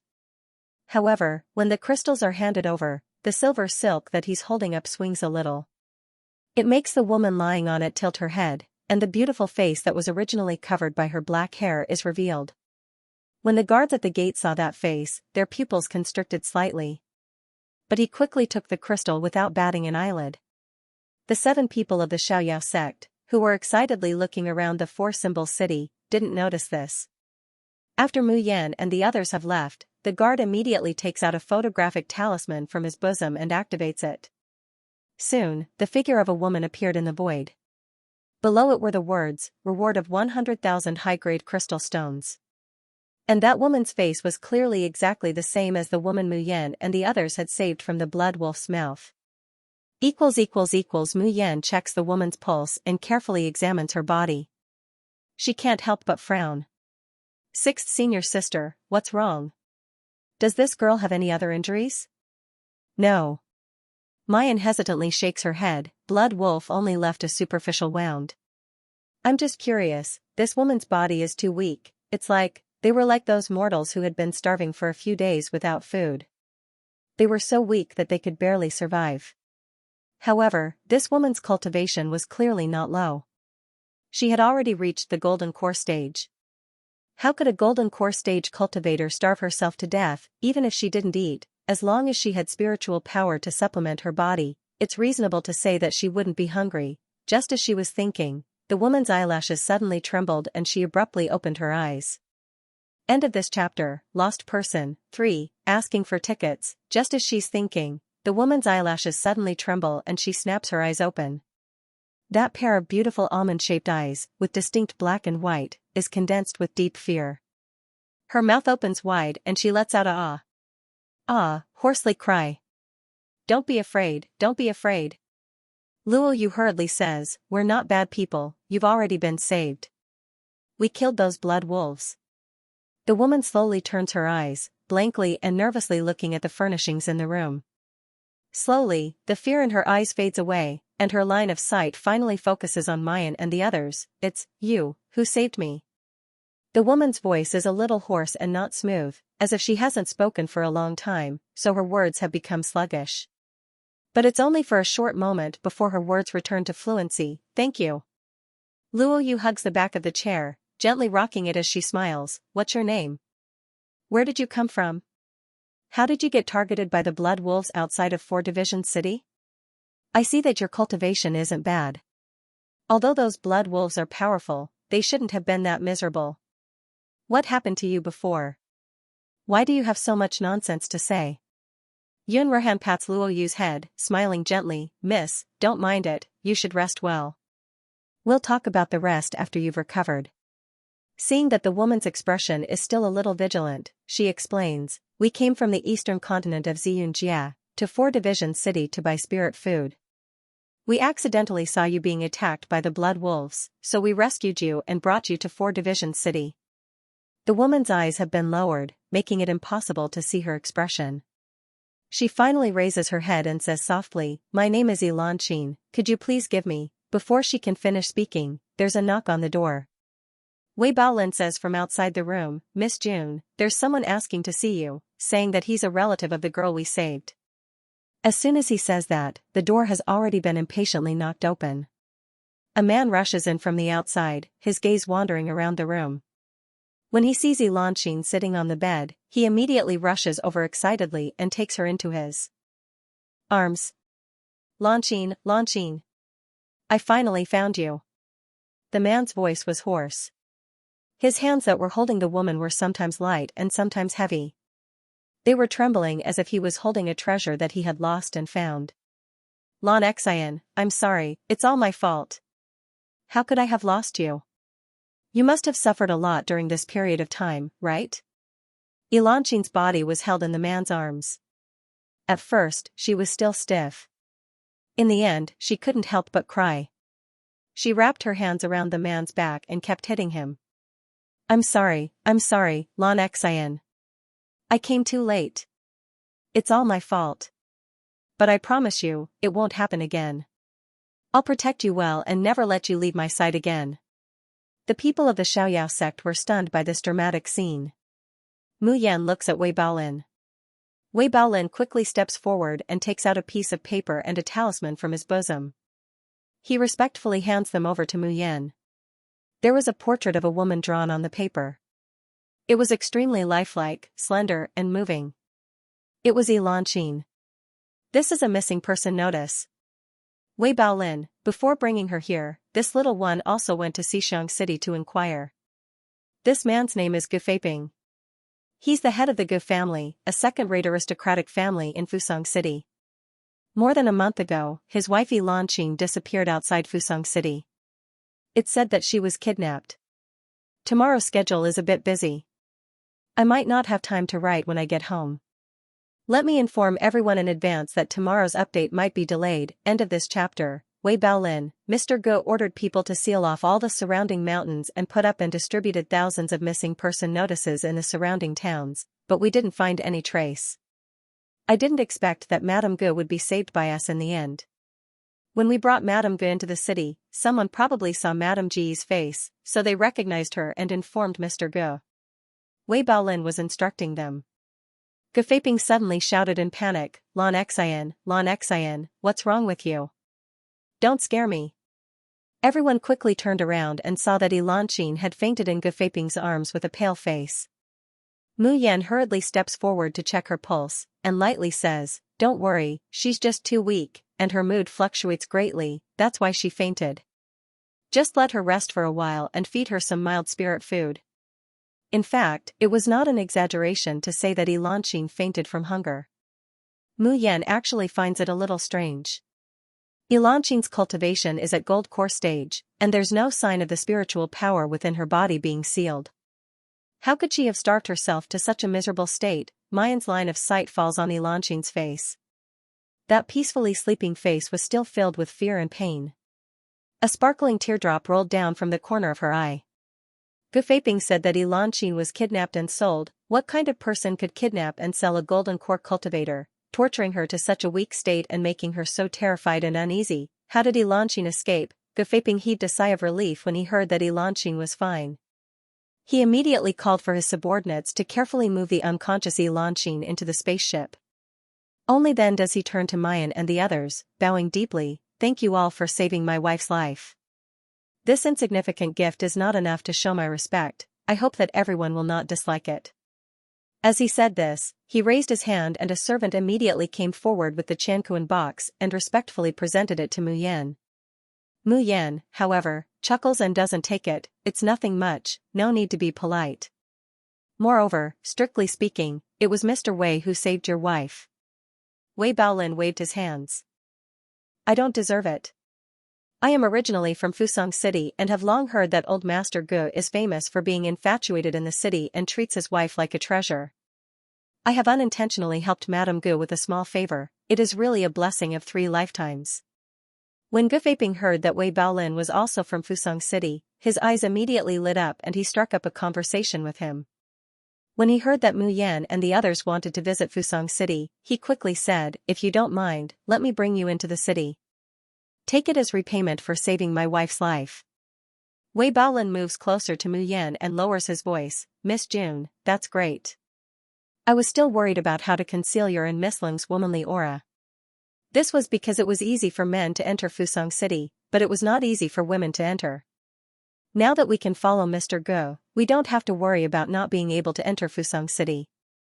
Very soon, the spaceship set off towards Fusang City. Along the way, Gu Feiping took good care of Elanxin and even personally fed her soup and medicine. When Elanxin woke up and saw Gu Feiping, she was no longer frightened and tense. Instead, she revealed a happy and sweet smile. Seeing this scene, everyone from the Xiaoyao sect breathed a sigh of relief. "Ling Yuma, isn't it said that the men of Fusang City treat women as objects and trample and humiliate them at will? I didn't expect this Gu Feiping to be an exception." Bookmark for easy reading. Wei Baolin smiled. "I heard in Fusang City that the men of the Gu family are different in Fusang City. They are infatuated with every wife. The status of women in Fusang City is very low. It is their greatest fortune to be able to marry a man of the Gu family. There are also many people who laugh at the men of the Gu family for being bullied by women. But they still do what they want." Luo Yu looked at Gu Feiping's meticulous care for Elan and sighed. "I was suspicious of Mr. Gu before and felt that those who come from Fusang City are not good people. Now it seems that I was wrong about him." In less than half a day, the flying ship arrived at Fusang City. Before landing, Gu Feiping found 2 sets of men's clothing and handed them to Mu Yan and Ling Yuma. He said apologetically, "The women in Fusang City do not have a good life. Miss June and Miss Ling, after you enter the city, you must not leave my escort team. In fact, there are magic treasures at the city gate that can detect the genders and bones of cultivators. It is useless even if you disguise as a man. But disguising as a man can avoid some trouble in the city. I can only inconvenience the 2 of you." Mu Yan smiled. "Thank you for the reminder, Mr. Gu." But she did not take the clothes from Gu Feiping. Instead, she took out 2 sets from the space and handed one to Ling Yuma. Gu Feiping did not get angry and kept the clothes with a smile. As Gu Feiping said, the security of Fusang City was extremely strict. Moreover, before she got close, Mu Yan couldn't see where the entrance door was from a distance. When the flying ship landed, Gu Feiping raised his right hand. An exquisite bracelet on his wrist shone faintly. Everyone's eyes suddenly brightened. A towering iron gate appeared in front of him. The moment he saw this iron gate, Chu Moli's pupils shrank. "Third senior brother, what's wrong?" Mu Yan noticed Chu Moli's strange expression and quickly asked. Her 3rd senior brother had always been gentle. He did not show off much. He did not have any hobbies and did not want to be in the limelight. There were very few things in this world that could make him show such an expression. Chu Moli slowly shook his head and said softly, "There should be an extremely powerful formation in Fusang City. But I cannot see through what it is and what its purpose is." Mu Yan frowned. At this moment, a vortex-like circle of light appeared below the huge iron gate. More than a dozen golden core stage guards came out in a line. When they saw Gu Feiping clearly, they immediately bowed and said, "Mr. Gu, you're back?" The leader's wary gaze landed on Yun Ruhan's group, and he frowned. "These people are..." Gu Feiping hurriedly said, "These people are my benefactors and have no ill intentions towards Fusang City. They will leave after a few days of sightseeing." The guard's expression relaxed a little, but he still stared at the 7 people, sizing them up. After a while, he smiled and said, "Since Mr. Gu is the guarantor, then please come in." The 8 of them followed Gu Feiping through the whirlpool, which was equivalent to passing through the towering iron gate. Soon, the sights and noises of the city could be seen. Overall, Fusang City was not much different from the other cities in the Purple Cloud realm. The biggest difference was probably the women here. It was a scorching summer day. Although Mayan's usual attire isn't too revealing, it's still cool and comfortable. However, the women of Fusang City all used thick black cloth to wrap themselves up tightly. Bookmark for easier reading. Women are only their possessions. 1. The black cloth rolls up to their necks, as if they could be strangled to death at any time. Moreover, when everyone walks, they lower their eyes, blindly following behind the man. Some of the women have obvious injuries on their bodies, their faces pale, their figures thin and weak. They carry heavy thorns on their backs, and with every step they take, the thorns on the thorns pierce into their flesh, making their faces twist in pain, cold sweat pouring out, but they don't even dare to make a sound.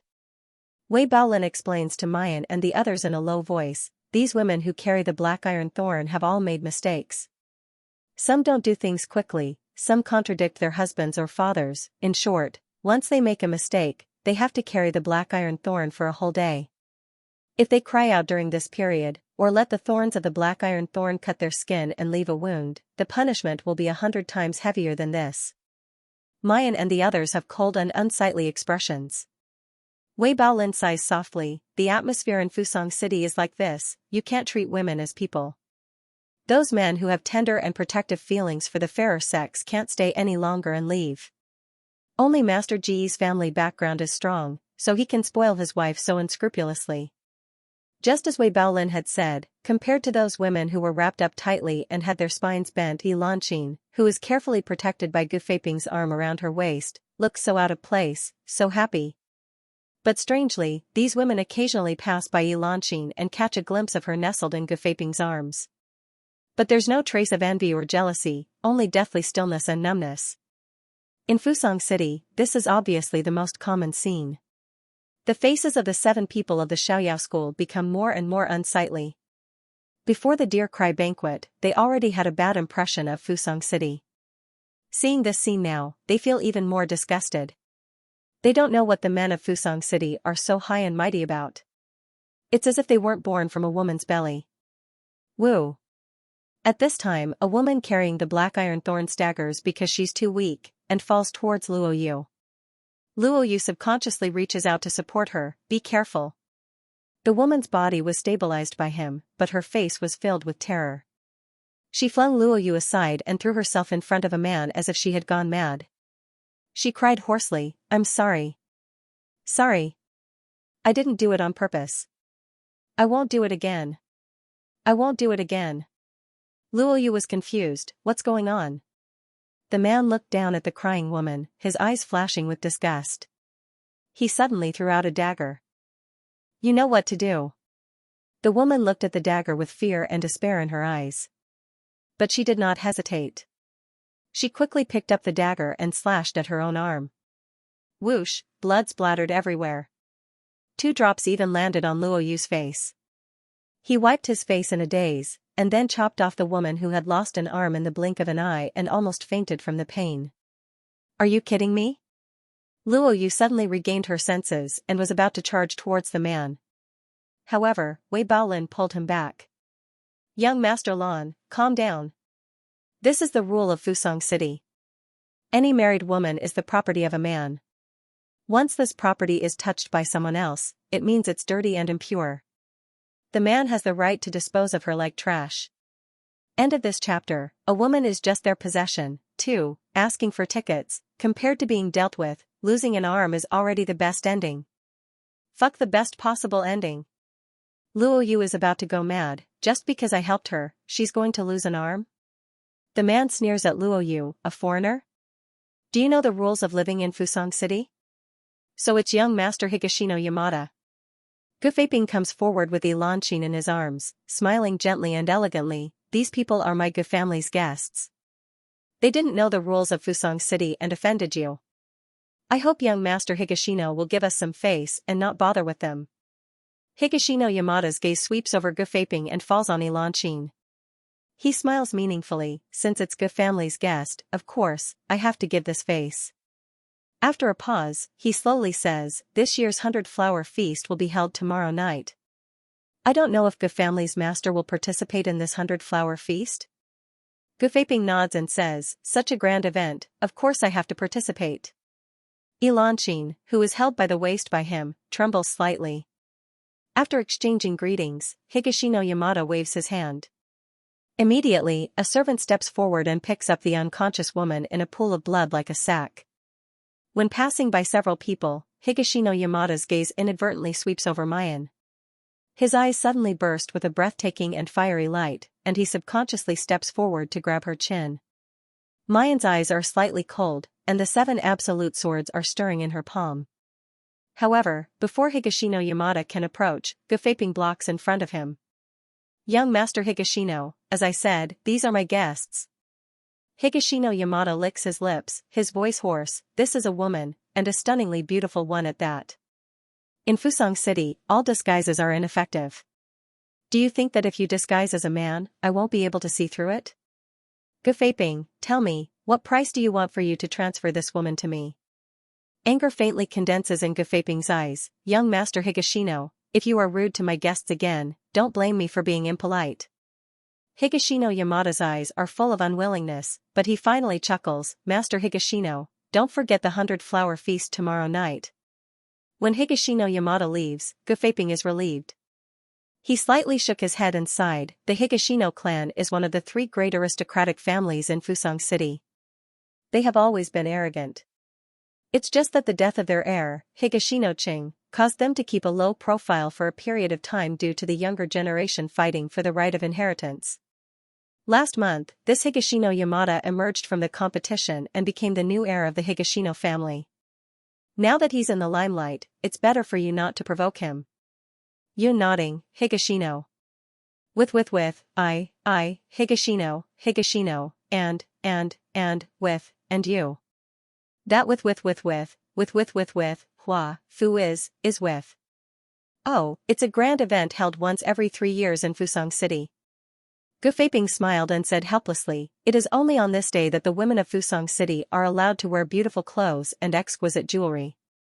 They are led by their fathers, brothers, or husbands to appear at banquets. No matter if they sing, dance, play with swords, or talk to men, they are not prohibited. Our Gu family has never been interested in the 100-flower banquet, so we don't participate." However, Lan Xian had a sudden impulse and wanted to experience it for herself. "So, I will bring Lanqin to the banquet tomorrow night. Stay up late made it out, but I was a little late. I apologize." End of chapter. Lanqin raised her head to look at Gafaping, revealing a shy and sweet smile. She snuggled into Gafaping's arms and said softly, "Thank you, my husband." Gafaping chuckled, "There's no need to thank me between us.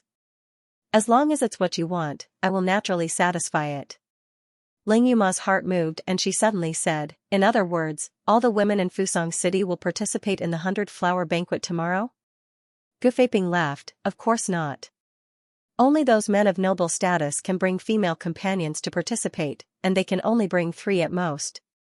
However, if you say that all the noble ladies in Fusang City will participate, it's not wrong." Ling Yuma pursed her lips and suddenly gritted her teeth. "Master Go, I want to participate in the 100-flower banquet. Can you take me with you?" Gafaping was stunned. Before he said anything, Lanqin already smiled and said, "Great, I was worried that it would be boring to go to the banquet alone. If Miss Lang and Miss June can accompany me, it couldn't be better." Saying that, she shook Gafaping's hand and said tenderly, "My husband, they are my saviors. Now that I have a request, can you agree to them?" Gafaping smiled helplessly, "Okay, I promise you." "Ling Yuma, I'll go alone." Before she finished speaking, Mu Yan pressed her shoulder. "Fourth sister, I also want to see the 100-flower banquet. Don't think of leaving me behind."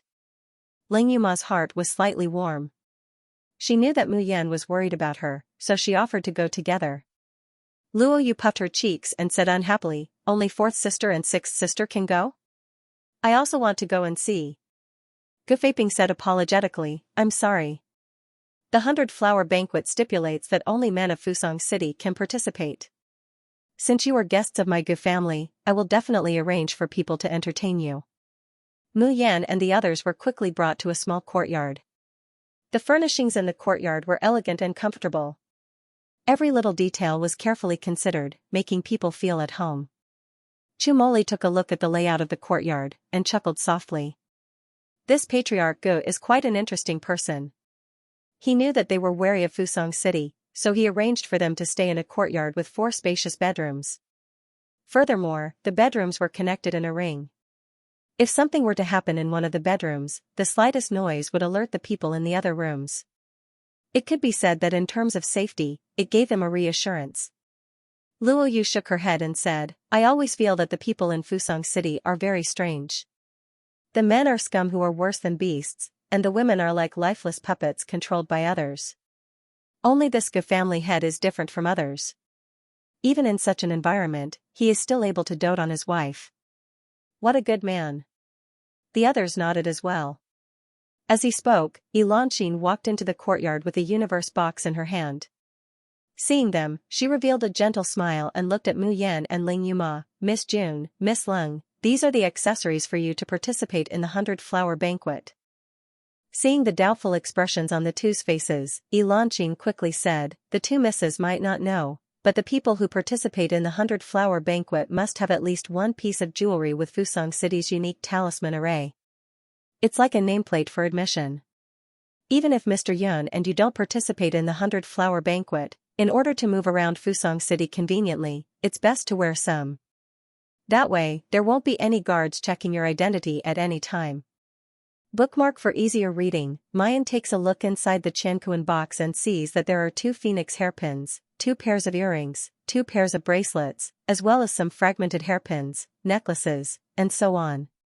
Apart from the women's jewelry for her and Ling Yuma. There are also several Qianquan boxes that contain men's hairpins, speed jade pendants, jade rings, sachets, and so on. Mayan sweeps them with her divine sense, and sure enough, she finds traces of faint runes flowing on them. She looks at Chumoli. Chumoli is holding a jade ring and gently fiddling with it.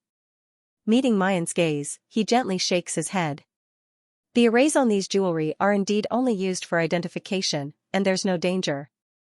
Seeing that Chumoli is wearing a jade ring, Luo Yu and Ling Yuxing immediately go over with a smile and pick their own jewelry. Yunruhan picks a sword tassel. Qinjiu picks a silver bracelet. Luo Yu and Ling Yuxing both pick a jade pendant. Ling Yuma steps forward and glances at the Qianquan box. Finally, she takes out the most inconspicuous silver bracelet and puts it on. Apart from Mayan, everyone else in the room chooses jewelry. Elanqin holds the Qianquan box and walks up to her. Looking at the girl's flawless appearance, a deep and shallow light flashes through her eyes. Miss June, I wonder which one would you like to choose? Mayan's gaze sweeps over the Qianquan box, and finally stops on the same silver bracelet as Ling Yuma's. She knows that fourth sister's purpose is to go to the 100-flower banquet to find someone. And she doesn't want to attract anyone's attention. In the Qianquan box, apart from the silver bracelet, the other jewelry is too dazzling. Mayan raises her hand and grabs the silver bracelet in the Qianquan box. However, just as she is about to touch the bracelet, she withdraws her hand. Elanqin's hand, which is holding the box, trembles imperceptibly. Mayan chuckles, Madame Gu, just leave the Qianquan box here. I'll pick the jewelry myself. Elanqin is still smiling gently. She puts down the Qianquan box and leaves. Junior sister, what's wrong? Chumoli says, do you think there's a problem with these jewelry? Mayan frowns, no, there's no problem, there was a strange feeling. Just now, when she was looking at the Qianquan box, there seemed to be a sudden urge and desire in her heart, urging her to immediately pick up one of the jewelry, especially the bracelet. This feeling disappeared in a flash and was not intense. Ordinary people might not even notice this change in their state of mind. But Mayan has lived 2 lifetimes and is used to being cautious. She doesn't want to ignore this intuition. Ling Yuma took off the bracelet and put it back on. She had a puzzled look on her face, there really doesn't seem to be a problem. Luo Yu also came over and tried the rest of the jewelry in the Cosmos box. Other than the faint runes that appeared when spiritual energy was poured in, there were no other abnormalities. Wei Baolin said, although this lowly one has never participated in the 100-flower feast, I have indeed heard that those who participate in the 100-flower feast must have a special array mark on their body in order to be allowed to enter. Also, the stronger the symbol, the more popular the girl will be in the 100-flower banquet. Even Yunruhan said, Junior sister, aren't you being too careful? However, In this Fusang city, no matter how careful one is, it is still necessary. At this time, Mayan also felt that she was being too paranoid. And even if there was a problem with the jewelry, so what? She has to accompany Ling Yuma to participate in the 100-flower feast. Bookmark for easier reading. Thinking of this, Mu Yan didn't hesitate anymore. She picked up the silver bracelet and put it on her wrist. The next day, Mu Yan woke up to the sound of knocking on the door. Miss June, Miss Lung, the 100-flower banquet is about to begin. Are you ready? Mu Yan suddenly woke up. She opened the door and saw the afterglow of the setting sun outside. Her heart suddenly shook. What time is it now? Standing outside the door was a servant of the Gu family. Hearing this, he quickly replied, reporting to Miss June, it's already 5 o'clock in the afternoon. The 100-flower banquet will begin in an hour. Madam waited for you for a long time, so she sent this lowly one to inform you. Ling Yuma also woke up at this time. At first, she was still a little confused. When she found out that the sun had already set, she was immediately shocked. Mu Yan frowned. Where are my fellow apprentices? The servant of the Gu family, young Master Yun, and the others came to call the two young ladies early in the morning. At that time, the two young ladies were sleeping soundly, so young Master Yun and the others went to Fusang City first. He also asked this lowly one to wait for the two young ladies to wake up and inform you. Mu Yan took a deep breath and slowly said, Go and tell Madame Gu that my senior sister and I will be there soon. After the servant left, Mu Yan's face sank. Her fingers gently rubbed the silver bracelet on her wrist. Ling Yuma, little junior sister, what's wrong? Is there something wrong? What's wrong? No, it should be said that everything is wrong. Mu Yan looked up at Ling Yuma and slowly said, Last night, before I went to bed, I took off this bracelet. But now, it's on my hand, and I can't take it off again. Ling Yuma suddenly widened her eyes. When she came back to her senses, she immediately reached out to take off the silver bracelet. But she found that the bracelet seemed to have grown on her hand, and she couldn't take it off at all. Ling Yuma gritted her teeth and said, Did the Gu family plot against us? Damn it, this old lady will go and settle the score with them now. However, before she could rush out, she was pulled back by Mu Yan. Do you really believe that big senior brother and the others left us and went to Fusang City? Moreover, they didn't come back before the 100-flower banquet began? Ling Yuma was surprised. You mean big senior brother and the others are in danger? Mu Yan closes her eyes and slowly exhales. I don't know. But I know we can't act rashly now. Ling Yuma revealed a look of guilt. Mu Yan reaches out and gently hugs her. Fourth senior sister, you must believe in eldest senior brother and the others. None of us, the Xiaoyao 7, can be easily schemed against and harmed by anyone. Ling Yuma slowly nodded and hugged Mu Yan back. Miss June, Miss Lung, you're finally here. Upon hearing the footsteps, Gu Faping immediately stood up and walked over. His gaze swept over the silver bracelets on the two of them, and the corners of his mouth curled up without a trace. Elanqin also walked forward with a smile.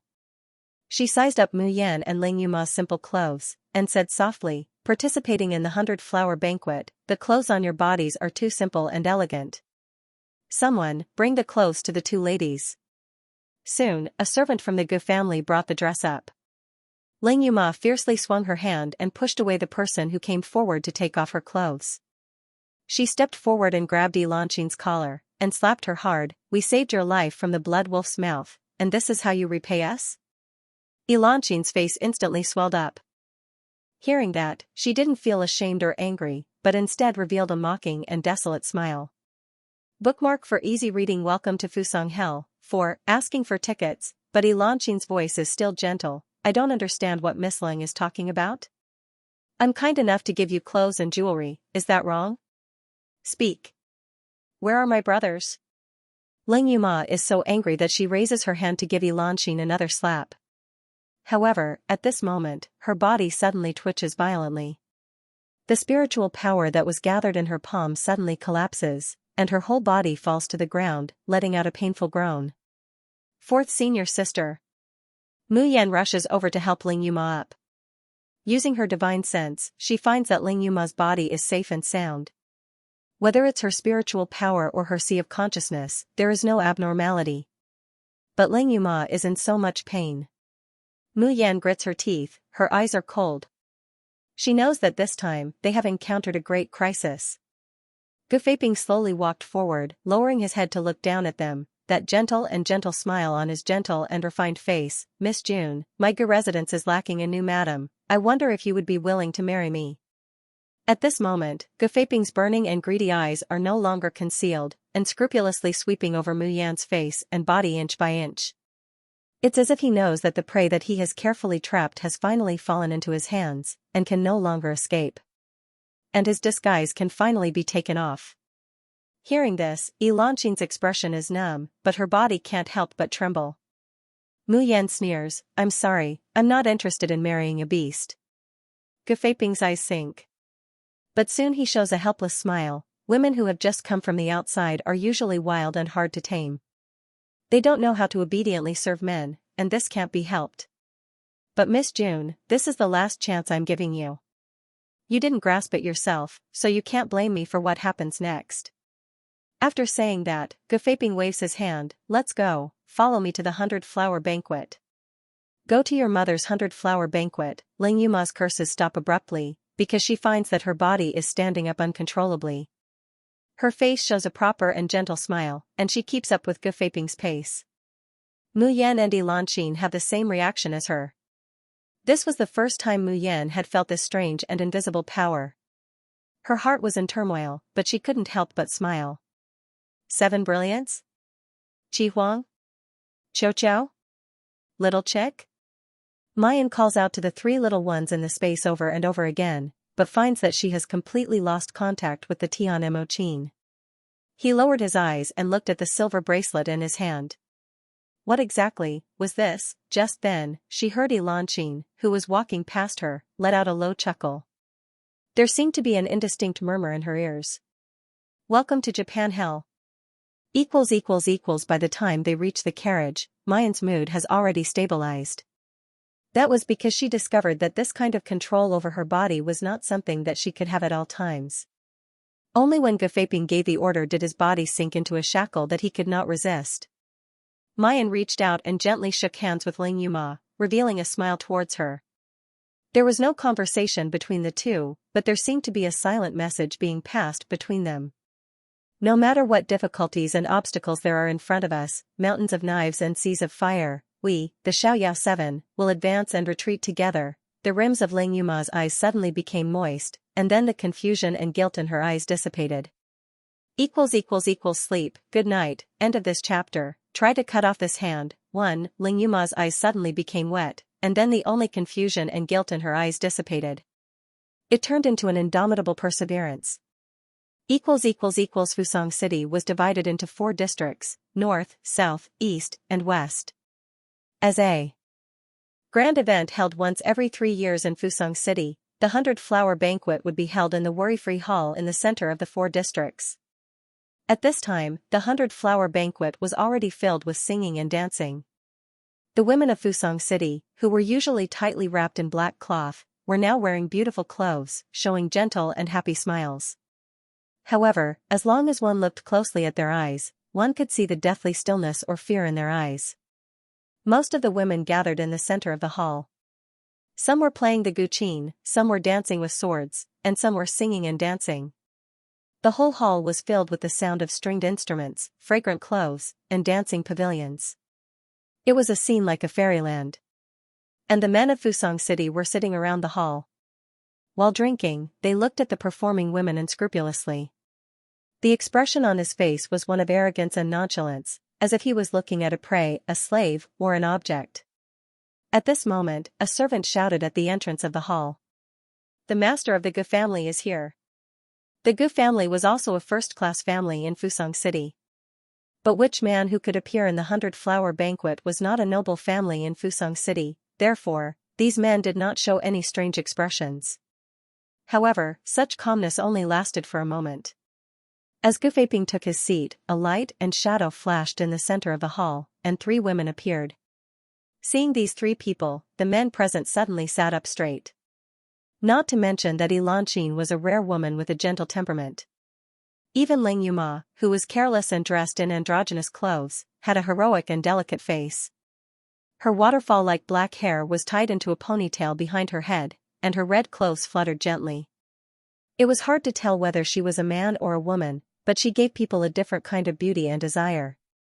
They were eager to conquer, eager to hunt, eager to make the unruly girl reveal the charming appearance of a little girl, and bow at their feet.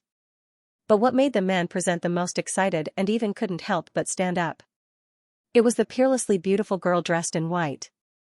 At the 100-flower banquet, there were obviously all kinds of beauties, all kinds of beautiful women. But when this young girl appeared, the other girls seemed to have become decorations, and they instantly became dim and lusterless. Gulp. Someone couldn't help but swallow a mouthful of saliva. How many years has it been since the 100-flower feast had such a stunning beauty? Patriarch Gu, you're actually willing to bring such a rare beauty to the 100-flower banquet to trade. You're truly generous. Master Gu was reluctant to bring Xianxia to the 100-flower banquet to trade a few years ago. We even thought that you really had deep feelings for that woman. Haha, I didn't expect to bring out 3 top-grade items at once. Family head Gu, tell me. What price do you want for these 3 women to trade with you? Higashino Yamada's face was flushed with excitement. His eyes were like those of a hungry wolf, wishing he could immediately pounce on his prey and capture it. Gu family head, this young master wants this woman in white. Just tell me what you want. As he spoke, he glared at the people around him. I'm warning you, it doesn't matter if it's other women, but don't even think about fighting with me for this one. The male cultivators present all curled their lips, revealing an eager expression. At the 100-flower banquet, it had always been a voluntary and fair trade. Whoever could afford the price, the prey naturally belonged to that person. End of this chapter. Try to cut off this hand, too, little junior sister. What is this 100-flower feast? Ling Yuma stood beside Mu Yan and gritted her teeth. Although she used to question, she already had a guess in her heart. Before Mu Yan could answer, she heard Xianxia chuckle and interrupt, shouldn't you be very clear? The 100-flower feast is a trade fair. Mu Yan and Ling Yuma both turned to look at her.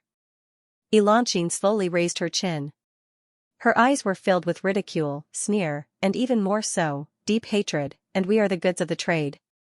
Very soon, you will become the property of the men in Fusang City. You will be trained, abused, tortured, and domesticated until one day, all your willpower will be exhausted, so all your hopes will be destroyed. In the end, even death will become a demand. At that time, you will be qualified women of Fusang City. Mu Yan looked at her quietly and suddenly said, You hate us? Yes, I hate you. Xianxia's face was completely distorted because of her question, how can I not hate you? If it weren't for you, even if I couldn't escape, I would have died in the mouth of a wolf. If it weren't for you, I wouldn't have been caught back to this hell, and I wouldn't have been able to beg for death. Hee hee. Ha ha ha. Xianxia laughed hysterically. Her expression looked wild and ferocious, but the sorrow and despair in her eyes couldn't be hidden. Since you sent me back to this hell, then don't blame me for dragging you down with me forever. When you become the playthings of the men of Fusang City, you will know how much I hate you. I can't wait to consign you to eternal damnation. Mu Yan and Ling Yuma were silent for a moment. Even Ling Yuma, who was so angry that she wanted to kill Xianxia, could no longer raise the slightest bit of hatred. Because even Xianxia, who was crazy at the moment and wanted to drag them to hell, was very clear. The people who should be cut into pieces were not them, but the men of Fusang City who were worse than pigs and dogs. Mu Yan suddenly raised her hand that was wearing the silver bracelet and gently shook it. What is this? The ferociousness and hatred on Xianxia's face slowly disappeared, and a mocking smile appeared at the corner of her mouth. In Fusang City, this thing specially used to control women is called heart-locking buckle. It sounds beautiful and moving, doesn't it? But in fact, as long as a woman wears the heart-locking buckle, she is like a dog with a collar, and can only obediently listen to the man's orders. Mu Yan's heart is moved. She suddenly remembered that Murong Shui had also been put on a bracelet by a member of the Shui family. She'd been powerless to resist. In the end, she cut off her hand. As soon as the bracelets left Murong Shui's body, they shattered on their own, transforming into pieces of scrap metal devoid of spiritual energy. Feng Yu had mentioned this bracelet when she was tortured by, floating like a dream. This bracelet was precisely the clue she gave Xue Minglang. She had exchanged it for a large sum of money in an underground market in the Western Continent's 4 divisions city. Feng Yu called the bracelet the spirit-locking buckle. There was only one word difference between it and the heart-locking buckle. Ling Yuma obviously thought of this as well. She immediately said eagerly, "Junior sister, I'll cut off this hand to try." Mu Yan said thoughtfully, "It's not a bad idea." Elanqin was startled because the two of them were talking about chopping off a hand as if it was the most common thing to talk about eating and sleeping. End of this chapter. Kneel and call me master. 1. But soon, Elanqin sneered, "Don't you know that a woman who wears the heart-locking buckle doesn't even have the right to harm herself if the master doesn't allow it? If you want to cut off your own hand, you have to see if they are willing to give you this chance." These words made Mu Yan and Ling Yuma frown. Obviously, the power of the spirit-locking buckle was far inferior to the heart-locking buckle. If it was so easy to escape from the devil's claws, the women of Fusang City wouldn't be unable to even seek death. The situation had fallen into an impasse that could not be resolved. Mu Yan's gaze swept over the men of Fusang City sitting at the side. Among these people, the highest cultivation was only at the peak of the nascent soul stage. More than half of them were fat and had oily hair. They hadn't even reached the 5th stage of the golden core stage. Moreover, the cultivation of these people was obviously built up with elixirs. As for the women in the hall, not to mention that every single one of them was extremely beautiful. Several of them had reached the nascent soul stage. Mu Yan even saw a beautiful female cultivator at the peak of the nascent soul stage. Such an outstanding woman was trapped to death here because of the selfish desires of the beasts of Fusang City. If it wasn't for the heart-locking buckle, how could the useless man of Fusang City have the ability to ruin these outstanding women? At this time, most of the women at the 100-flower banquet looked numb and sluggish. What kind of torture did she go through to make herself completely give up hope, leaving only hellish despair? Mu Yan's hand tightly clenched the silver bracelet on her wrist, and a bone-chilling coldness burst out from her eyes. At this moment, a dull and distant bell sound came. Dang, dang, dang, 3 consecutive sounds. Outside the hall, a servant shouted at the top of his voice, "The city lord has arrived." Almost at the same time, the main seat in front of the carefree palace flashed with golden light. A few silhouettes appeared in the flower wreath. Ling Yuma suddenly stood up straight and looked in the direction of the main seat, her hands clenched into fists. Mu Yan grabbed Ling Yuma's hand worriedly and also looked at the main seat. She still remembered what Ling Yuma said. Back then, her mother had an affair with the city lord of Fusang City. However, after personally witnessing the hellish scene of Fusang, who would believe that any normal woman would willingly come to such a damned place? Therefore, Ling Yuma's mother must have been persecuted. What would her mother have experienced all these years here? Is she still alive? The golden light on the main seat slowly dissipated. A tall and straight figure was revealed. It was a man who looked to be in his early 30s. His facial features were deep and handsome, and his temperament was graceful. A pair of strange deep purple eyes swept over, giving off a suffocating sense of oppression. The moment the man appeared, all the people in the carefree hall, men and women, knelt down in unison. He shouted, "Greetings, City Lord." Mu Yan and Ling Yuma naturally didn't want to kneel, but there seemed to be an invisible force coming from their bodies. Both of their bodies were firmly pressed down. Even his head was pressed tightly to the ground, unable to lift it. "Get up." The man said lightly, "Today is the 100-flower festival, there's no need for formalities." As soon as his voice fell, the invisible pressure disappeared in an instant. Mu Yan only felt her body relax and immediately stood up. Turning his gaze over once more, Xianxia realized that there were several beautiful young ladies standing around the man. They were dressed in luxurious clothes and had beautiful features. End of this chapter. Kneel down and call me master. 2. Each and every one of them gently and submissively stood by the city lord's side, revealing a fawning, admiring, or infatuated expression. Mu Yan was surprised to find that these women were not the least bit unwilling. The tips of their eyebrows and the corners of their eyes were full of love, without the slightest reluctance or fear. But there was still one woman who was different. She had a clear and beautiful appearance, wearing a fiery red dress, which made her ice skin and jade bones look even more peerless. However, his eyes were wooden and had completely lost focus. It was like a puppet with strings pulled. The moment she saw this woman, Mu Yan's eyes suddenly widened, and she subconsciously looked at Ling Yuma. Because she found that this woman's appearance was 70 to 80% similar to 4th senior sister Ling Yuma. It's just that Ling Yuma was younger, more lively, and more flamboyant than the woman. One was like a blooming flower, while the other was a dried flower that had already withered and lost all its moisture, and had been made into a specimen. Mu Yan's heart thumped, and she tightened her grip on Ling Yuma. At this time, the man on the main seat impatiently pushed away the young girl who was rubbing against him. Instead, he stretched out his hand and said softly, "Ruo Lin, come to my side." Hearing this, the woman walked to his side with a wooden face, and her whole body knelt at his feet. It was an extremely gentle posture, but it was also an extremely humiliating one. The man looked at her like this, but revealed a carefree smile. How obedient. Let go of my mother. Ling Yuma, who was in the main hall, could no longer bear it, and her whole body pounced forward. However, before she could get close to the main seat, she was bounced back by an invisible force, and her body fell heavily to the ground. 4th senior sister. Mu Yan quickly rushed over to help her up, took out a pill from the storage ring, and fed it to her.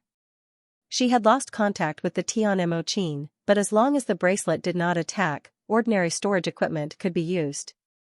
Ling Yuma swallowed the pill, and suddenly sat up. Her red eyes stared at the woman who was crawling on the ground, and tears could no longer be held back. Mother, you should help me. I'm Umo, I'm your Xiao. Can you look back at me? However, the woman seemed to have lost her soul. She just quietly crawled on the ground, as if she did not hear her shouts at all.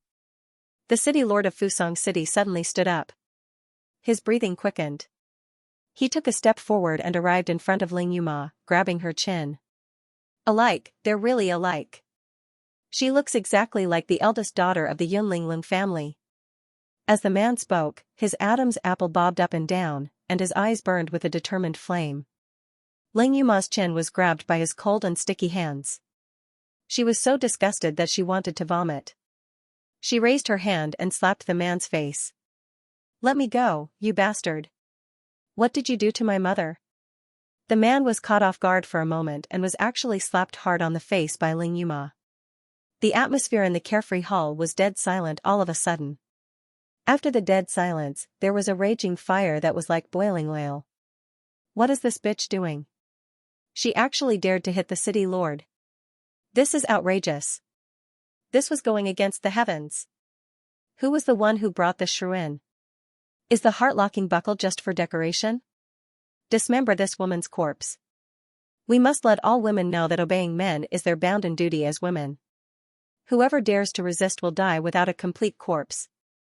End of this chapter. Kneel down and call me master. 3. Asking for votes. No, I should throw her into the 100 Flowers Kill, where she can neither live nor die. That is the best punishment for this kind of slut. Gufaping walked forward with a pale face, bowed and said, City Lord Liu, please forgive me. These two women just put on the heart-locking buckle last night. The formation of the heart-locking buckle has not completely integrated with their bodies, so they are so bold. I will immediately take this slut away and deal with her. Willow Valley City, the city lord of Fusong City. In name, he was the city lord, but in reality, he controlled everything in Fusong City. He was a godlike existence. What he controlled was not only the fate of women, but even men could not resist him in the slightest. Hearing Gufaping's trembling apology, the anger in Willow Valley City's eyes slowly faded. He looked at Ling Yuma with aggression and interest, as if he had seen a prey. You are Ruo Lin's daughter? The little girl from back then. I didn't expect that you have grown up to be even more interesting than Ruo Lin back then. He once again reached out and grabbed Ling Yuma's chin. This time, Ling Yuma wanted to resist again, but found that her whole body seemed to be bound by some kind of force, and she could not move at all. Willow Valley City saw her humiliated and resentful expression, and the smile on his face became more and more carefree. Just nice, the old one is too obedient now. She doesn't even have the slightest bit of interest. I have long been tired of playing with her. It's just that I can't find anyone more suitable than her.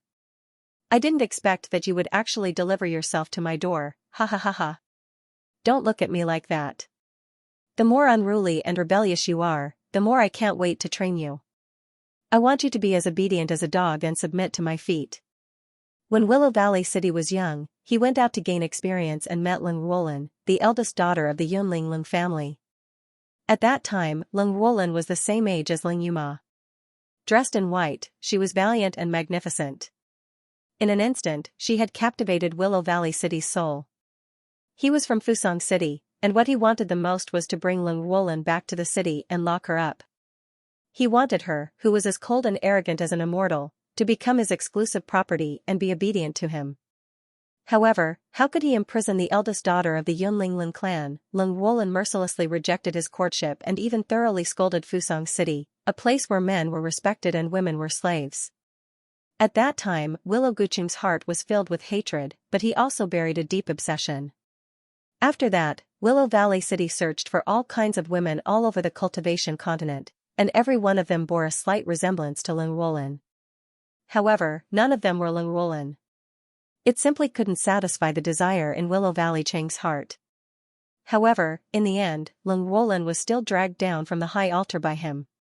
She was tainted, destroyed, and became his plaything. Now, even her daughter was about to become his exclusive property. Ha ha. Ha ha ha. Thinking up to here, Willow Guqing couldn't help but laugh heartily. If the high and mighty Yunling Leng clan knew that their proud and aloof eldest young miss and eldest young miss biological daughter were both obediently kneeling before me, Willow Guqing, I wonder what kind of expression they would have. Come, kneel down now and call me master. Leng Yuma's eyes were wide open, and the blue veins on her forehead were bulging. In her heart, she couldn't wait to tear the body of this beast who had defiled her mother into pieces. However, her body knelt down uncontrollably. Scattering flowers, Shui Rua of the 29 Enchantress of Medicine Alliance has appeared. I'm grateful for the support of so many little cuties. Thank you for touching my heart. I'm not a lemon, why do I feel sad? Xu Wen, Mo Han, Xing Mi, Qing Ling, Li Shang, Yi Peng, Bai Xia, Yan Ran. Wait for the little cuties rewards. Thank you for your monthly votes, subscriptions, and comments. Thank you. 3. End of this chapter. Leng Yuma's lips were almost bitten, but she was still forced to open them and slowly spit out the two words that made her want to die. Swish. Just then, there was a sudden trembling sound. A swift and fierce sword light brushed past Willow Guqing's neck. With a crash, a table not far away was directly split in half by the sword energy. Once again, the carefree palace fell into a deathly silence. Everyone's eyes were staring at the girl in white in disbelief. There was no sword in her hand, the things in the storage ring could be taken out, but Gu Feiping had already ordered that they could not take out any magical weapons that had a tendency to attack. However, without a sword in her hand, she sent out sword energy. She even almost hurt the Supreme City Lord of Fusang City.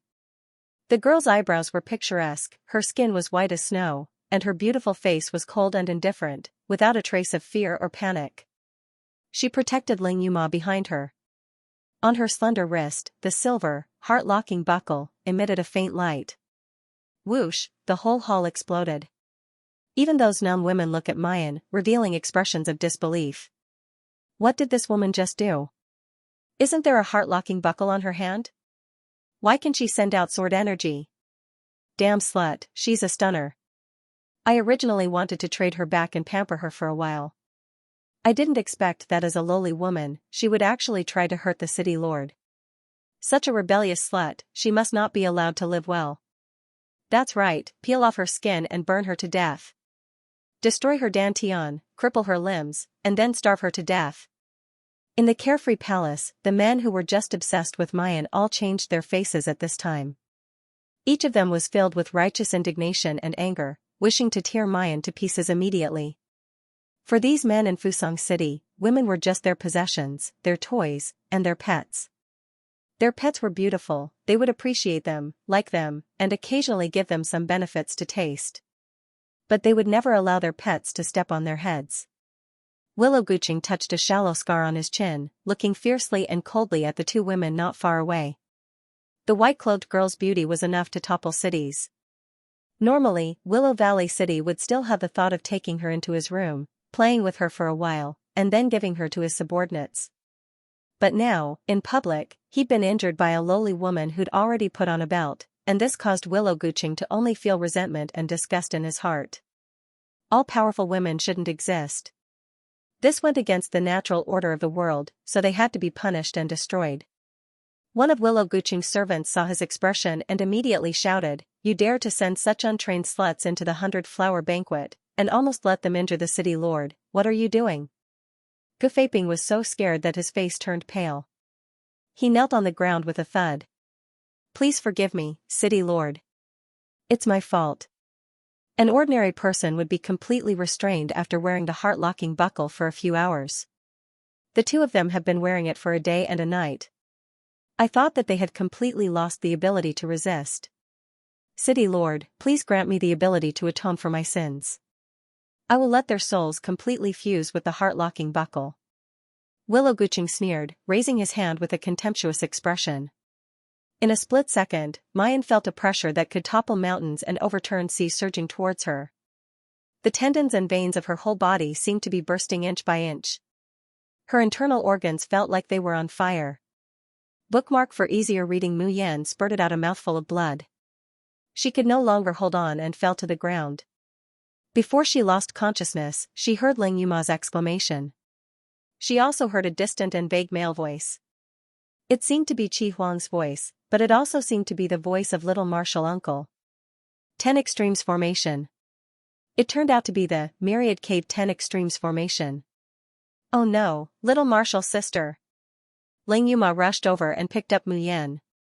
Seeing Mu Yan's pale face and bleeding lips, Ling Yuma glared at Willow Gooching. "What did you do to my junior sister?" Willow Gooching seemed to enjoy her look of extreme pain and hatred. He gently smiled and deliberately lowered his magnetic voice. "Little girl, do you know? If you didn't look like Ruo Lin, your fate would be 100 times more miserable than your junior sister. Well, don't make me angry anymore. Be a good girl and sit next to me." As soon as his voice fell, Ling Yuma felt the bracelet on her wrist heat up. All the strength in her body was suddenly drained. She was like a puppet, being led step by step in the direction of Willow Gooching. Willow Gooching laughed. "Look, it's good to be so obedient. Alright, don't stare here. Continue the 100-flower banquet and choose the woman you want." The male cultivators of Fusong City roared with laughter. Congratulations to the city lord for getting a beauty again. Then, they began to choose in the hall like picking pork. "The one on the left in purple, come and dance for me. I want to see if your waist is soft. You, come and let me see. I pay attention to women's skin the most.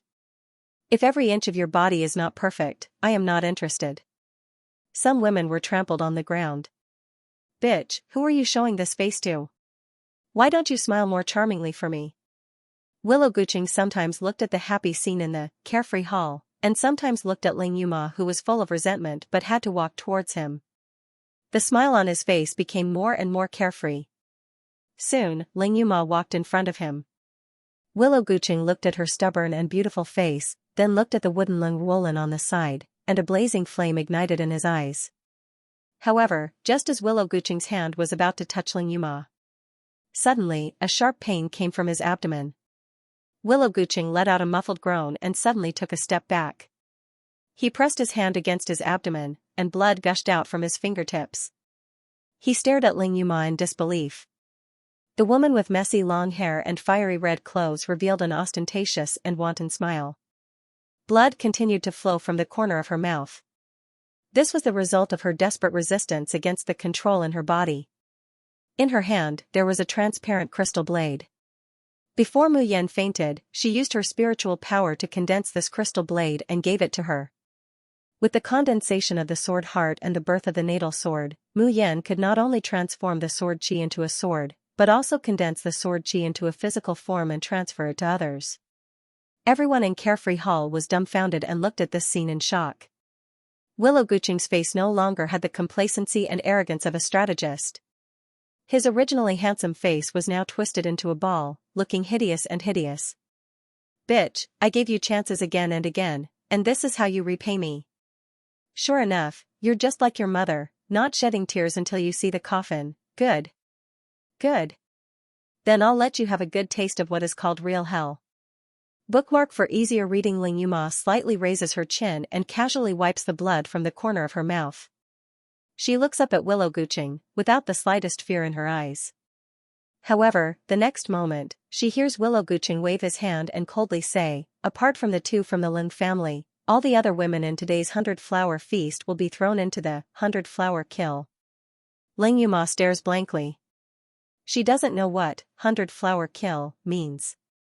Hearing this sentence, the women in the hall, who were originally indifferent to being humiliated and trampled on, all show frightened expressions. Ling Yuma sees that Elanqin, who was looking at them with ridicule mixed with pity, turns pale. She retreats and sits on the ground. The men show some regret. These are the most outstanding beauties in the city. It's a pity to send them to the 100-flower kill. Haha, it's not really a pity. It's precisely because they are all beauties, plus those fresh goods that have just been caught from outside, that this year's 100-flower kill will be the most exciting. Ling Yuma's heart sinks a little. What is 100-flower kill? Just as she is thinking, a whirlpool appears in the center of the 100-flower feast. That whirlpool looks like a teleportation array. From all directions, dozens of male cultivators wearing the clothes of the city guards rush out, grabbing the female cultivators in the hall and throwing them into the center of the whirlpool. City Lord, we sincerely love you. We don't want to participate in the 100-flower kill. When the guards came to grab the beautiful women around Willow Valley City, the women immediately screamed, City Lord, save us. We don't want to participate in the 100-flower kill, don't. However, Willow Gucheng doesn't even look at them. When the guards come to grab the unconscious Mu Yan, Ling Yuma recklessly rushes over, let go of little junior sister. However, here, under the control of the heart-locking buckle, she doesn't have the slightest power to resist. She can only watch with bloodshot eyes as they throw Mu Yan into the whirlpool. Ha ha ha ha. Willow Gucheng sits down again, takes a sip of wine, and chuckles, it's just the beginning. When you see the people you care about being tortured to death before your eyes, you'll know how stupid it is to resist me. Ling Yuma slowly closed her eyes and allowed the hot tears to flow down her cheeks. His hands were clenched into fists, his fingernails cutting into his palms bit by bit, causing blood to seep out. Mayan slowly opens her eyes and takes a deep breath. Suddenly, a scorching heat wave rushes into her mouth and nose, accompanied by coarse sand and dust. She couldn't help but cough violently. Well, I didn't think that there would be 99 beauties participating in the 100-blossom kill this year. Furthermore, 099 turned out to be such a devastatingly beautiful woman. I really don't know how extravagant her master must be to be willing to send such a peerless beauty here. It seemed to be a man's voice, but it was sharp and thin, like the voice of a eunuch in the palace. Mu Yan forcibly withstands the weakness and discomfort of her body. She looks around and her complexion immediately changes. What he saw was a vast expanse of yellow sand and barren desert. The scorching sun above their heads shone down, and there seemed to be a layer of white mist lingering on the ground. He could feel a burning sensation on his exposed skin. Mu Yan discovered that she's not only in the desert, but also locked in a cage. Around her, there are nearly 100 cages densely packed together. Bookmark for easier reading. 100 Flowers Kill, Game Start, 2, asking for tickets. In each cage, there is a pale and beautiful woman. Some people are despairing and numb, some are panicking, and some are beating the cage angrily, shouting something loudly. And the sharp voice that just spoke came from the air. Mu Yan looked up and found a dark dwarf, only half the height of an ordinary woman, sitting on a flying carpet. While looking at them condescendingly, he said excitedly, Gentlemen of Fusang City, I will now shine the Mirage Stone on the faces of the beauties one by one. You have to look carefully, when the time comes, don't bet on the wrong treasure. This is 001, oh my, 001, is not only a beauty, but also an old acquaintance. Isn't this the most favored concubine of Zhang Yuanwei's family? 002, looks really pitiful, and his voice must be very nice. 019, when the dark-skinned dwarf flew to the 19th cage, the girl in green slapped the cage fiercely and snorted, Damn it, let me out. Do you know who I am? I am the direct disciple of the Dragon Tiger sect, elder. If you dare to treat me like this, my master will never let you go. Hearing this, the dwarf giggled, entering my Fusang city, even if you used to be a princess, you have to crawl on the ground like a dog and beg for mercy. What's more, you also entered the 100 Flowers Kill, he he he. Do you want to inform your master? Then you have to be alive to get out of here. The green-clothed girl's face finally showed a frightened expression. No. I was tricked, I want to go home. I don't want to stay in this damn place, let me out. Let me out. The dwarf seemed to be accustomed to this situation. He grinned as he introduced the cages one by one, completely ignoring the cries and curses of the women in the cages. When he arrived in front of Mu Yan, the mirage stone in his hand was pointed at the girl's pale face. Even though the dwarf was dazzled by the 90 beauties just now, he couldn't help but suck in a breath of cold air. He has presided over the 100 Flowers Kill for so many years. No, he had been in Fusang City for so many years and had seen so many beautiful women. However, there had never been a woman who could be as beautiful as the person in front of him. The dwarf wiped the saliva at the corner of his mouth after a long while and said with an ambiguous smile, "Everyone has seen it too, this young lady's looks are really rare in the world. Why don't you bet on her? If you survive in the end, you'll have a chance to play with such a..." The last word thing had not yet left his mouth. The white-clothed girl in the cage slowly raised her head. The dwarf's voice stopped abruptly. It was a pair of ridiculously beautiful peach blossom eyes. Coupled with her snow-white skin, she appeared bright and enchanting. However, the moment he saw her, the dwarf felt as if a bucket of ice water had been poured over his head. In this scorching desert, a bone-chilling hand tightly gripped his throat, making it hard for him to breathe. Mayan chuckles and lowers her eyes. She had once again returned to being a beautiful and fragile young girl. No one noticed that her slender fingers were gently stroking her own. There, the shape of a ring was faintly discernible, and there seemed to be light flowing around it. The corner of her mouth hooked up into a cold arc. But the dwarf flew into a rage out of humiliation. He suddenly flew backwards and said with a bit of resentment, "Hee hee, it seems that the beauty, 099, still hasn't learned what it means to surrender, but it doesn't matter." End of this chapter. The Hunting Game of the Hounds. 1. As he spoke, the dwarf became excited again. The more unruly the beauty is, the more moving the process of being trained in this 100 Flowers Kill. Don't you think so? The dwarf clapped his hands gently, sat cross-legged on the flying blanket, looked down at the iron cages below, and said with a smile, "Okay, the beauties have been introduced. Now it's time to explain the rules of 100 Flowers Kill." The rules of 100 Flowers Kill are very simple. 99 beauties, plus 3 hounds, a total of 102 play pets, will kill each other in this desert for 3 days and 3 nights. In the end, only 3 people will survive. The dwarf opened a hand and shook it gently in the air. I emphasize again, after 3 days and 3 nights, there can only be 3 living creatures in this slaughterhouse. Otherwise, all of you will end up 100 times more miserable than death, and will never be able to reincarnate. The dwarf enjoyed the frightened faces and tearful pleas of the women in the iron cages. The smile on his face became more and more brilliant, and he suddenly raised his voice. "I announce that the 100 Flowers Kill begins now. Open the iron cages." Today was the most lively day in the entire Fusang City. Because the triennial 100 Flowers Kill event was held on this day. In the city, whether it was the wealthy nobles, the landlords, or the middle and low-level civilians, all of them were immersed in excitement and gambling. The 100 Flowers Kill event in Fusang City was actually carried out in the Mirage Phantom Array. Every blade of grass, every tree, every woman, every scene inside would be faithfully recorded by the Mirage Phantom Array. And the people in Fusang City only needed to use the inexpensive Mirage Stone to freely choose which play pets of the 100 Flowers Kill to see the scenes around them. As for the black-skinned dwarf, his name was Huang Wei.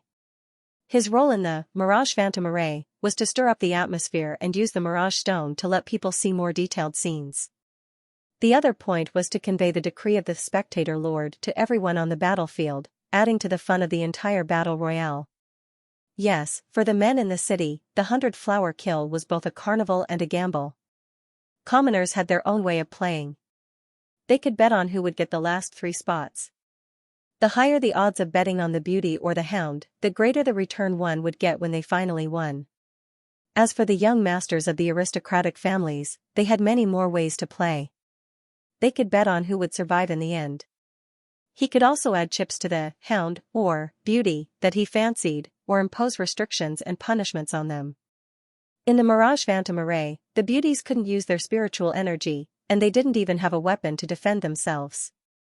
On the contrary, the three men, even though they were prisoners on death row in Fusang City, were not afraid of them. However, they were allowed to use part of their spiritual power, and they were even allowed to carry weapons. It could be said that on the 100-flower kill battlefield, even if the number of beauties was dozens of times that of the hounds, they were still at a disadvantage. As for the audience outside, they could choose to add more points to the beauties they liked. As long as the actions of the beauties could please the audience master, the rich and powerful of Fusang City would give the beauties some small convenience. For example, in the desert where they were thirsty, hungry, and hot, they would give the women who couldn't use spiritual energy some food to fill their stomachs. End of this chapter. The hounds hunting game, 2. Another example would be giving them a weapon or a piece of defensive armor. Even if there is a spectator master who really likes a beauty and is willing to spend a lot of money to let her get spiritual power in a short time and recover part of her cultivation base, it is also possible. And such a beauty can usually live to the end, and even kill a hound to get the final survival spot. There are people that the spectator masters like, and naturally there are people that they hate. For these beauties, they can also spend crystal stones to put a bounty on other playpets to kill them. Even if they can pay enough money, they can directly use the heart-locking buckle to punish these beauties. Make them powerless, make them in so much pain that they want to die, make them doomed eternally. And all these rules have only one purpose. That is to use the blood, tears, and fear of 99 women to please the insane wishes of these men in Fusang City. In the desert, Mu Yan is sitting in the shadow of a rock, her eyes narrowed, her fingers slowly rubbing the heart-locking buckle. Just at this moment, the sound of light footsteps could be heard. Mu Yan opens her eyes and sighs softly. Elanqin, are you still not willing to let it go? Her footsteps stop. Elanqin's figure slowly appears from behind the rock. Her pair of beautiful eyes glares at Mu Yan with hatred. I've said it before, I hate you all. You're the ones who dragged me back to hell. I'll definitely make you all accompany me in death. Mu Yan sits up and looks at Elanqin, her brows lightly wrinkling. It has been more than 4 hours since the start of the 100 flowers kill. Everyone's beauties are released in turn, looking for a place to hide. An hour after all the beauties set off, the 3 hounds are allowed to move. In the entire desert, there are only a few ruins that can be considered as shelters. Everywhere else was just a stretch of yellow sand. The sun is scorching, the temperature is blazing, there is no food, and there is no water source. All the female cultivators' spiritual power is sealed, and they are no different from ordinary people. They will die of thirst and starvation in the desert, and they will be afraid of being hunted by the hounds, living in constant fear. One can imagine what kind of suffering and pain they experience at every moment. It was the same for Elanqin. The shoes on her feet had been worn out a long time ago, and more than half of them were dyed red with blood. Her hair was disheveled, and her red lips, which were originally plump and supple, were already cracked and peeling, with traces of blood seeping out. Mu Yan slowly sat up and looked straight at Elan. She said, "The ones who dragged you into hell are not us, but the men in Fusang City who are worse than pigs and dogs. Instead of thinking about how to take revenge on us, why don't you think about how to escape from this hell? Break free from this hell?" Ha ha ha. Elanqin seemed to have heard the funniest joke. Do you think I don't want to? It's been 3 years since I was tricked into Fusang City by Defying. There's not a moment where I don't want to break free. I don't even care if I die. Mu Yan glanced at the desert and said in a deep voice, just because there was no chance in the past doesn't mean there isn't now. Perhaps this 100-flower kill is your chance? Elanqin revealed a mocking expression. Do you think that as long as I commit suicide here, I will be completely free? Hee, you are too naive. The bodies of the women who died in the 100-blossom kill are indeed dead, but their souls will be imprisoned in this desert for eternity. Day after day, year after year, day after day of torture, they will never be able to reincarnate, until their souls scatter and scatter.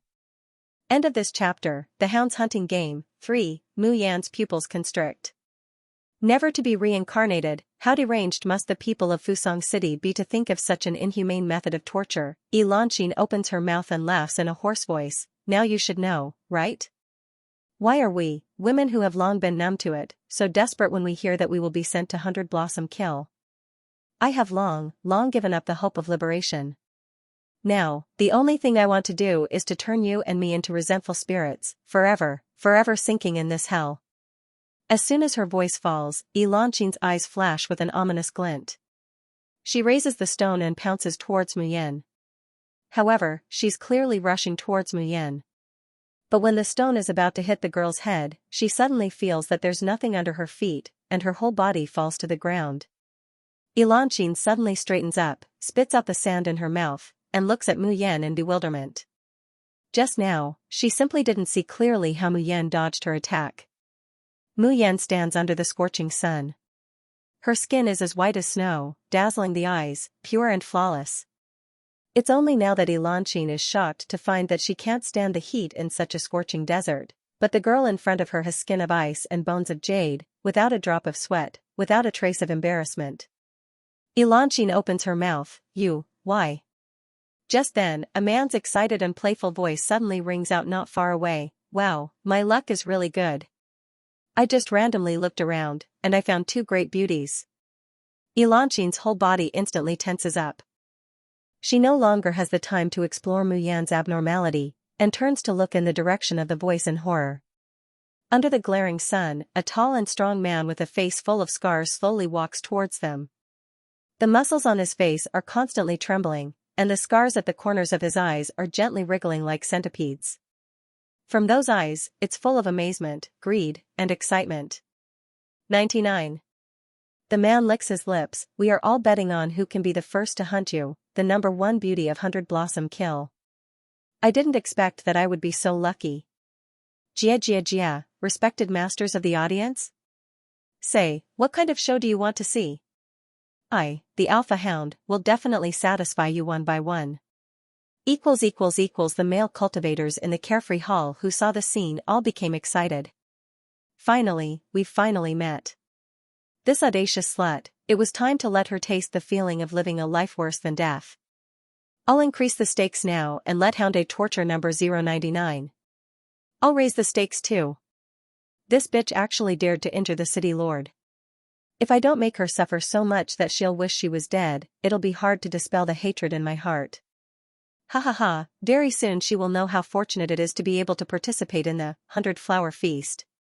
But even if she cries for mercy now, it's too late. The men in the Forget Worry Palace roared with laughter, while each and every one of them looked at the scene being broadcasted by the Mirage Lightstones with great interest. At this time, the wound on Willow Guqing's abdomen had already healed, and there was no longer any resentment on his face. Instead, he revealed a sinister and excited smile as he looked at Ling Yuma. Ling Yuma and Ling Ruolin were sitting together. Ling Ruolin's eyes were still unfocused and her expression was dull. No matter how Ling Yuma called out to her, she did not respond at all. End of chapter. The Hunting Game of the Hounds. 4. Asking for tickets. It's as if the soul has been taken away, leaving only the body. But from Willow Guqing's point of view, the 2 women with similar appearances are sitting together. One is wooden and obedient, the other is lively and quick-witted. The 2 beauties sitting side by side, making his heart, which hasn't stirred for a long time, can't help but ripple. Willow Guqing deeply looks at Ling Yuma and softens his voice. Do you want to plead for your junior sister? As long as you are willing to sit in my arms, I will give your junior sister a little more bargaining chip, so that she can struggle at death's door for a while. How about it? Ling Yuma quietly looks back at him, the corners of her mouth hooking up into a cold arc. Do you know who my junior sister is? Does she really think that fatally murderous god, Jun Mayan, is so easy to bully? Willow Guqing didn't expect that she would still have this unruly expression even at death's door, and his face can't help but sink. Good. Since you won't shed tears until you see the coffin, then watch with your own eyes as your junior sister is tortured to the point that she's better off dead than alive. This city lord hopes that you won't kneel at my feet in a moment, crying and begging me to give her more bargaining chips. Hunting dog A, Xianxia, never thought that he would actually receive an order from the city lord. Let him torment the beauty number 99. No, not only the city lord, but almost all the masters of the first-rate families in Fusang City have given him more bargaining chips. Xianxia takes out the magic treasures from the heart-locking buckle, torture devices. These are all rewarded to him by the city lord and the spectators.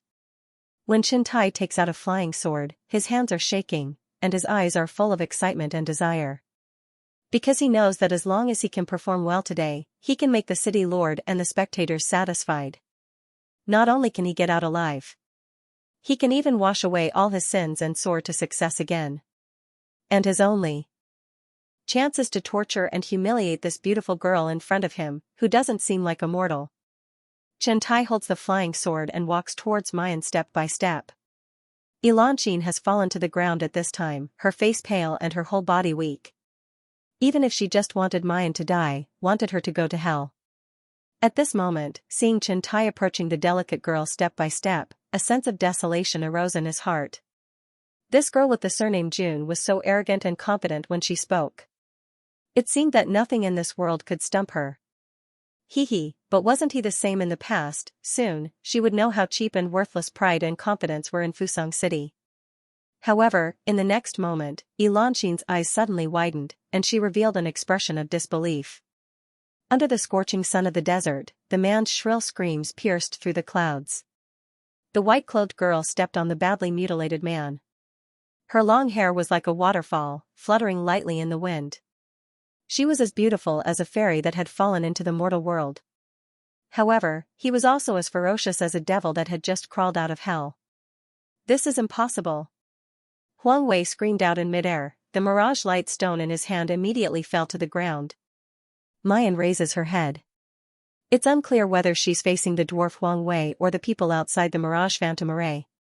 She raises a cold and disdainful smile. Fusang City's trash, wash your necks and wait obediently. Your doomsday is coming soon. In the worry-free hall, Willow Guching suddenly stands up, his eyes firmly staring at the image played by the Mirage Light Stone. His eyes are filled with shock, anger, and astonishment. How could this be? Isn't this woman wearing a locking buckle?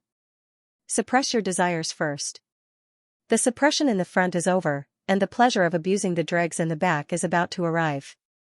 My dear friends, please be a little more patient. End of this chapter. I refuse to accept this. What can you do to me? 1. Defying, did you give her a fake heart-locking buckle? What are you trying to do? Defying's voice was almost screaming as he shook his head desperately. No, impossible. That heart-locking buckle is of the highest grade. Even an out-of-body stage cultivator can't resist it. How could she? How could she? Arrogant. Too arrogant. Isn't she just a woman? How dare she say that our doomsday is here? More. I'm going to use all my chips to punish her. I want to see how long she can be so arrogant under the torture of the heart-locking buckle. That's not right. All the women have their spiritual power sealed. How can she still use it? Willow Guching suddenly said in a low voice, she's not using spiritual power, but Xianxia, which is much weaker than spiritual power. Xianxia? How is that possible? It wasn't that people on the Cultivation continent didn't know about Xianxia, but that no one cared about it at all. Because in the eyes of cultivators, the so-called ancient warriors were too weak. They were so weak that they could crush them with a finger. If 099 was using Xianxia, then how could Li Go, who had a flying sword and could use spiritual power, be defeated by him so easily? Willow Guching's face was gloomy. He gritted his teeth and said, this is feedback from the 10-terminal formation. All the male cultivators present sucked in a breath of cold air. If it was feedback from the 10-terminal formation, it couldn't be wrong. In other words, this girl in white defeated a golden core cultivator with Xianxia when she couldn't use spiritual power. Pfft. A sudden laughter came from the side. Willow Guching looked over with a livid face. He saw Ling Yuma looking at him with a face full of mockery, then looking at all the men present. No, to say that they were men was an insult to men. These are all F***king crazy, trash who are worse than pigs and dogs. The corner of her mouth slowly curled up. Even though all the spiritual power in her body was sealed, she still exuded a chilling aura. However, his body exuded a terrifying aura. All of you trash, how does it feel to be counterattacked and killed by the slut that you all call a perfect thing? But, don't be anxious. This is just the beginning, cough cough. Before he finished speaking, Ling Yuma spat out a mouthful of blood and coughed violently. Willow Guqing fiercely glared at her, his face twisted with anger. Ling Yuma felt a sharp pain in her chest, but the smile on her face became even more carefree. She did not even have the slightest hint of fear or retreat. Willow Guqing fiercely flicked his sleeves and screamed towards the Mirage Stone, "Huang Wei, make that slut, 099, immediately kneel on the ground and beg for mercy, otherwise I will use the raging flames burning body punishment on her." In the desert. Huang Wei recovered from his shock when he heard Willow Valley Cheng's voice. He immediately shouted, "Number 099, release Houndai immediately. Kneel on the ground and beg for mercy. Otherwise, the 10 Extremes formation will inflict the punishment of burning your body." The only response he got was a smile on the girl's lips and a pair of clear and bottomless peach blossom eyes. There was also a flash of sword light. Huang Wei's pupils abruptly constricted as he stared at the Ahound Shen Tai's head that had rolled to the side. His eyelids twitched violently. Mu Yan met Huang Wei's frightened eyes and said unhurriedly, "What did you just say?" "Crazy, you're crazy. Do you know how terrible the raging flames burning body punishment is?" As soon as she said that, a ray of light fell from the sky and fell on Mu Yan. The next moment, the girl's pale complexion flushed abnormally. End of this chapter. I refuse to accept this. What can you do to me? 2. The burning pain that comes from all over her body makes her tremble fiercely. Her rosy lips are instantly dehydrated and cracked. Ha, ha ha. Huang Wei laughs, "Now do you know what's called raging flames burn? The 100 Flowers kill has been held for so many times, and there has never been a person who could endure it. This is the result of a lowly woman like you resisting." Elanqin couldn't help but turn her face away, biting her lips. Blood oozes from her lips, but she doesn't feel it. The raging flames burn doesn't affect the cultivator's body, but directly affects the soul. This kind of pain doesn't show on the surface, and it doesn't destroy the girl's perfect appearance. But that kind of pain is 100 times, 1,000 times more intense than just the flesh being burned. The stubborn and unruly girl finally couldn't bear it, bending one of her knees and slowly kneeling down. Sparkling and translucent sweat rolls down from her face, dripping onto the gravel like rain, and is quickly evaporated by the hot air. Huang Wei looks at this scene, feeling more and more carefree. He controls the flying carpet to move forward, admiring her painful expression while revealing a sinister and complacent smile. 099, I've already warned you that the pain of the raging flames burn isn't something you can endure, but you've overestimated yourself. Huang Wei hasn't finished speaking, when he suddenly feels a suffocating pain from his neck. A slender, but sweat-soaked hand firmly clasps his throat, making him unable to breathe and unable to escape. The girl's hoarse voice reaches his ears, but it's mocking, "I've been waiting for you for a long time." Huang Wei looks at her with eyes filled with horror, his voice trembling so much that it's almost impossible to speak. You, what are you doing? "I'm the host of the 100 Flowers kill. All the masters are watching this scene from the Mirage Stone. You dare to lay your hands on me, they won't let you off." Mayan chuckles, sweat trickling down from her forehead. Her lips tremble from time to time because of the pain. However, she didn't seem to care about all of this at all. She continued to speak in a hoarse voice, "From the moment I entered this desert, I realized that on this so-called 100 Blossom kill stage, I can't use my spiritual energy, and I'll be punished by the masters in the audience you mentioned. But, here, I'm free." Mayan's gaze slowly shifted towards the Mirage Stone on the ground. The ridicule in her eyes was unknown whether it was directed towards Huang Wei, or towards the person watching from the other end of the Mirage Stone. "The heart-locking buckle's control over me can only follow the rules of the 100 Blossom kill. As long as it is within the scope of the rules, even if I kill all the hounds, kill you, the host, and destroy this desert, the male cultivators of Fusang City will not be able to do anything to me, right?" Huang Wei's pupils constricted. Elanqin, who was standing to the side, suddenly sat up straight. Inside the worry-free hall, Willow Guching and the other male cultivators were so shocked that they directly dropped the cups in their hands. Mayan chuckles, it seems that I guessed right. Are you kidding me? Huang Wei stuttered and shouted, in Fusang City, no disobedient woman can survive. Meeting Mayan's mocking gaze, his voice came to an abrupt halt. The corners of his mouth kept twitching twice, only then did he put on a strong front, but he was weak at heart, so what? Do you dare to kill me? Do you dare to defy the masters in the audience? You'll eventually have to come out from the 100-blossom kill. At that time, have you thought about your own fate? End of this chapter. The curve of Mayan's mouth deepens, and the hand clasping Huang Wei's neck slowly tightens. You say, do I dare? Just then, there's a flash of light and shadow in the sky. Slut, you dare. An earth-shattering roar comes from the distant horizon. Mayan looks up and sees Willow Guching's figure appearing in the sky. Xianxia stumbles and falls to the ground, her face full of fear. And she's not the only one with this kind of expression, but everyone in the 100 Flowers kill, except for Mayan. Because Willow Guching's figure is too huge, blotting out the sky and covering the sun, like a Buddha high above. He can casually stretch out a finger and crush them to death. His voice is also rumbling, with a despotic power that people can't resist. 099, do you know what the crime is in Fusang City to disobey my orders? You will be cut into pieces, never to be reincarnated. In Fusang City, the male cultivators who see this scene through the Mirage Stone all let out a cheer, shouting, "Long live the city lord!" However, the next moment, they see in the image, that slender and thin girl with a face as pale as snow, smiling once again. The hand holding Huang Wei loosens, and the dark and thin dwarf falls to the ground. He just breathes a sigh of relief. He feels a flash of cold light, and a head rolls down from his neck.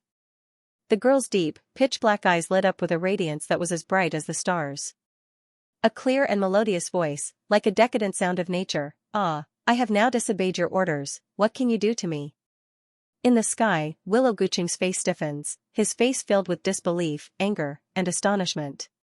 This is followed by a hysterical, monstrous rage. "Slut, you dare! You dare! I will tear you to pieces." Willow Guching has completely lost his usual calm, and recklessly pounces towards Mayan. An earth-shattering aura rolled over. However, the next moment, spiritual power surges, and a vortex appears in the sky, directly swallowing the flustered and exasperated Willow Guching. Mayan sneers, "Sure enough, no one is allowed to destroy the 100 Flowers kill." As soon as her voice falls, her complexion flushes. His knees buckled, and he knelt on the ground. Are you okay?" Xianxia couldn't help but cry out in alarm. She looked at her with a complicated expression, then looked at Huang Wei who had been beheaded. She bit her lip. "What's the point of doing all this? If you resist like this, the punishment that those men will inflict on you will only become heavier and heavier, more and more insane. Your resistance, other than bringing hellish torture, has no other use. Was the torture really that painful to you?" Mayan slowly crawls up from the ground, wiping the blood from the corner of her mouth and pushing aside her messy, sweaty hair.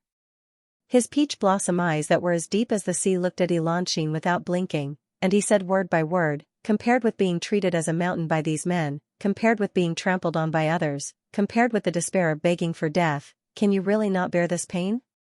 Xianxia, you aren't even afraid of death. Are you really afraid of this superficial torture that can't deprive you of your freedom or destroy your body?" Xianxia stares blankly at Mayan in a daze.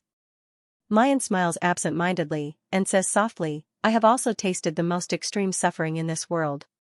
Bookmark for easier reading. I refuse to accept it. What can you do to me?" 4. Asking for votes. It's the bone-piercing pain of having one's own flesh and blood stripped from one's body. It's the wailing of despair that even one's soul wishes to tear apart. Compared with that kind of pain, all the sufferings become trivial and ordinary, and all the torments can be endured. So, in this life, she endured the Tian Mo Qin's master selection that no one could succeed in for thousands of years. She endured the heavenly punishment.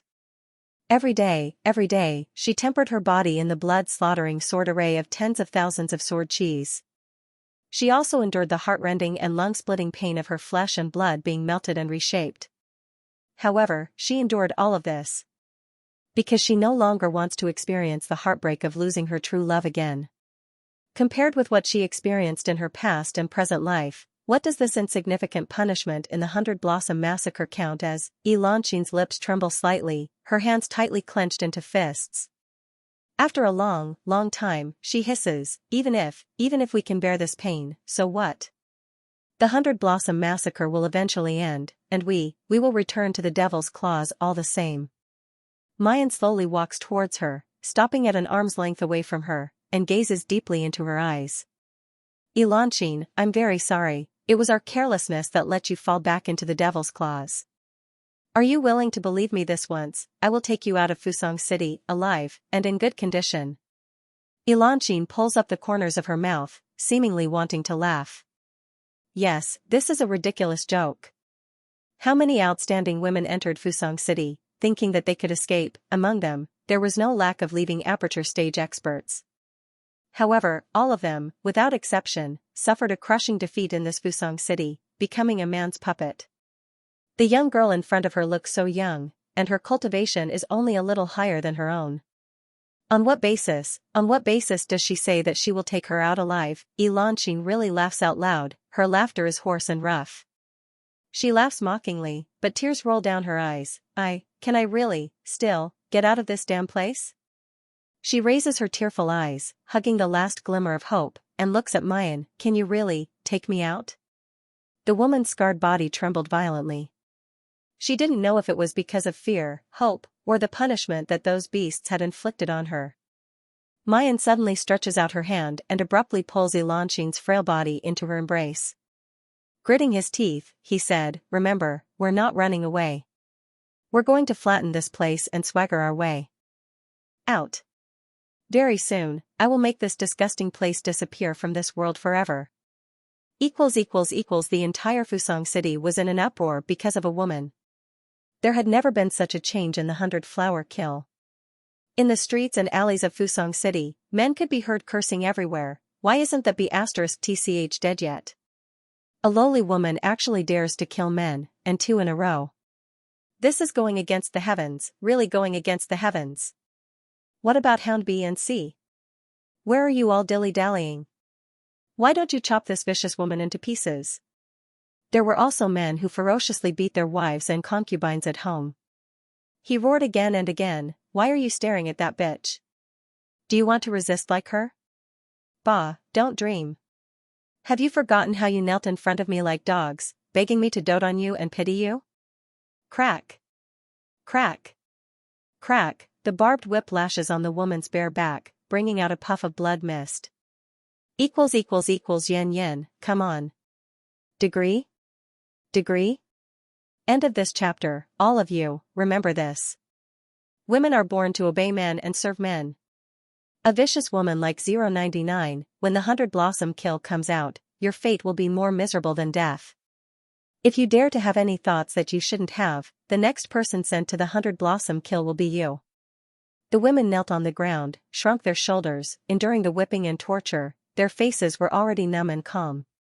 But their eyes couldn't help but look at the image played by the Mirage Stone. She was a beautiful girl in a dress as white as snow. She had killed 2 men. Even the powerful city lord of Fusang City could not do anything to her. How long could she live? Could she really break free from the cage of Fusang City? In the worry-free palace, Willow Gucheng directly crushed the wine glass in his hand. His elegant and handsome face no longer had a trace of hypocritical gentleness, only hysterical madness remained. When he saw Ling Yuma's mocking smile, Willow Gucheng suddenly jumped up, his right hand gathered spiritual power, and fiercely grabbed her body. When his authority was challenged, he no longer had the mood to play with women like a cat chasing a mouse. He now wanted Ling Wulan's daughter to beg for mercy under him. He wanted to make that bitch in the 100 Blossom Kill regret. However, his hand had not yet touched Ling Yuma. Suddenly, Ling Wulan stepped forward, blocking in front of Ling Yuma. Poochie, her fingers directly penetrated Ling Wulan's shoulder blade, dripping with blood. Ling Wulan seemed to feel no pain at all, quietly standing in front of Ling Yuma, not taking a step back, not giving in. Mother! Ling Yuma screamed and wanted to rush over. but her body was blocked by an invisible force. Her tears gushed out, her eyes staring at Ling Ruolin, but she didn't know whether it was joy or sorrow. "Mother, you still remember me, you still remember Yuma, right?" However, Ling Ruolin still stood there calmly, firmly protecting her daughter behind her, and did not give her the slightest response. After Willow Guqing penetrated Ling Ruolin's body, he was stunned at first, and then became even more angry. "Even you dare to resist me? Ling Ruolin, haven't you learned your lesson yet? Good. Then I will waste you now." A terrifying spiritual power surged out from Willow Guqing's body. The entire carefree hall, and even the entire Fusang city, shook violently. City Lord, calm down." The cultivators in the worry-free palace were scared out of their wits. "City Lord, your divine soul is connected to the heart of the formation of 1,000 caves. You mustn't get too excited." Yes, City Lord, aren't they just a few bitches? So what if she could strut around in the 100 Blossom Kill? In the end, you still have to come out and become something in our hands. Moreover, the one she killed was only the alpha hound, which was the weakest among the 3 hounds. Furthermore, it had not unsealed all of its powers. The remaining 2 hounds are both at the original infant stage. Hound B is at the peak of the original infant stage. As long as we give them enough help, we will definitely be able to defeat that bitch. Willow Guqing's twisted expression eased up quite a bit when he heard everyone's words. Gritting his teeth, he looked at the screen projected by the Mirage Stone and sneered, 099, I want to see how long you can be so arrogant. Willow Guqing and the male cultivators in the worry-free palace had a beautiful dream, but soon, reality slapped them hard in the face. Bookmark for easier reading: after killing the A-Hound and Huang Wei, Mu Yan takes Xianxia to a ruin. As soon as they enter the ruins, they hear a woman's heart-wrenching screams and a man's insolent laughter. What? You can be touched by that dog Yuanbua, but I can't. In Fusang City, you can only be a man's plaything. You bitch, why are you pretending to be a saint? Let me go, let me go. If you dare to touch me, brother Yuanbua will not let you go. Ha ha ha ha. I am playing with Yuanbua's woman. Scream, the louder you scream, the more excited I am. Help. Brother Yuanbua, help, hoo, get lost. Bastard, get lost. Mu Yan kicks the door open and swaggers in. The scene in the ruins makes her face completely gloomy. Lying on the ground, her clothes in a mess and her face full of tears, is a young and beautiful girl. Mu Yan recognizes her. Before the 100 Blossom Kill began, she was locked in cage 008. Unlike other girls, she was neither numb, desperate, angry, or afraid. Instead, she was carefully observing the surroundings. Although there was panic and fear, she did not give up hope and was full of vitality. Mu Yan even saw her reach out to help a fallen woman while she was escaping. She's a kind and adorable girl, so much so that Mu Yan only needs to glance at her once to remember her. The man turns to look at her unhappily because he is interrupted. When his line of sight falls on Mayan, his breathing quickens and his eyes suddenly widen, 099. Ha ha ha, it's really wearing out iron shoes in fruitless search, but finding it by chance without even looking for it. He licks his lips, his eyes are full of greed, and his palms are shining. The next moment, a strong protective armor is on his body, and a silver 8th grade storm hammer is held in his hand. The result of a fully armed nascent soul stage cultivator against a weak woman who was in pain and had no weapon at all seemed obvious. 008 pulled his clothes together and sat up. With a sobbing tone, he said, Miss, don't worry about me. Let's go. He's Hound C, and he's very strong. We're no match for him here. As she speaks, the little girl shakes her shoulders and cries. She was really scared, but compared to being scared, she didn't want to implicate this beautiful big sister. Mayan indifferently says, Xianxia, take her out. The next scene is too bloody, it's not good for the young lady to see it. Xianxia nodded and gently helped 008 up. 008 was at a loss and couldn't help but worry, little sister, Xianxia firmly dragged the little girl out of the house. Slowly biting her cracked and pale lips, she resolutely said, don't worry, she can handle it. If they could not even deal with a hunting dog, how could she lead them out of Fusang City? 008 blinked and frowned. She wanted to say something else. Houndsi's scream came from the room. How is that possible? Why do you have a sword? No, what is this?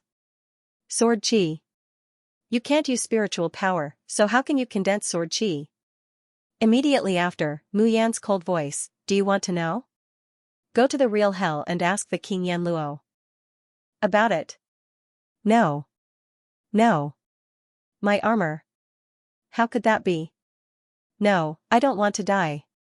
I don't want to die in the 100 Flowers kill, spare me ah. Bookmark for easier reading. Amidst the ruins, the man's screams and hobbies ring out one after another, mournful and shrill. Hearing it, the little girl 008 couldn't help but shiver. She cautiously pokes out her little head, wanting to take a look. But she hears the sound of the door being opened, and a girl in snow-white clothes walks out, spotless. Behind her, there's a river of blood, and the third hound's corpse that has long been unrecognizable. 008 gulps, then looks at Mayan with a face full of worship and obsession. Just now, in the dark ruins, she was frightened and scared, and didn't see Mayan's appearance. At this time, the girl's devastatingly beautiful face comes into view, and 008 suddenly widens his eyes. June. God June? You are. Fatally murderous God, June. Mayan is just about to say these words. The little girl suddenly realizes something, and firmly covers her mouth. She knows that everything that happened here will be seen and heard by those bastards in Fusang City. Are you really God June? I'm not dreaming, am I? Mayan glances at her and casually nods. The little girl has obviously just been abducted and sold to Fusang City, so it's not surprising that she would recognize her. 008 covers her mouth, but her eyes are wet, and she doesn't know where to put her hands and feet. God June, I'm Wei Yun, I really admire you. I'm a member of the devastating army. Wei Yun's clothes are still disheveled, but she has completely forgotten her fear, and completely switched to fangirl mode. God June, I was tricked here, and I'm really scared. But seeing you, I'm not worried at all. Humph, these bastards, they even dare to capture God June, they will definitely die miserably. Elanqin was dumbfounded as she listened to Gui Yun's unceasing flattery without any trace of reverence. She looks at Mayan again, and her heart is very surprised, but there's also a little more desire to escape. Mayan helplessly strokes Gui Yun's messy hair, and tugs at her torn clothes, interrupting her unceasing chatter. Alright, you should go and tidy up first. Otherwise, if others see it, they will think that we bullied you. Gui Yun immediately blushed and lowered her head. However, at this moment, an angry roar was heard. What did you do to Xiaoyun? As he spoke, a wave of attacks surged over with the momentum of an avalanche. Mu Yan quickly pushes Gui Yun and Elanqin to the side. With a wave of her slender and lustrous hand, a sparkling and translucent sword appeared in her palm, and she used it to block the attack.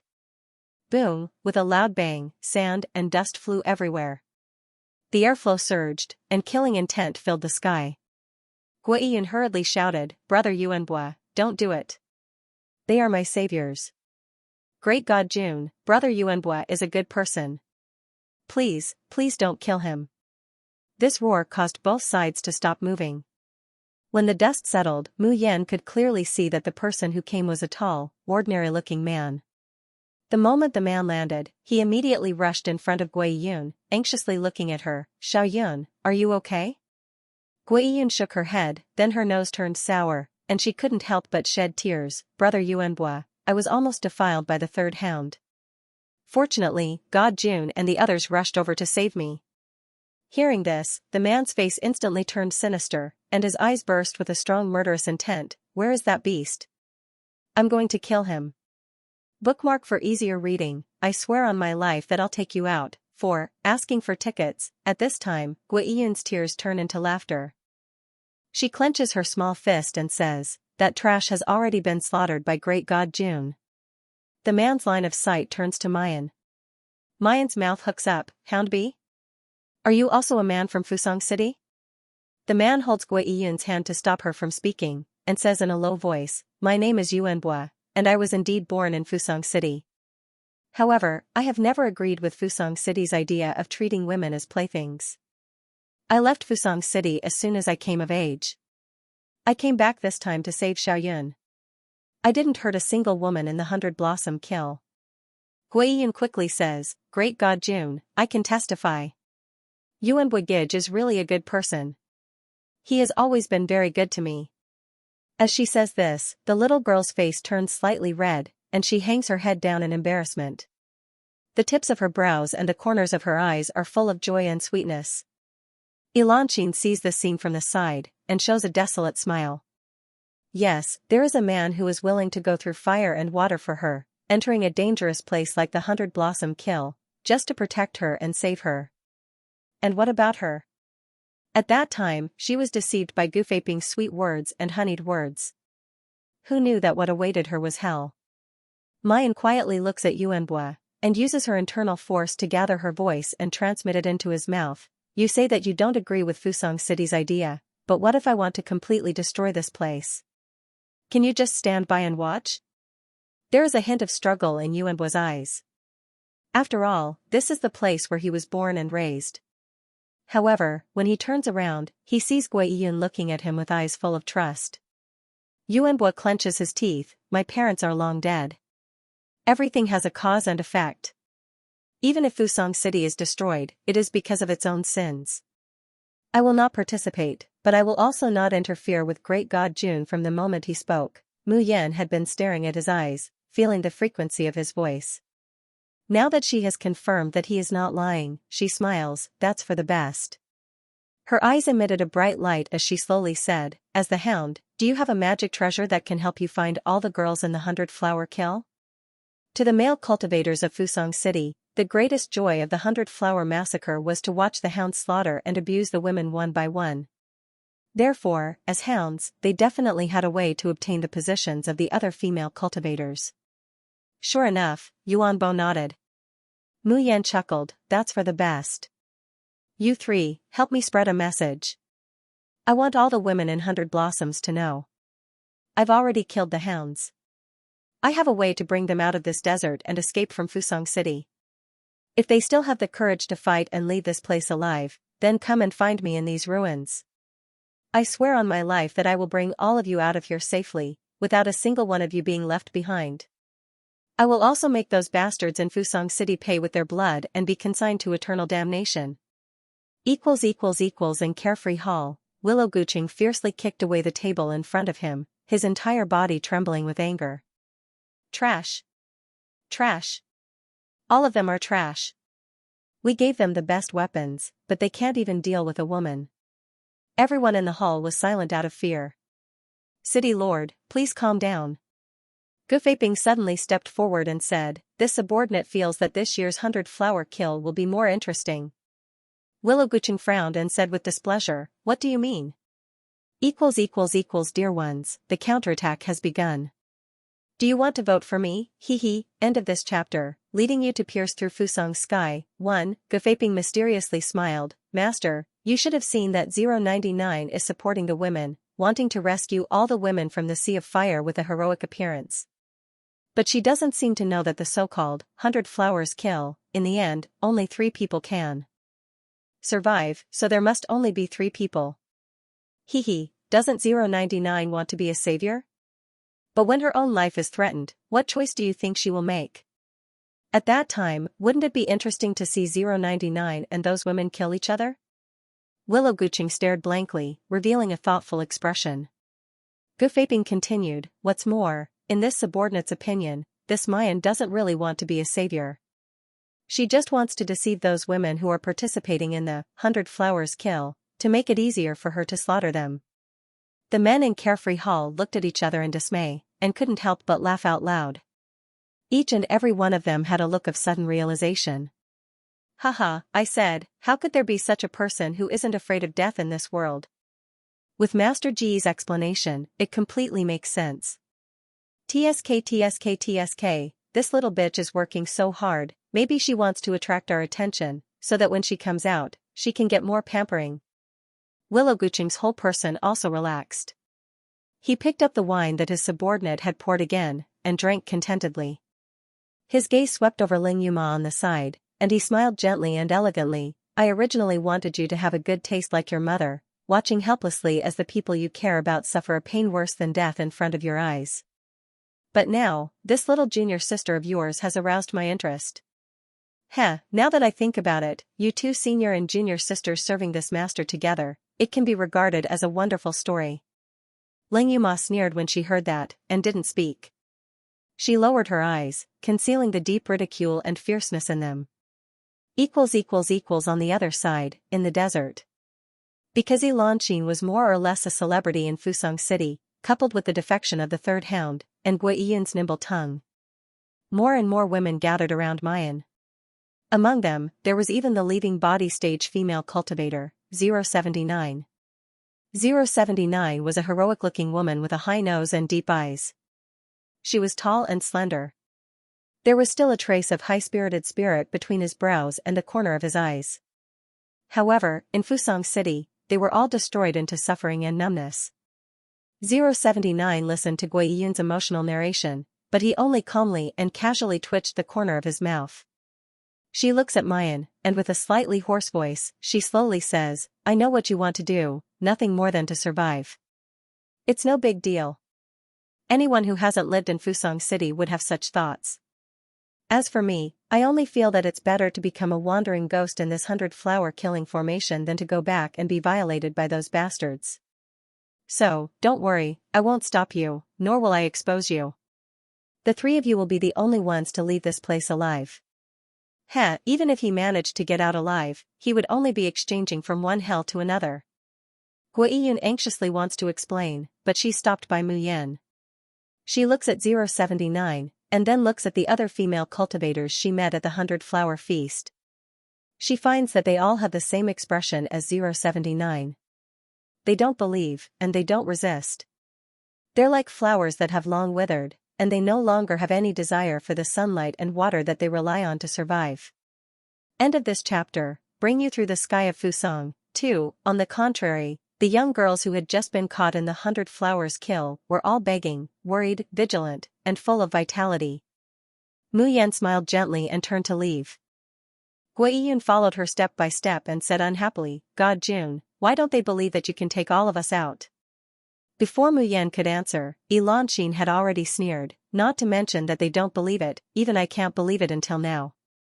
Those who had not lived in Fusang City would never know how strong and terrible this cage was. Mu Yan reached out and touched Gui Yin's head, and said softly, "All of them are trapped in a nightmare and can't wake up, so naturally, they won't believe it." She looked up at the sky, and the corners of her mouth slowly curled up. "Don't worry, I will hand them the weapons and let them poke a hole in the sky of their nightmares with their own hands."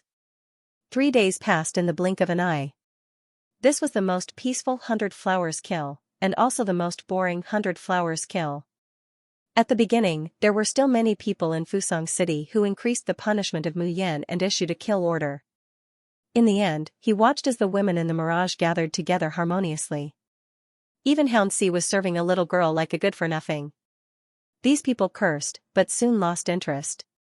But almost everyone in Fusang City put their bets on the survivors of the 100 flowers kill on 099. And at this moment, the male cultivators of Fusang City, who had not paid attention to the 100 flowers kill for a long time, once again sat in front of the image projected by the mirage stone. Because they all believed that the moment the 100 flowers kill ended, it would be the time when this beautiful, terrible, and desirable woman revealed her dagger. They couldn't wait to see what kind of panic, hatred, and despair those hopeful women would have when they were killed by the people they trusted. In the desert, the atmosphere at this time was also indescribably dignified. The little girls who had just been caught from outside directly surrounded Mu Yan. "Didn't you say that you have a way to get us out? Now the time is almost up. If we don't get out, we will all be obliterated. Do you have any ideas or not?" Mayan is using a tree branch to lightly draw a disorderly line on the sand. Hearing this, he only glanced at them indifferently and did not reply. However, those girls were infuriated by her indifferent attitude, and they kicked the rune lines on the ground into a mess. "You've been drawing on the ground every day for the past few days, but you haven't been able to help us escape. Tell me, is it because you don't have a way? Are you lying to us? You just want to escape by yourself, right?" Mu Yan unhurriedly stands up, her gaze falls on them, and she lets out a long sigh. Sure enough, my temper has been too good recently. The girls were stunned. She continued, I can't believe I was able to put up with your annoying chattering for 3 days. As soon as she finished speaking, a sword light flashed in her palm, and she soared into the air. While these girls were still in a daze, the sword light that filled the sky whistled down like a violent gale, engulfing every one of them. Bang, bang, bang, the girls didn't even have the chance to groan before they fell to the ground. This turn of events stunned the other female cultivators. End of chapter. I'll bring you through Fusong's sky. 3. Number 079 stands up abruptly and looks at Mu Yan in disbelief. Condensing the sword heart, you've already cultivated a natal sword. How is this possible? No matter how you look at it, she's just a girl in her early 20s. But she actually condensed the sword heart and cultivated a natal sword. There are very few sword cultivators who can condense the sword heart in the whole cultivation world. And the only one who can cultivate a natal sword is young Master Xianxia. Who is this girl? She not only cultivated a natal sword, and in the absence of spiritual power and with only a weak qi, she actually stimulated a majestic sword intent. The cultivators of Fusong City, including the city Lord Willow Valley City, spend most of their time holed up in the city and only rely on the myriad cave formation to do whatever they want in Fusong City. They don't know the immensity of heaven and earth at all. They don't know how vulnerable they would be without the myriad cave formation. Because in the whole city, no one can see that Mu Yan can kill Hound of the nascent soul stage not only because of her qi, but also because she has condensed a natal sword. Even in the whole cultivation world, this girl is already one of the best and invincible sword cultivators. Number 079 can't help but walk up to her. There's finally a ripple in her numb eyes. She wants to ask who you are and why you can cultivate a natal sword. But when the words come to her mouth, they become hoarse and almost humble pleading. Can you really take us out of here? Mu Yan's eyes sweep over every woman present. She sees all the suffering they have experienced and the hope that slowly ignites in their eyes. She says slowly, my decision and promise have never changed. What about you? Are you willing to believe me? Are you willing to risk it all again to seek justice for yourself and let those bastards pay with blood? Elanqing closes her eyes and lets her tears fall. She is the first to say hoarsely, I'm willing. I'm willing to die. Number 079's eyes lit up with an unprecedented light. I believe you. We are willing. She meets pairs of eyes that have lit up again. Mu Yan tightens her grip on the lock. No one noticed that a few inconspicuous talisman markings had suddenly appeared on the monotonous silver bracelet, and they were emitting a faint glow at this moment. Mu Yan whispers, Qi Huang, can we really succeed? There was no sound beside his ears. After a long time, the young man's flustered and exasperated words could be heard. Motherf ****, it's just, the Myriad Cave's 10 ultimate formation, it wants to trap me, trap the Shin musician, it's still too young. But Jun Mayan, have you really decided? The price to pay is not small, Mayan sneers, but her eyes are resolute. In the carefree hall, an hourglass was silently counting down. It was getting closer and closer to the end of the 100-flower kill. Everyone in the hall, including Willow Valley City, held their breath, waiting for the final moment of slaughter to arrive. Number 099 really has a glib tongue.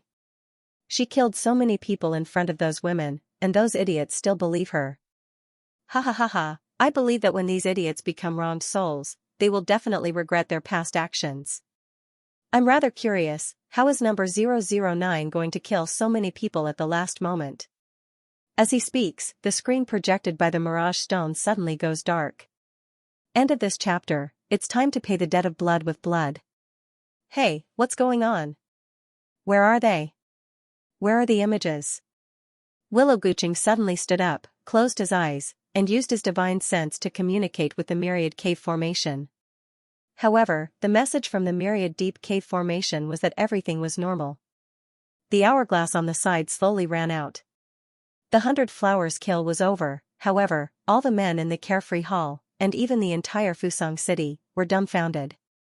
What's going on? Who was the one who survived to the end? Willow Guching frowned and was about to go to the center of the Myriad Cave formation to take a closer look. Suddenly, there was a flash of light in front of everyone. A figure in snow-white robes appeared in the worry-free hall. Willow Guching's pupils shrank. 099, you really are the final winner. Gufaping glanced at the lock on Mu Yan's hand and smiled. Miss June, did you really get rid of all the women in the 100 Flowers Kill? This kind of ruthlessness, this girl really admires. Mu Yan gave Ling Yuma a reassuring look, and said slowly, no matter what, I'm the final winner, right? Willow Guching looked at the beautiful girl in front of him, and his eyes burst with strong interest and desire. Good. Good. The 100 Flowers Kill has been going on for so many years, and I've never seen a woman like you. 099, you've successfully aroused my interest. He looked at Mu Yan, then at Ling Yuma, and slowly licked his lips. I'll take these two women first, do you have any objections? Everyone knelt down, indicating that they had no objections. Dongye Yamada looked at Mu Yan with unwillingness in his eyes, but he could only lower his head.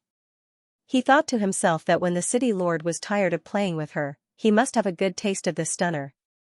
Willow Guching smiled gently and said, you three, come back with me. This year's 100 Flowers Feast and 100 Flowers Kill are really interesting. The three he mentioned were Mu Yan, Ling Yuma, and Ling Wolin. Ling Yuma frowned in disgust and wanted to speak, but she saw Mu Yan giving her a look. She lowered her eyes in understanding. After the 100 Flower banquet, Gufaping returned home in a good mood. Although he had lost 2 women this time, the person he had brought along had gained the favor of the city lord. The benefits that the Gu family would receive in the future would be immeasurable. As for women, in Fusang City, the last thing the men lacked was women. Gufaping fell asleep with the sweet dream of developing the Gu family into a first-class family in Fusang City. However, in his half-awake state, he suddenly heard the sound of the window being blown open by the wind. There was also the pitter-patter of rain, accompanied by a gust of chilly wind, brushing his ears from time to time. Gufaping frowned and thought to himself, how did the servants in the family do things? You don't even know to close the window properly? He awoke reluctantly from his sleep. However, as soon as he opened his eyes suddenly widened, and he almost jumped up in fright. This was because a woman with disheveled hair was standing at his bedside. She lowered her head and smiled at him.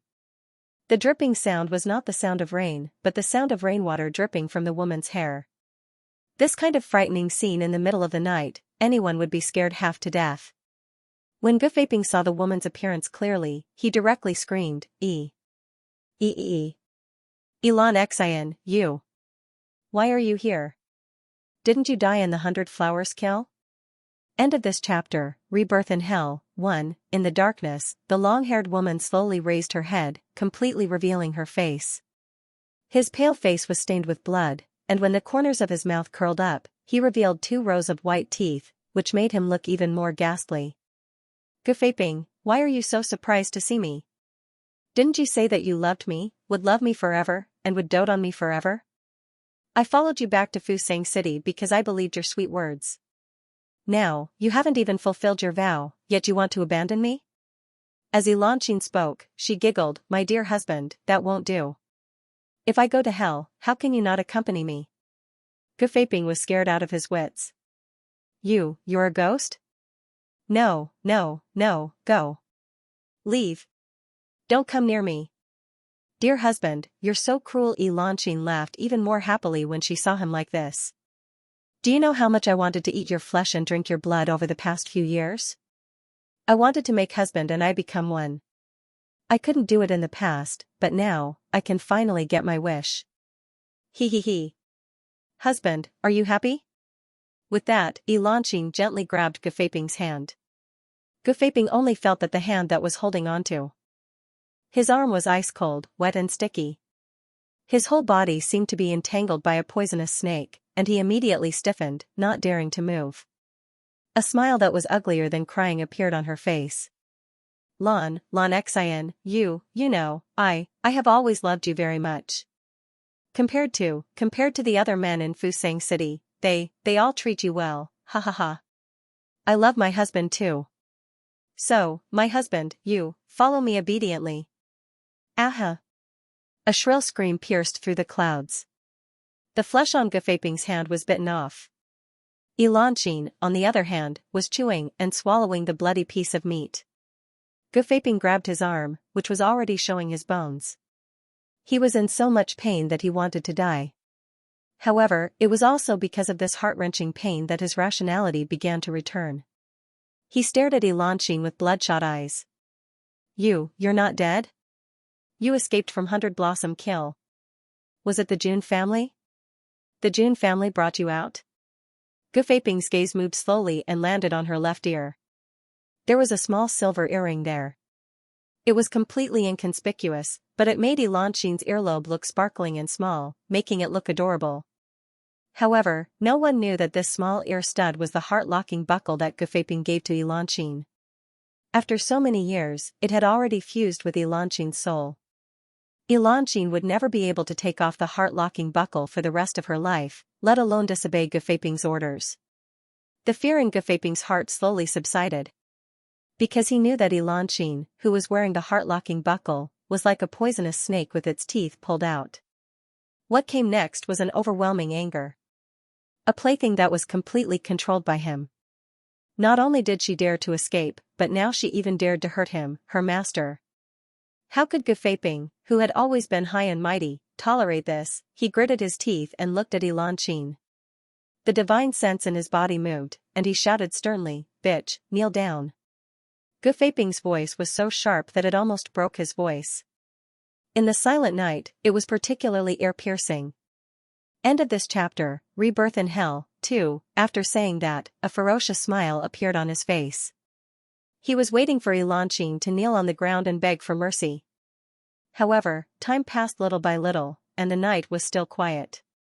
There was no sound of knees hitting the ground, nor was there the sound of a woman crying in fear. Gufaping raised his eyes stiffly and looked forward. In the darkness, the woman with long hair was looking at him with a faint smile, a sneer of ridicule on her face. In her eyes, there was a deep hatred that was more turbulent than the raging waves. Gufaping panicked. "Kneel. Kneel. Kneel for me immediately." Xianxia giggled and walked towards him step by step. Her hand was still slowly tearing the half-piece of flesh that had been torn from Gufaping's body. The pride and resentment in Gufaping's eyes had been completely replaced by fear. He screamed and kept retreating. "No, no, no, how could it be, the lock, how could the lock not work? Don't come over. Don't come over." Xianxia reached out and took off the small earring from her earlobe. In front of Gufaping, she crushed it into pieces. As the earring was crushed into pieces, Gufaping's eyes widened, and an urge to pee rushed to his lower body. He cried until his face was covered with snot and tears, and he even knelt on the bed and kept kowtowing. Xianxia, I was wrong. You have to believe me, I really love you. I also want to spend the rest of my life with you. We've been husband and wife for one night, and we'll be together for the rest of our lives. Can you spare me? Think about it, compared to other men in Fusang City, don't I treat you much better? That's because I really love you. Xianxia looked at the man who was usually sanctimonious, kneeling on the ground and begging for mercy without any dignity. What he said was even more laughable. She couldn't help but reveal a mocking and sad smile. She remembered what 099 had said to the women of Fusang City before they left the 100 Blossom Kill. There are grievances, there is revenge, there is a debt of blood for blood. But, don't be blinded by hatred and ruin the rest of your lives. Do you still have the rest of your lives? The girl in snow-white clothes raised the corner of her mouth, revealing a brilliant and disdainful smile. That's up to you. Think about whether you want to live your life for yourself, or for those animals that are worse than pigs and dogs. The torture they inflicted on you is pain and suffering, but it is definitely not the end of your life. The girl flicked her wrist, and a simple and unadorned zither appeared in her hand. One by one, the light balls flew to Xianxia and the others. The girl's voice was like the sound of nature coming from afar. Of course, I'm not asking you not to take revenge. I just hope that you won't spend the rest of your lives torturing these unworthy beasts. Killing them might not be enough to vent your hatred, but it will be a release and a turning point in your life. Oh, right. If you really think that killing them directly is too easy on them, then don't blame me. I can also give you something. This ball of light is called floating like a dream. If you throw it into the bodies of those beasts, it will have an unexpected effect. Xianxia closed her eyes, and the corners of her mouth slowly curved into a relieved smile. She raised her hand, unsheathed her long sword, and directly chopped off Defying's limbs. Shrill screams pierced through the sky. End of this chapter. Rebirth in Hell. 3. The man who was usually high and mighty and dressed like a beast was now a lump of rotten meat rolling in a pool of blood. Xianxia looked at his miserable appearance, but she didn't feel too happy in her heart. She only felt empty. And a deep disgust for this man. Xianxia smiled lightly, reached out and threw a ball of light to Defying, turned around and left. The next moment, a heart-wrenching howl sounded from Defying's room. And gradually spread to every corner of the Gu family. In a courtyard in Fusang West City, a fat man was pulling a woman's hair, beating and insulting her. The man's cultivation was only at the immediate stage, but the woman was already at the peak of the golden core stage. However, the woman had no power to resist such violence. In the rain of punches and kicks, there wasn't even much pain on the woman's face, only numb despair. However, at this moment, the door of the room was kicked open. A young female cultivator who looked similar to the woman walked into the room. She looked at the woman on the ground, tears rolling down her face. "Sister, don't be afraid, I'm here to save you." Her red eyes looked at the fat man, and there was a bone-piercing hatred in her eyes. "Bastard, you used your 5-year-old daughter as bait, took advantage of the sympathy of my sister and me, and abducted us here. You humiliated us every day, tortured us, and made us live a life worse than death. Today, I want you to pay for your beastly behavior with blood." The fat man's eyes widened in horror and disbelief. "You? How are you still alive? Don't come over, I'm your husband, your master, how dare you? How?" Ah. Wang Miao couldn't remember how many years she had been in Fusang City. Here, she was tortured and traded by several men. The last man was a commoner in Fusang City. He bought her from the black slave market just to find a woman to vent and carry on the family line. Wang Miao's body was destroyed by drugs again and again, so that when she was young, her face was already sallow and old. And the reason why the man destroyed her was that women with too high cultivation and too strong couldn't get pregnant and couldn't carry on the family line for him. It wasn't until 5 years ago that Wang Miao gave birth to a son. Later, when the son grew up, the man suddenly became rich and had an even more beautiful female slave. Hence, she was sent to the 100 Blossoms massacre.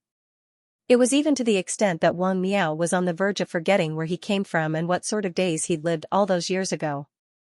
The door creaked open. Wang Miao walked into the house and bumped into a 5-year-old boy. The boy had a pair of mung bean eyes and was short and fat. When he saw Wang Miao, he was shocked. Why aren't you dead yet? Didn't father say you were dead?" As he spoke, he turned his head and shouted into the house, "Dad! Father! Come and see, that hateful bitch is back. Didn't you say that I would never see her again?"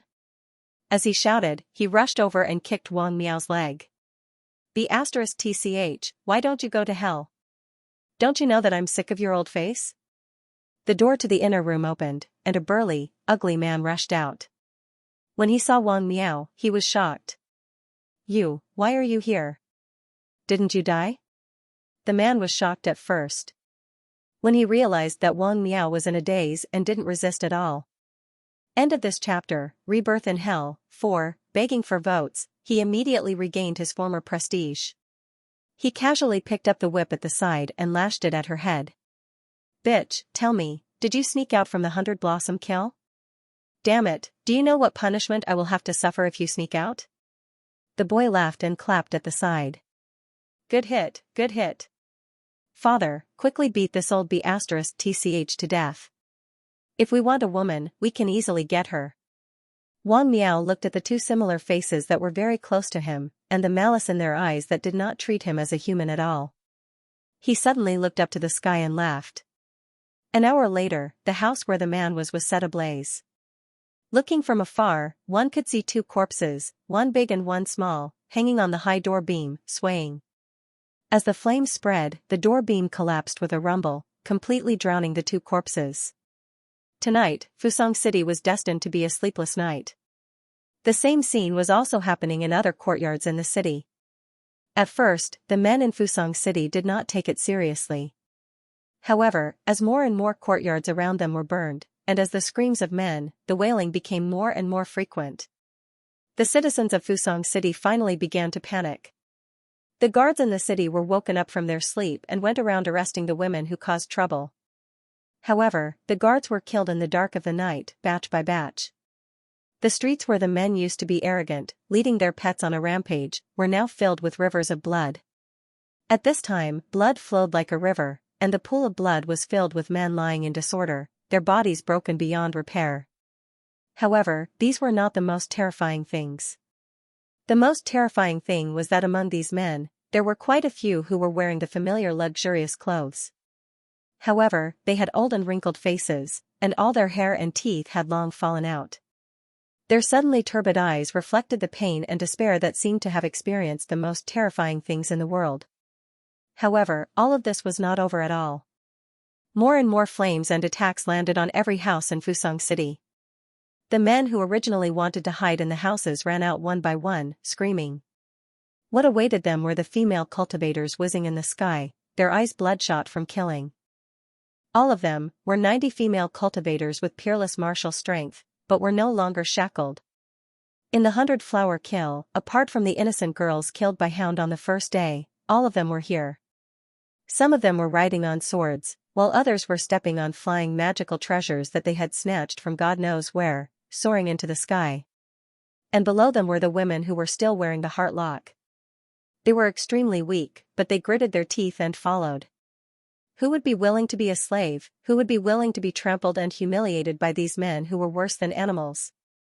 They were once lively and quick-witted women, full of vigor and lofty sentiments. They used to fly freely between heaven and earth, looking forward to the day when they would meet their Mr. Right and have a happy marriage. But all of this had been destroyed by the beasts of Fusang City. Day after day, year after year, they lived in isolation, living a life worse than death.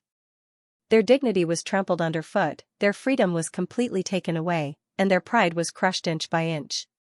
They could only look up to those disgusting men, kneel at their feet, and beg for a little mercy and tolerance. At this point, he died of old age. However, suddenly, a bolt of thunder cut through the sky. It split open the cage that they thought would shackle them forever, and fought for a chance of survival for them. I don't know if you guys have the same feeling when you read it.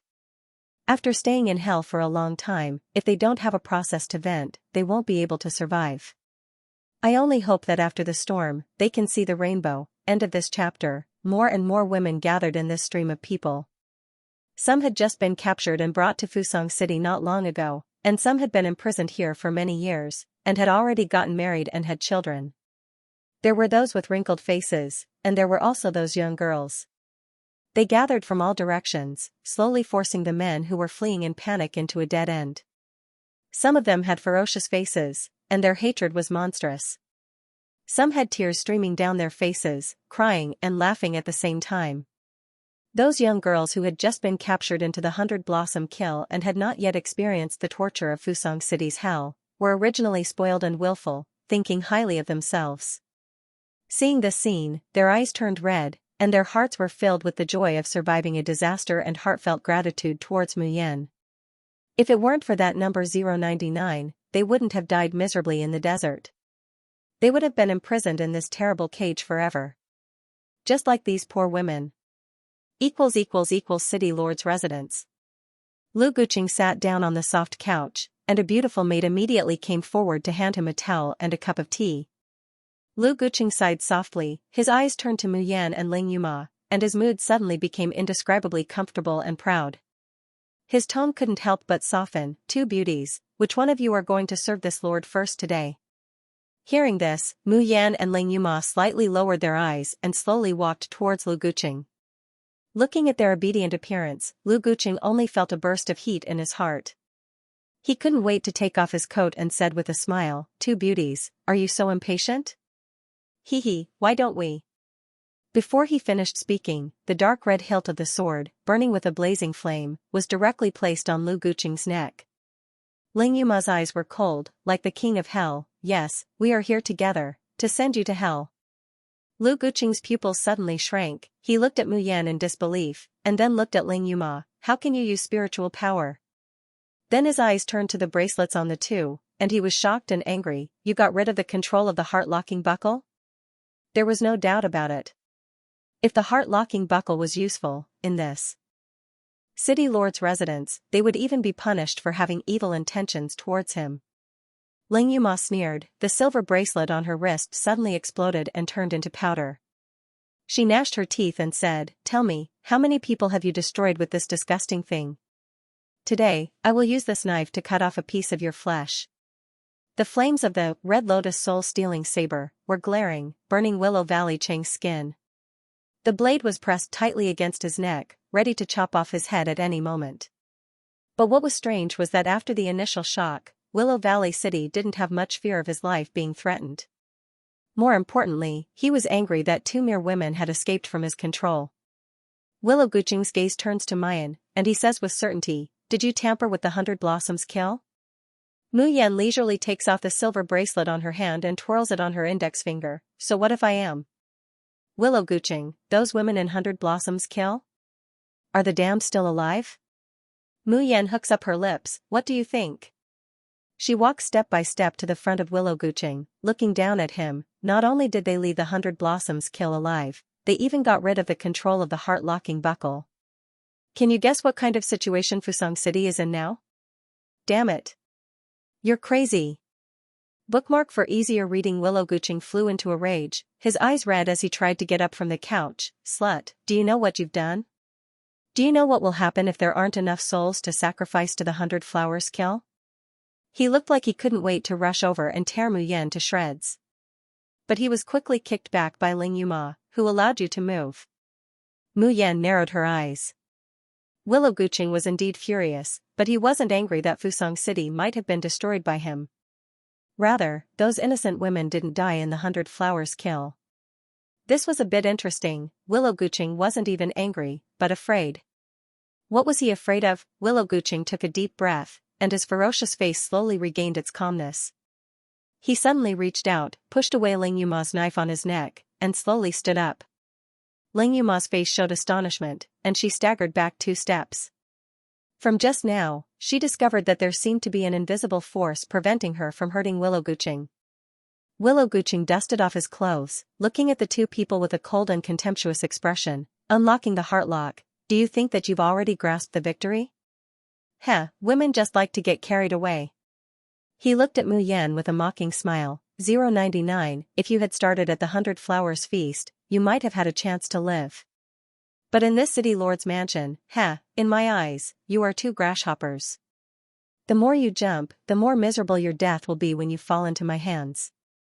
Thinking of the messed up 100 Flowers kill, Willow Guqing looks at Mayan with intense hatred in his eyes. "I don't care how you disturbed the 100 Flowers kill, or how you undid the heart-locking buckle, but I will let you know that in this Fusang City, against my Willow Guqing, even if you have 100 lives, it won't be enough." As soon as his voice fell, Willow Guqing spread out his hands, and his divine sense moved. In a split second, the air seemed to be pressed down by the force of 1,000 caddies, causing Mu Yan and Ling Yuma to let out a muffled groan. Willow Guqing's face was full of pleasure as he admired the sweat sliding down their foreheads, and he gently clapped his hands. Soon, dozens of guards came out in a line. What was surprising was that these guards were obviously only at the Golden Core stage, but the pressure and the spiritual power fluctuations around them seemed to have reached the peak of the nascent soul stage. Of course, this wasn't because they were gifted, but because they were in the city lord's mansion. Mu Yan and Ling Yuma's strength had been greatly weakened. On the contrary, these dozens of Golden Core guards were strengthened by several times. Willow Guqing once again leisurely sat down on the couch and even picked up a cup of tea, slowly sipping it. "Aren't you guys good at fighting? Didn't you boast of your extraordinary strength and look down on the men of Fusang City? Let's see how long you can last under the attack of my 12 golden guards in the core of the myriad deep cave formation." Mu Yan looked at Ling Yuma with a trace of worry in her eyes. "Fourth senior sister?" Ling Yuma smiled and raised the Red Lotus soul-stealing blade in her hand. "Junior sister, what did we agree to do? I'll take care of these bastards. The remaining old bastard is yours." After saying that, she let out a low shout and slashed at one of the guards with the long blade in her hand. Mu Yan closed her eyes and suppressed the worry in her heart. She no longer looked at Ling Yuma's battle, but took out a snow-white blank formation plate from her bosom and placed it in front of her. Then, she sat down cross-legged. The Tian Mo Qin appeared on her lap, and her slender fingers plucked the strings, causing the sound of the qin to rise. Bookmark for easier reading. In the next moment, countless silvery threads flickering with light fly out from the Tian Mo Qin, thrusting into the blank array disk. As more and more filaments entered the array, runes gradually appeared on the blank array disk. From the beginning, it was vague and dim, but later, it became clearer and clearer, and there was a faint seven-colored light flowing on the runes. Willow Guqing suddenly got up and looked at the array disk in disbelief. What kind of refining method is this? The most frightening thing was that the aura emitted from the array disk made him feel faintly afraid. In the depths of his divine sense, the part connected to the myriad cave 10 extremes formation was beating wildly. It was as if there was a voice roaring in his mind, destroy that array disk. Quickly destroy that array disk. Willow Guqing's heart was filled with a trace of panic, and he sternly said, ignore that woman surnamed Leng, first cripple this for me. Hearing that, half of the Golden Core Realm guards immediately split off to attack Mu Yan.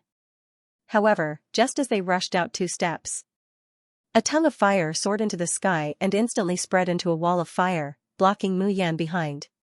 The girl in red stood in front of the wall of fire, carrying a long saber on her back, and her momentum was unparalleled. I said, I will deal with you mongrels, why are you running?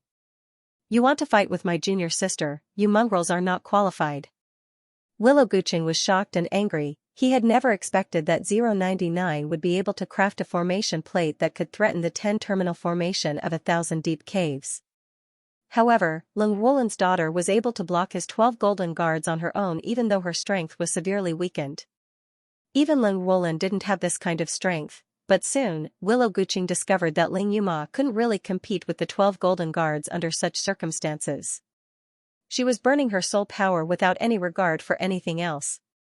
Even at the cost of her life and cultivation, she had to protect Mu Yan. And such a method of self-consumption obviously couldn't last long. Willow Guqing sneered, don't worry, take your time. Let me exhaust this bitch first. 099, I don't believe that you can still practice your array with peace of mind if you watch your senior sister die in front of you. The burning feeling in her body was getting more and more painful. Ling Yuma felt as if her strength had been completely drained. Her clothes were completely soaked with sweat. Unfortunately, those Jingdan stage guards simply didn't confront her head-on. They would only harass her or Mu Yan from time to time.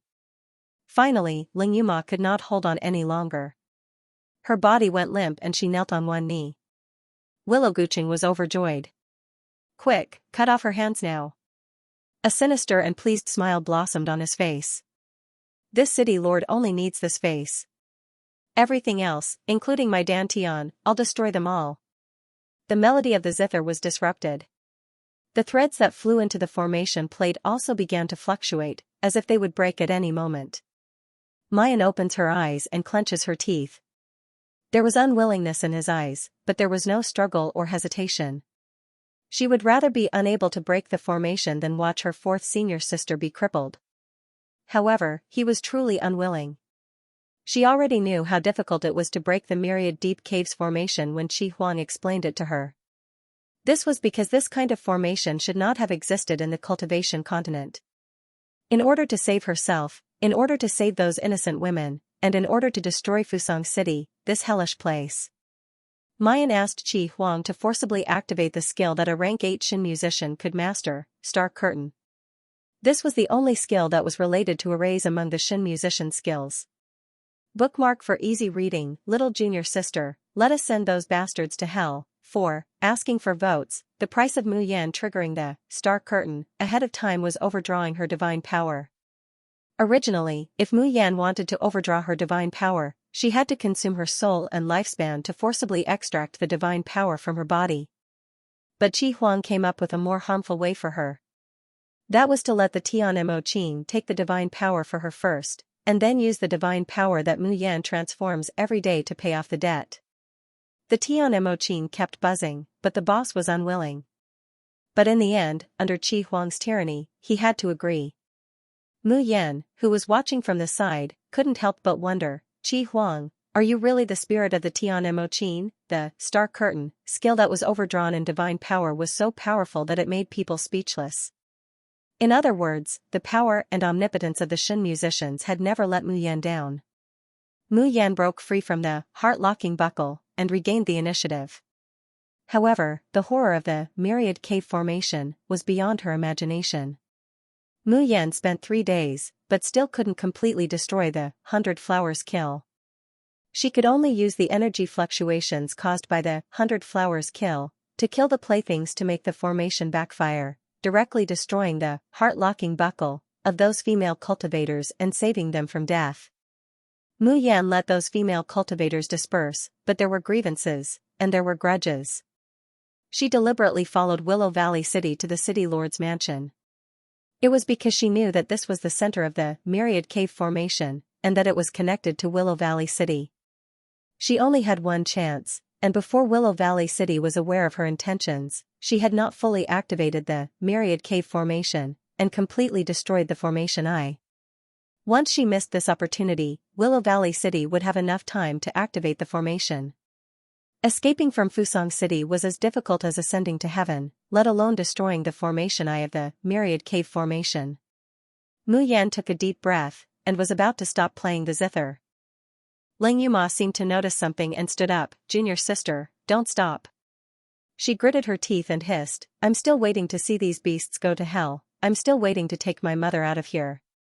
Junior sister, don't look down on your 4th senior sister." With a roar, the scarred woman in fluttering red clothes suddenly soared, and a blazing flame sprang out from her back. Suddenly, a flame that looked like a red lotus suddenly exploded. The lotus flew out, piercing the eyebrows of the golden core guards. Puff puff puff. In an instant, the 6 golden core guards fell to the ground and died.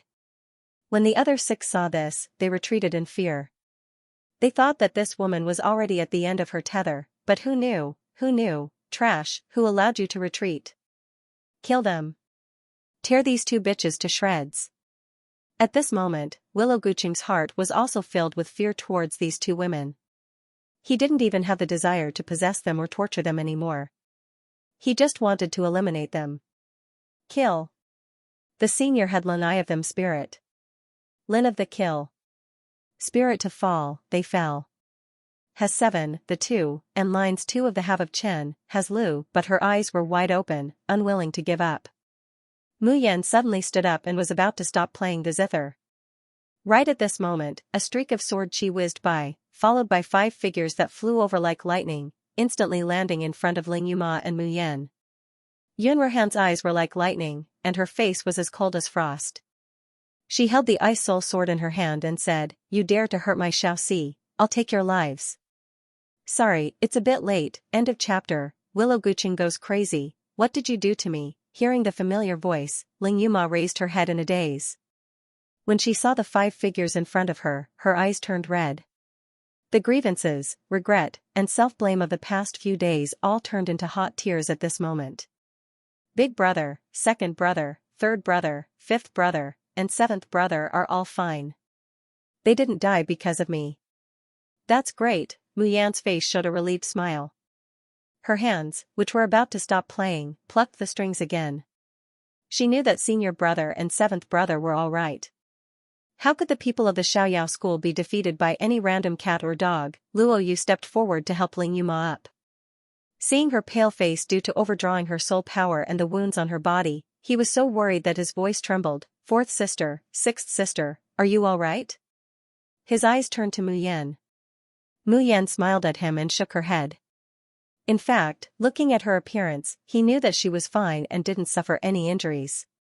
Moreover, on the way here, Yun Ruhan and the others heard the liberated women shouting Great God June. Even if they used their knees to think, they would know that their little sister must have done something earth-shattering again. Ling Yuma took the elixir that Luo Yu handed over, and her complexion improved a lot. She looked at Luo Yu and the others and said nervously, "Where have you been these days? Were you injured?" Luo Yu gritted his teeth angrily at the mention of this topic. Gufaping, that dog, I thought he was the only good man in Fusang City. Who knew that this guy was so insidious? Following Luo Yu's narration, Mu Yan and Ling Yuma learned the ins and outs of the matter. It turned out that the jewelry that Elanxin brought that day was not all heart-locking buckles.